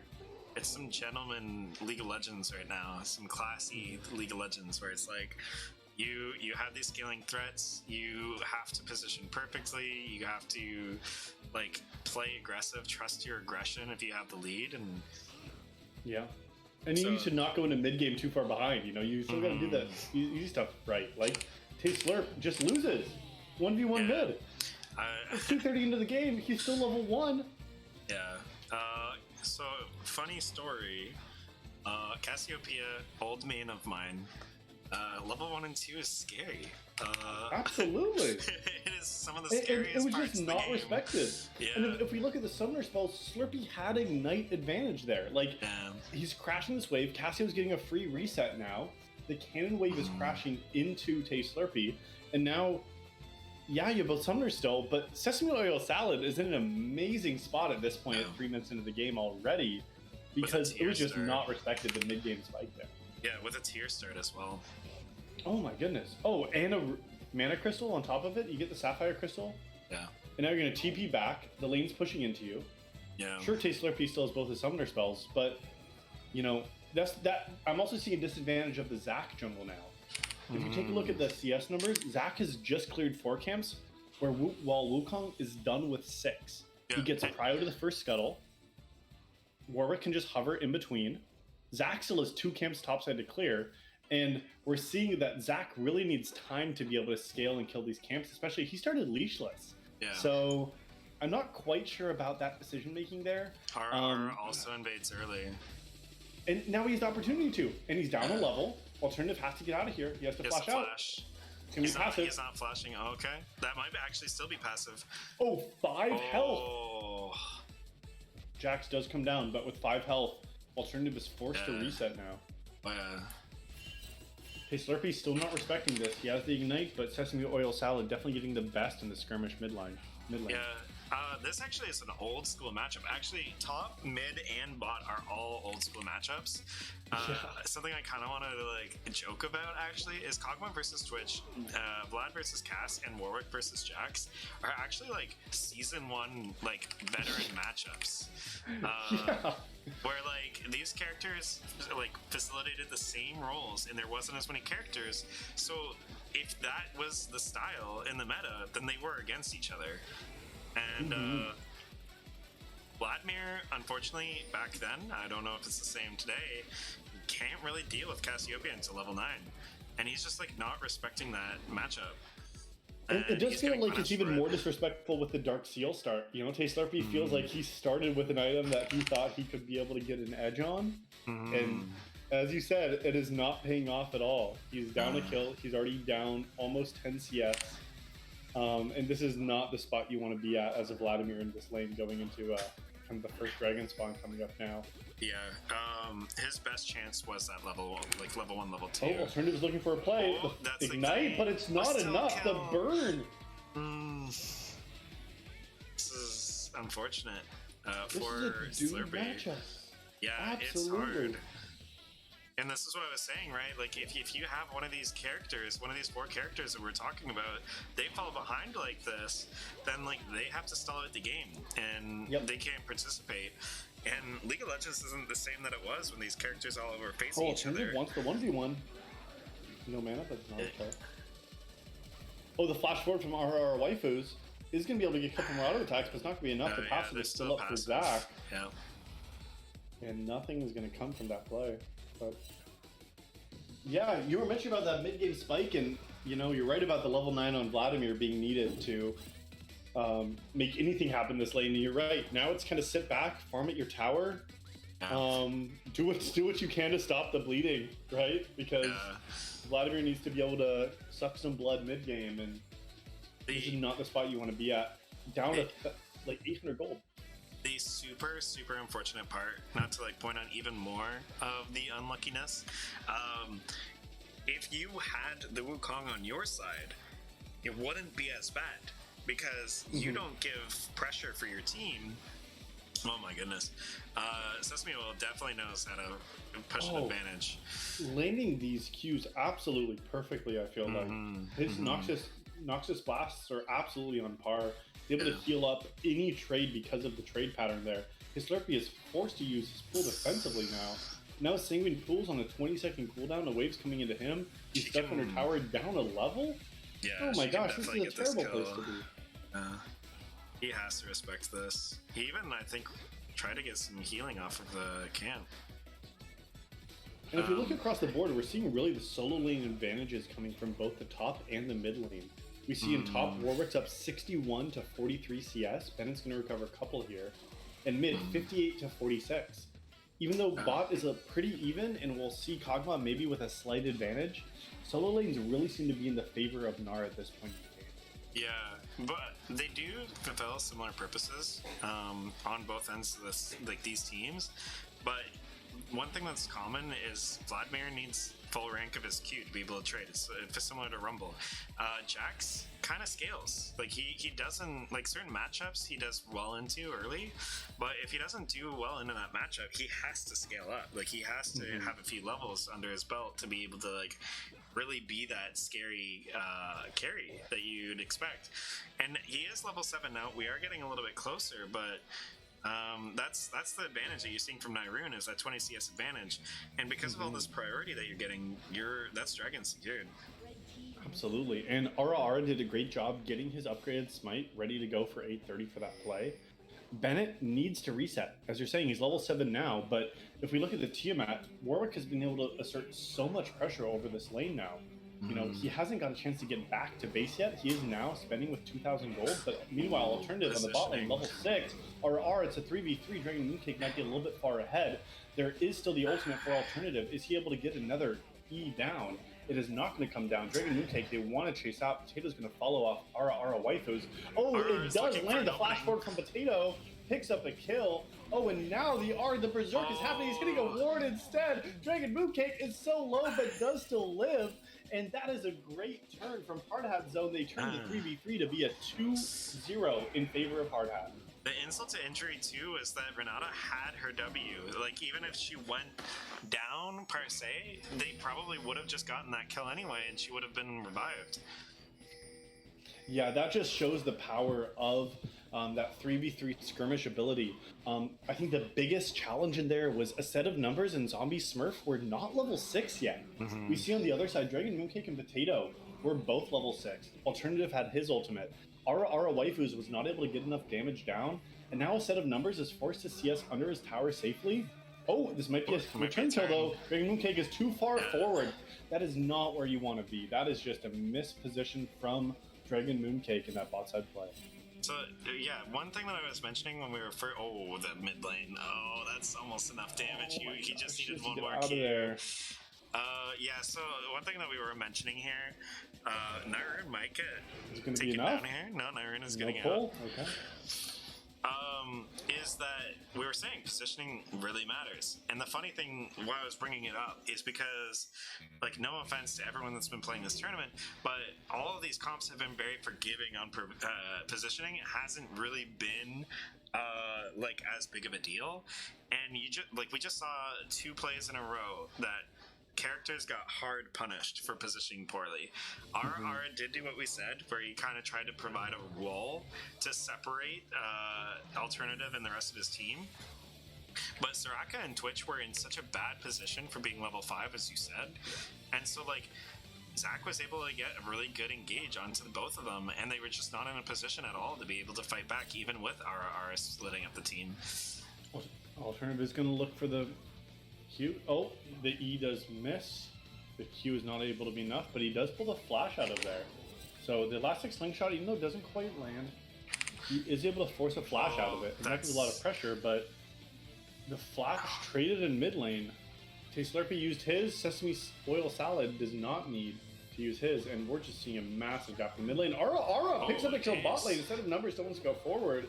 The Kog'Maw passive is not going to be enough, and all of a sudden, Aura was able to exert that pressure bot lane like we were talking about before the game started, and start to build these advantages. The only reason why he was able to do that was because Zach showed topside, and great job by Nyrune for mitigating the play. And now we'll see if they're able to secure a Herald at the topside. They do. The next elastic slingshot misses. Sesame Oil Salad is here. Soraka ult goes down, but Hardhat Zone disengages from the play. I do feel a little bit bad. I think Slurpee probably could have utilized that time where Sesame Oil had roamed up and just hoped to set up that lane a Oh, he's little under bit. tower. Flashes away. There's the petrifying gaze. He's grounded. He pulls him forward. He does this all the passive. Let's bounce goes down. His Slurpee needs a little bit more damage. Will he have it? He does pick up the kill. Alternative, in fact, kills Sesame Oil Salad. I believe it is also a shutdown. Yeah, it was 200 gold. Wow, and that's what you like to see. Unfortunately, it did go to Alternative. However, if the shutdown is going to go on anybody, I think that's a okay person to get it into. You want to get your Mythic down the flash forward. It's responded with a set of numbers. Yeah, I think Sesame Oil had a chance to 2v1 hero play there. I think trying to hard focus down that Zac that still had passive though was the scary part. Yeah, absolutely. But that was one of those things where it was like there was not even inches for them to play around. Like they had to play that perfectly, which I don't blame even pro players. Like that's difficult. It really is, like, knowing those timings and what you can focus in on, like, when you can take those trades. There was a great petrifying gaze in response from Sesame Oil Salad, but he tried to fight it out. Oh my gosh, Face Slurpee. Oh, he does get the heal. It is enough to keep him alive, but absolutely bullied in this mid lane here. And now we're seeing the effects of this. Aura is able to move to the second dragon now. I don't think there's going to be any response from Hardhat Zone. They're going to take this second dragon. Dragon Mooncake might be positioning for it. Alternative is interested. There does go down the Berserk. Hostile takeover. Oh, Alternative is going to the pit. Does not get the smite. Now he has to flash out of here. This is a wasted Summer Spell for a second dragon. I don't know if that was worth it from Alternative to play for that steal. Vladimir, like I said, Vladimir doesn't offer a lot of priority here. And if it was Wukong, like maybe that's not so bad because Wukong can apply a lot more pressure. Zac is a little bit more at mercy of his laners than Wukong is when it comes to priority and trying to make plays. And with Vladimir just being behind and having Zac as his jungle instead of the Wukong, like it does hurt a little bit more. And I think that this is like one of those situations where it's just like, you know what? Like Vladimir doesn't have pressure. Cassiopeia is strong. She has her Leandries already. Like maybe we should just give up this dragon. But looking for a possible steal angle, trying to stall the game out. Yeah, and I think that does delay these extra dragons coming in. Granted, it is only the second dragon. I think they could have let it go. It is going to be an Infernal Soul coming onto the Rift now. So I'll like to see how these teams play around these next few minutes for the next dragon. Okay, Alternative is looking for an angle in mid. He does get it. The lockdown is good. That might be a burn However, already dead. Slurp is down. Alternative does have the passive. Our waifu is there. The stun is good, but it's not going to be enough. Our waifu now trying to fight out of a 2v1. Dragon Mooncake is rotated up. He's almost down. He does not have the W to get him alive. Alternative does have to run out. And now, a 1-for-1 after the end of that. And Slurpee, I'm surprised he's only died twice. I'm surprised it's not more, but those deaths before the plays go down are not great.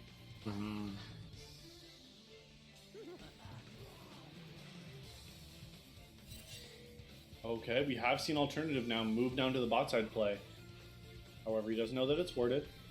He's still looking for an angle, and now we'll see them run away. Okay.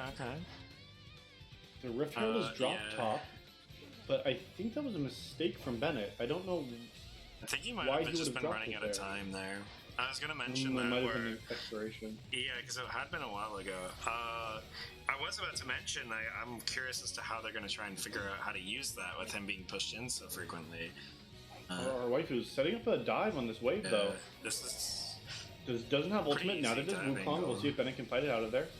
There goes the counter strike. He Just does by get the the stun in his counter tower. strike. However, it's not going to be enough. Nice Okay, Slurpee play. has to flash out. Is it enough damage? Taking to almost single digits, 28 health, but he does survive. Oh my goodness. That's just Absolutely getting bullied. Yeah, it's very hard to deal with. Cassiopeia is one of those characters that if you keep a leash on her, it's okay, but the moment she starts breaking free, it's incredibly oppressive.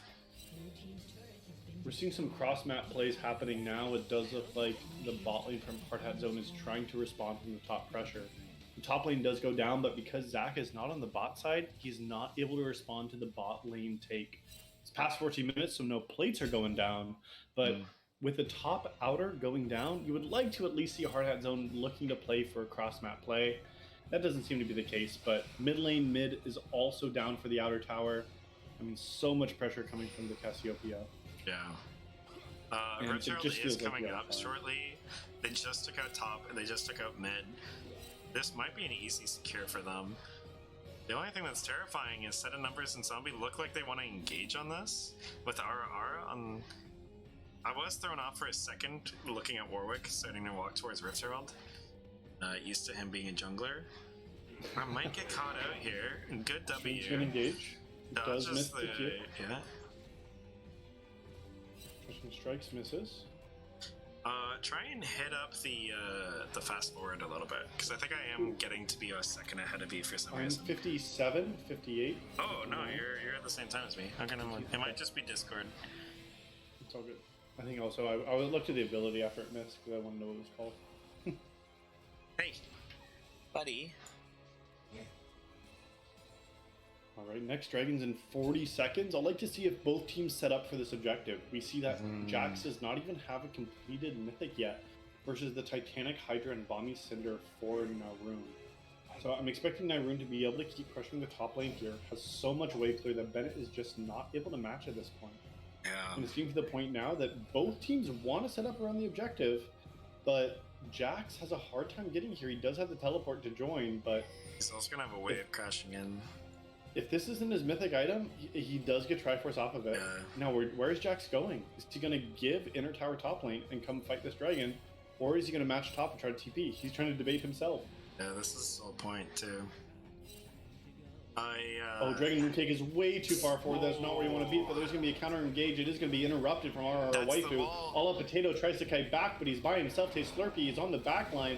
Oh, They don't have Potato does Cassiopeia. go down, and now double teleports are getting channeled. BBB Bennett wants to fight his way out of here, but he does not have enough damage to take down RR waifus. Slurpee The get down? re-engage from Alternative. Meanwhile, on the backside, a 1v1 in the mid laners. They are winning. HHD might be able to take down the two bot laners still alive. Let's see if they can dive this here. Alternative does need to tank the aggro. He still is passive. Ariana waifus might be wanting to turn this. Testimonial Salad is still there. The passive will get popped from Alternative. Now BBB Bennett might want to try to turn this here. The Petrifying Gaze does land onto him. He needs to fight out of a 1v3 and he is dead. Meanwhile, this whole time, Warwick is getting the topside play and Bennett is just trying to survive. Yeah, I really liked the RR actually did get that wall up with his ultimate there, protecting his back line, letting them do what they want. The only thing that looked a little bit scary was the beginning of that fight. They didn't have the Cassiopeia before the teleport came out, and it was looking almost as if HHC was going to swing that around, and then the moment she came back, RR came back in, and they were able to work together to just completely eliminate. Maw of Malmortius also early pickup here. Really, really good locking down a lot of magic damage that's coming up from this team. Jax is super behind at the moment, so he's not that much of a threat. Jax is also mixed damage, so is Kog'Maw, and so you get really, really high value from this Maw here, from the damage from Vladimir, Zach, into the mixed damage. And it also scales up the AD, so it's just going to get better as time goes on. Alternative does want to fight this. He has his ultimate back up now, but is the less bounce going to be enough? Team does go berserk. They do get one kill. They were able to shut down Sesame Oil Salad, but now they're going to look for the backline. The counter-strike is good. It might not be enough damage. I think that RR Waifu is still alive here. However, Twitch is dead. BB Bennett on the backline. Zombie Smurf is certainly going to die. And now we'll see it's a triple kill for Bennett. This might be the quadra. It is a quadra kill. 4 kills picked up for Bennett. And an absolutely insane turn from Hard Hat Zone in their own jungle to save this game. That was, I mean, it's very obvious that's a crucial play. You get some gold in the jacks. That's really nice. I was gonna say earlier, I was curious that there wasn't a Warden's Mail pickup early from the jacks. An early Frozen Mallet actually, or not Frozen Mallet, an early Frozen Heart actually isn't too bad on jacks lately. It's been picked up a little bit more in, I want to say China. I can't remember. It's China or Korea. And I kind of have a little bit of a LS Leandri's situation or Morello situation with the Bramble Vest pickups. I think that people kind of opt into that as the standard I am against armor or I'm against AD, I need armor item when I feel like Warden's Mail is generally the better answer. I know that he's against someone that sustains off of just off of his auto attacks and everything. You want to cut down on that, but I'm a little bit nervous about that because he can just take the trade, get reduced healing, and then he just goes and he sustains back up on the minions as he keeps pushing in the minions. And so like I always feel like Warden's Mail is generally the better answer, especially if you're going for those all-ins or long extended trades. It's but yeah, then it also goes into the Frozen Heart. But it's working out. He ended up being able to shut down the healing of, I believe, he was in that fight for Cassiopeia early, and also Warwick, pretty obvious target to have to deal with. And I think one of the biggest challenges we see with the Bramble Vest fight, let's see if there's going to be able to fight turn here. Sesame Salad does have to flash out. Maybe RR Waifus wants to turn this. Sesame Salad is able to fight for front to back, but oh my gosh, Nairoon, what are you doing over there, buddy? He's looking. He's got a blast plan. There. Well, what I was going to say about the Bramble Vest is I feel like it is a strong pickup into the healing, like you mentioned. However, it can also be challenging because, as you're saying, it doesn't just naturally apply. Maybe it applied on Cassiopeia, but it only applies if Cassiopeia is auto-attacking the Jax or the Zac, which typically is that champion.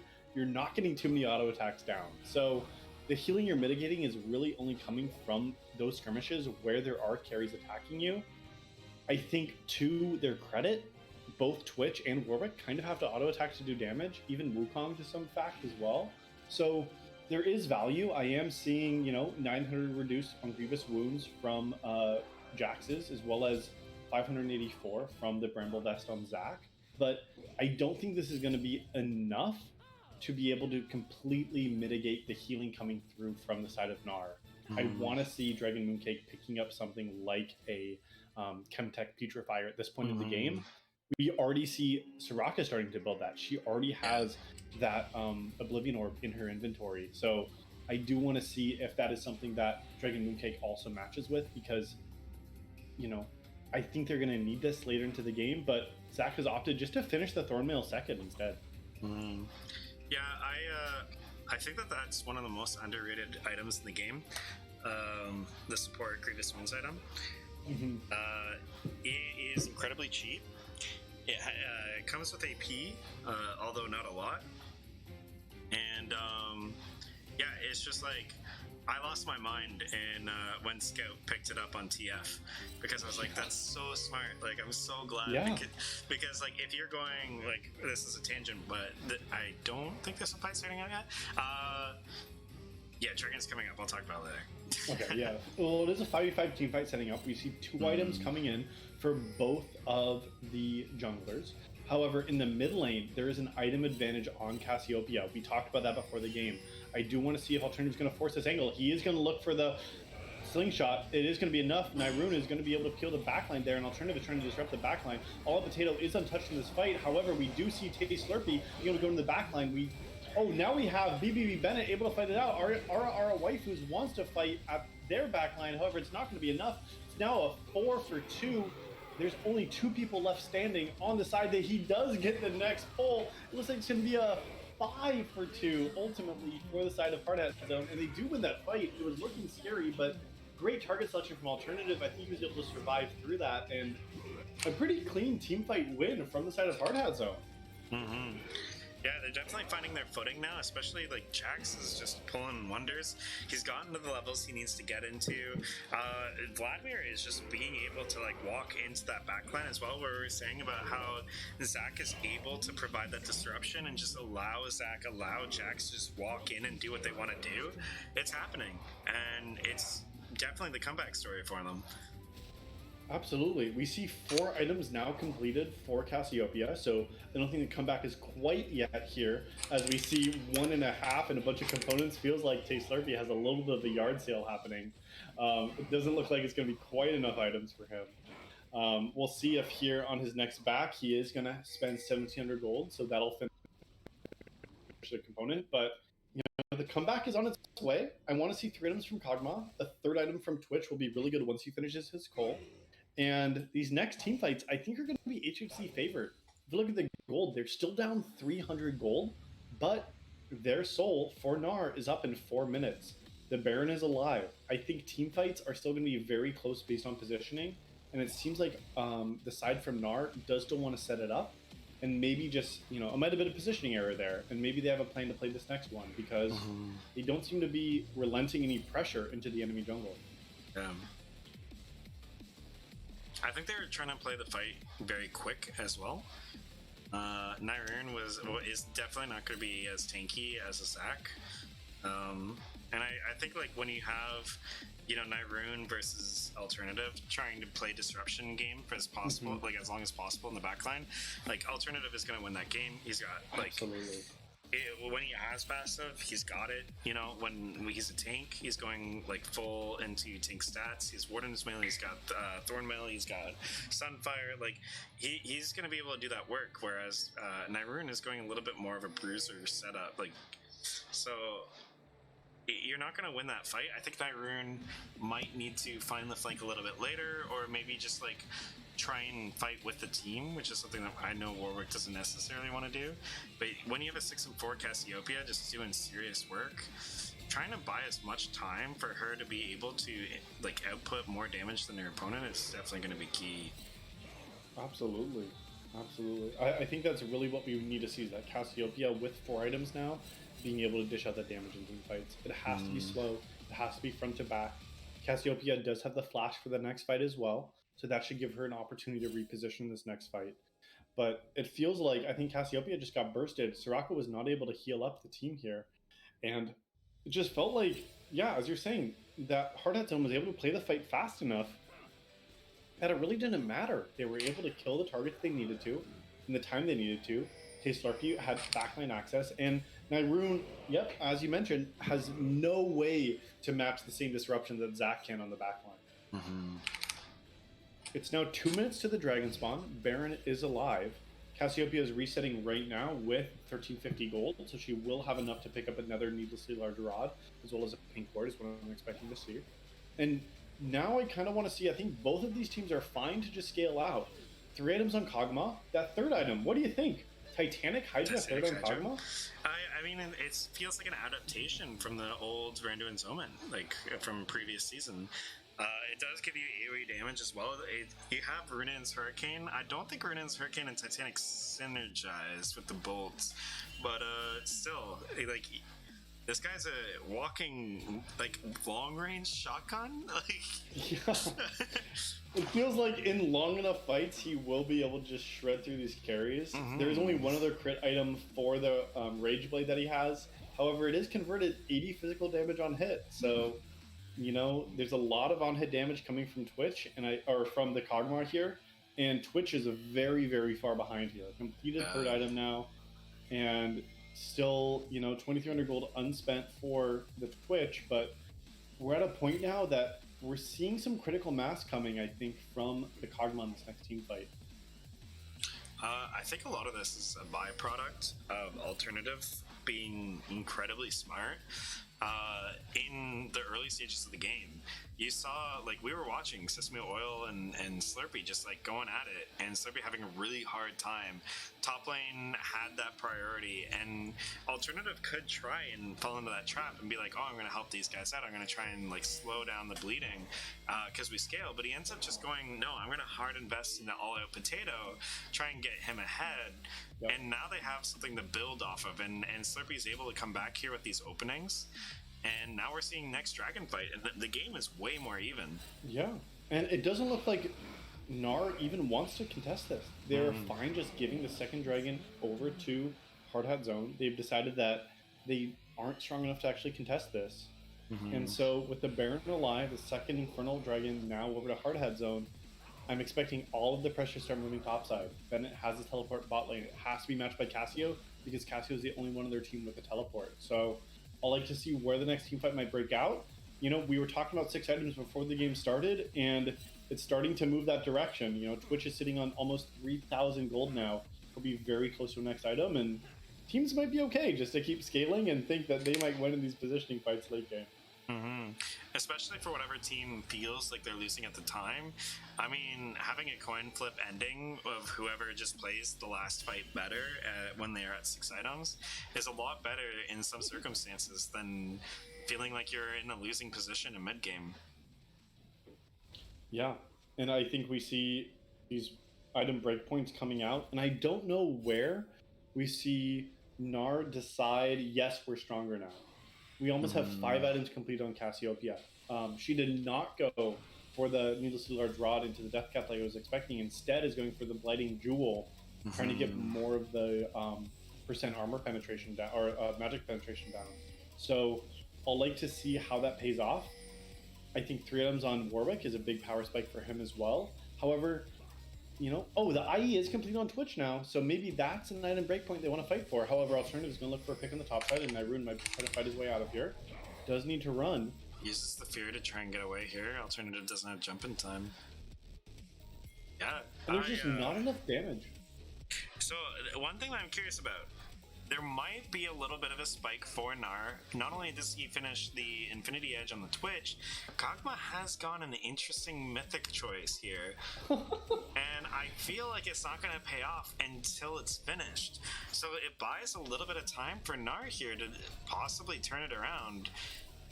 Wow, and I mean, this is, I feel like, the time frame they want to force. Yeah, and they technically have the gold lead now.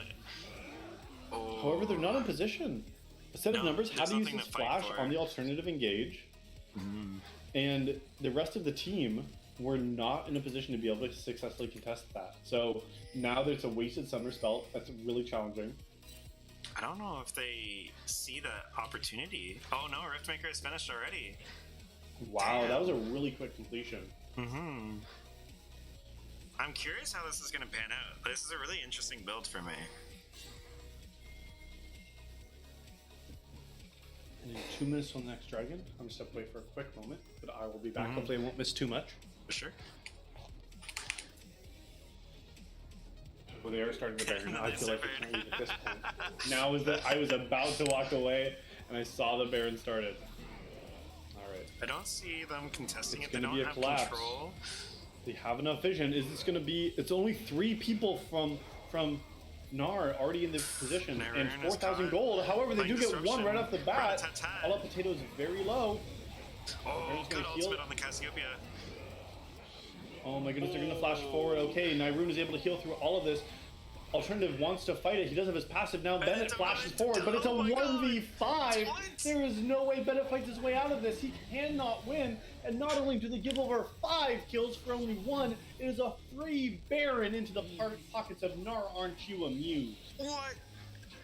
I understand, like, taking that fight on either side, you probably think, okay, I got this. Like, our team's strong. I have, like, faith in my team. But, like, all of the things that weren't necessarily adding up for Gnar just kind of like nailed it at that point. Like you weren't really finding amazing Cassiopeia ults in the last couple of fights. Your Soraka was kind of dying a little bit early on, And then next thing you know, you have this Sphere that set up an amazing rat-a-tat-tat from the Twitch, being able to input a lot of damage with that IE. Cassiopeia lands a 2-man ultimate, which doesn't sound super impressive on paper, but in that scenario, that was the main 2 people that you needed to make sure you locked in. Really, really good Zhonya's Hourglass as well to guarantee that she survives, and it just, everything lined up for Gnar here to turn it around.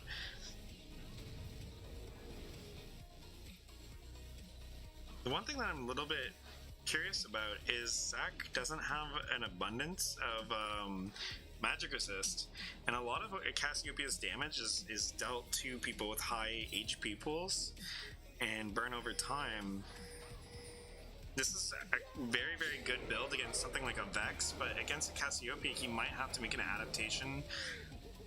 I'm not sure what he's going to do. They do go in. They have to fight this. However, Twitch is opening up and is absolutely untouched in this fight. I don't think that they have any business being here. They go down. It is 3-0.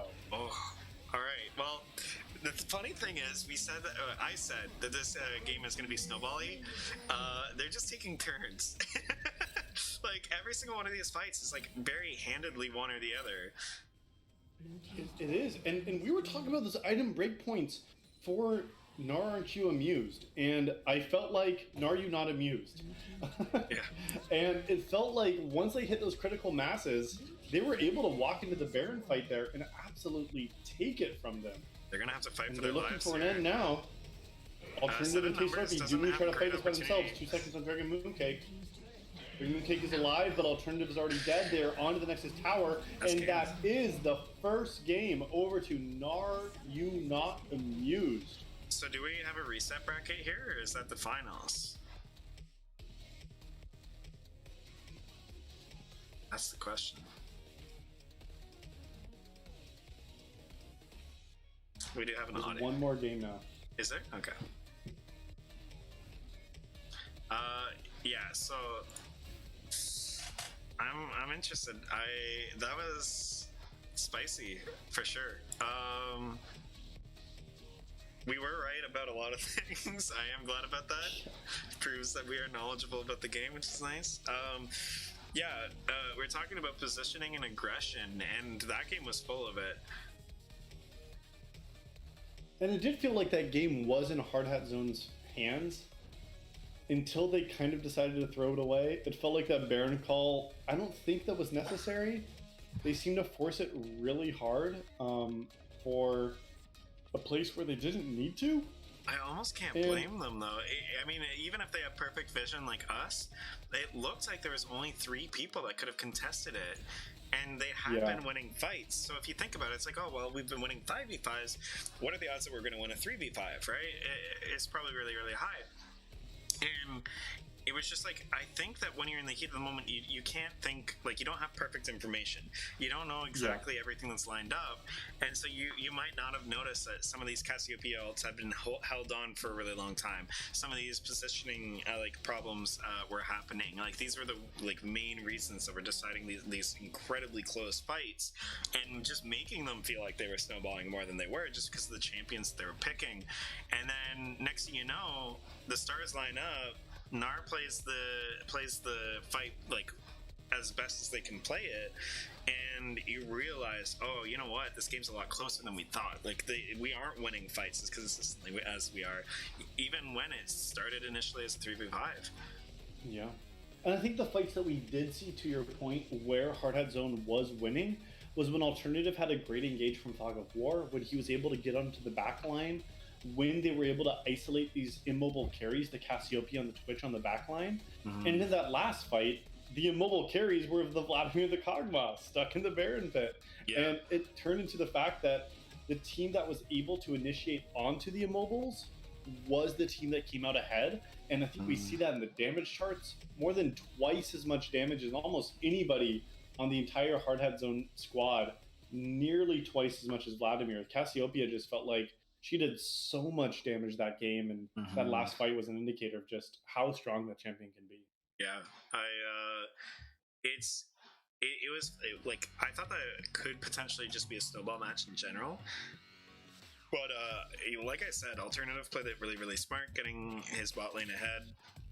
giving Slurpee like the opportunities to find openings, and you know this guy was like one in quite a few deaths. Like I'm gonna say four, just you know.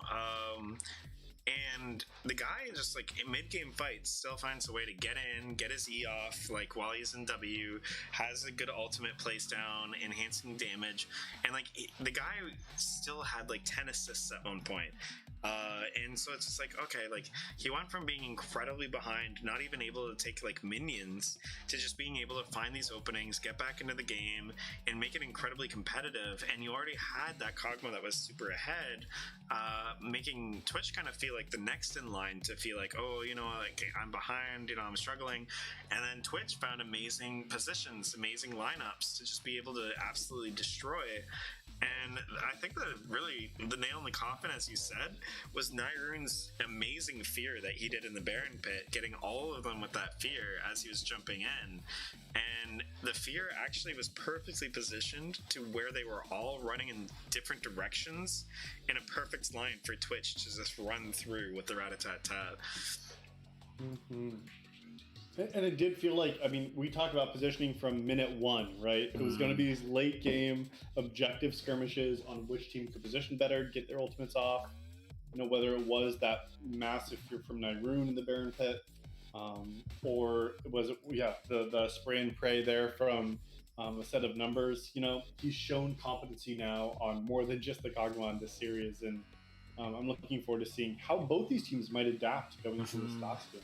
Yeah, are they going to change their playstyle here? Because both of them kind of did a playstyle shift completely from how they've been playing this tournament out.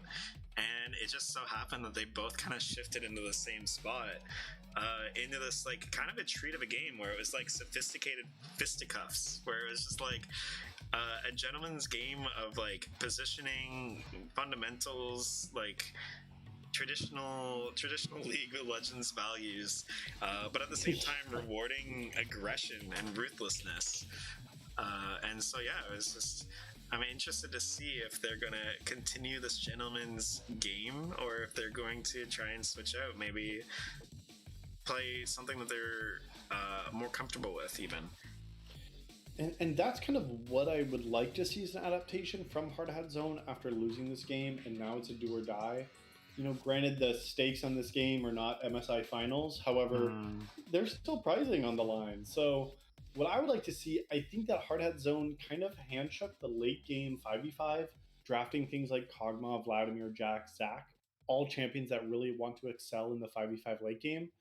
And I kind of want to see Hard Hat Zone maybe trying to shift that more early game.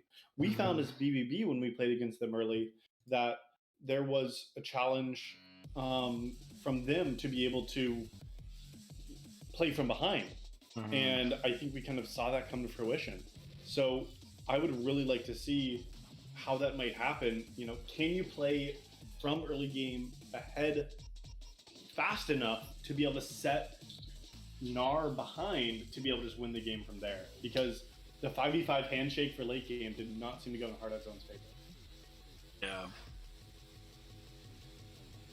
I am going to run to the washroom really quick. Hopefully the draft doesn't happen super fast, but I'll be right back. I'll keep an eye on the draft. Yep. Who's still in the chat? Drop some info if you hear. Who's here? Only 13 people back. Still here. Everyone else has gone to bed. It's almost midnight for East Coasters.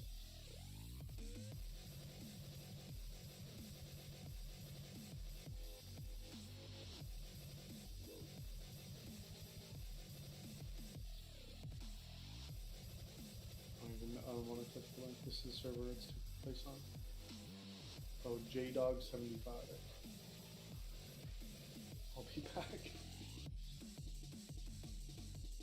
So, I mean, maybe Hard Hat Zone just decides that the 5v5 was just macro decision making more than it was team comp.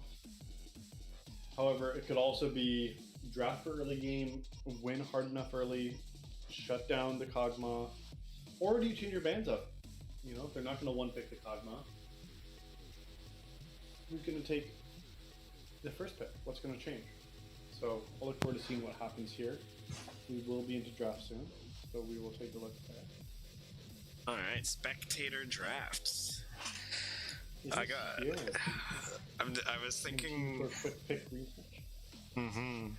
I was thinking of hype finals music for video game music, and I definitely settled partway through the game. If everyone was curious why it was a little laggy, I decided to switch over to Tekken because that music is just like unapologetically hype. I feel like one of the Silver Scrapes, you know, a little bit of Game 5 action. You know, it's not Game 5, but Oh yeah. Silver Scrapes is the classic Game 5 series for League, but it kind of counts. It is best of 3, technically. Or best of 2? How does that work? The winner of this game wins. The It's whole just a thing, bracket so. reset, yeah. Gotcha. Best of 1, It's 2 best of ones. 2 best of 1s. Because if winner's side won it, then it would just be over. I think it's just over, yeah. Okay. So now it's just a best of 1. Yeah, this is technically grand finals, best of 1. Grand finals. Wow. And this I'd is like where to you see- guys yeah. usually are. You know, we've been here quite a bit, I think. And I think Are You Not Amused has really given a great showing to the losers bracket. We did pick up a dub on them in the first round, actually. I don't think they came out of the gate quite as hot. And so I think that might have been part of the reason why they didn't make it, that first game. But what an incredible run that they've had. If we look at just how far this team has made it through the losers bracket, it's been absolutely insane, just kind of steamrolling over all of the competition this entire series. Yeah, I just wanted to say, like, it's really interesting how I think the competition is getting stiffer in this tournament considerably as time has gone on. I remember, like, when our team was playing, that, like, it was pretty easy for an organized team to just take the whole thing. And now it's just like, no, like that's not even close. Like, you have to have the right draft, you have to have like good opportunities, so on and so forth. And so it's just like some of these players are incredibly high ranking now, and it's just like, I remember you guys came in and pretty handedly like won, but like the teams that stayed over time have also been getting better, and new teams have been coming in that are really, really strong as well. And so now it's just like, I think it's like, for an organized team or a strong team like Gnar, BBB, HHC, these sort of teams that are coming in, they're having a harder time to just be able to like just be like, yeah, we won this. You know what I mean? Like, if I was a betting man, like, I would not be able to guess anymore. Yeah. And it is great to see some of the players who have been sticking through, players like Creamy Pie, formerly Creamy Pie Zan, who's been playing for a long time. Team Stonks is a team that's been around for a long time as well. So the fact that people keep coming back as well is really great to see. And it has grown. I mean, BBB won a tournament where we all played off roles because it was I don't want to say it was that easy, but it was, It was like, let's come in, play a weekend tournament, play off role, play for fun, and then just kind of roll the whole thing. But you're right that the competition's gotten stiffer.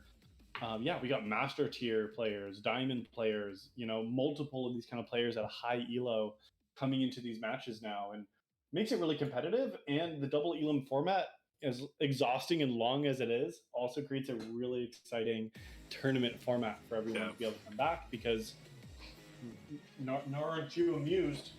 Are You Not Amused has made a great losers bracket run. Yeah, like, this is actually something that I don't personally, I'm not a fan of I Will Dominate, but this is something that he complains a lot about in MSI, about how, like, having a good format like this is really important, because it's like, if there wasn't losers bracket, for example, Gnar wouldn't even be here.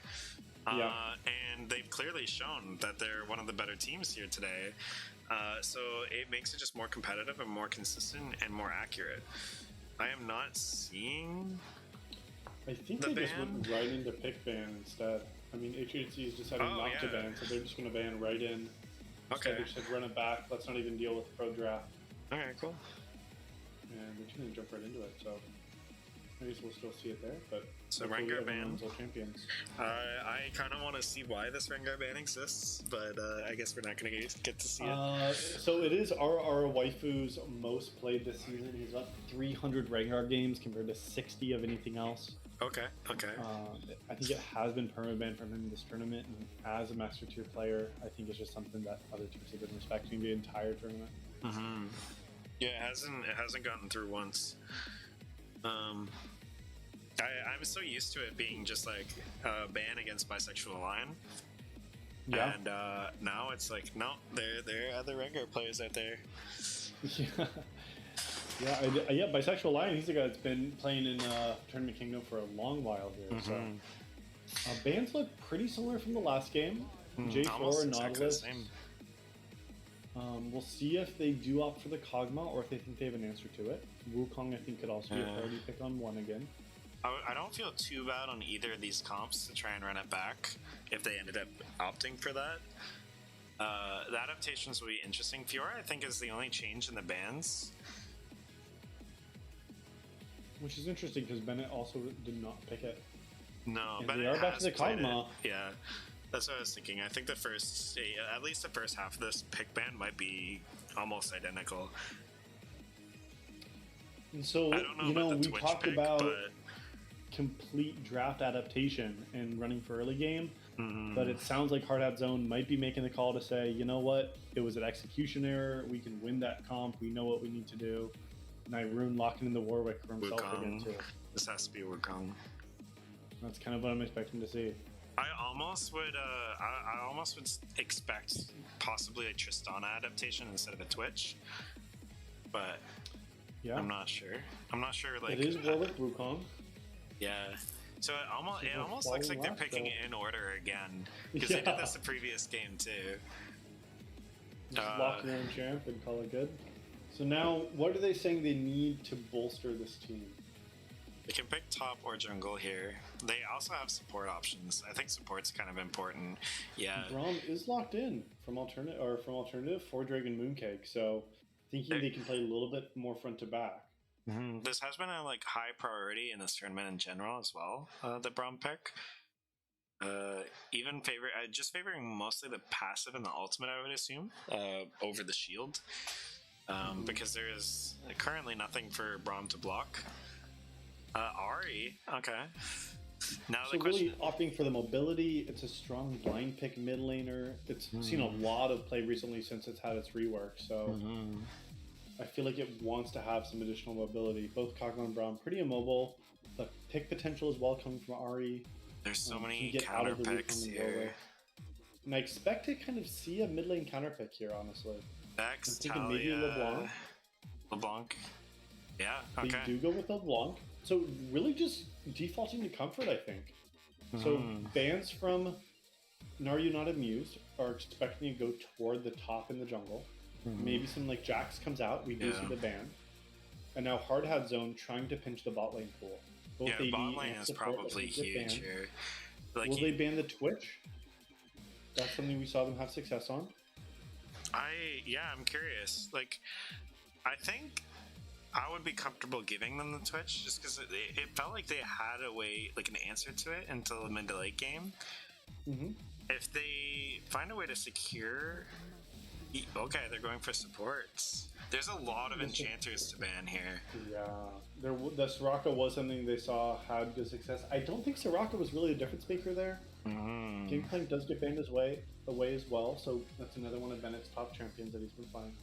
So, will we ban the double bot lane now? Do we ban the Twitch? Do we pick up another enchanter support? As you said, there's way too many enchanter supports to look at here. This is a more aggressive team as well coming out from Gnar. Even though there's only one champion difference, it Cassiopeia versus LeBlanc, completely different. This might even, I don't know how much Zombie Smurf plays different champions, but this could also be a Senna angle. Ultimate across all these characters that want to go forward, trying to overwhelm that Kog'Maw. And I expect to see maybe the AD picked up here from a set of numbers, just locking in the order that they're drafting in. Okay, Ezreal. Could be a the Ezreal showing something different. Ezreal is saying, let's try to play poke, but I think it's just wanting the safety from Yeah. the Ari and Braum potential. Yeah, 100%. And play safe bot side. We did see this before in a previous game from Are You Not Amused, where they picked Ezreal Soraka and just played to sit back while the top lane or the top side of the map really dominated. So maybe it'll be another passive bot lane here. Allow the top lane to try to take over, the top side of the map take over. I would like to Cho'Gath see locked either in of for these. I'd like to see either of these teams pick up Renata. I guess it would have to be Gnar's side because you have the Braum. And now it's going to be a jungle pick, and what does Alternative want here? J4 is banned. We've seen him play Lisa in this tournament. He's played Zac just in this last game, but I'm expecting something a little bit more damage, Okay. and the Viego is locked in. Wow. Viego... So Viego's one of my most played jungle champions, and I'm gonna say that's an homage or a shout out to me for Alternative locking that in. He's seen me pop off on it, and he says, "All right, you can play Viego, so can I." The thing I don't like with Viego, why I don't like Viego with the team that Hard Zone has drafted, is because his team does not have burst. Viego needs to get an early reset. He wants to be able to take down one of the enemies very quickly to be able to pick up their body and win the team fight off of it. But no one else really on their team has the ability to do that. Random on tangent. Thank you so much, Geishi, for the Prime subscription. Really appreciate it. Man. Shout outs. Thank you. Thank you. Hi. Yeah, Thresh getting picked up as well. I was curious about that. That was one thing that I was curious about for like Viego wants to get these resets, right? And you're trying to set up a team that favors that. That's why I was kind of like wondering about Renata for Gnar side, because both team comps kind of want to burst down single targets, take out that target, and then carry on that momentum in the team fight. And so I was like, oh, that's great. Like, she can put her W on any of these characters, and that can completely negate all the damage the opposing team has done. LeBlanc, right? Yeah. Imagine her with the W, just being able to like burst down a target, like resurrect herself, leave with her W, and then do another rotation guaranteed instead of going 1-for-1 or something. It is interesting. Once again, we're kind of like looking at a lot of skill execution from Gnar side, where it's like you don't have a ton of super reliable control on the team in favor of just comfort. Also, it says a lot that they're picking Ezreal here, not just because like Ezreal is a decently strong pick right now. Going something like a Divine Thunder and a Muramana into Ma is like really, really strong. With, I believe, Press the Attack. But it also kind of like says how Gnar wants to play this a game, where it's kind of like a good luck ADC kind of style. Hey, try to do damage from as far away as you can. Yeah, we're gonna go try to kill him. Good luck back there. So yeah, Zombie Smurf is a little bit extra security. He can still play aggressive with the rest of the team, but he also has a lot of repositioning. It's going to be really interesting how Lantern is used in this sort of team comp, because it gives him a little bit more... I don't know how to say it. It allows them to be ballsier, because they're like, okay, just throw the Lantern in. I'm going to do this wacky thing, leave out, go back they can in, fish whatever. a little bit more, maybe try to pull a pick with a Warwick, oh, the suppression doesn't land, you grab the Lantern to safety. Yeah, so you get a lot more in and out possibilities, which gives them like that potential. But yeah, like there is a ton of damage coming up from Kog'Maw. What the heck? Did my cat just wind up behind my desk?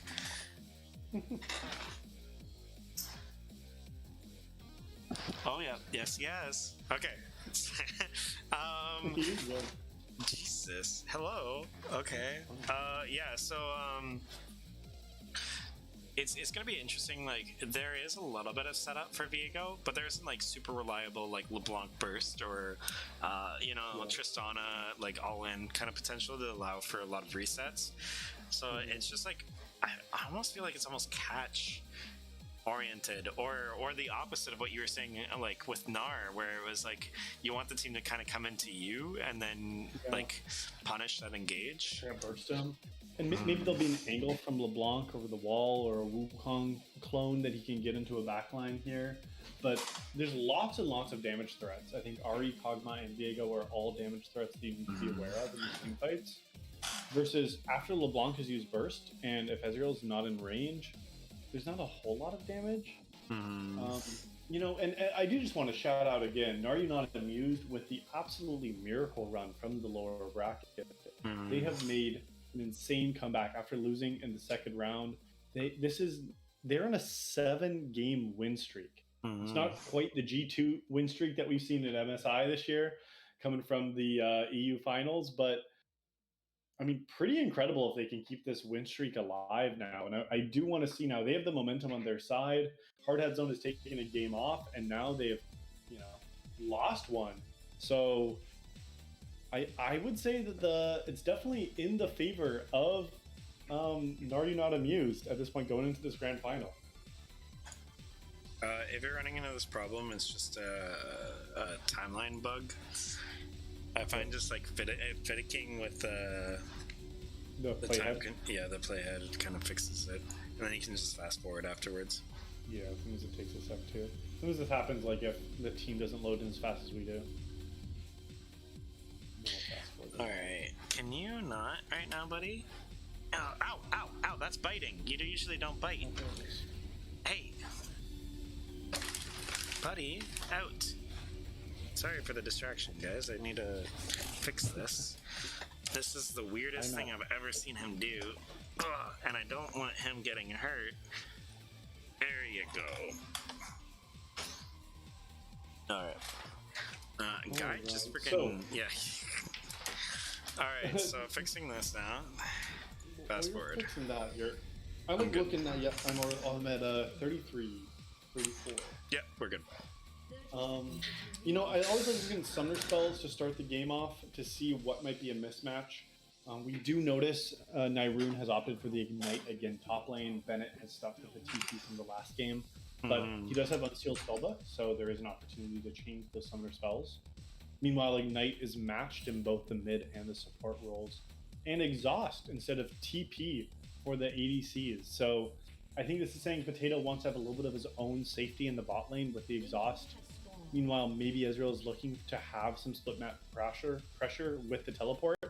It is the only teleport on the side of Nardi Not Amused. So I do want to see how we can use this teleport in these mid-game situations to maybe pull a side lane split. Because otherwise, I think Bennett's going to have kind of free reign in the bot lane with the teleport advantage. Junglers are opting to start opposite sides. Yeah, this is something that top laners are definitely going to have to keep in consideration. That is something that I noticed happen in the BBB game, where the wave state was not favoring one of the top laners that had their jungler going bot side. And they ended up getting punished by RR. This time RR is the one pathing towards bot side. So let's see if Nyrune can make sure to keep aware of that. I don't think look at the junglers. Yeah, either jungler doesn't really have kill pressure. I don't know if that's what you might have mentioned there, but I do feel like, you know, I think Kog'Maw and Braum have a better gank setup than Ezreal. Fresh when it comes to the 2v2 potential, 3v3 potential as well.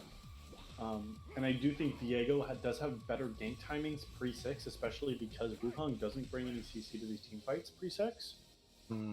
So even though we can kill the jungle a lot faster, he's not going to be able to provide much CC that I think that Nardi Not Amused needs going into these fights to be able to win the even match skirmishes with junglers. I think this is the first time that Kog'Maw has gotten the level 2 advantage going against Ezreal in this tournament. Yeah. It does feel like it is Chains landed in main. Sesame Oil does seem to be getting the best of Taste Slurpee in these mid lane matchups. Landed a really, really good chain. Was able to keep in line to make sure that full damage was procced. Wukong has opted for a 5 camp clear to bot side. Is looking for the Scuttle spawn. Meanwhile, Viego is topside on the 5 camp as well. So it does mean that these are opposite quadrant jungles, and with the lane pushing into Bennett in the top lane, I do want to see if Viego's going to match this pressure. Yeah. Might know it's warded, so maybe they opt for the mid lane play, but now this is going to look like a 2v2. All lanes pushed for the advantage of Gnar, so I want to see how Alternative might be able to influence these lanes. I think it's much harder to punish this LeBlanc. So instead, he might opt for his last camp he did not grab, but now it's going to be 2v3, the flash forward. Oh, Dragon Mooncake does get hooked in, he's going to try to flash out of there, but it's not going to be enough damage. The Ignite goes down, the first kill over to Ara Waifus, and there was no way for that to be matched from Alternative, and just not being able to track the enemy jungler there, and ended up costing both the flashes for Hard Hat Zone, and just not a great position for them now. Ezreal set of numbers just did a really, really good bait there too. Knowing that his jungle support was there and just like making sure he didn't get hit by any hard damaging moves, gets hit by the Braum Q, and it looks like, oh, this is going to be a favorable trade. Meanwhile, you know, RR is invisible, already heading over there. And that was a great play that RR was able to use his first rotation gank as well as the top side start to be able to influence the bot lane early. And now I want to see if that's enough to really mitigate the pressure. We see Alternative already warning up the second rotation now for Ara. Slurpee seems to be just losing out these trades in the mid lane, but at least he's not down farm yet. Oh, now it's going to be 2v2 top lane. I don't think they know RR is here. The silence is going to go down. Will they have enough? Nyrune is able to fight this back. They ignite onto Alternative, the flash out. Then it wants to fight this out. Alternative might not have enough. Oh, he does go down. Nyrune is able to flash follow. RR Waifus also with the flash. One more will do it. Bennett flashes away. RR Waifus does not have enough damage, but he will have to reset here. TP back to the wave and will lose some of this wave. And ultimately, another advantageous trade from the side of Gnar Not Amused. Yeah, RR just like he's mastering this early game with Wukong. All tournament long, he's been doing fairly well in just the early game with Wukong. I think we've seen why it's such a contested pick for him. He played it very well last game, and not needing that CC in these lanes if he just has way more damage. Now, bot lane is in a very, very unfavorable lane state for Hard Hat Zone. They're walking back this lane, but it might be slow pushing into them, so they might be able to recover some of this, but it does look like it will slow push in. Okay, so it might be okay for them. The dragon is spawned. Alternative is down quite a bit now, actually, on Ara. About 500 gold difference. Yeah, I don't it looks think... like a Blade of the Ruined King rush. Yeah, I don't think that this is going to be a reset here. I think this might actually be a dragon play if Sesame Oil can find priority. Now, Wukong is backing. Okay. Yeah, so I guess Wukong has decided that, maybe they do want it. Alternative will be able to match it. Potato and Dragon Mooncake are back on the map as well. Alternative does not have a smite. However, Waifus does. So I don't think this is a fight that they can Early take. usage of the lantern too. They need to be able to take down one of the players to be able to get the reset for Viego. One Morado does do it. He is now the Wukong. He might be able to keep chasing this forward. I think he does. A second kill now for Alternative. One kill back to Slurpee. And it looked like they wanted to go for it, but a great response from Hard Hat Zone to be able to turn that fight, get the dragon, Alternative pick up a couple of kills, and now he has a bounty and is back on the board. Yeah, I found that really interesting how they weren't able to get that priority on Sesame Oil there. So as they both were kind of going to try and help their team at the same time, Ari was just able to kind of zone LeBlanc out and force her to use Dissonance away from her team. And that just allowed the rest of HHC to just continue to pressure and just run down their opponents without any fear of a LeBlanc trying to turn it around. And I was worried going to that fight without the Viego level 6, without the Braum level 6. Oh, meanwhile, Sesame Oil Salad absolutely destroying that 1v1 once again. Not only does he get a kill, he will also pick up the tower plate. Alternative's here to soak the wave, and maybe he wants to play for the 1v1. However, he is going to land the chains. Sesame Oil Salad will be able to escape here, and Alternative soaks the wave, but nothing else more than that. Yeah, Sesame Oil wants to greed here. She knows where the jungler is, and just wants to deny as much CS to Ahri as possible. already on a 20 CS lead. Alternative Yeah, doing we a good did job of see- freezing here. You know, it does seem to be working across the map. Even in the top lane, it is a slight advantage like we saw last game from the bot lane of Partway zone, and I think we did see the advantage coming as well this game. However, we are seeing Sesame Oil Salad really running over the mid lane, it feels like, in both of these two games over to Slurpee. So I'd like to see how Ari might be able to impact the map a little bit more. It is a lost chapter to Blasting Wand and Double Amp Tome, but Bennett might be looking for the play here. Oh, Nyrune is forced to use his ultimate defensively to get out of there. Yeah, he's respecting the consume there. Yeah, that munch could have been bad. Dragon Mooncake is playing forward now. Zombie Smurf does land the hook. Does he have the lantern? It is down.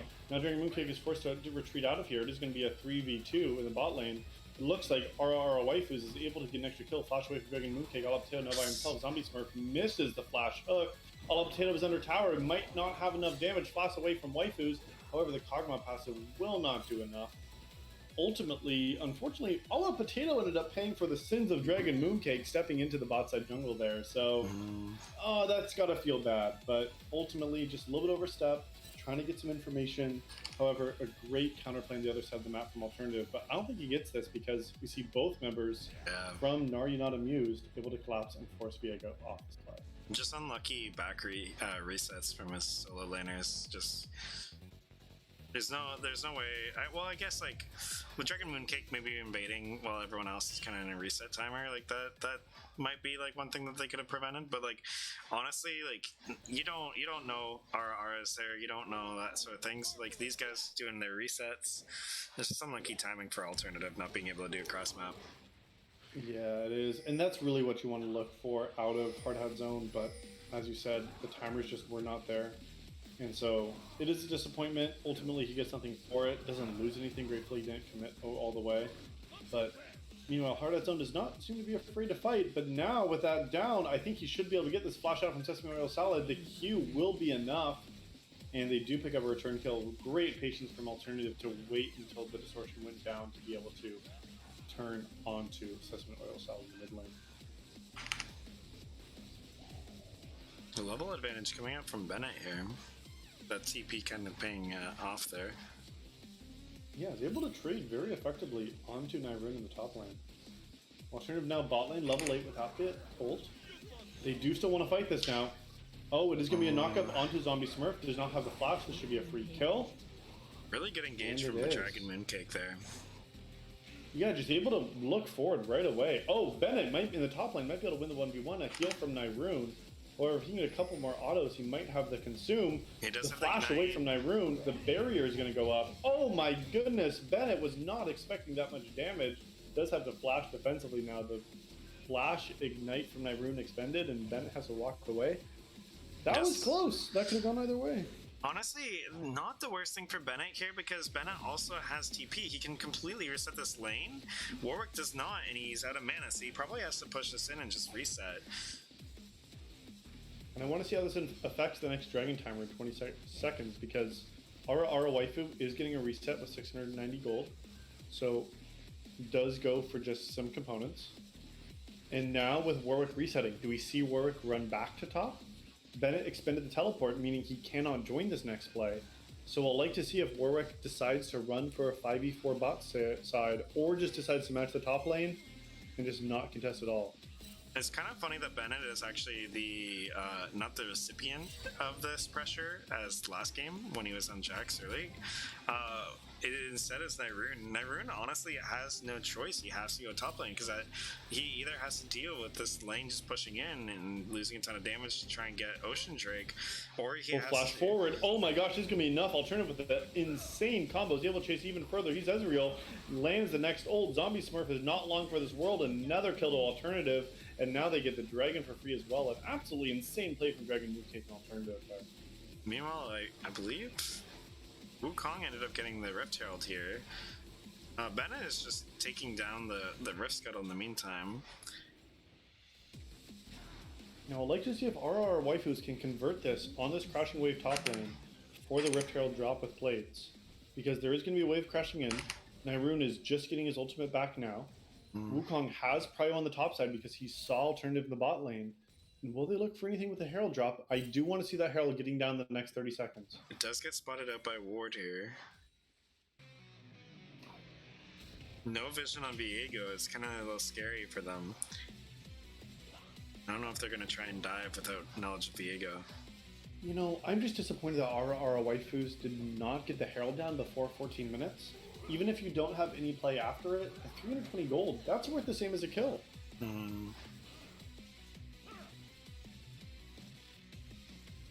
Alright, plates are falling, and just as we take a look at the board, looks like about a 1,500 gold lead for Hard Hat Zone going into this 14-minute mark. Across the board, it is still a slight advantage from Sesame Oil Salad in the mid lane. Bennett has built quite the lead in the top lane. And then also a very, very similar advantage for All Out Potato in the bot lane. So ultimately, I think Hard Hat Zone is happy going into this mid game up 2 dragons at 14 minutes. We're seeing some item spikes starting to come in for the Ahri. We see Viego with his Blade of the Rune King now completed, as well as some major components across the board. So I'll see these next fights go, but what do you think that we need to see from Gnar Not Amused here in the mid game to be able to recover their deficit that they're in right now? I think the Rift Herald is going to be like an important. I know it's past 14 minutes, but it is an important way of gaining map control, trying to take away a little bit of the stranglehold that blue team has. Just being able to not have like one turret to be able to have like control in that vicinity of the map, they're going to be a lot of help.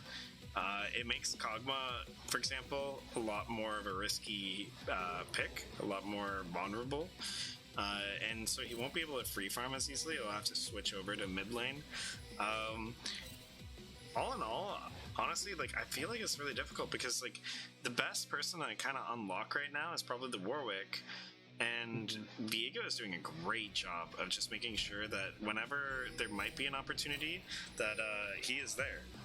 And instead, RR is forced to use this on bot side and might be able to get the proc.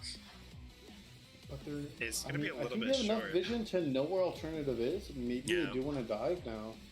But it looks like there is respect from Hard Out Zone being paid just to give up that tower. Viego's going to try to make a cross map play I think they're onto going the to try and get a Warwick, second proc here because it's the alternative. But but yeah, it does go down before.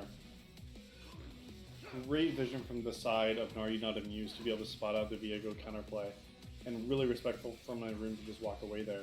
Now Viego is forced to walk down and try to match this pressure from the 3v2. And now Alternative is going to walk right into Ara Waifus in the bot lane.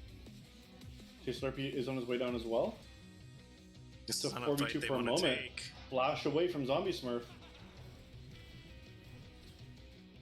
Oh, the Conqueror is now procced. Is Alternative going to keep playing for this? They do know Sesame Oil Salad is not in mid lane either, so a great disengage from Gnar Not Amused to not overcommit there for this fight 90 seconds before the dragon spawns.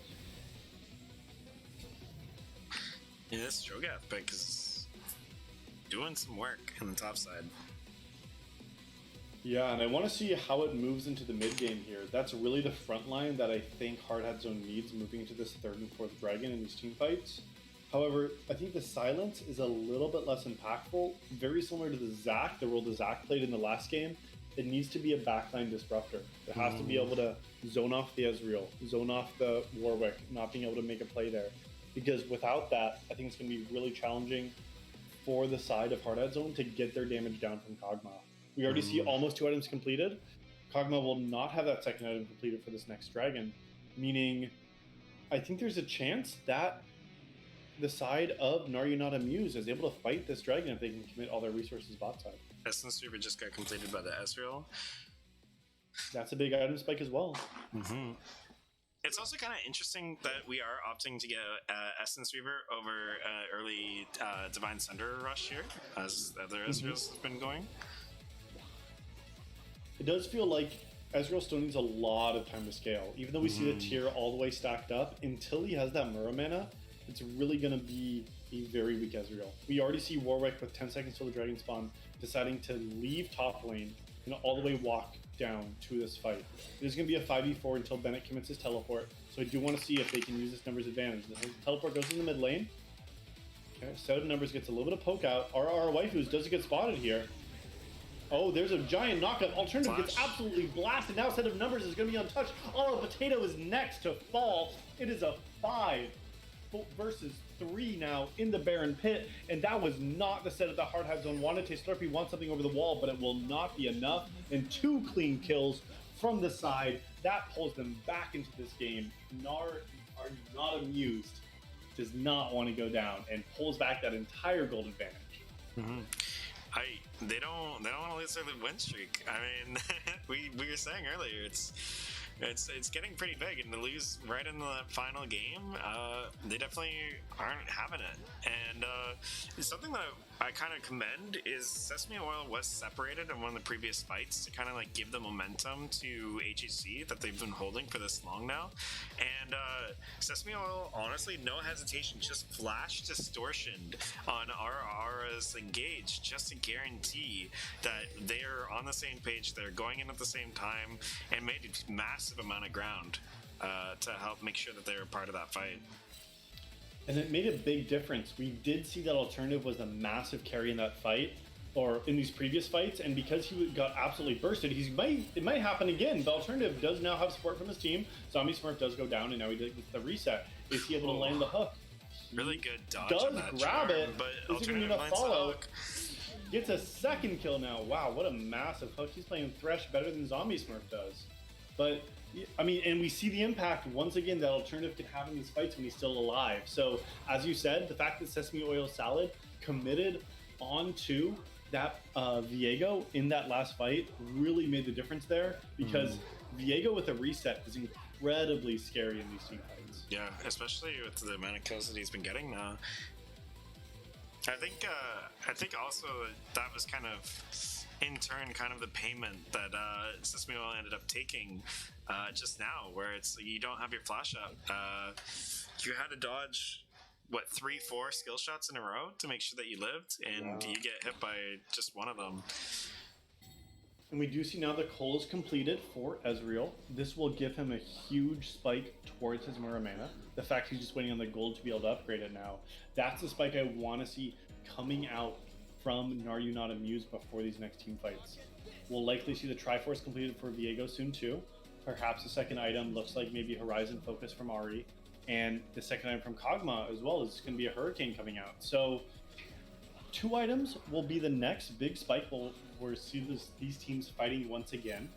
And I do want to see, I think with 2 items, this Ezreal becomes a lot more scary. And I think he can do a lot more damage in these fights. Also, one thing that Gnar You Not Amused is going to be struggling with a little bit is that the gold efficiency of that Maw purchase that we saw in the last game is, because of a 6-2 alternative, isn't going to be as beneficial. Oh, they're trying to sneak the Baron.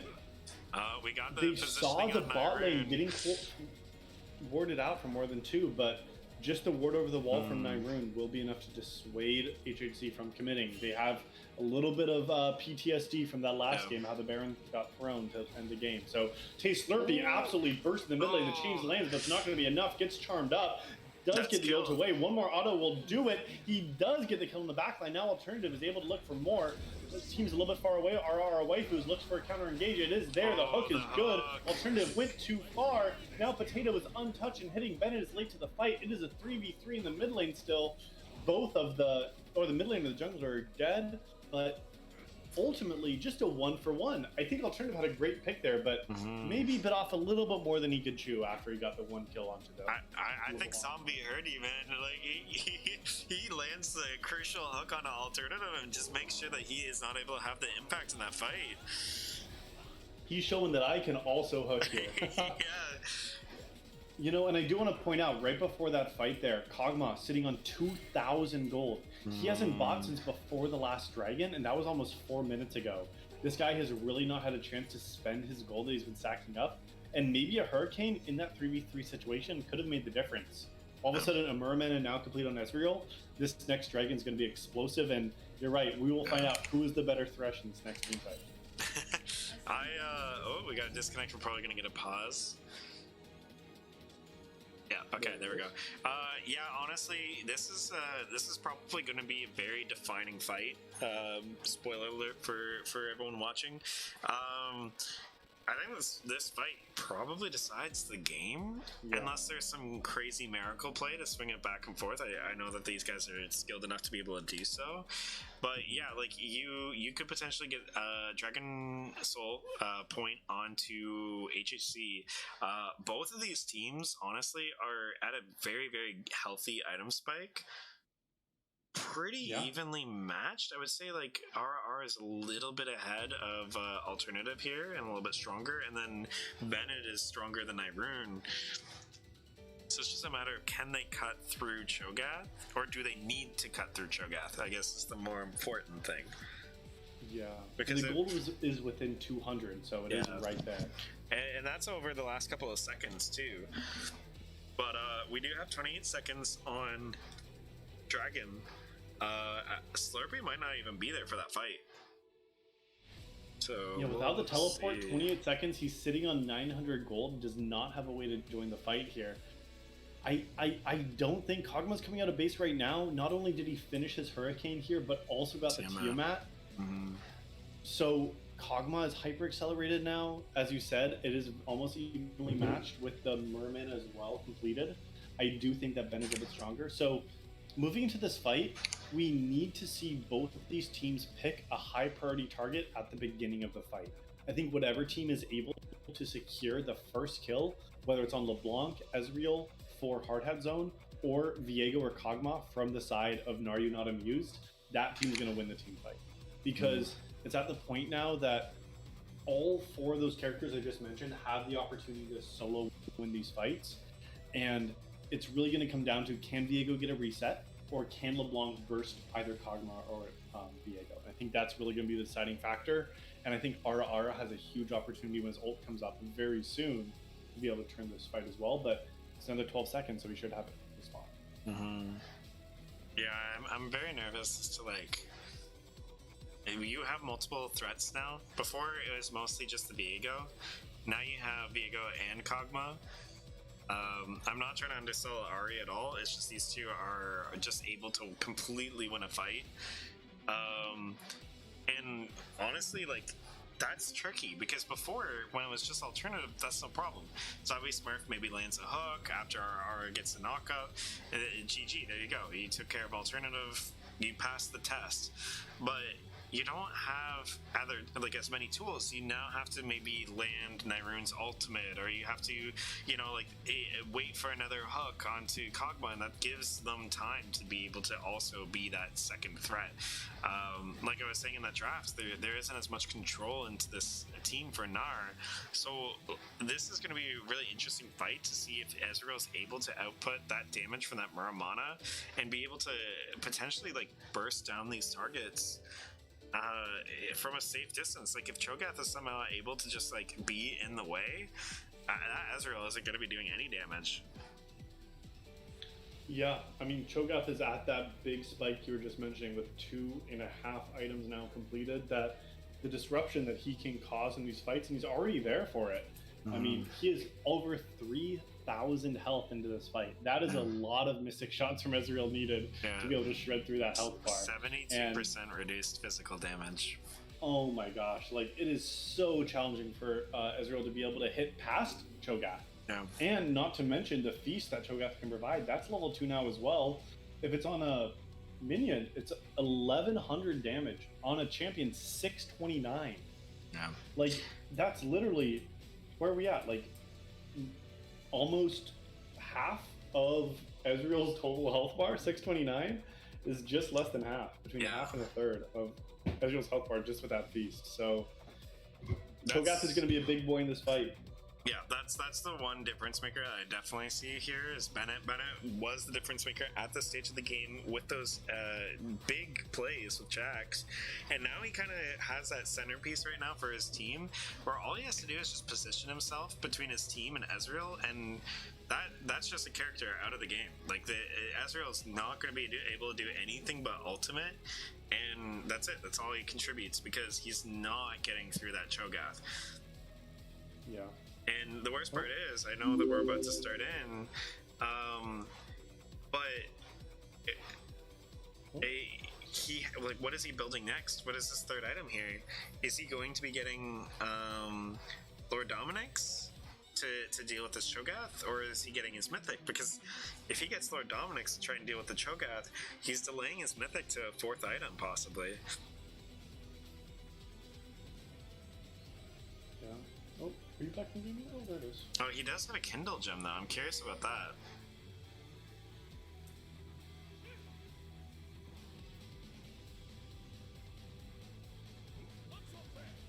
You know, I'm not seeing LeBlanc coming back right now, so the fact the game is unpaused and they're not back is a little bit concerning. Mm-hmm. Red team's turret has been destroyed. I think that means I that. usually have chat open, so I'm not sure. Oh, That will resolve itself. It's just because I'm paused. okay. Yeah, that's guaranteed dragon down. That's really heartbreaking. LeBlanc is still AFK though.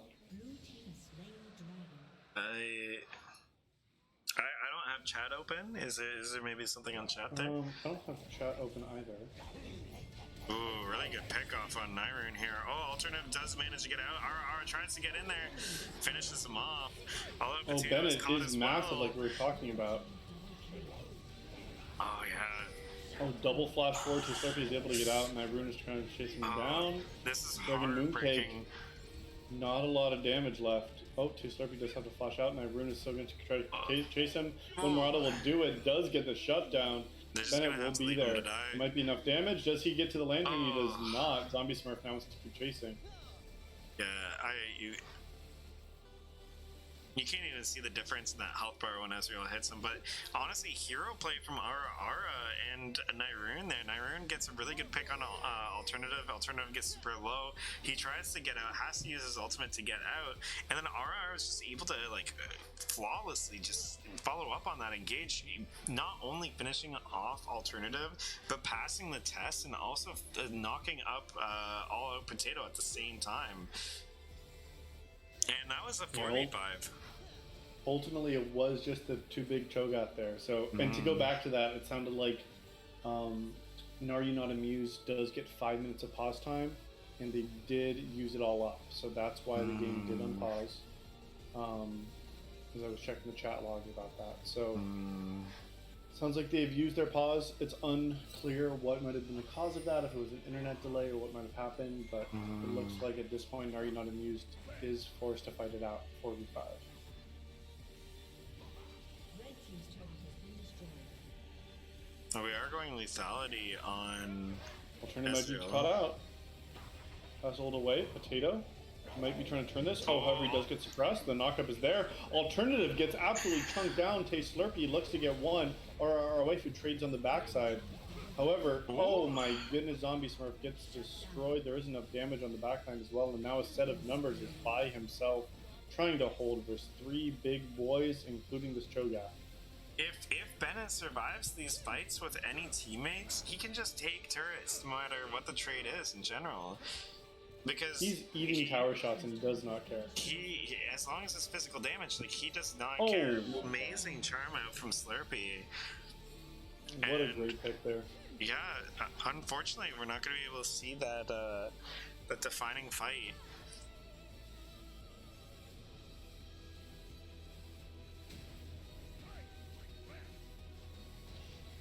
You know, and I think maybe the glimmer of hope is if LeBlanc can reconnect, if Ezreal can get to 4 or 5 items, and ultimately, I think there is still a chance of the late game scaling potential. I don't want to say it's totally over yet, but with 3 dragons now in Hardhat Zone's name, the LeBlanc seems to be in Fountain for a disconnect.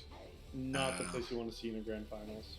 Yeah, that's heartbreaking for everyone, you know, because especially like Gnar obviously being the people that are playing the game. You said they're on a 9-game win streak. They've lost literally think 1 7, game yeah, this this whole one, yeah. tournament. And so it is like a heartbreaking ending if they do end up losing this game due to the disconnect. It also is kind of unfortunate for everyone watching as well. Like, it is a little bit anticlimactic. I get it, but you know, this is an online tournament. Life happens, things happen, and they just gotta hold out and get through the trials and tribulations. Hopefully, they can buy enough time. Yeah, and I do want to see if they can just hold off I think Hearted Zone is making the wise choice at this point to not take an inhibitor because it will just funnel gold and minions into the side of Naryunadamu's space. However, that does result in just less gold coming into them. I think they're fine to try to scale it up. I think we want to see Hearted Zone try to take these objectives, probably try to take the Baron here on spawn. See if Naryunada... Oh, we got there's it. a reconnect. There's 30 seconds. And is out of base. Just Doesn't with have 25 any seconds item till the soul completions. spawn. You know, and a Hearted Zone does not know that LeBlanc is back. This is a really, like we were saying before, this is crucial battle, but this is like hard mode, Dark Souls mode right now. Aura and Infernal Nyrune Soul. have been able to find ways to make this 4v5 work. LeBlanc's back, even if she is But behind. I don't even think they see her, but it will I don't not think be it's in gonna time take and too will not long, be yeah. enough. Cho'Gath is So just the too Infernal big. Soul does go over to Hearted Zone. They're all walking as 5 through the mid lane up to the Baron now. And LeBlanc is sitting quite a ways behind here. Might I do still be wanna see having it. some sort of connection issues just based off of movement here. I wonder if it's lag or a hotspot or what's going on, but she doesn't seem to be able to be with the team on this rotation. Oh, what a great split. Oh, the knockup does land. It will be enough, and the set of numbers absolutely chunked down. Or our wife is forced to disengage as well, and Nyrune is now trying to kite this out. Does get exhausted, has to use the flash. Then it gets one more rupture, and now we will see Hearted Zone transitioning over to the Baron. That rupture is insane. Honestly, like it looked like it wasn't gonna hit. It was just on the edge. And that's all it took. The one rupture, the set of numbers had the flash up, but that was not enough. And now without a Miracle Steal, our waifus might be looking over the wall. Does have a smite available. We see the health. You have to get through not only the smite, but also the Cho'Gath Feast. Zombie Smurf Hook goes wide. Or our waifu's on the other side of the wall now. Alternative is decided to get off it. Bennett flash over the wall. Our waifus is able to kite away from there. Now they're on the other side of the pit. The teleport comes up for Ezreal. Flash away. Alternative does pick up one more. Set of numbers has no way to kite this out. He would need so many mystic shots to be able to turn this fight. Yeah, honestly, like I'm not trying to sell a set of numbers. He's in a terrible position, but like when we got that pick out on red buff and they were man down, I was going to say like before we were cut off, like it doesn't really matter. Like Cho'Gath, like we were saying before, is just too much of a wall for Ezreal to be able to contribute, and it's just like an impossible feat for him to just like figure that, like get around that, like. Especially like with this build that he has, it does great wonders against Kog'Maw. It does wonders against like Viego, who is the main threat at the time while you're building your build, and you know like Ahri. But like if that Cho'Gath gets between you and those players, like you have better luck shooting your Qs at the walls here and maybe like making new routes for the team. Like. Yeah, and we do see he has completed his mythic now. He does opt for the Duskblade as his third item. I think that does provide a little bit of lethality, but it's not going to be enough lethality to shred through the Cho'Gath now. We see a lot of health now being built on Kog'Maw with the Titanic Hydra completed as well. So who's going to be able to kill Cho'Gath? Even if you kill Potato, who already has a lot of health, it seems so challenging at this point in the game for the side of Naryunadamu to be able to get anything here. They're able to crash out the bot lane, 3 people resetting there. But, however, Hearted Zone's already cracking the base. This Cho'Gath pick is so huge in this draft. Like, Absolutely. There's, like, LeBlanc isn't going to kill him, like, get through to him. Like, she's endangering herself more so. Warwick is probably the best chance, but, like, Warwick is struggling to stay alive long enough to provide threats. And another Zombie, setup. unfortunately... This was a... Oh my goodness. We saw that play happen once before. A great bait mate from the side of Hearted Zone picks up another one.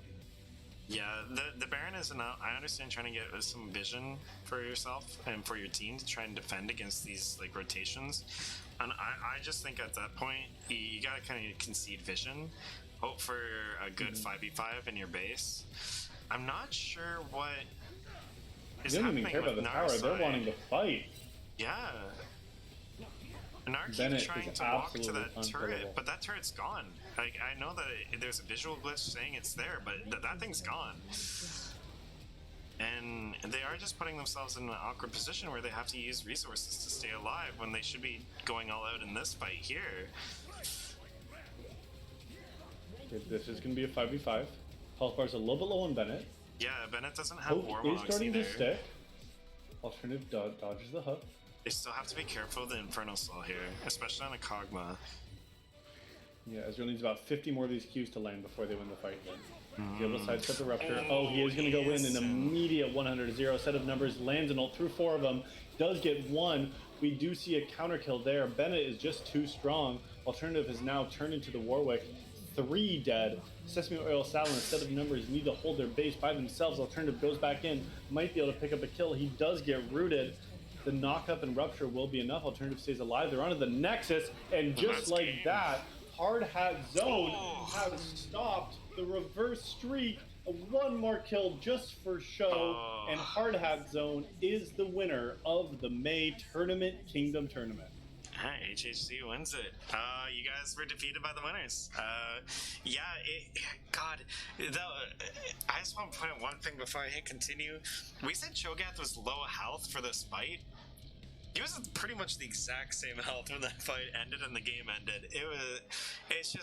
He is so tanky. He was so, like, just potent in that end game, like mid to end game. Really good pick on the draft. I understand that, unfortunately, we did have a DC, which kind of is a feels bad in general. But if the game continued, honestly, like that one fight where the DC happened, I could see Gnar like catching up, getting into a position where they have tempo.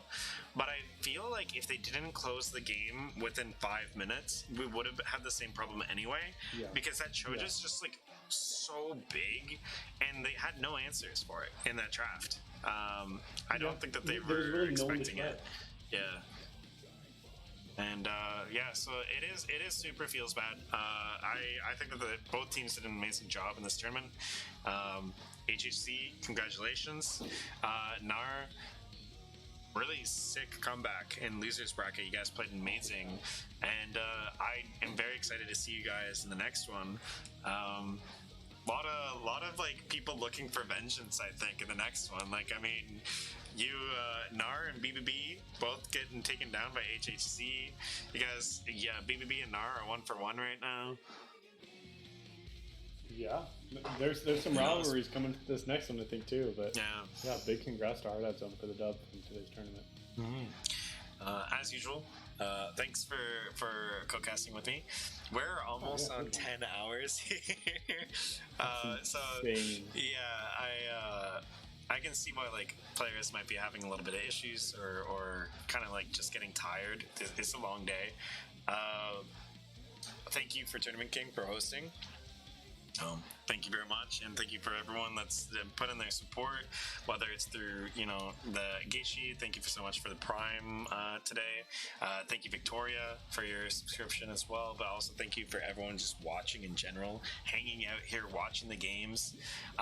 That's what makes the experience feel so good for each other, right? You have this audience, you have these people watching you, seeing your big plays, big moments, and I don't know how the heck I am going to be able to rip this POV or this VOD from Twitch. It is going to be massive, and I don't have the hard drive for it. So we'll see. Because I do want to upload it onto YouTube, but no promises, guys. The VOD will be available on Twitch on my profile once the stream goes down. But yeah, like it's gonna be quite the venture for little indie me to get that giant file onto YouTube. Even getting it onto my computer so then I can cut it down is the main challenge. So we'll see. But really fun. Thanks for having me on too. That was a great time, and appreciate it. Always Thanks passing this across to you. Do a good job. And what is this message here? therapist actually explained the 5 minutes of pause time to me. Actually, I just didn't see it because of the streamer mode. All right, so for any teams that are still around, if I haven't added you previously in previous tournaments, please like send me a message and just be like, "Hey, I'm on X team." Just then, it's a little bit easier for me when I see like. I think I added 10 people today. So it's just like really easier for me to know, okay, this is what this person is from. And saves me a little bit of work because otherwise I'm just going to have to go through each and every single person. So it would be a huge benefit or appreciated.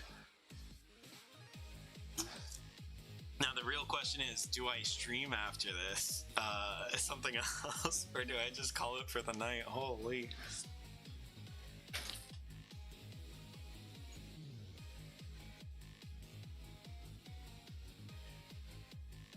All right.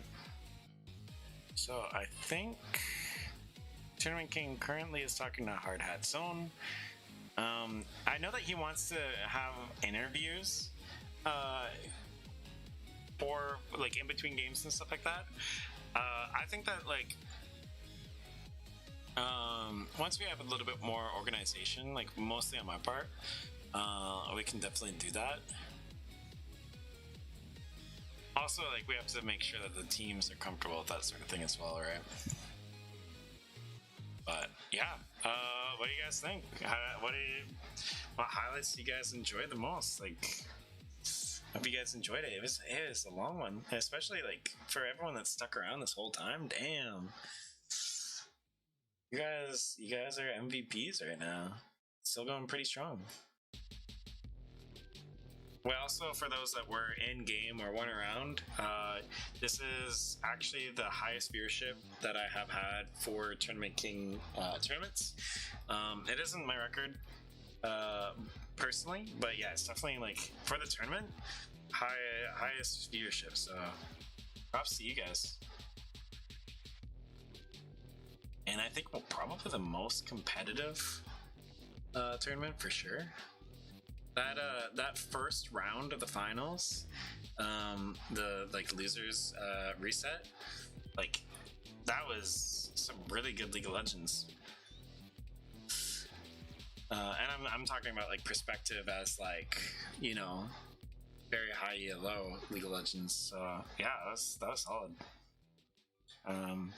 Clash is today as well, which is pretty exciting.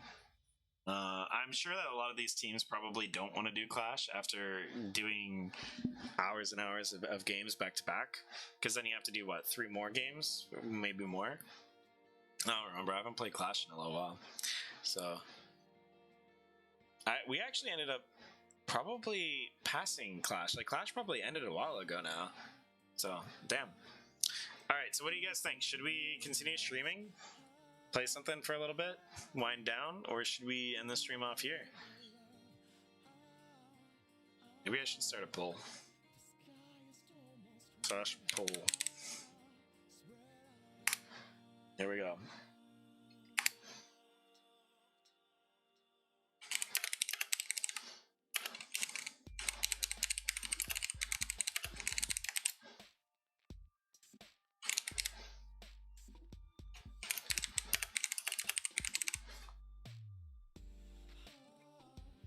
We'll set the poll for 1 minute. Yeah, we'll see, because it has been a long stream. I'm content, but yeah, like I did say that I might continue. It probably is going to be a chill stream regardless. I'm not sure if I'm going to do Phasmo, TFT, something like that.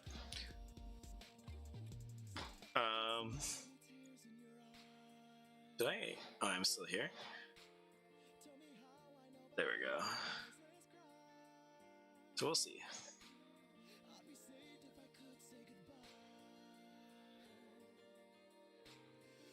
I think everyone fell asleep.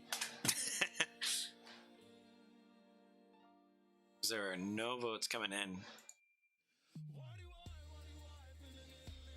Holy.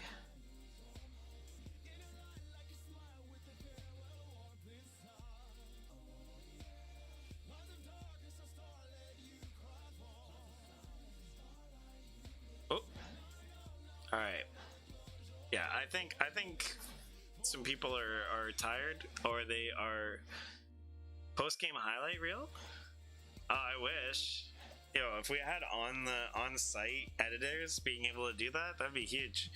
I would just have to like manually load it up, wait for it to download, do like, you know what I mean? That'd be sick though. I think the best thing that we can have equivalent is just if someone is good at video editing and is interested, just like letting me know, and I can send them the stream and some high octane times, and and just like video editing some highlights for their like YouTube or something. Unfortunately, yeah, like when you see Riot do that sort of stuff, it's because they have people on site, and also the games had already ended. There's like 15-minute like delay for Riot games, so they have like 15 minutes to make sure they clip everything together, get everything prepared and everything, and they have like a whole team. Me, I'm not that good yet. You know, I can't outplay Riot's production team yet. So, yeah, like, you know what? Honestly, I think I am gonna call it. I think I'm kind of burning out. I am tempted to just like hit that 10-hour mark, but it's not a big deal. I definitely appreciate it. Like, there's a ton of people that joined the crew today. A couple of people that became penguins. That's pretty dope. And yeah, we'll see. See if you guys enjoy some of the other stuff that I do. I do variety stream in between. I've been kind of on and off the past year, just because I had like a rough job, as well as just like I got injured on that job, so I wasn't able to game as much. But yeah, it's just kind of like working out of that. I just left that job, so we'll see. Getting everything organized. Yeah, the next tournament I'm very excited for. I believe that I have some plans, fingers crossed, for some things that we can do here, and I want to see if it works out. But overall, thank you very much, guys. Hope you guys have a good weekend. If you do Clash tomorrow, good luck in Clash, and have a good night, guys.